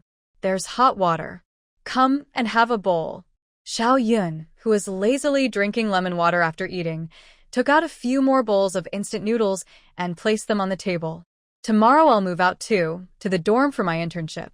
Carrying all this stuff takes up space, so I'll just eat it all today. After saying that, Xiao Yun reached under the table and took out a pack of beer. She walked a few steps to Xiao Huang and patted her. Come eat. You haven't eaten anything since noon. Aren't you hungry? Xiao Huang took off her headphones, still moving her hands. Oh, I'm going to meet some friends online. I can't eat because I'm dieting.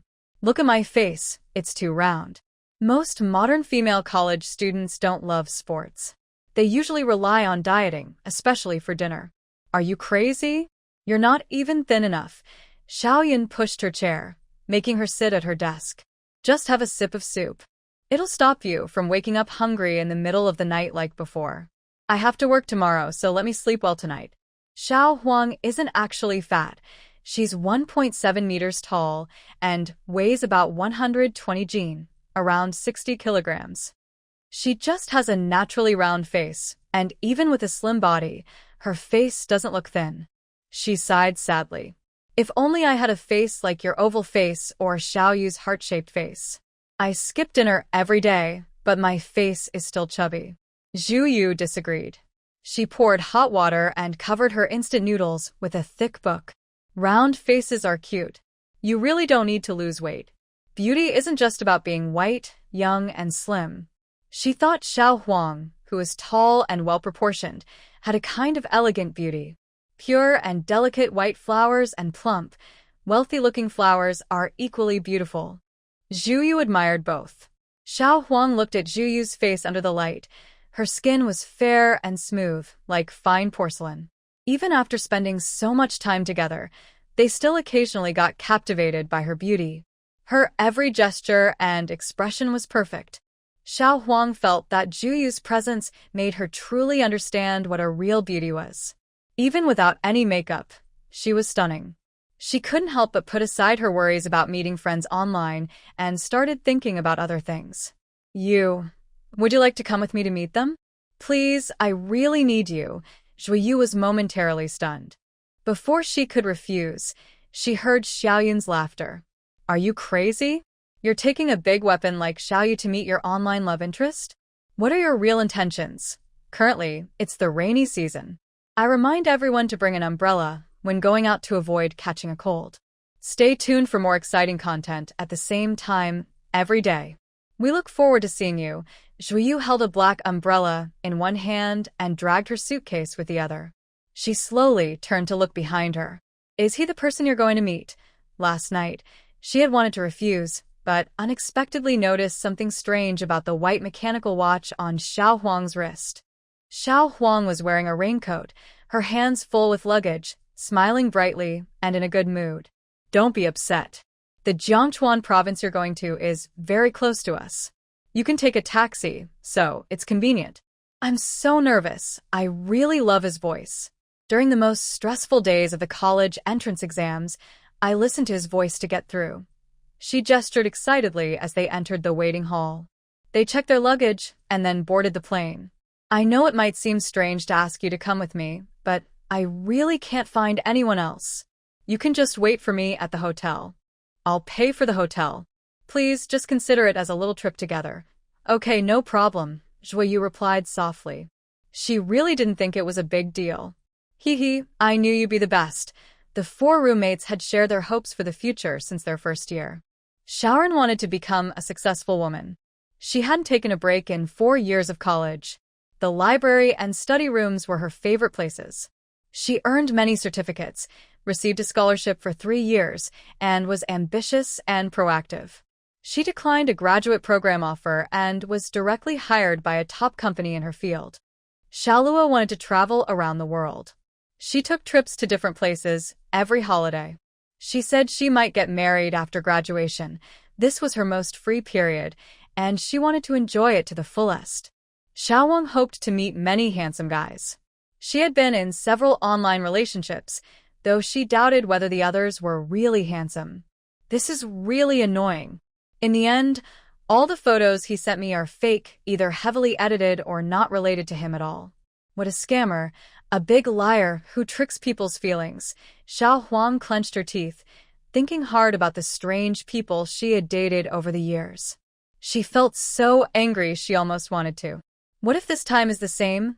As a late-night radio host who has never shown her face and has been secretly online dating with inexperienced girls like Xiao Huang, she didn't believe the person on the other side was a normal, handsome guy. Xiao Huang smiled relaxedly. Even if this photo is fake, I won't be upset anymore. I'm mentally prepared for it, haha. Anyone who has been deceived more than 5 times, even if they are love-struck, will remember it clearly. Most importantly, Ji looked at her watch and asked, "Did he give you this?" Xiao Huang had never worn a watch like that before. It looked like a couple's watch that could be worn by either gender. She glanced at it and said, "This watch?" He gave it to me for Valentine's Day. He gave her a pair of branded sneakers, and she gave him the watch in return. It's quite nice, though it didn't look like something a typical guy would choose. Xiao Huang shook her wrist, looked at it from different angles, and was very satisfied. It's really beautiful. This gift touched my heart. My old watch broke recently, so maybe it was fate. That's also why I want to meet him, take a chance. Even if she liked the other person, Xiao Huang didn't think a girl as pretty as Xiaoyu would fall for him. If Xiaoyu didn't like him, no matter how much he liked her, it wouldn't matter. And if the other person ignored their long-standing feelings and moved on to someone else, it would only mean that the relationship wasn't worth it. She was no longer the love-struck girl she was in her first year. Inviting Xiaoyu to help meet her online boyfriend was just an excuse. After learning Xiaoyu was going to Jiangchuan province, her real idea was to invite her to visit her home and show off her beautiful roommate to her parents. Men were just a side note. Jiyu gently waved her fingers, releasing a fresh aura that swept away the growing resentment from the mechanical watch. Sleep for a while. When you wake up, we'll be there. They looked at each other and smiled, then closed their eyes. After getting off the plane, they dragged their luggage out of the airport. It was drizzling steadily, and the city was covered in dark clouds. The sky gradually became gloomier, and the raindrops grew larger. They pounded on the ground and buildings, making sharp, clear sounds. The whole city was quiet, except for the rain and the honking of cars. The streetlights cast a dull yellow glow, blending with the rain. The light shone through the raindrops, creating a soft, beautiful glow, like warm lanterns lighting up the city. Sometimes cars drove by, splashing water that looked like shining pearls. Outside the airport, in the central square, two young men stood. One had a buzz cut, clear features, and a bold personality. He was leaning against a luxury car behind him. The other wore a simple white shirt, black glasses, and looked gentle and handsome. They each held a black umbrella. "Hello, I am Xie Ganqing," said one. Huang Yi looked at the approaching person holding an umbrella. Her eyes flickered slightly. She liked this kind of refined, modestly handsome guy. "Xie Ganqing?" She paused, a little surprised, then quickly said, "I'm Huang Yi. Nice to meet you." When their eyes met, both of them felt a bit shy. Behind them, Fu Rui saw that the person had received them and turned to get into the car, honking the horn. "Hurry up and get in. If the rain gets heavier and the traffic gets bad, it will be hard to get through," he said. "I have a house nearby that's empty. The hotels might be full now. I can take you there to stay," Xie Ganqing suggested. "My childhood friend just returned from abroad. His name is Fu Rui. We'll take you two girls back there. We won't stay. If the weather clears tomorrow, we'll take you out to play." "Sounds good, sounds good." Huang Yi instinctively nodded, then stopped the car. "Let me ask my friend." Zhu Yu, dressed in a black hoodie and wearing a mask, with her cap pulled low, had long hair tied loosely at the back. Since getting off the plane, she had deliberately kept a low profile, staying quiet and not saying a word. Now, noticing Huang Yi looking at her, she nodded to show she had no objection. Xie Ganqing didn't look at her much, focusing instead on Huang Yi. He helped carry her luggage and opened the car door to get into the gray luxury car behind. She had seen this type of car before. Wang Ziming also had one in his garage. It was expensive, with smooth lines, and the ground clearance was a bit lower than usual cars. Not wanting to disturb their time together, Zhu Yu directly got into Fu Rui's car. "Who are you?" Fu Rui looked in the rearview mirror. He seemed to be mixed race, with deep eye sockets, a high-nose bridge, and sharp features. "I'm here with her." Zhu Yu raised her eyes and pointed behind her at the car, explaining, "Sorry to trouble you. I don't want to be a third wheel." She didn't take off her mask. Only her beautiful, cold eyes were visible. "I'm Fu Rui." He nodded understandingly and said, "Hello, Zhu Yu." Inside the car, two people who weren't good at talking sat in awkward silence. Zhu Yu didn't see anything wrong with Fu Rui and Xie Ganqing. Their faces looked normal, with a noble air, and they seemed to have good character. They weren't bad people. So, what was the deal with that watch filled with resentment? "Is your friend from around here?" Fu Rui glanced at her through the rearview mirror and asked. He had always been curious about this and didn't understand why Xie Ganqing chose online dating. Just like Xie Ganqing couldn't understand why he was so indifferent to all girls. "Maybe. I'm not sure," Zhu Yu replied. If Huang Yi's family was in this city, she wouldn't need to agree to Xie Ganqing's plans. She could just go home instead. Since she didn't refuse, maybe her family wasn't nearby. The atmosphere in the car grew more awkward. The rain tapped steadily on the roof. Zhu Yu turned her head and stared out the dark window. "Aren't you bored?" Fu Rui continued to ask. Because of the rain and the drop in temperature, he turned up the car's air conditioning. It wasn't cold for the season, and Zhu Yu was dressed warmly with her mask and hat, fully covered. Zhu Yu sensed the man's curiosity. She thought for a moment. It was a bit strange that she was so bundled up. Plus, they didn't really know each other. Even if they met, once she left in a few days, they wouldn't have any further contact. "Bored? Thanks for the reminder." She pretended to just realize and casually took off her hat and mask. Her hair was a bit messy from the movement, but it didn't affect her beauty at all. "You don't look like a college student," Fu Rui politely observed. "Then what do I look like?" Zhu Yu asked. "We just graduated. Like a high school student," Fu Rui said. "Well, happy graduation." "Thank you," she calmly said. "Are there any direct buses to Jiangchuan?" By this time in Y City, it was already evening. The neon lights were bright and dazzling, and the streets were busy with many pedestrians. Even through the car window, she could hear the lively noise outside. Since she didn't notice anything unusual, after seeing Huang Yi off, she planned to leave and had already checked the transportation options to Jiangchuan, just to be safe. There are both buses and high-speed trains. Jiangchuan is very close, Fu Rui said. They exchanged a few brief words, but soon stopped. After all, they were strangers with no understanding of each other, so there wasn't much to talk about. We've arrived. The car stopped in front of the villa. Zhu Yu opened the door and said, "Thank you for the ride." Fu Rui thought, "She seems to keep thanking me." Her polite but distant manner reminded him of himself. It was getting late, so it wasn't convenient to stay longer. After arranging rooms for Huang Yi and her, Xie Ganqing and the others left. Huang Yi happily said, "Xiao Yu, he's so handsome. His friend is also very handsome. It looks like everything is fine now." Zhu Yu touched the mirror with her fingertips. "There doesn't seem to be any problem now," she said. "Isn't your home in the city? These two don't look like locals. So, what was the purpose of meeting here?" Didn't I tell you that my home is in Jiangchuan?" Huang Yi asked with confusion. "Xie Ganqing is from Jiangchuan too. I was just chatting with him in the car and found out we went to the same elementary school. You never mentioned that," Zhu Yu said. "Is he the late-night radio host you've been talking about recently?" "Yes.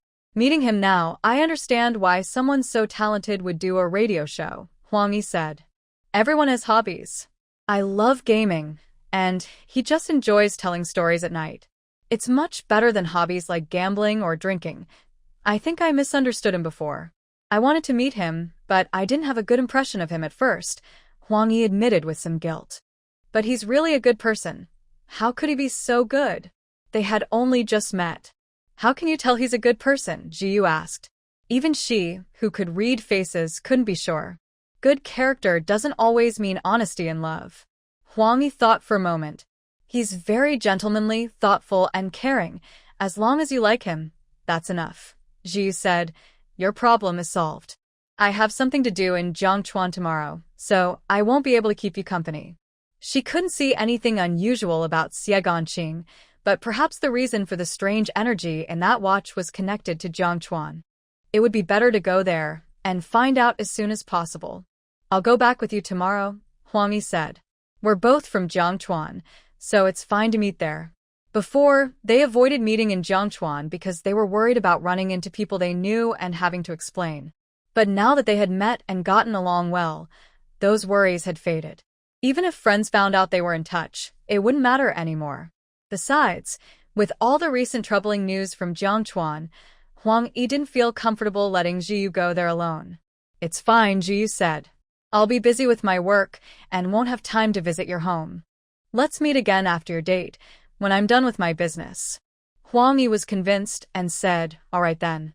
But you must be careful," she added. "Jiangchuan hasn't been safe lately.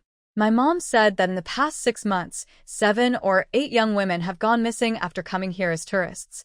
Jiangchuan is the country's biggest port city, and it's always full of visitors. There have been missing person cases before, but recently there have been even more, and none have been solved yet." As she spoke, she opened her phone and saw the latest news. Shocked, she said, "Whatever you do, don't go near Qingshan. That's where they found the missing girls. It's really frightening." Because of these incidents, many areas in Jiangchuan were now under strict security, and safety warnings for visitors were being broadcast everywhere. Sitting on the subway, Zhu Yu looked up at the speaker, right next to the security camera. Jiangchuan was a grand city, its port vast and impressive, stretching beyond sight. Day or night, its lights never dimmed. But when Zhu Yu arrived, it was raining. The sky was heavy with clouds, and the endless drizzle made the whole city feel gloomy. It was easy for people's moods to be affected. She could sense that the air here felt heavier and colder than in other places. "Driver, please take me to Qingshan," Zhu Yu said.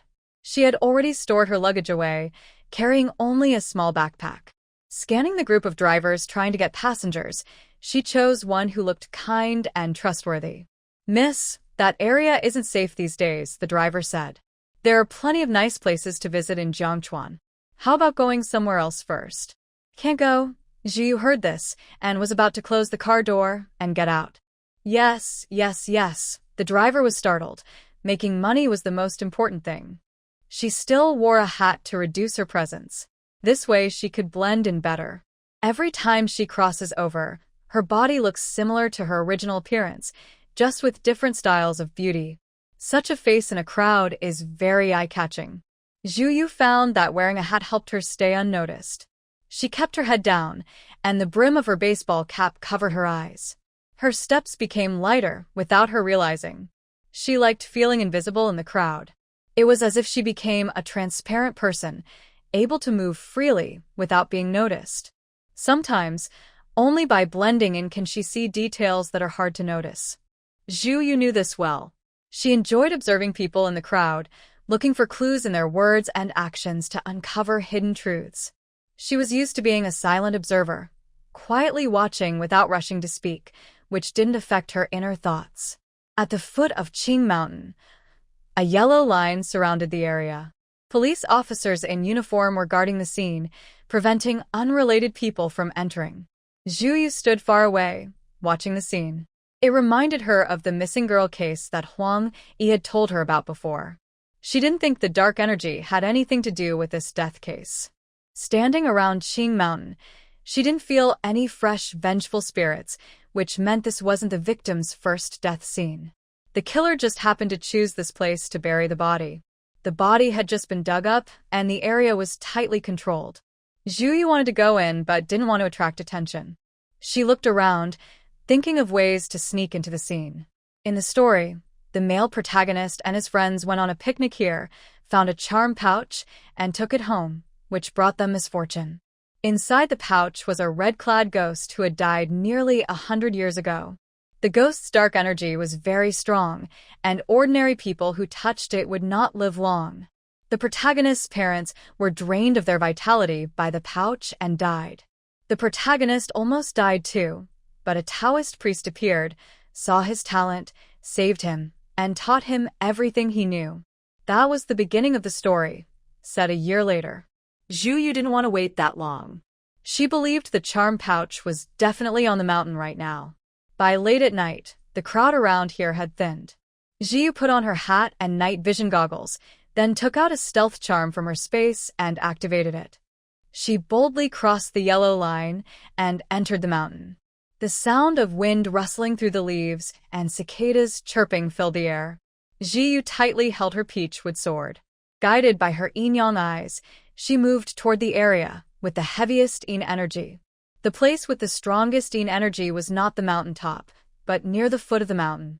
Wearing gloves, Zhu plucked some dry grass and tied it to her shoes to avoid leaving unwanted footprints. She knew a little about basic criminal investigation.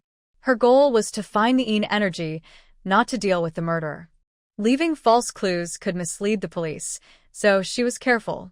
The place with the heaviest yin energy was a small dirt mound. Zhu took out a shovel from her space and dug lightly twice. She saw a fragrant sachet stained with dirt. The embroidery on it was barely visible. She sensed the yin energy on the object, intense resentment and dark energy.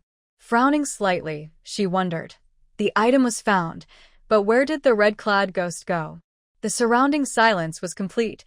No wind or cicadas could be heard anymore. Zhu lowered her eyes. She prepared to attack the sachet with her spiritual focus technique, sensing the resentment on it. It seemed to detect something and moved first. She looked at the small wound on her palm, emitting black gas. She clenched her peachwood sword and struck down hard. The wooden sword, unsharpened and dull, normally wouldn't cut through anything. But with the dark energy present, it was different. The sword easily dispersed the resentment. Zhu seemed to hear a scream. It couldn't hide anymore. Such strong resentment didn't form overnight. Countless souls had been trapped in the red-clad ghost's hand, allowing it to grow so quickly. With more time, it might even transform. But Zhu wouldn't give it that chance. She ignored the screams and continued swinging her peachwood sword. Once she confirmed all the resentment was dispersed and no longer could resist, she activated her spiritual focus technique again, slowly transforming the dark energy in the air. After several hours, she confirmed the surrounding resentment had completely disappeared. Only then did she stop. She needed some time to absorb and digest the transformed dark energy, but the area was no longer safe. When she opened her eyes, she saw that dawn was breaking. Zhuyu discarded her now useless invisibility charm, stuck a new one on, and quickly left the Green Mountain area. "Why are you here?" she asked. She turned her head toward the voice and saw Fu Rui. After dealing with the incense pouch, she had absorbed a lot of energy. She didn't stay near Green Mountain for long, but went to the high school near the male lead's place. At this moment, she was eating beef noodles at a street stall outside the school gate. Running into Fu Rui was unexpected, but when she thought of Fu Rui's name, she remembered something. "All of you have the surname Fu, and you're all from Jiangchuan," Ji said. "Maybe you know Fu Yanqing?" Fu Rui didn't answer her right away. "Wait a moment, I need to get something." He went to his car and took out a small medical kit, then sat across from her and said, "Give me your hand." She was a little surprised and looked at her hand. It was the previous wound. Since the energy had been cleared, she didn't think much of this small injury. He clearly meant well. After hesitating for a few seconds, Zhuyu gently extended her hand. "Thanks again," she said. "Be careful not to get it wet these days," Fu Rui said as he wrapped her hand with gauze. Thinking of her earlier words, he asked, "Is Fu Yanqing your aunt? Do you know her?"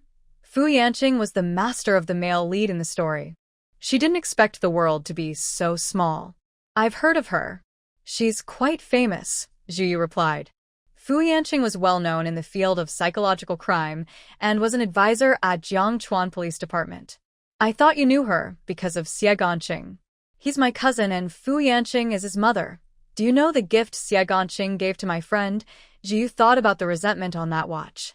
She initially thought it was just an accident, but now, considering Fu Yanqing's abilities in metaphysics, it seemed it might not be an accident. If that watch was part of a plot against Fu Yanqing's son and accidentally involved Huang Yi, then Zhuyu could understand this matter better. "If the gift was a watch," Fu Rui said, "then I do know about this. The watch was recommended by Ganqing's friend. Is there a problem with the watch?" "What friend?" Zhuyu asked. "Can you tell me more about them?" Fu Rui was a bit confused but thought there was nothing he couldn't say. "Of course. That girl is a junior from Gansu and Qing. We happened to meet that day. I chose the watch based on her suggestion. Girls probably understand other girls' tastes better. The watch does look really nice," he explained. "I see." Seeing his confused look, Zhuyu thought about his background. With such an aunt, he should be aware of the special things in this world. So, Zhuyu decided to be honest. That watch has a problem. It has an unusual aura. Would Fu Rui believe her? Zhuyu didn't care whether he believed her or not. Her goal was just to return his kindness a few times. This was a reminder. Whether he paid attention or not, it was clear to Zhuyu. Just like when she accompanied Huang Yi to see Xie Ganqing and gave her roommate a peace charm. These were all ways of returning kindness. Her roommates were good people, always kind to her. They helped her with small things like bringing food, heating water, or saving seats. When Zhuyu received help from others, she would also give back. The peace charm and solving their problems were small matters to Zhuyu, similar to bringing food for her roommates. Zhuyu thought she was selfish and self-centered.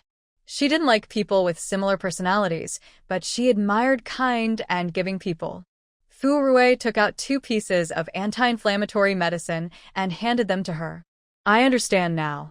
When I noticed something was off about him before, I was curious about why. Although he was curious why she knew such things, he saw her dressed in black and not wanting to attract attention.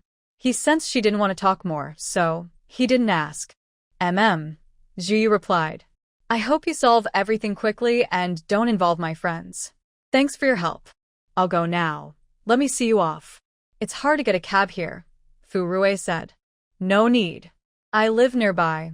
After saying goodbye to Fu Rui, Zhuyu looked at the gate of Xingyang High School and lazily yawned. Why can't I trigger the side quest? She had also been to the place in the book where Jiang Chuan experienced supernatural events. In the past few days, She had been waiting outside the male protagonist's school gate and even saw him in person. He was just a normal boy with slightly better looks, no different from other kids his age. Maybe because the story was set to unfold a year later. The side quest has not triggered yet. Zhu Yu asked the system quietly, "System, for a cultivation method like the concentration technique that trains the soul, after finishing the task and moving to a new world, do I need to start practicing again, or can I inherit my current level of cultivation?" Host, the concentration technique does not have inheritance. You need to start practicing again in the new world. It seems her guess was correct. Zhu Yu asked, "Is this true for the techniques in the shop as well? Some are not." She immediately became excited. This was much better than her worst guess. Such techniques do exist. She just can't access them yet. But one day, she will get them. Zhu Yu felt she couldn't be passive like before. To earn points for side quests, she planned to actively approach the main characters in each world and look for more chances to earn points. The male lead in this world is still in high school, about to take his college entrance exams. The story will unfold after he finishes. Zhu Yu thought that even if she solves the red-clad ghost in the charm beforehand, another event might be triggered by the male lead when the story begins. She decided to wait and see how things develop. Besides the first red-clad ghost she solved through an experiment, she didn't plan to interfere with other events in the story. What if later on, the plot triggers side quests through interactions with the male lead? More importantly, even if the concentration technique can train the soul, it doesn't have inheritance, so starting over in the next world makes it less useful. Reaching a level where she can protect herself is enough. Although she is quite competitive, she won't waste too much effort on things with low cost-effectiveness. Zhu Yu is very efficient. Once she sets a goal, she acts without hesitation. She quickly found out details about the male lead. His age, address, family, friends, and even the person he likes, all clear. She chose not to appear suddenly in front of him. Instead, she created an identity as a neighbor. She took out gold and silver from her space to exchange for valuables and bought the house next to the male leads. Then she began to wait. She kept observing everything about him and waited for the story to start. Of course, living so close, she didn't need to make much effort to socialize. Soon, she became familiar with the male lead's family. Compared to him, she was closer to his mother, and they often exchanged homemade meals. This is normal neighborly interaction and will not raise any suspicion. All her actions are very normal. She claims to be a recent college graduate and a freelance artist skilled in painting. Painting is a hobby that Ziyue plans to develop. She has always liked the bold, colorful oil painting style. However, when she sat in front of the canvas and tried to practice with a brush, she realized she was not very skilled. No matter how beautiful the images in her mind, without proper techniques and enough practice, she couldn't produce anything. So, Ziyue ordered many teaching materials and tools online.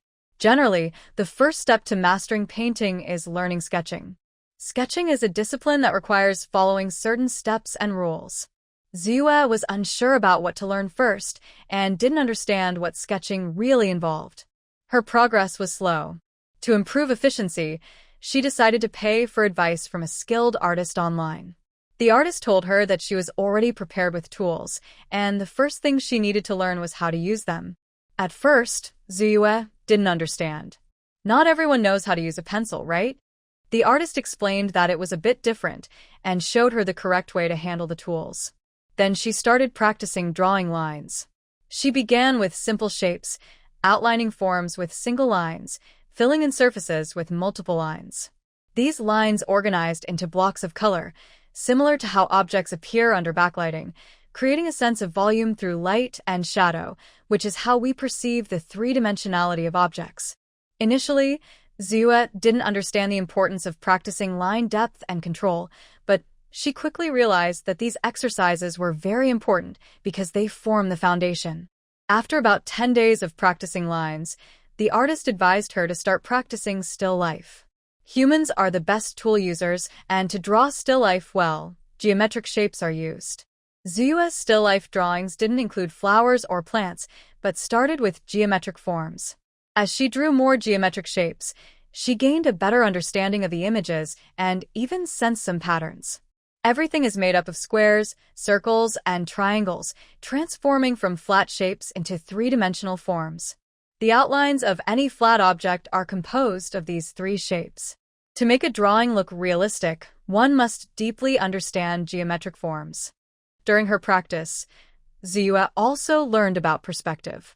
Perspective, like objects appear closer or farther, actually refers to how objects change shape and compress in space.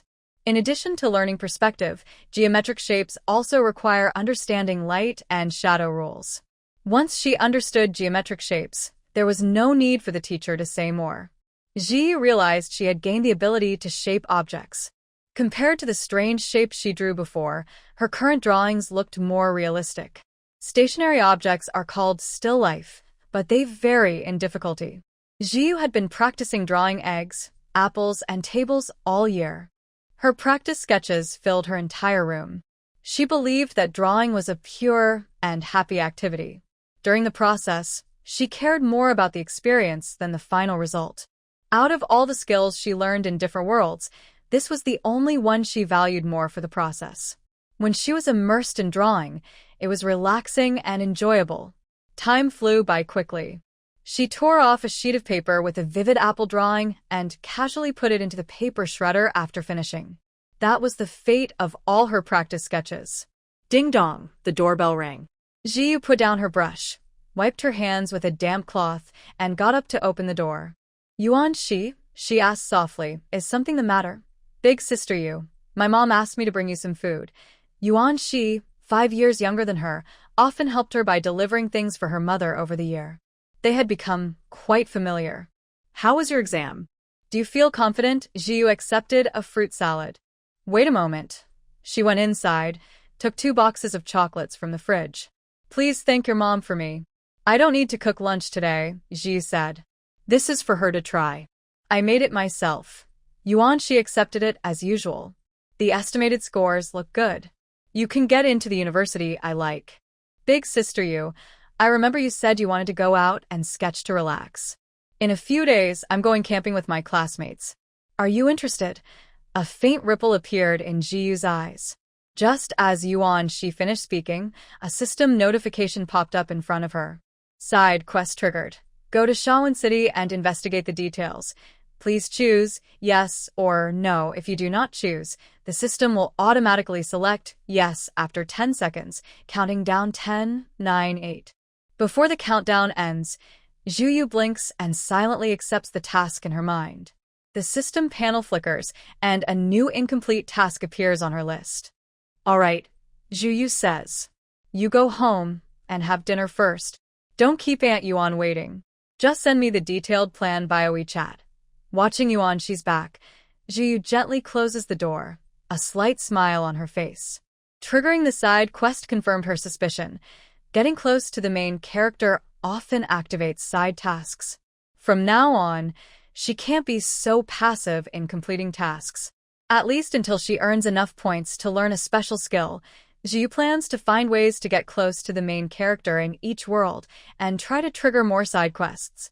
The Yuan family is quite well off. Yuan's father, in his teens, started his career at a good time when policies favored entrepreneurs, and he made a lot of money. With enough capital, he is also smart and resourceful. He built his own business group, and because he is good at reading policies, he also donates to charity. Over the years, he has maintained good relations with the government. Although his company isn't the largest, it is quite successful. Now, Yuan is considered a wealthy person in Jiangchuan. Zhu has looked into this family and finds the story a bit illogical. In theory, the Yuan family shouldn't be unaware of such matters and should be prepared. In this world, things like ghosts are not far from people's minds. In Jiangchuan, a city with a slightly heavy spiritual atmosphere, ghosts appear quite often. Given the Yuan family status, they would definitely know about these things. Most wealthy people have some connections to the darker side and carry protective charms. The ghost in the red dress inside the sachet can kill under certain conditions. Ghosts can devour each other, and ghosts need specific conditions to kill humans, such as humans entering ghost territories. The mechanism of the ghost in the sachet is no different from other ghosts. Even if Yuan Shi is naive and his family didn't tell him about these things, he would just think he found a normal sachet.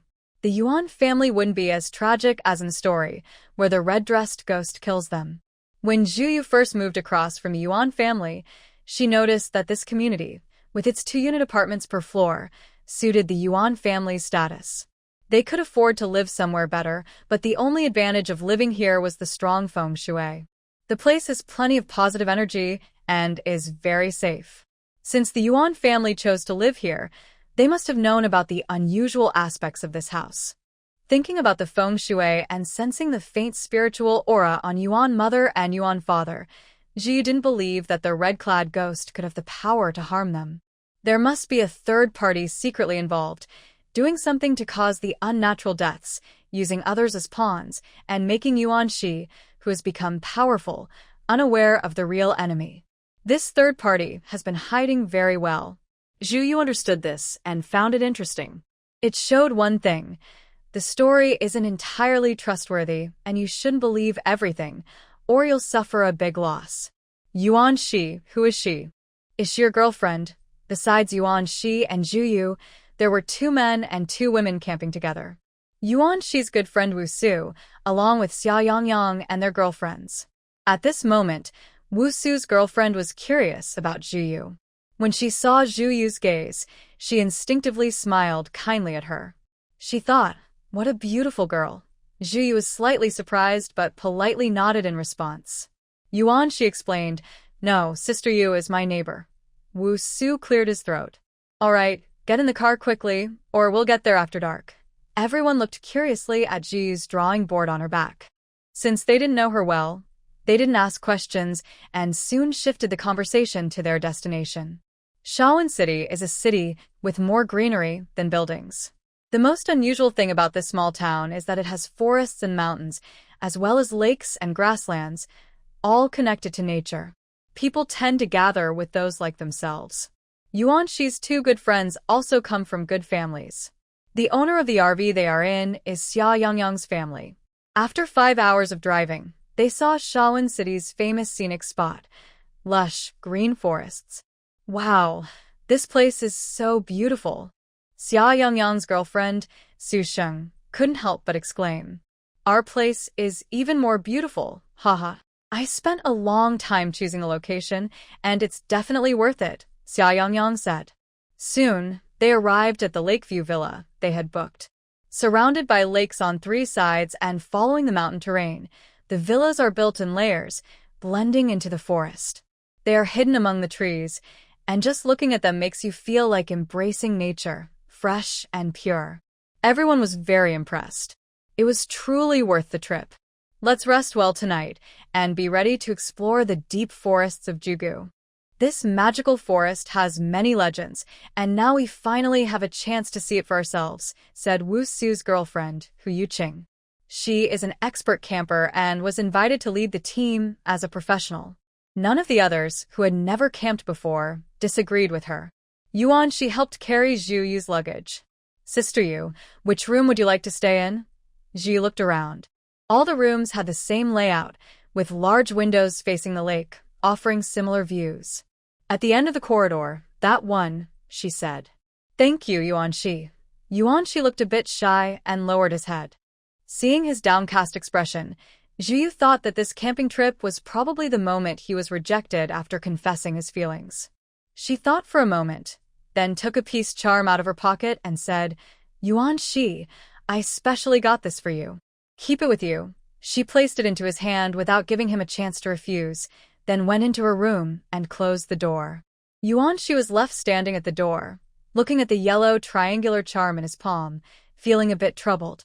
Yuan Shi, I didn't expect Sister Yu to believe in these things. But it's a kind gesture. Even if I don't believe, I won't throw it away. He casually put it in his pocket and opened the door to the next room, ready to stay there. Among the people here, only Sister Yu knew him well and was a stranger to the others. Since she was invited, he felt responsible to take care of her. Foldable camp trailer, egg-shaped table, Kermit chair, Bluetooth speaker, Outdoor water container, single burner stove, utensils. Hu Yuqing carefully checked each item she planned to bring. And it's best not to wear a skirt, she said to Su Sheng. Among the three girls, Ji was dressed in dark blue sports pants and a black hoodie, her long hair tied in a bun, looking neat and practical. Hu Yuqing wore a waterproof jacket, tight pants, and leather boots, with a backpack, appearing very professional. Su Sheng, however, was in a white chiffon long dress. It looked nice, but somehow, it didn't seem suitable for the trip. Baby, we're about to go into the forest. If you wear that, you won't be able to run from wild animals, Xia Yangyang said. Didn't I remind you to bring sportswear? I don't want to wear it. Su Sheng pouted and acted cute. It's so dangerous and not fun at all. Why should I go? Xia Yangyang, come with me to the city to play. Let's not go into the mountains. Everyone watching this felt a bit awkward, especially Xia Yangyang. He didn't expect his girlfriend to suddenly turn hostile at this moment. She hadn't said anything when they arrived and seemed very obedient. Xia Yangyang's face turned a little red. He repeated, "Stop being unreasonable. Go change your clothes now." Su Sheng glanced at Hu Yuqing, who now looked impatient and sneered. She felt very embarrassed. Xia Yangyang's attitude was unexpected, and she started to tear up. "I'm not changing," she said stubbornly, turning her back and waiting for him to coax her. But after waiting for a while and hearing no response from Xia Yangyang, she looked back and found the room was already empty. Everyone else had left her behind. Xia Yangyang stepped on leaves and dirt, snorting coldly, being unreasonable and irrational. He couldn't understand why this woman had two faces. If he had known she was like this, he wouldn't have agreed to her pursuit in the first place. The relationship between Su Sheng and Xia Yangyang started from Su Sheng's persistent pursuit over several years. Xia Yangyang was annoyed but eventually thought it was time to experience love, so he agreed to try with her. He really hadn't seen her true nature before. Wu Su comforted him. "Don't think about it. Focus on nature now that you're here." Yuan Shi also said, "I heard there's a lake deep in Jigu Forest. Isn't that your favorite kind of place?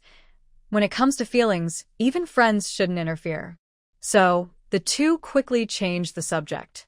Xia Yangyang soon regained his spirits and pushed the matter aside. "I know about that lake. People who have been there say they've seen it, but there are no photos circulating online. It's very strange. We discussed why there are no photos online.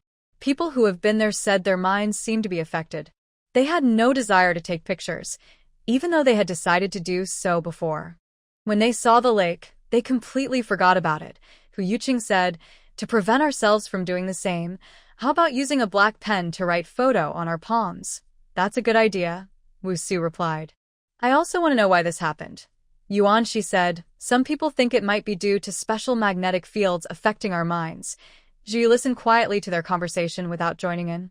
She had already understood these details when Yuan Shi chose this place as their destination. She believed no one remembered to take photos because they were caught in a mental loop. The influence of gloomy or resentful energy affected their thoughts, but there haven't been any reports of accidents or disappearances after visiting this place online. So Zhu Yu guessed that even if there was some resentment, its power wasn't strong. She glanced at Yuan Shi out of the corner of her eye. She wondered if adding a story about a main character might introduce more surprises. The five of them walked and rested, taking nearly 2 hours to reach a deeper area. "Is that the lakeside?" Hu Yuqing exclaimed, pointing ahead. Everyone's gaze followed her finger. At dusk, the setting sun cast a golden glow over the mysterious lake, shrouded in mist.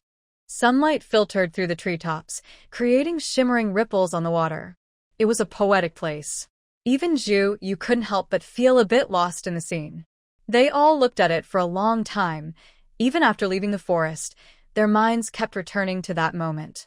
Zhu Yu looked at the word, photo, written on their palms and reminded them, "We really forgot to take a picture." Even she, when seeing the deep, romantic lakeside, forgot to take a photo. Most importantly, she didn't sense any gloomy energy there. The place was very clean, filled only with fresh natural air. Zhu Yu thought to herself, there are still such magical places in this world. She wasn't very curious by nature, or she would have tried to find out why that place was so special. Since her intuition told her it wouldn't benefit her and it wasn't related to her side tasks, her initial curiosity quickly faded. She looked at Yuan Shi, who was gradually recovering, and said, "Let's go get something to eat." After walking through the forest for 4 or 5 hours of intense activity, everyone was quite hungry. They didn't even need their camping gear. They had unknowingly come out of the forest. There is no longer a need to go back for the atmosphere. Or rather, not only Zhuoyu, but everyone else is tired, hungry, and sore.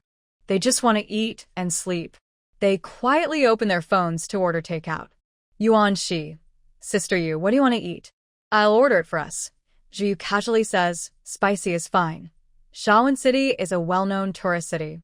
Although it's not very large, the facilities are very developed. Takeout arrives quickly. "Xia Yang, your girlfriend hasn't made any moves," Wu Su says. "Maybe you should go upstairs and talk to her." Yuan Shi is taking drinks from the fridge and hears this. He also says, "Nothing has been eaten in the kitchen and there are no takeout boxes in the living room. She might not have eaten yet. You should go check."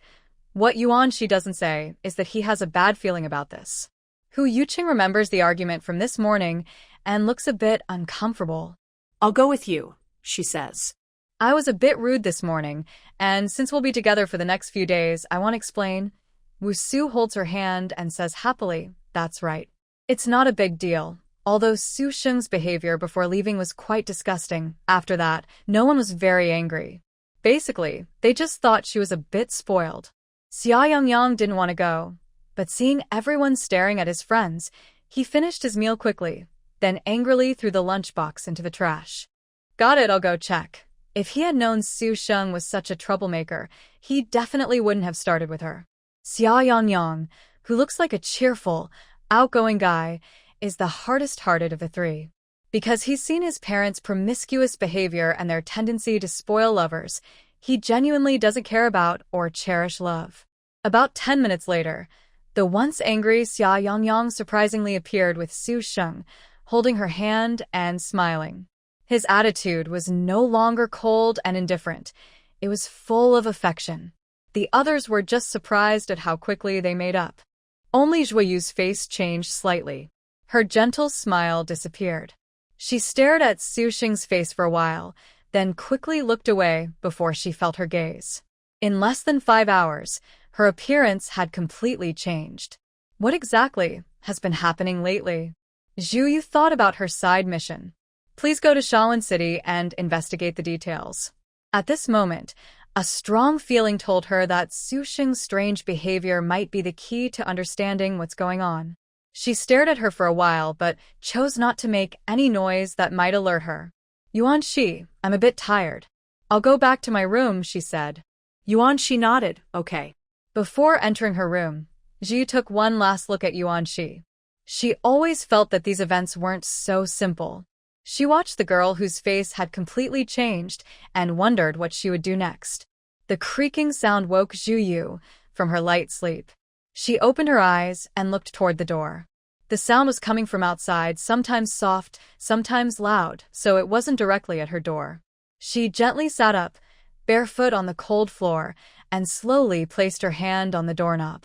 Perhaps sensing her approach, the creaking stopped for a moment. There was complete silence. Zhuyu looked down, turned the doorknob, and opened the door. The corridor was very dark. She turned on her flashlight and shone to the right. If she remembered correctly, Yuan Shi's room was next door. There was nothing there. The source of the sound had disappeared. She didn't know if it was hiding or had already gone inside. Zhuyu thought about the good luck charm she gave Yuan Shi and her side mission. She decided not to interfere. As long as the charm was there, she would sense if Yuan Shi was in danger. No sense of danger meant she was safe, so she chose to wait and see what would happen. She let go of the doorknob and stepped away from Yuan Shi's door. She reached the window at the end of the corridor, opened it, and let the wind in. The wind broke the quiet stillness of the night. Besides the wind, Zhuyu also heard the ticking of a clock. She looked back and saw a clock above the windowsill. The clock was wrapped in a faint feeling of resentment. She blinked and also caught a very faint smell of blood. The smell was coming from downstairs. Downstairs lived Xia Yangyang, Su Sheng, Hu Yuqing, and Wu Su. She stood quietly for a moment, and the smell of rust and blood grew stronger. Frowning slightly, Zhu closed the window and returned directly to her room. She could guess what was happening downstairs. Thinking about the faces of those people, I believe every cause has its effect. They are not the main characters in the story like Yuan Shi, but they still have value worth protecting. Yuejia, Yuan Shi's voice came through. Are you hungry? Breakfast is ready, come quickly. I'm coming, Zhu replied. She had already gotten up, changed out of her soft pajamas, and put on a hoodie and loose sports pants. She ran her fingers through her messy hair to tidy it up and put on a baseball cap again. Zhu opened the door and headed downstairs. Yuan Shi is a handsome boy who looks like a girl. He has a small face, delicate features, and snow-white skin that doesn't get tanned easily. If he had a softer personality and a more feminine aura, he could easily wear girls' clothes without looking out of place. Sometimes, Zhu would think of a popular young actor from her original world, someone who just returned from abroad. Their looks are similar.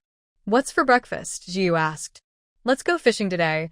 Yuan Shi and Zhu are becoming closer, not just because she is his mother, but also because he feels comfortable around her. Many girls get lost in his looks, and when he feels their intense gaze, he becomes tense and uncomfortable. But with Zhu, he feels nothing of the sort. Her beauty is just as striking as his, but she shows no special reaction to his appearance. She treats him like anyone else, and Yuan Shi can tell she is genuinely unaffected. Because he has someone he likes in his heart, and he doesn't care much about appearances due to his own experiences, he can normally interact with Zhu without concern. Gradually, they became friends. Shrimp porridge and buns, Yuan Shi said. Sounds good. There are fishing gear at the house, so after breakfast, we can go. Zhu went downstairs and noticed someone was missing from the table. Yuan Shi also noticed and looked around. Wu Su isn't up yet. It was almost 10 o'clock now. Yesterday, everyone went to bed early and returned to their rooms, so they shouldn't be still sleeping. Xia Yangyang bit into a bun and mumbled, I don't know. I didn't see him this morning. Afterward, he took a bottle of yogurt and placed it in Su Sheng's hands. Baby, I remember you don't like porridge in the morning. Drink this instead. Su Sheng took the yogurt, lowered his head shyly, and said nothing.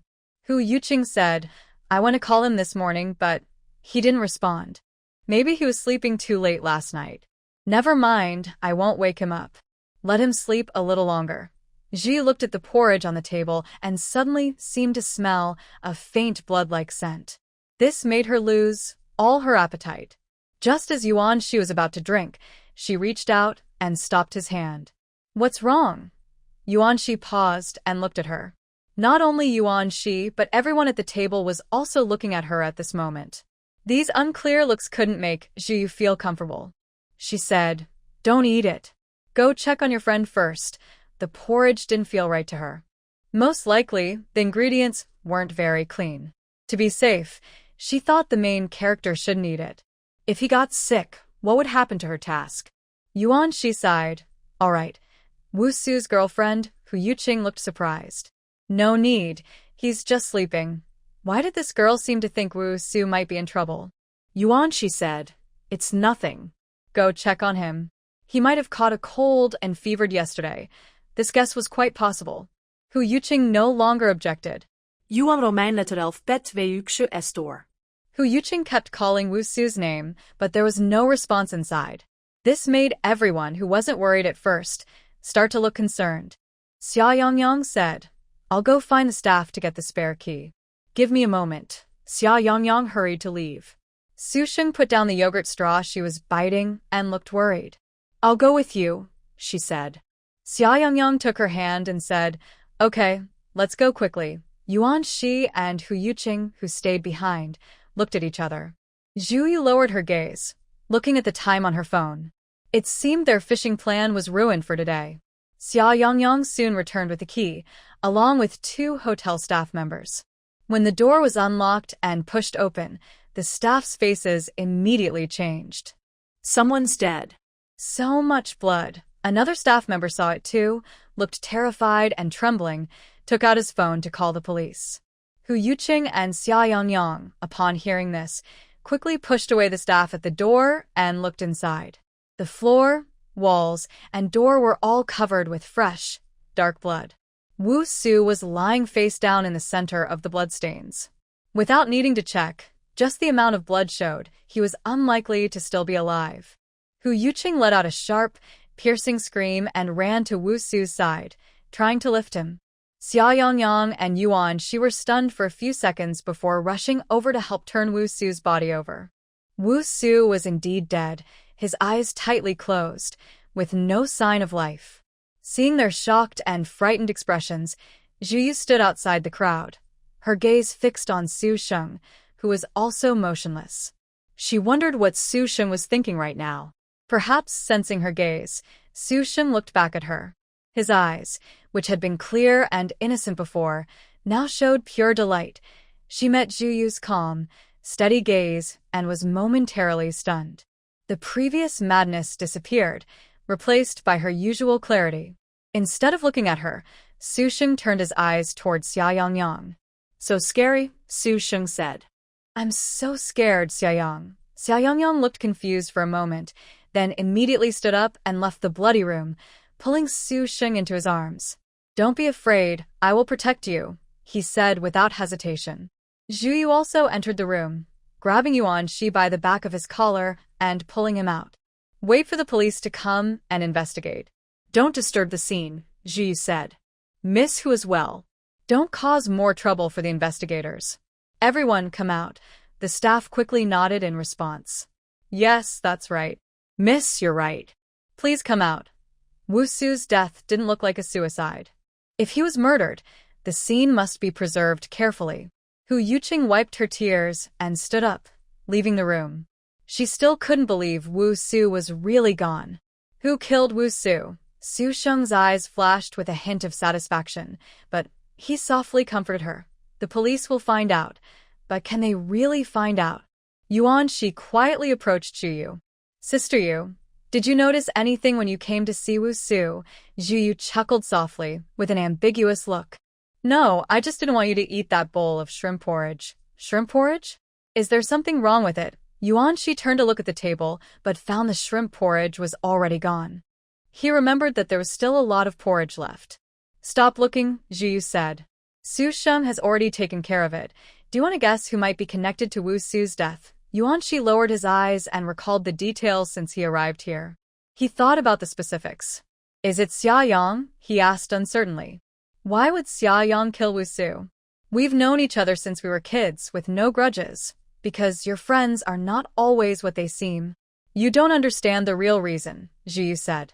"Do you think I might know the first time I saw them?" She indeed knew. From the first moment she saw these people, she realized Wu Su was not a good person.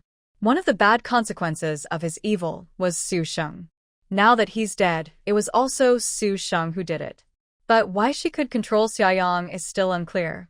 However, thinking about the porridge that almost involved her this morning, Zhu Yu was tired of this indiscriminate revenge. She didn't want to get involved, but Su Sheng seemed to blame her. Xia Yang didn't wrong her, Yuan Shi didn't wrong her, and she was just a stranger in their story. Even so, Su Sheng was not going to let it go. Since it involved her, Zhu Yu initially didn't want to interfere, but now she changed her mind. You reap what you sow. She didn't need to do much. If her plan to silence her failed, Su Sheng would also face destruction. "It's a pity about Yuan Shi's friend, Xia Yang. There's a bloody smell in the porridge," Zhu Yu said.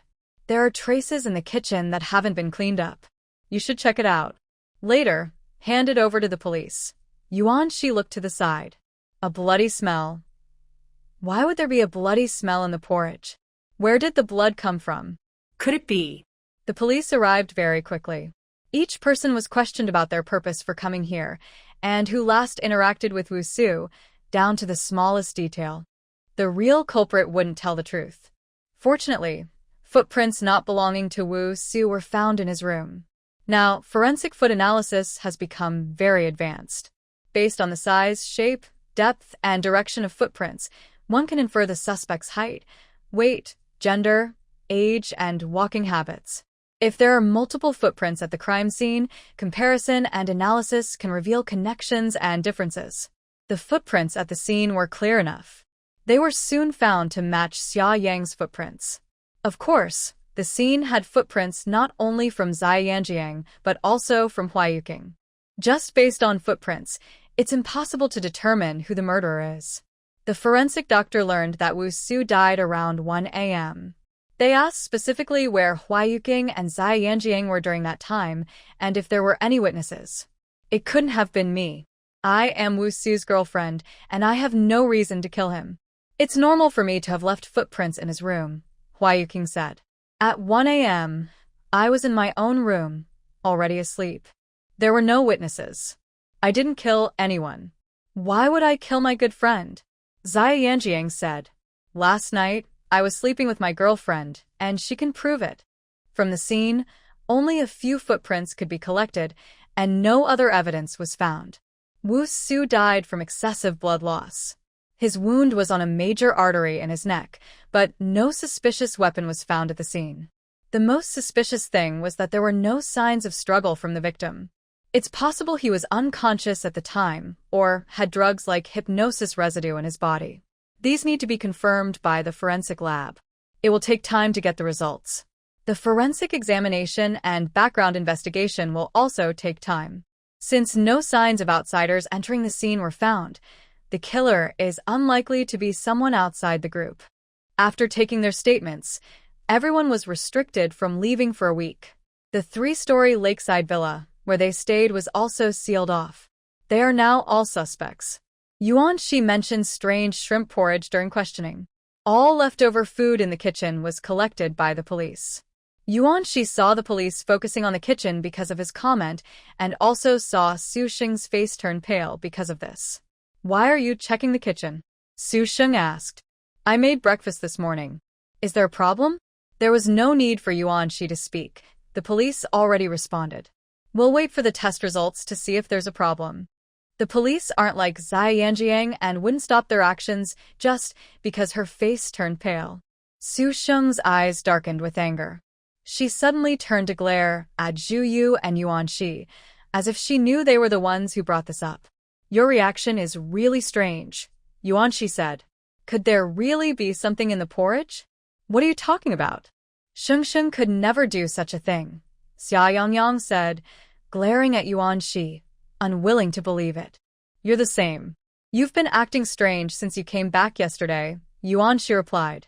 You're not yourself at all. Xia Yangyang looked at him confused. What do you mean? He seemed unaware of the change in his attitude towards Su Sheng, and Yuan Shi, watching Su Sheng at the scene, finally swallowed his words. This wasn't a good place to voice doubts. Moreover, there were footprints of Xia Yangyang in Wu Su's room, which Yuan Shi couldn't ignore. He didn't understand. If the real culprit was Xia Yangyang, what would be the reason? Let's go, Zhu Yu said. I've booked a hotel. Come with me. Zhu Yu interrupted his thoughts, grabbing his sleeve and pulling him away from the scene. Hu Yuqing had already left. Since the case hadn't been solved, Yuan Shi didn't think he should stay with Xia Yangyang and Su Sheng anymore. They got into a taxi. I don't understand, Yuan Shi said. I don't understand why Wu Su was killed. Zhu Yu chuckled softly.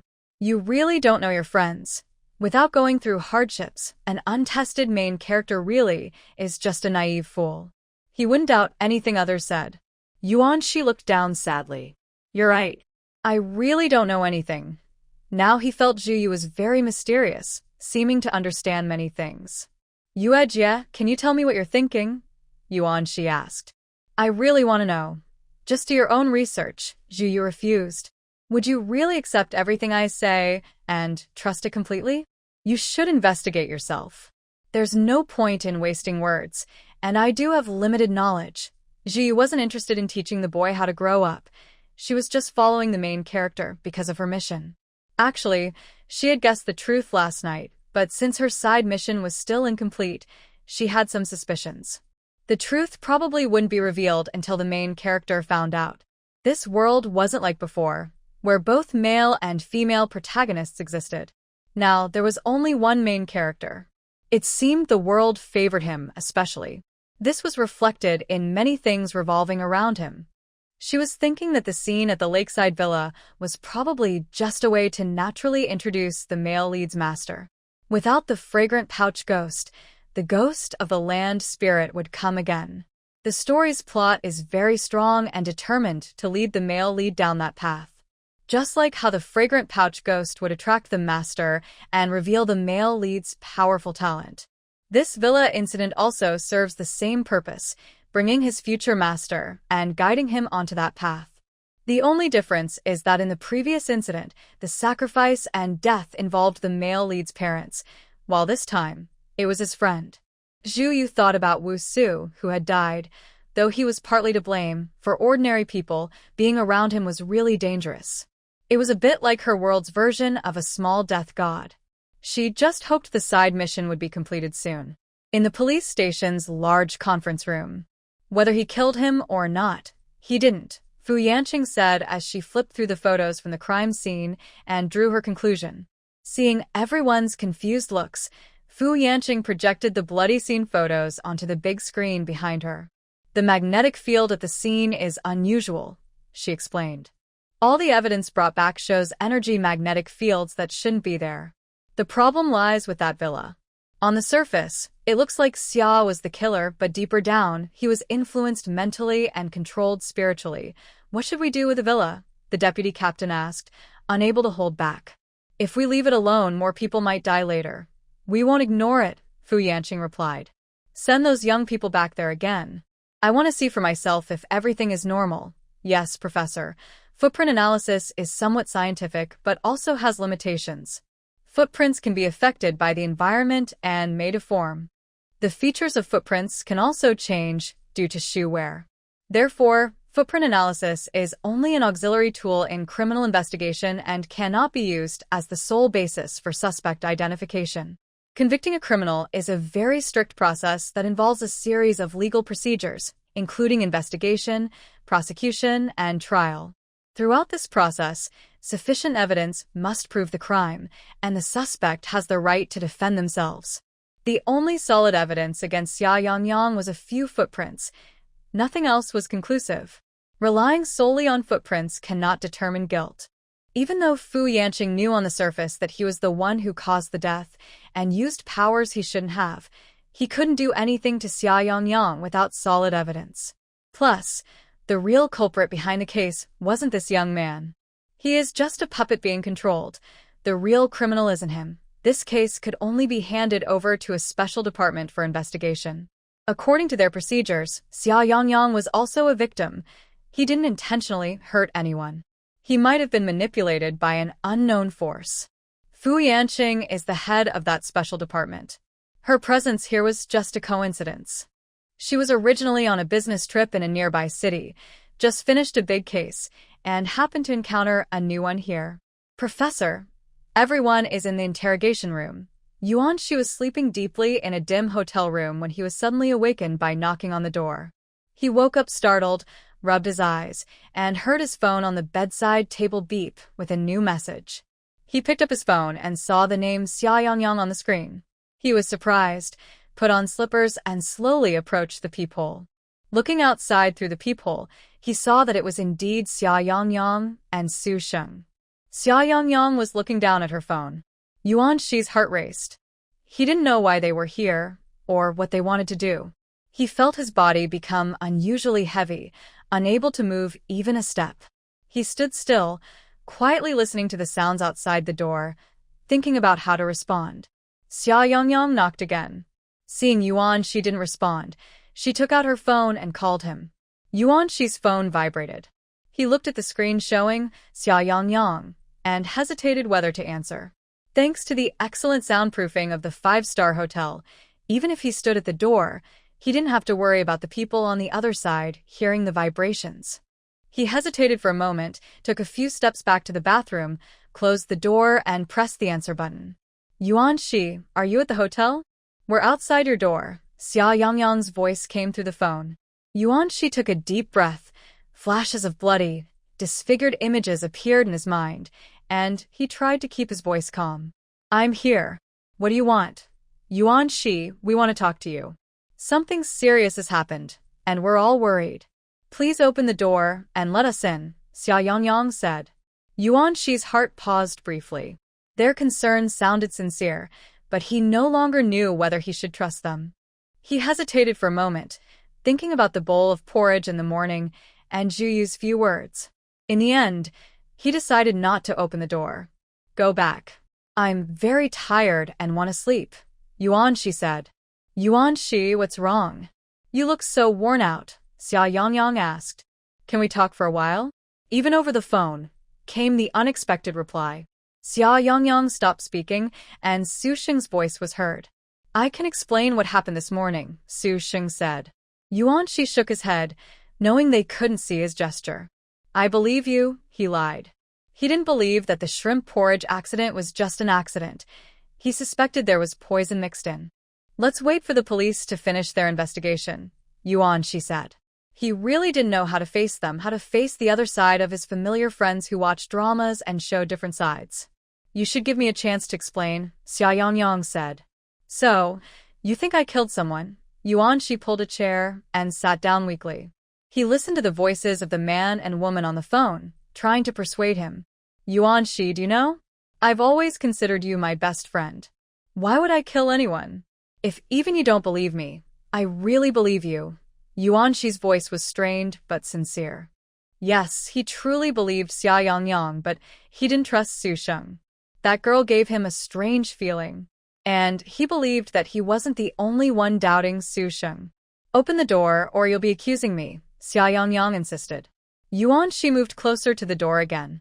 He stood quietly, not immediately opening it, but first unlocking his phone to check for new messages. Yuan Shi, we need to go give a statement. The police say they've finished their investigation. This message was from Hu Yuqing. Yuan Shi let out a breath, his hand resting on the doorknob, ready to open. But at that moment, a cold feeling crept into his heart.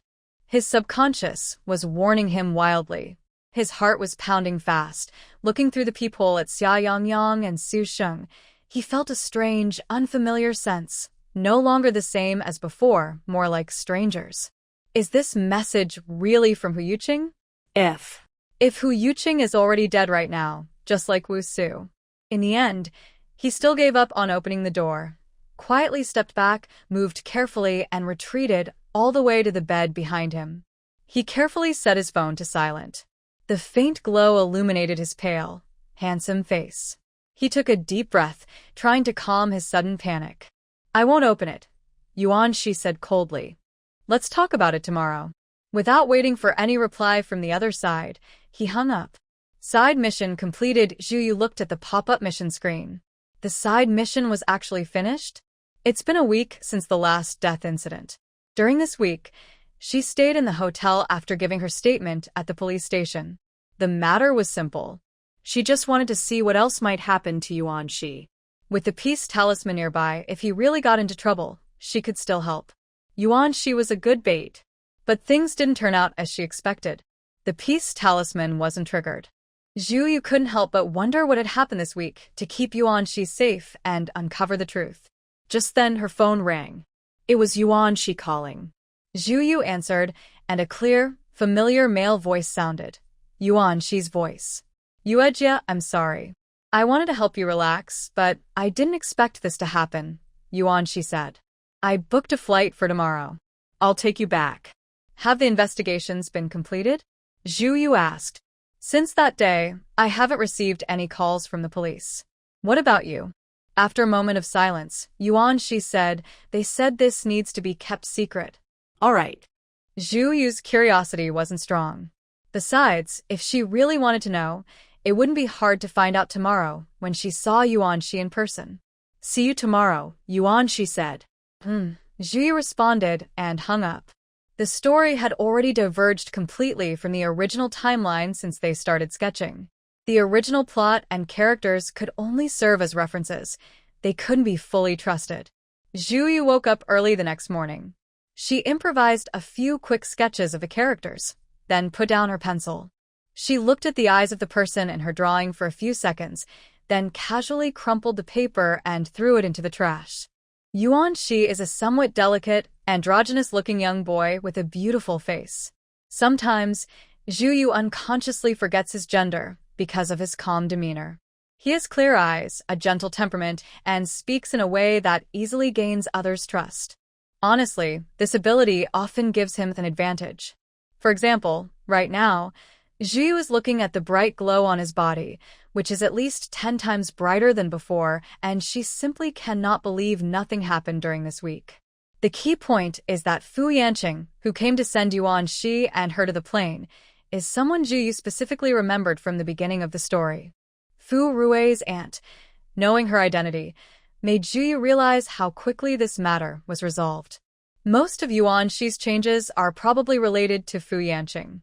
Fortunately, she always remembered to stay in disguise. After completing the side quest, the second side quest still hasn't triggered. Zhu Yu tried many methods, tracking the male lead Yuan Shi, following Fu Yanqing. When they handled matters, she hid nearby, but there was still no sign of the side quest.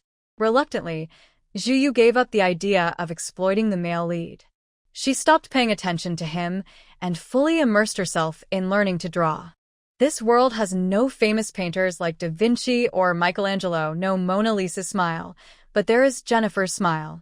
No Van Gogh's Starry Night, but another artist's starry sky. No Michelangelo's Last Judgment, but another artist's Last Supper. The painting, Jennifer, is famous for its mysterious smile, detailed expressions, and unique background scenery. It uses blurred edges and gradient colors to create depth and three-dimensionality. Zhu Yu really likes this painting. After finishing her sketching practice, she started copying it.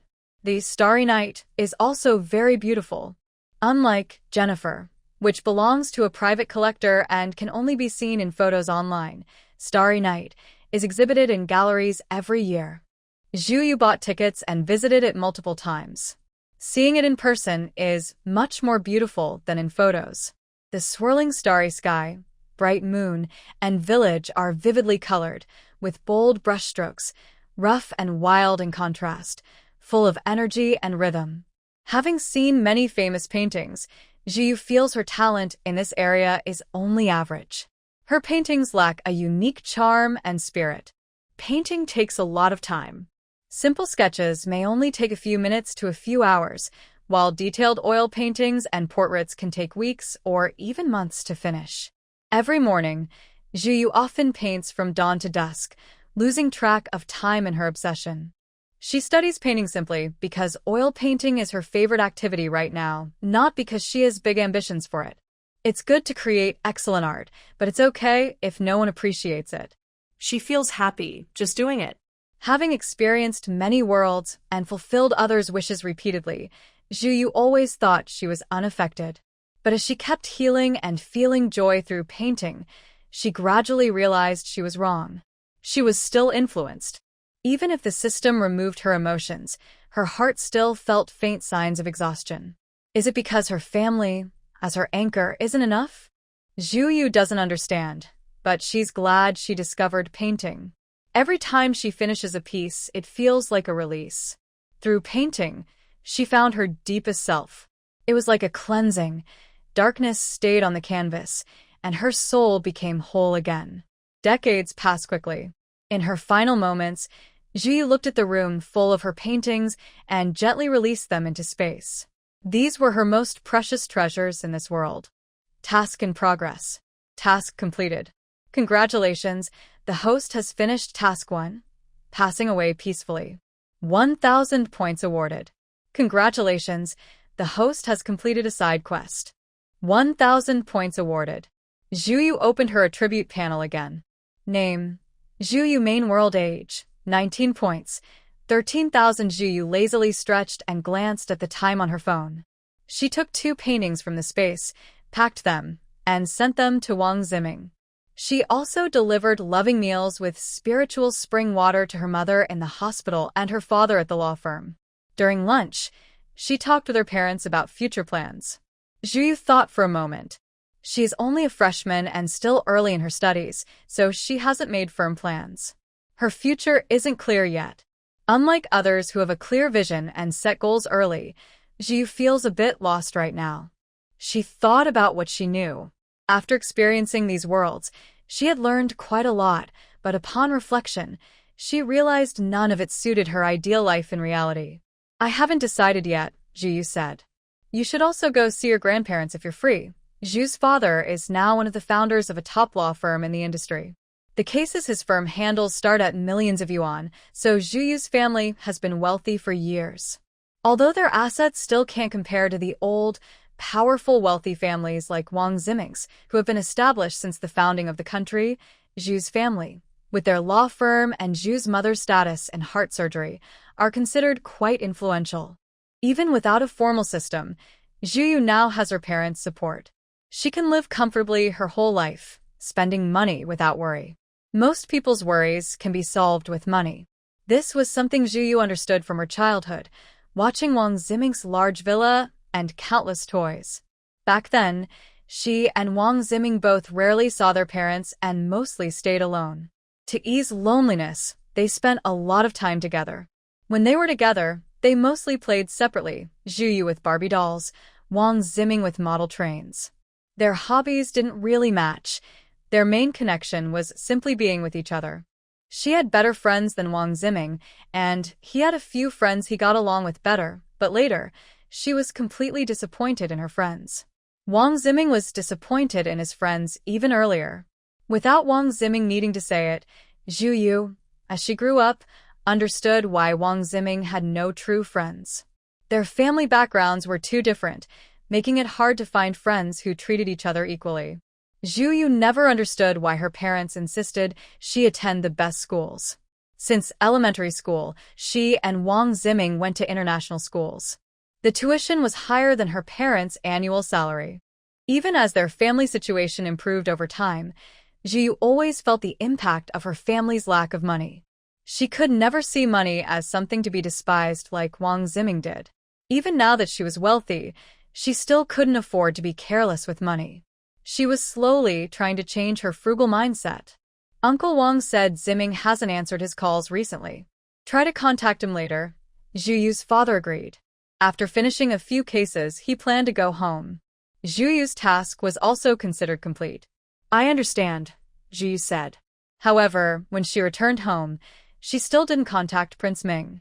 She guessed that the reason he wasn't answering his phone was probably because Uncle Wang wanted him to return to the country, and he was pretending to be dead. She just sent him an email reminding him to pick up the package. A month passed quickly. Seoul, Yangbyong District. No matter which country you are in, living conditions are a problem for the poor. Small, self-built houses, dirty streets, and furniture in the home. Only a single bed and a desk. Zhu Yu looked down at her old, stained long-sleeve cotton shirt and sighed deeply. First, this world has no supernatural energy. No matter what martial arts or skills are used, they are useless. Second, this is a world based on the Korean TV drama, The Heirs. After seeing the familiar face of actress Park Shin-hye in her memory, Zhu Yu quickly realized this. Third, her main wish and task are very difficult to complete in this distorted country. Her goal in this body is to become the most famous actress and marry into a wealthy family. Seeing this wish, Zhu Yu immediately felt dizzy. If it weren't for the importance of points to her, she would have given up this task right away. Let me briefly explain the background of Korea. Korea is a capitalist country, similar to some Western nations. It is controlled by large family-run conglomerates called chaebols, which dominate most of the economy. These chaebols own hundreds of subsidiaries and related companies, with influence that even surpasses the government. Many people don't realize that every president in this country has been a puppet controlled by these chaebols. The behind-the-scenes operators can easily control the president, celebrities, ordinary people, and all aspects of the country. The social hierarchy is rigid. Unlike many domestic actresses who marry into wealthy families, in this country, entertainers are seen as playthings. If the original owner's wish was just to marry into a wealthy family, that would be easier. With her abilities, she could become a top doctor or a lawyer, or even a prosecutor, high-status professions in Korea, by using some tricks to marry into a wealthy family. However, becoming an actor or entertainer is much more difficult. Fortunately, this is not real Korea. It is the world of idol dramas. Kar Un-seng can also, Cinderella, marry a prince. So she plans to go to that school and carefully make arrangements. Maybe she can complete her mission. Luckily, the wealthy family in her original wish doesn't require the very top elite, or it would be really troublesome. If the task becomes too difficult, Jiu might give up on completing it directly and choose to kidnap a young master to get married, then fake her death and return home. Of course, this kind of underhanded method is the last resort. She wouldn't do it unless absolutely necessary. It's obvious that she fears the system will judge her failure again if she completes the task this way. This body is a newly born orphan. Her parents died recently in an accident, but the insurance money hasn't arrived yet. The original owner planned to go to the insurance company in 2 days to claim it, but died of starvation in her room from grief. Now, Jiu has arrived. She plans to take over the original owner's plan to get the insurance money she deserves. The timeline for the heirs begins when the heroine turns 18 at the top domestic school, Imperial High School. If the original owner's memory is correct, then the heroine, Kar Un-seng, is only 15 now. The original owner is the same age as her, and there are 3 years before the story officially begins. Although the original owner remembered Kar Un-seng's face, they didn't really know each other. They just lived in the same neighborhood and had seen each other a few times. The first step is to get the insurance money. Jiu takes out a beauty-enhancing pill from her space and swallows it. The original owner was only pretty, but plain. To achieve her goal, she must use the beauty pill. Thinking of the many female celebrities in this country who have been harmed or died unnaturally, Jiu shivered and swallowed more pills, strength and wisdom pills. The scariest thing isn't stupidity, but arrogance. Even though her space contains many weapons, Jiu still can't feel completely safe. Unintentionally, she is worried she might fall into danger. There are many methods in this world she can't handle. She begins to search the place where her parents hide things at home and finally finds the insurance policy under the bed. Good news! The payout on the insurance policy is 100 million. Before Jiu can be happy, she suddenly realizes something is wrong. Korean won isn't worth much. 100 million won equals only 540,000 renminbi, which isn't much money at all. It's not even as valuable as my crystal ball, Jiu sneered. Do I have to swallow this money too? The original owner's parents have been gone for almost a month, and the insurance company's people haven't appeared in front of the original owner yet. This clearly indicates something. Fortunately, she never had any hope for this country. Jiu just sneered and kept her feelings in check. She found all of the original owner's clothes, only 3 sets in total, and changed into the cleanest one. She stood in front of a cracked mirror. Dark circles under her eyes, yellowish complexion, looking like a sick person. The beauty pill's effects weren't that fast, and she didn't have a powerful pill. Jiu was really worried that if she went to the insurance company looking like this, she would be turned away. They tend to pick on the weak. If the original owner had been an adult, the insurance company wouldn't have been so dismissive. Jiu took out all the money from the original owner's house and counted it on the desk, about 100,000 Korean won, around 500 renminbi. Luckily, it should last until she finishes absorbing the medicine in a week. In this world, Jiu didn't plan to sell the jewelry and gold in her space. The reason was simple. She knew nothing about this country. The best approach wasn't to act rashly. Also, the wish she wanted to fulfill would definitely be investigated very carefully in the end. Staying calm and steady was the best way to avoid suspicion. She pulled out a 10,000 won bill and handed it over. "Hello, I want to pay for these," Jiu said. The cashier at the convenience store glanced at the instant noodles she chose. "Okay, here is the change." Jiu accepted the remaining change and carried the noodles back to her room. The convenience store in this district sold very cheap products. After adding hot water and letting the noodles soak, she smelled the rich aroma and couldn't wait to taste a bite. Soon, she grimaced and spat into the trash can. Tastes terrible. She wasn't sure if the instant noodles here just had this flavor or if it was because she bought cheap noodles. Either way, the taste was very strange, completely different from the instant noodles she remembered. Unable to eat anymore, Zhu had to throw them away. She took some food from her space and enjoyed a delicious meal. Then she found the original owner's parents' secondhand phones, sent a message to the class teacher, and took half a month off. Perhaps because it was right after school, the teacher's reply came quickly. Okay, remember to participate in the entrance exam. In the original owner's memory, the homeroom teacher was quite nice and responsible. The entrance exam for high school is in half a year, and Juyu definitely won't give up. She plans to rely on the enlightenment pill to achieve the best grades and enter the Imperial High School. Money is in hand. The next step is to prepare for the entrance exam. The school Juyu attended, Shan Middle School, was an ordinary school. Her original grades were just average. In Korean middle schools, core subjects include Chinese, math, English, social studies, and science. These are essential subjects that build a student's foundation. These subjects are also the focus of exams. Students must pass related tests to move up to the next grade or high school. In the first year, students learn Chinese, math, English, science, and social studies. Social studies begins in the second year and includes Korean history and world history. Besides these academic subjects, there are arts and cultural classes covering music, art, dance, English plays, and traditional Korean culture and arts. For Juyu, who took the enlightenment pill, these subjects are not difficult. The original owner was very inconspicuous at school. She looked at her school entrance photos, which didn't show her improved appearance directly. She made some disguises and planned to gradually change her look before graduation, so classmates would think she simply grew taller and wouldn't suspect anything. Teenagers at this age change a lot naturally. Compared to what she needed to learn in her home country, middle school knowledge was really nothing. So, the students in Class 3 of Daeshin Middle School noticed that ever since Park Yu returned from leave, she scored straight A's and ranked first in every exam. Originally, Juyu's grades were above average. Unlike her amazed classmates, the homeroom teacher wasn't surprised. She thought Juyu was working hard because of her parents' passing and felt quite pleased.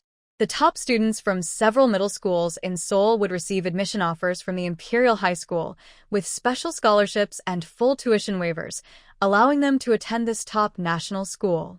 However, Juyu knew that just waiving tuition wasn't enough. For families with limited means, this school could still be quite unfriendly. Tuition fees are just the most obvious expense. Besides tuition, there are costs for school uniforms, high miscellaneous fees, and various extracurricular activities that students often participate in, such as study tours to different places.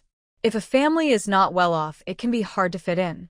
Top students only get scholarships if they maintain excellent grades here, which makes it possible for them to afford the costs. However, many outstanding students still come to this school every year. This is because they can meet people they would never have interacted with in their normal lives. These connections are valuable. The main reason is that the school offers many generous scholarships. Thanks to the high-achieving students and many top students, this school, which is full of influential families, always has a very high rate of students going on to top universities. Juyu found out through some ID documents from her original family that her name in this world has become Park Yu. Maybe because the surname Zhu is rare in this country? Or perhaps it doesn't exist here at all. Park Yu, here is your admission letter, the homeroom teacher said, opening a blank document on the desk and handing her a letter. Congratulations. Thank you for your help. Juyu bowed 90 degrees. She had only been here a short time but already adapted to the strict etiquette where even being just a year older makes someone a senior. The plain white letter signified that her first step in her plan was complete. The story of the heirs differs somewhat from the major families, Juyu remembers. At least in her world, there is no Imperial High or Imperial Group. No one would name their company with such a greedy-sounding name. But since this is a world of idol dramas, many things are exaggerated. The history here also differs from her world's history. At the start of the story, Kim Tan, the second heir of Korea's top conglomerate, the Imperial Group, was sent to study in the U.S. by his half-brother Kim Won several years ago to exclude him from the power center. Kim Tan was living a carefree life in America, indulging in entertainment and leisure. He quickly realized that Kim Won didn't want him to compete for the inheritance, So he tried to live in a way that would satisfy his brother's expectations because he thought of himself as just a common son. Do you want to become an entertainer just to make money? The social hierarchy is very rigid. Compared to other paths, becoming an idol is a more reliable way to improve one's social status. That's why so many people choose to become trainees. I don't want to be an idol, Zhu said. This company was the first one she applied to. Luckily, she stood out from 500 applicants and became the final winner. The senior staff members of the artist department looked at each other in surprise. One female executive asked, "We thought you applied to our company to become a glamorous idol. Since that's not your goal, what are your plans?" The glamorous group is currently the most popular idol group in this large entertainment company. They are a 4-member girl group that debuted 3 years ago. Zhu stood up politely and bowed. Most likely, this interview was not going to work out. "I want to be an actress," Zhu said. "I'm not good at singing or dancing, so I didn't expect to get to the second round." Zhu really didn't expect it. This company is good at training idols, but I haven't heard much about their acting department. Zhu thought about her goal, becoming the most famous artist. Idols are actually easier to become famous than actors. Although their careers don't last as long, they can quickly become popular. Top actors are much harder to reach. But Zhu still chose to pursue acting, mainly because, in this country, the entertainment industry itself isn't highly respected. K-pop idols are at the bottom of the social ladder in this circle.